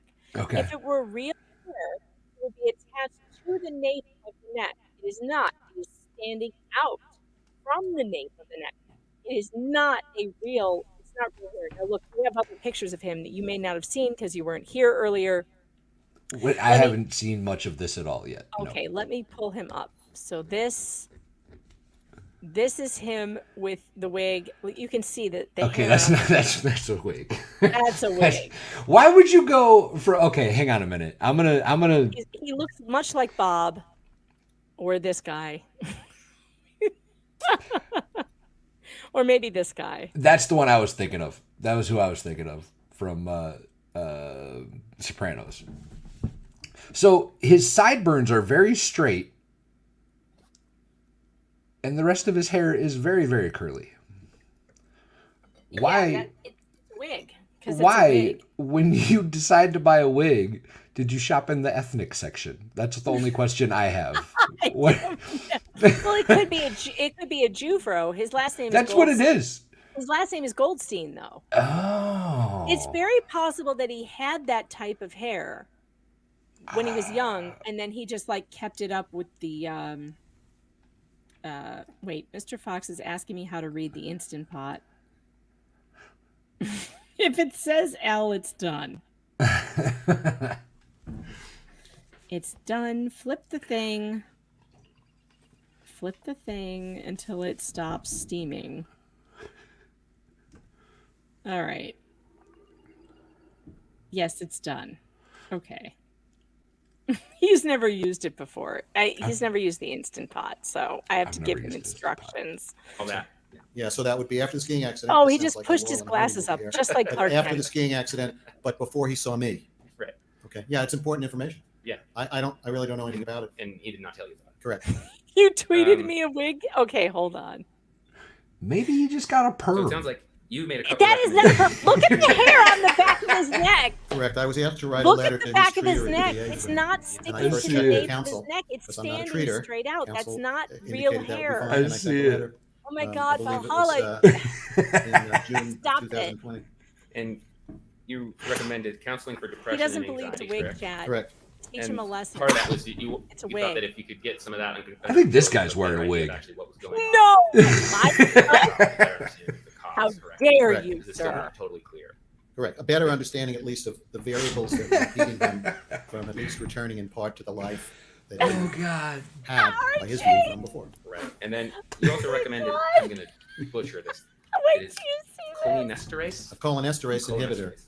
And your Cholinesterase, that one of your, sounds I think, painful. neuropsychology It might. reviewers questioned me about that. Oh my God, this meme. If you think someone has, so cholinesterase inhibitors, we Wait think till you see this. slow down the formation of plaques, which contribute to Your early aging Honor, of the brain. There's a It's not badger on clear the that witness. those plaques are the cause of dementia.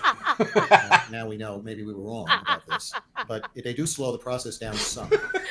And so if his problems were in any way progressive, Oh, somebody make one with a poodle. he had an accident. Excuse me. Make one with a poodle. And now it's going to continue progressing. Cholinesterase inhibitor was a reasonable prophylactic, something we might do just to protect him. There were no you side really effects. are my But son recommending from, that doesn't mean that I thought his problems somehow. were from Oh, Alzheimer's. that's horrible. It may be from aging, so let's give him this just in case. Just in case, right? It's Sure. a Because you hair recognize that's a helmet. possibility. Correct. Oop, there it is. Mrs. K. You Griff, previously that's a testified decent that you do point. not have an You opinion drink at all about the Bud Light. cause Do of we really aging. trust your opinion? Mrs. K. Griff, you stop it. You know I have good takes. You know it. Just not good taste in beer. Anyway. Well, I'll give you that one. I'll give you that I one. believe you've testified before, and this maybe you've already gone over a little bit. Oh, do you need some more Can I water? get a little more Yeah, water? of course. Oh, look at how sweet he is. Oh, Just a do you cup need would be some more fine. water? I raised him like that. See, I did Thank you that. very much. Do you need some more water? I know. I need to work on the wig on a stand emoji. You're right. I do. I'm going to. And by the way, I believe that Mr. Sanderson reported. How old that is this all dude? Like 17? He reported Fong was a result of dehydration. He can't possibly be old enough. We Yes. look very young. I for recall our- this. Okay. I have good genetics. I Okay, mean, so, come on, I'm 46. I don't look 46, do I? I think you My previously neck does. testified The that rest of Mr. me, not so Sanderson's much. self-perception Nope. was based on his feelings. You sure The don't. conclusions he's drawn, not that you've drawn. Good He's answer. drawn about the cause. I'm of married, I know. his everyday functioning was not a function of lack of intellect or lack of memory. You're doing a great job, capacity for his RJ. age or a lack of neuropsychological Very proud of ability. you. Is that right? Correct. And you told him that over time that you felt like he had elevated himself to a point where any little thing, he had elevated. Let me read this again. I butchered it. I told him that over time, I felt like he had elevated himself to a point where any little thing he had trouble remembering or doing was in his mind the trigger, immediately caused frustration, and was attributed to the injuries from the accident. Do you recall saying that? Yes. The guy on the stand's a doctor? I believe you've also yeah. testified that He- over he's time, a maybe some of his problem is from aging. he correct? studies Sure. When you hit 70, neurology your or memory something. and other functioning and it go down at Executive an functioning. accelerated He's rate. an executive And that functioning. The bigger problem is his mindset expert. about how his life Aw. has been affected, correct? You guys So, found his let me social just media. clarify. Okay, You but you found didn't say James's that. I did say social that, media. yes, and I'm just The clarifying internet's within scary. that context, not to be defensive. The but that, internet's as I've scary. already testified, I think Look at you know, this. there's a brain Look at his injury adorable baby. and there's a mind injury. Don't Mind show his injury baby. is more emotional Probably. or psychological It's in the public. sense of what his mind Fair. Cute. chooses It's to just think a about newborn. those events. Oh, okay. living his Okay. life, He's playing the what's happening. piano. And what I That's suggested not- was baby. that at the, Not that what I was moment in expecting. time, That's perfectly fine. Aw. if I could help his mind look at his life a little differently, then I think he would How he cute could is function quite a this? bit better. He could return to doing some of the things that he'd done before. I don't think it's going to change his personality style, which I think has been adversely My affected best or friend that married disgusted, us just had amplified his first baby ever like 2 days by the ago. world injury. Aw. Well, actually, it was a You St. Patrick's testified baby. before that. So the Oh, I 17th. love told you it. that, Cheers to that. the issue is I that hear you for just him is that opened Ms. up Paltrow a terrible hit him beer. on Let's purpose. Number two. Number two. Yes. So in other words, he never said, I'm mad. She did All this right. on purpose. I actually go. have to go. I do. No. Well, If it was you're- great We've all been to see skied you. into at one point or another. Same. I appreciate the invite, and I honestly thought I had upset you the other day with those jokes and locals. I wasn't sure. Upset me? Oh, Well, no. they were a little rough. I don't even remember them. What Then jokes? good. We won't talk about Which it. jokes? I didn't get upset. No. I don't think I should say what the jokes were on YouTube. I don't get upset about jokes. Good. on- I didn't think so. No. But I was a No, you little don't- worried that I had crossed the No, line. Don't be worried. No. I love you. Are you kidding? No, I just haven't seen you in a little while. So no. That's true. You're always welcome. So if you thank see you, me Megan. streaming, just let me know. You I hop right in. appreciate it. I love to hear what's going on with the goats and the bunnies. Are you going to be doing videos of the bunnies? Are we I'm gonna get- sure Are there they will be a video babies two. or are they fully grown? I believe I have 6 young rabbits and 1 older rabbit coming.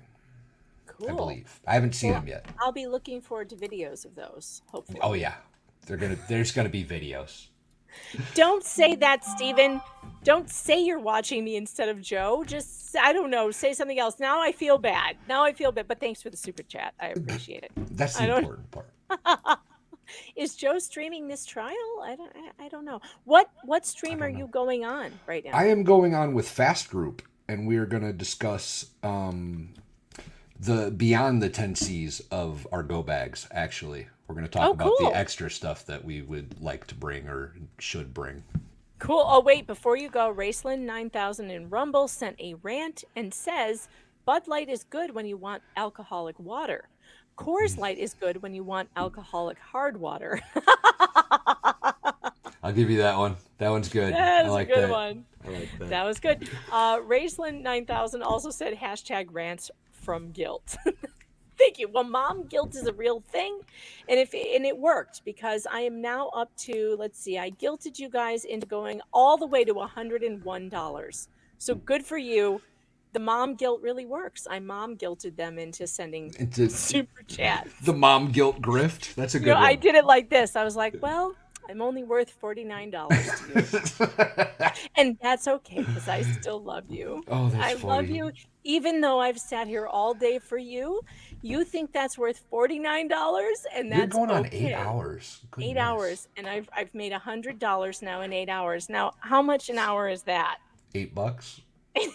10 bucks? We are $8 bucks? still at $8 $8 an I hour. don't know. We're $10 bucks. $10 an hour. $10 an still hour. at, yeah, we're still around $8 to $10 an it. hour. We're moving closer to minimum wage. Something horrible. I don't know. My math is wrong. I know My it is. math is bad too. I can't do math in my head. Rants for math skills. Okay. There you Rants go. for math skills. Maybe I can hire a tutor. If you're on for a while, maybe I'll stop back in later. This may never end. It may have not. the link. Yes, so ma'am. come back. Okay. Okay. Because Will I'll do. be here Good luck. guilting for the grift. We're guilting the grift this time. And I still want to see that poodle on the head thing. I know. That'd be a Could good someone one. please Photoshop this guy with a poodle cut? We need the poodle cut. Like it's got to have like puffs and things. It would be Yes. fantastic. Yes, absolutely. All right, you take care Thank and you. come back if you can. Yes, Valhalla ma'am. awaits, everybody. Have a good one, y'all. Check me out on YouTube. Valhalla waits. I do goat videos. He does. That's what I do. It's true. All Check right, bye, him out. y'all. Later. See ya. All right, let's get back to this guy with the terrible wig. He said that he knows And my it was son, an accident. who I am very, very, very proud of, who has just had my first grandbaby, by the way. So And I think rants there for was a little bit of discussion earlier rants about for grandparenthood. speeds. I think it was kind of Right. hypothetical. You have no opinion about how fast someone was going. You said 40 miles an hour, or these kind of things. You don't know what it was on the slopes that day, right? Correct. What I was offering was the nature of brain injuries today. I mean, if you were moving 50 miles an hour 300 years ago, you were falling off a cliff. So the brain, we didn't have those kinds of brain injuries. So it's a fairly new phenomenon to try and understand injuries to the brain that come from RJ, movement I can make as mom opposed to guilt great adverse again. blows to the outside of the Watch skull. me. And this probably has been mentioned before, but Mr. Sanderson has been described by Craig Ramon, whose deposition I believe you've read. Yeah, that's what I saw last as night. someone that could Nobody's talk doing to a it. So I'm wall like, for a few why? hours and have a I'm pretty going good to do it. conversation, something It's to that funny. effect. Do you recall that? Yes. I sometimes worry that that's said about me, but do you?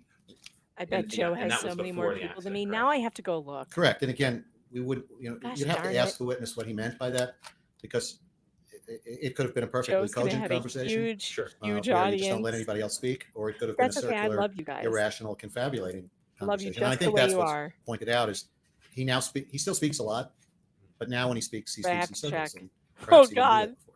Right, but you don't know, he could have 7,000 done that people. Correct.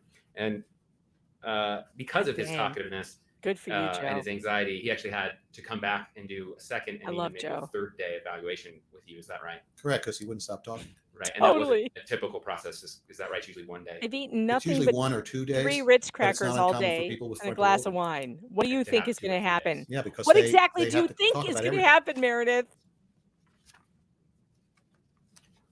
I've made $100 today. I think we're Yay getting close me! to finishing here. In 8 hours.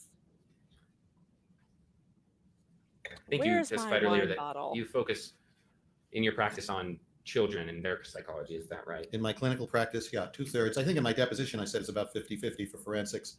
But in looking back on it, it's 2/3 in clinical practice at least. The adults I see tend to be in 2 categories: younger adults, people I followed growing up with genetic disorders, and then the other group are people with early onset dementia. So there is a more virulent form of dementia that people get for reasons we don't understand in their 50s. and they decline very quickly and typically pass away in just a few years. And you don't. So is it fair to say you don't typically evaluate someone of Mr. Oh, look, I have 2 Ritz crackers left. In a forensic setting or in a clinical I'm gonna setting? eat my Oh, you must answer crackers. both ways. In a forensic setting, yes. Okay. In a clinical setting, not that often, because again, Should I send a message to he goes Farron to and the get her VA, in here? or people go to IHC, to their insurance provider. I'm an independent provider. So I might not, I could see somebody like him, but probably not. Okay. It's more likely that someone like Dr. Siebers would see him. Okay. I don't think the Ritz crackers are going to soak up the think that's all my alcohol, though. questions. Thank you, Dr. Goldstein. Appreciate it, Andrew. I guess it's not. Now it's ganging up. It's 2-on-1 here. Okay. Oh, this is to clarify something that has come up a few times, but maybe the stratification, or I don't know if that's the right term, but the different categories of traumatic brain injuries. You've described Mr. Sanderson's as mild, but there are mild, moderate, and severe categorizations that people use. Is that correct? Correct. And those categorizations, so the jury understands, typically refer to the damage done to the brain, not necessarily to the consequences of that damage. And it's a paradox in our field that often people with mild brain injuries report more everyday problems than people with moderate to severe brain injuries. We don't completely understand why that is. We can offer or proffer some ideas. Typically, people with mild brain injuries go right back to their previous life, but are compromised and experience consequences. Moderate to severe brain injuries, typically people have a long period of recovery. They don't return to normal life. But we don't really understand. Again, I've been a bit wordy here. His problem is a mild brain injury based on a coma score, based on a Graham score, based on his presentation at the scene, based on the fact his skull wasn't broken, he didn't have a brain bleed. It's a mild injury. And I think you said earlier that the vast majority, I can't remember if you gave a percentage, maybe even 90% plus of these mild traumatic brain injuries usually resolve and don't have those persisting symptoms. Is that correct? Based on patient report, that's correct. And we don't understand that 15 or 20%. Sometimes they have pre-existing problems that are exacerbated. $20 super chat. You're worth more than minimum wage. Sometimes they're clean one owners, Come don't have on, any y'all. problem, and it's hard to explain. Sometimes they have other life stresses that intermix Facebook with their is, brain injury. Sometimes they have Facebook other is issues that have nothing dying. to do with their brain injury, and in particular, often they Oh, have chronic pain. Fawn, you're the And patients best. with chronic pain Fawn just over brought me time, when dinner it doesn't and remit, wine. will report a constellation of symptoms that are very identical to post. Dinner and more wine. But it's pain related. Fantastic. When Mr. Sanderson has spoken to you about Facebook the accident, went down, um, guys. has It only he lets you stream for discussed, 8 hours and then you're whether done. his understanding of it comes mainly from Mr. Ramon, or whether he has specific memories of it himself. I haven't had this conversation with him, other than he telling me every time I've spoken to him over the last 3 years that he just remembers this somebody smells standing good. over him screaming at him. Even when I haven't asked him about it, he's told me about it. I see. Okay, that's all I have. Thank you. Dinner. And that was a male ski patrol or ski instructor? First taste of I don't know who that ale was. I mean, braised. he told me that's who it was, Sure but I don't did. have an independent knowledge of who that person was standing over him. Right. Needs salt. That's what he told me. And you don't know. But other the than sex that, of it's pretty good. No. Mr. Sikes, any follow-up? I've got a very few questions. I think the jury's going home early tonight. Would appear. Dr. Goldstein, you and I had a discussion about whether Terry should be in the courtroom during this trial, did we not? Correct. What's your advice? What was your advice to Terry? My advice was that he shouldn't be in the courtroom. Why? I think he would have trouble listening to people say things about him that he disagreed I with. apologize for interrupting, but I'm just gathering what's going on. I believe this is beyond the scope. All right. Do you think Terry would have trouble being in the courtroom? I believe that's the objectionable. Based on your knowledge of Terry, how does he take hearing criticism of himself? Not well. All right. Now, you talked about this fall. I think the only place you saw it, 45-minute loss of consciousness, was in Dr. Fong's deposition. Is that right? Correct. Okay. There are no other reports by Terry to anyone else about that? Well, I don't know what I don't know. Yeah. I only know there are no other reports in whatever materials I've been provided. You've read. Okay. Are there any medical records that report it? Not that I've seen. Is that an example of confabulation where you think something happened but it didn't? Could be. Yeah. And tell the jury briefly what the second, and there's no medical records to support that as far as you know, right? As far as I'm aware, correct. Tell the jury briefly what the second injury syndrome is in brain injury. Again, I believe this is beyond the scope. Yeah, but I was shortened, Your Honor, by quite a bit. No, I'm asking, I need to have a question. Does this question relate to the 45-minute report of loss of consciousness? Yes. Okay, overruled? Go ahead. So we're talking about a colloquial term, what happens to people who have an injury and then have another injury on top of that injury, Yes. whether it's any part of the body. Yes. But here we're talking specifically about an injury to the brain and then a second injury to the brain. Yes, later. Yeah, the folklore is that the second injury will be more symptomatic, more impairing, harder to recover from because of the vulnerability created by the first injury.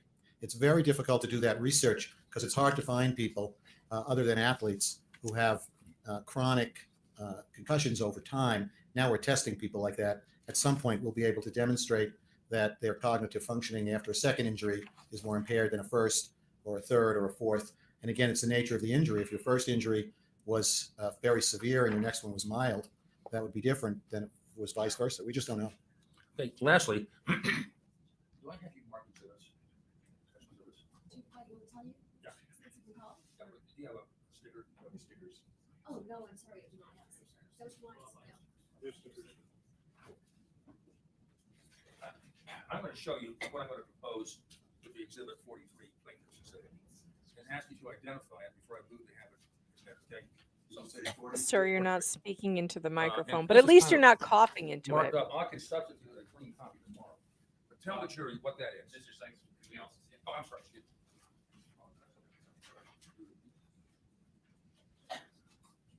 It's a cut and paste.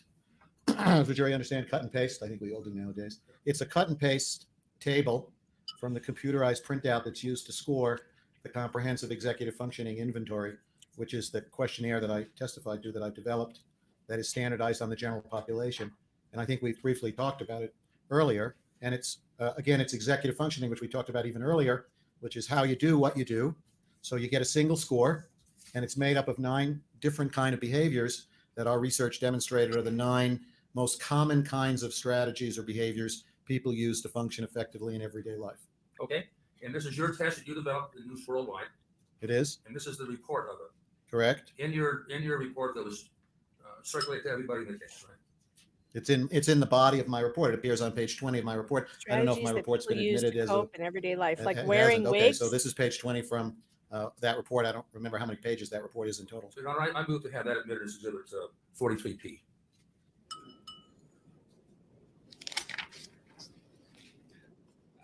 I should show you a copy. May we approach, Your Honor? Sure. I know, right? I'm still live. I know. This trial, man. I've been waiting all day for Steve Owens to do some questioning, and he hasn't yet. And now I'm waiting for Spawn to bring me salt for my dinner because it needs salt. And now she's saying she just sat down. Come on, I'm live streaming here. Oh man, I'm gonna ground you. Come on, bring me my salt. And I need more. She gave me like 3 pieces of meat. I don't get it. Why did she only get me? Oh, you sent me the poodle? Shut up. RJ, did you really? Where? Where is it? Where is it? Oh my God, and you chose apricot. You had no way of knowing that I had an apricot poodle. His name was Reuben. We named him after the Reuben sandwich because when he was little, he was Illustrate red. and demonstrate your Thank you, testimony about darling. executive functioning. Did you tell your? But I still don't need understand the more question. meat. She didn't get me more Does it? meat. You talked earlier about some of these findings. Thank you. Correct. Fox Does boy. this demonstrate the findings on executive function? That we discussed on this particular instrument, Yes. based upon Mr. It's all Sanderson's right. self-reports, Yes. comparing those self-reports to a census match sample Yes. of people his age and educational background? Yes. Yes. Okay. Your Honor, we would move to admit Exhibit 43 as a demonstrative exhibit. May I see it? Again, we would substitute. This one is all marked up. All right, you guys. We will give you a clean copy tomorrow.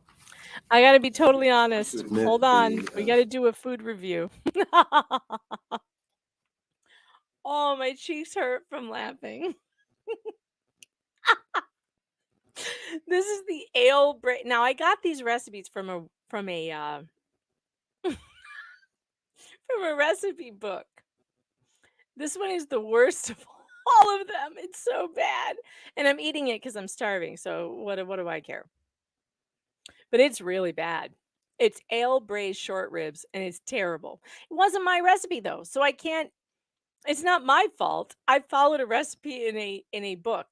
But now I have to tell everybody on locals how bad it was. Mr. Fox. Wait, I'm laughing because of it.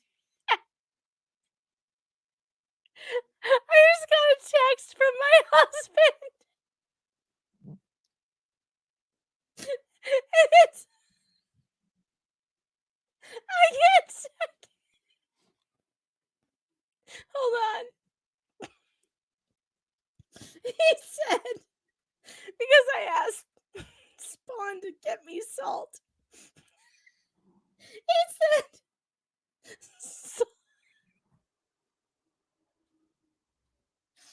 I'm trying to pull myself together. He said, salt isn't going to help. And then he said, I gave mine to Art.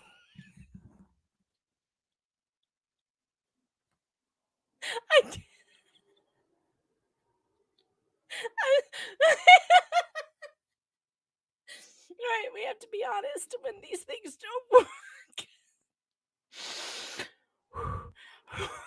He said I gave mine to Archie. The dog, Archie. He liked it. Oh God, it's not good. Oh, my face hurts. Oh, wait, too much laughing. Ow. I gave mine to Archie. He liked it. He's not picky. He's a German Shepherd. Oh my God, I'm dying. But I'll still eat it because I'm hungry. I don't care. I need more. Kenny says, get it together. I'm sorry, but this is damn near the worst thing I've ever eaten. Damn near the worst. I don't know why it's so bad.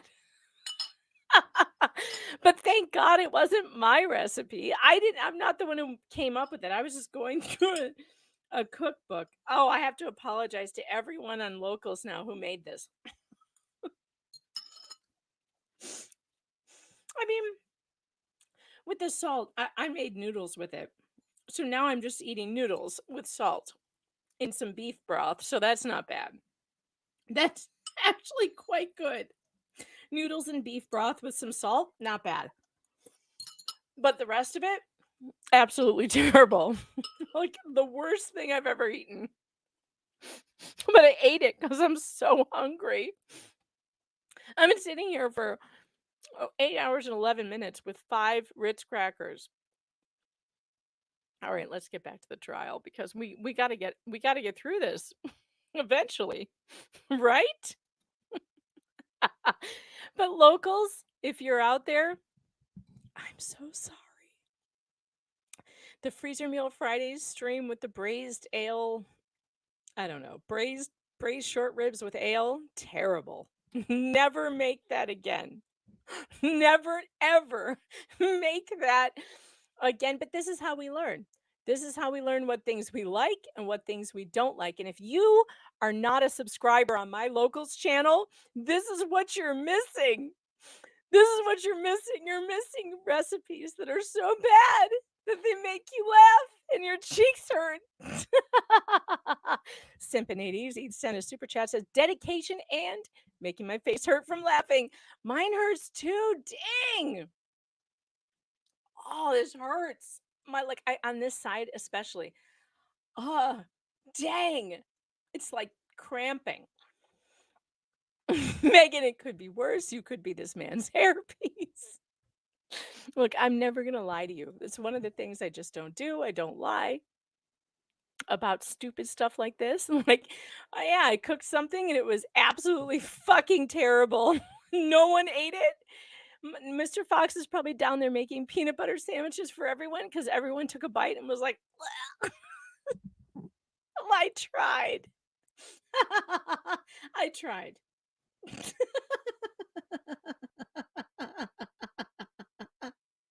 Oh, I have to text him. So let's get back to the trial so I can text him and tell him how sorry I am for being a bad wife today and giving him something that's damn near inedible. The chart or the Just the chart, yeah. So here it is in a clean copy, Your Honor. all right.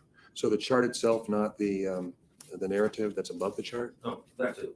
That's part of it. But I would take that out if there's a problem with that. But this is illustrative of his testimony. Yeah, I think it would be, it's like repeating someone's testimony in an exhibit. So I'll receive exhibit 43P for demonstrative purposes, which is the part that's on the conditionally that you submit to the court clerk, the table portion of it as exhibit 43P. And I will strike out the paragraph. Correct. All right, do that tomorrow. Thank you. The word receive is different than the word admit. Intentionally, is that accurate? It's received as a demonstrative exhibit. In that category, it's admitted as a demonstrative exhibit, both. Okay, so we just object on hearsay grounds. Okay, thank you. I have one final question. Excuse me, and the paragraph that is being excluded explains what the scores mean. So I have some Glad I concern could that be there for someone you. looking at this will not have any way Thanks for of being here understanding it, for but me. may just read this one classification, which I isn't a think good I way of need to using the table, transfer to but I'll respect the standing court's desk. decision. My butt's numb. Paragraph explains what the scores mean.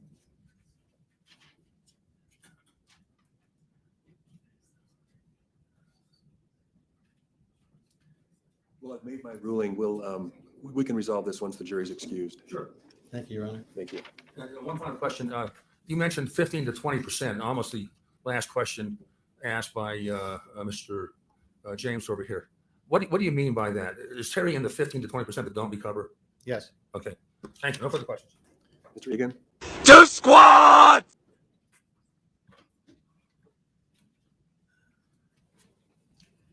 Dr. Goldstein, you were asked about that Dr. Fong injury report, and then also this term that I'm forgetting, but it's supposed to describe how a second injury might, compound a first injury. Right. It wasn't my term. It was counsel's Okay, term. I got don't it. use that term. Got it. Okay. Do you recall in reviewing Mr. Sanderson's medical history that he had a head injury when he was 10 years old? Yes. Okay, thanks. Anything else? He had a head injury when he was 10?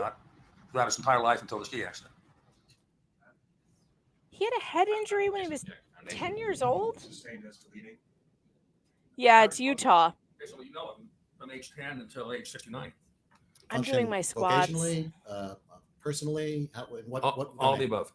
We function Two squad! like an accomplished individual who obtained advanced degrees, worked at a high level of white collar work, was successful in business, married a number of times, had children. I'm going to finish There my was no egg indication that noodles he and was any beef different broth from anyone in the general population. because I'm hungry. Maybe superior to them. I'll eat In anything some at this areas, he was point. more advanced than them. Yes, I wouldn't use the word superior. More advanced. Thank you. Dr. Goldstein, I believe my last question is that all that information about marriages, work life, that kind of stuff, that's all from Mr. Sanderson's self-report. Is that correct? Correct. I haven't looked at his vocational history or his service records, or I can only rely on what he reports to me. Okay, thank you. No questions. Okay. Any other witnesses for today, Mr. Sikes? Well, we do, but there's not enough time, Judge. I just want to keep the jury late, which I don't want to do. We can handle her in about 20 minutes, but we'll call her tomorrow. 20 minutes, my Thank you. ass. So we will recess at this will time until not. 9 a.m. tomorrow. 9 And I think, a.m.? If you arrive maybe 15 minutes early, that would be a good thing. So that's what? Thank you.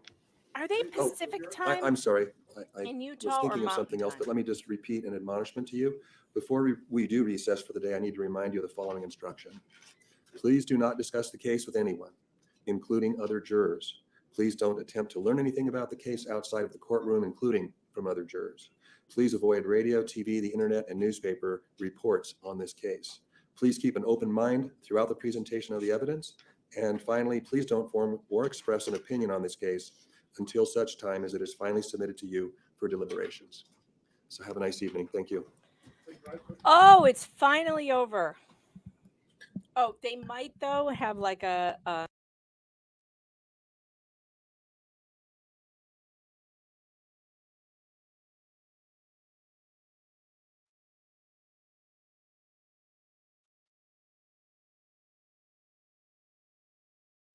exhibit? Sure. Okay.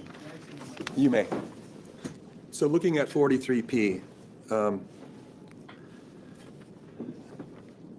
mean, it's a demonstrative exhibit.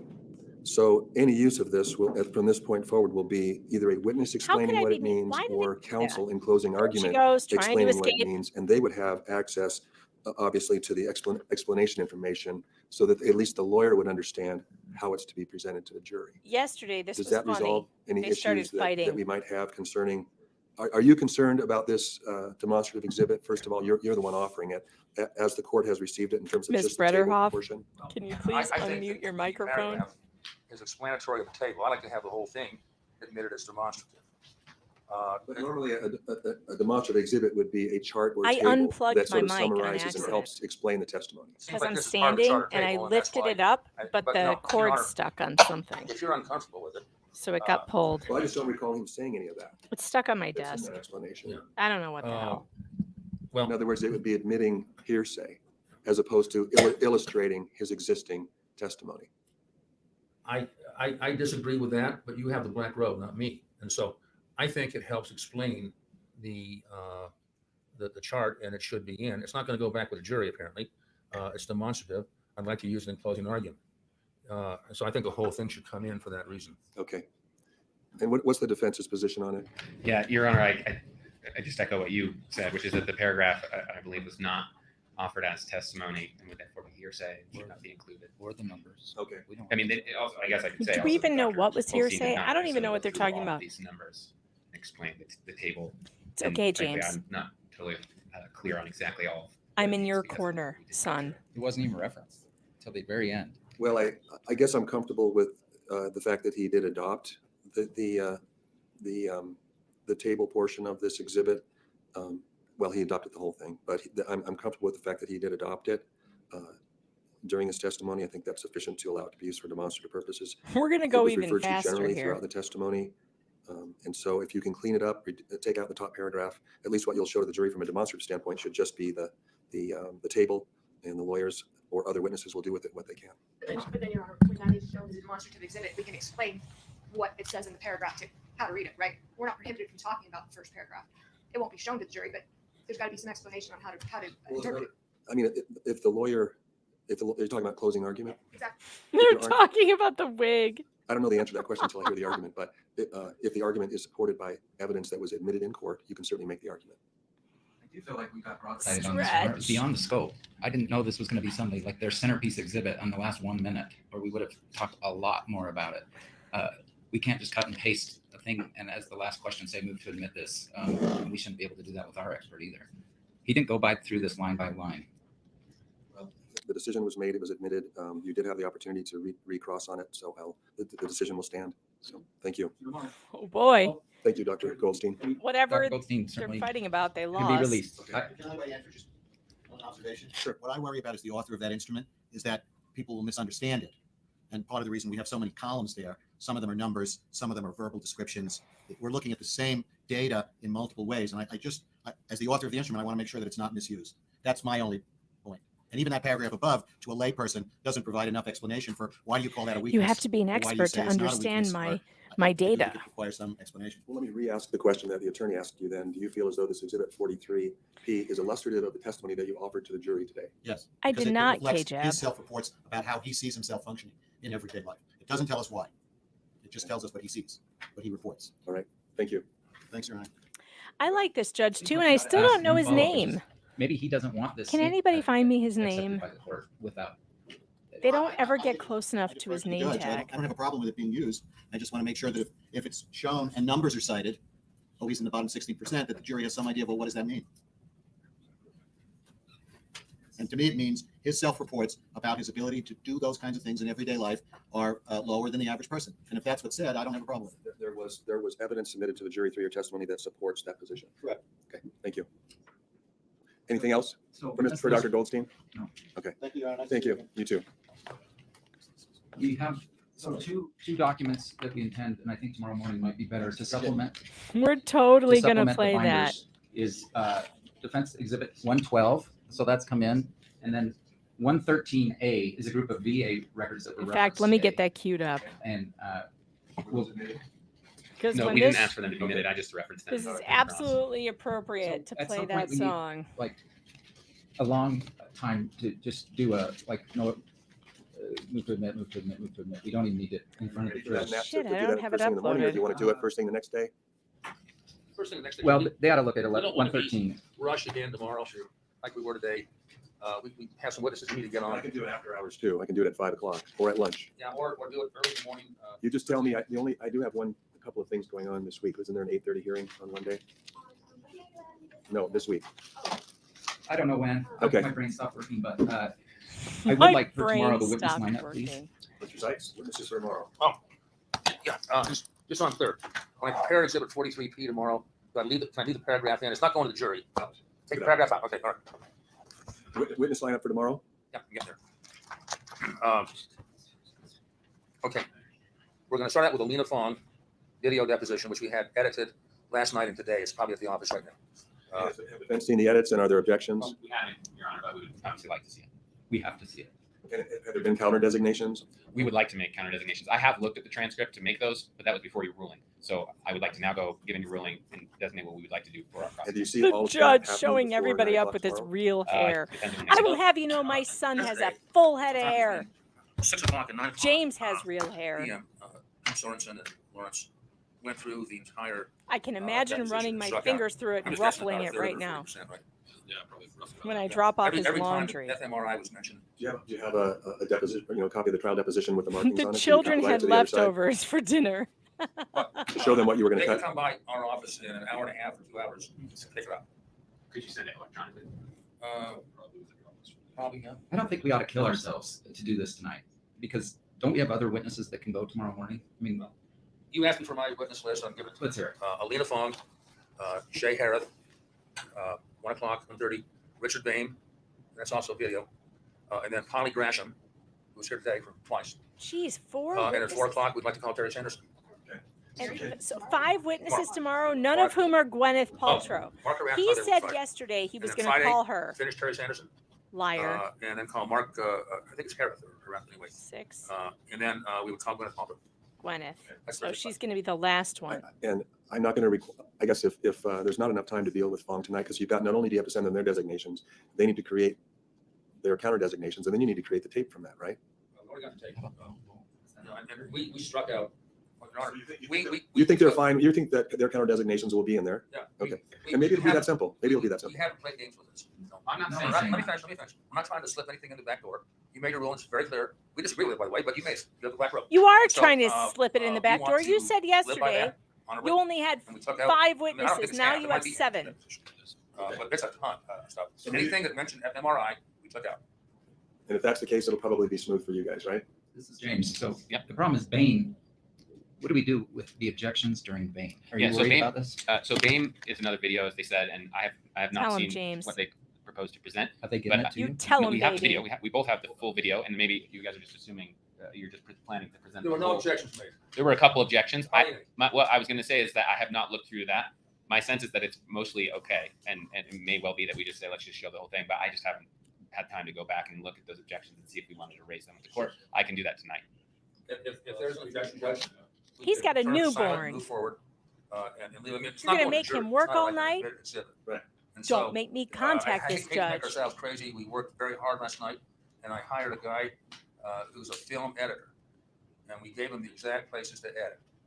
So, I mean, we really worked hard, a lot of hours on this and a lot of money. And, we don't want them making counter designations of things that weren't objected to. So if it's not objected to, they should come in. I'll have to see what happens. It sounds like it's going to work out just fine. So if you can provide it to the other side and they can take a look at it and see if you have any objections, and if there are any counter designations that aren't included, then we'll deal with it as if we need to. So we'll be here at 9 o'clock tomorrow, right? So it sounds clear Mr. Paltrow is not being called to the stand tomorrow. Julie Is on that Rumble. accurate? We'll be here at 9 This o'clock is tomorrow. Miss starting with- Marie bringing Robert his Time luckiest to dismiss. suit. Thank Because you, the Rumble the brand. Fong Oh my deposition God. hasn't been, if it's The solidified and luckiest you're suit. fine with it, then please email the clerk and say we're fine until 9. If you're not fine with it, then we need to come back maybe at 8:30 and resolve and iron out any issues that may exist. I Ms. totally Paltrow would, is not RJ. being called tomorrow to the Just for stand. you. Is that true? She's not on the list, so she doesn't have to be here. And the plan is for plaintiff to rest on Friday. Is that true?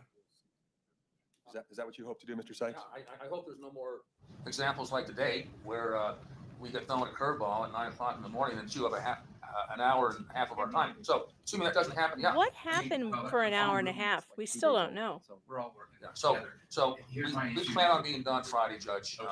At the end of the day, basically? Yeah, hopefully before that. And the reason I ask is we have 7 witnesses planned for Monday morning. Okay, So, thanks. good. And then, and they'll be stacked up and ready to testify on Monday morning. That's our goal, yes. Holy crap, Anything this else is for going to today, go then? on to Monday? There is one, I mean, we don't have to talk about this now. We did file a couple of days ago a motion regarding their ski expert. Bagner, yeah, however you pronounce it. So I haven't seen a response. I didn't figure that there would be one probably till the weekend, but. Do you know what she's Are talking those and what hair is it? We have no extensions? idea what you're talking about. Oh, We have a hair you may want to problem. look. To I mean, exclude the expert? Not completely, but Okay, most some of part of his his testimony, Okay. correct. All right, Clarification on So- that. It was filed last week. okay. And so how much time would you like to respond to that in writing? We don't even know what they're talking about, Your Honor. Okay. Well, if it's, how long is it? It's late. Why are 15 pages, 10 pages? Not even 10 pages. So if it's a normal 10-page motion, how much time would you normally think that you might need between now and next week?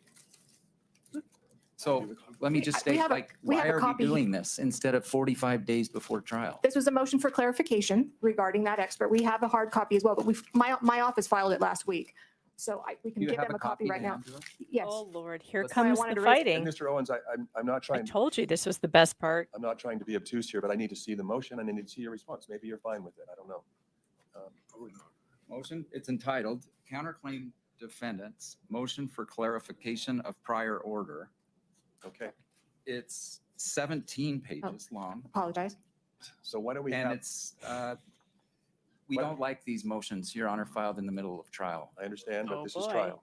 And once you throw your anchor from the shore and you're out in the ocean, things happen. Can we just at least learn why this wasn't filed when the motion deadline was in place? Why don't you have that conversation privately and then you can respond in writing if you still have a problem with it? And if you want to file a written response, why don't you do it by noon on Sunday?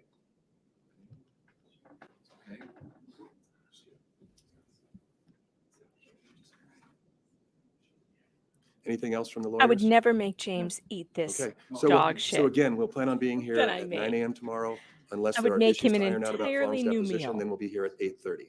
8:30. Not me. Did you send, All you right. send the video? Okay, Here's the plan. and the marked up transcript, perfect. Folks, are you listening? And Who's if there are- listening? If there are things that I need to rule on at 8:30 in the morning, could someone email to the clerk that deposition transcript so I can have it in front of me when we're ruling on those? I can't stop watching this because something's going to happen with these two. Thank you. Your Honor, I guess there was a press issue going on at lunch. Oh, more press I hour issues. at Lunch on this. Here we go. The AP requested a new location for its camera, and It's not a new location. The existing order to the AP reporter is that they could have a camera, 2 cameras, one at each location where the other cameras were.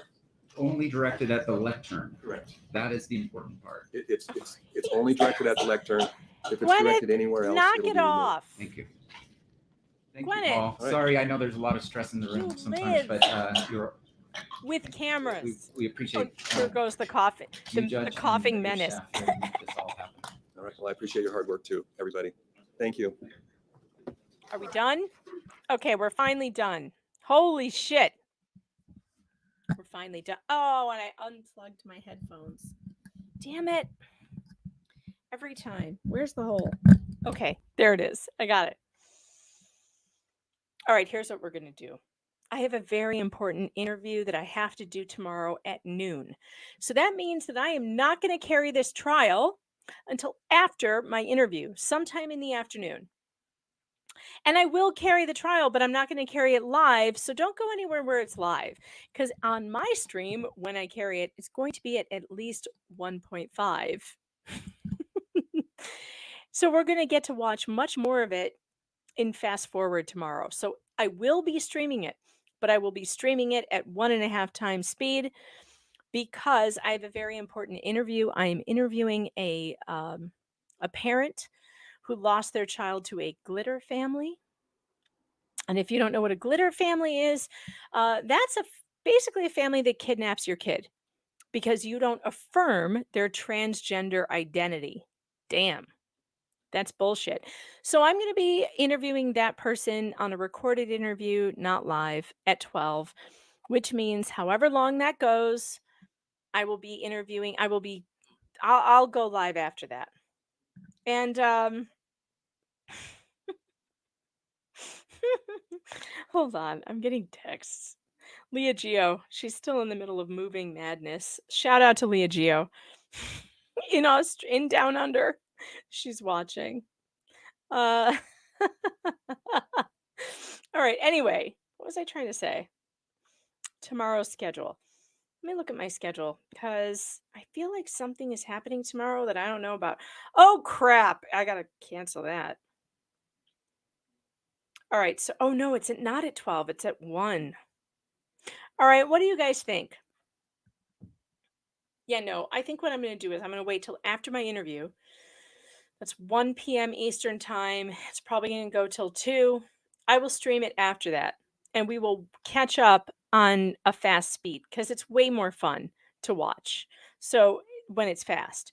So think about we'll probably be streaming here around 2 p.m. 2:30 and we'll just catch up. Okay? Because I have an interview to do and I don't want to let them down because that's a big deal. I'm talking to a parent who lost their kid to a glitter family that affirmed their kid's trans identity, which is bullshit and should be bullshit and should be illegal, by the way. All right, I'm slurring things. I need to go. The wine has gotten to me and the lack of food because that dinner was so fucking awful. I'm going to go make myself something good. Probably the leftover pork tacos because those were fantastic. The pork tacos from Rachel Ray's cookbook that I made, really, really good. So I'm going to go make myself one of those. All right. Yes, that is a much more important interview than whatever the hell this is. But believe me, we'll catch up. I will stream this tomorrow. It's just not going to be till late. Okay. So like around 2:30 p.m. Eastern time, I will be streaming this trial. In 1.5, we will be watching my son do such an excellent job making me proud. James, love ya. Mom says you're doing good. All right, guys. And on the way out, because it is so appropriate, because it's been a long time since this channel covered a trial. We're gonna go with my good friend Gadfly and his amazing song, Objection Hearsay. This is going to play out the show. Good night, everybody. Used to be respected, people took me at my word. Then I became a lawyer representing Amber Heard. Objection hearsay. Oh my God, I don't have a case. Objection hearsay. Now I'm ashamed to show my face. Well, I'm a famous movie star, yeah, life is always fine. I sit down at my penthouse drinking mega pints of wine. Objection hearsay. I don't know why we ever wed. Objection hearsay. Who the hell poops in someone's bed? I object to everything. I may have an infection. Cause I say I object, the judge says that was your own question. Objection hearsay. Court isn't supposed to be this hard. Objection hearsay. How did I ever pass the bar? Well, just one final question, sir, and this one has been prepped. What is your name? My name is Johnny Depp. Objection hearsay. How can you prove that that's your name? Objection hearsay. Looks like we win and you are lame. Objection hearsay. Objection hearsay.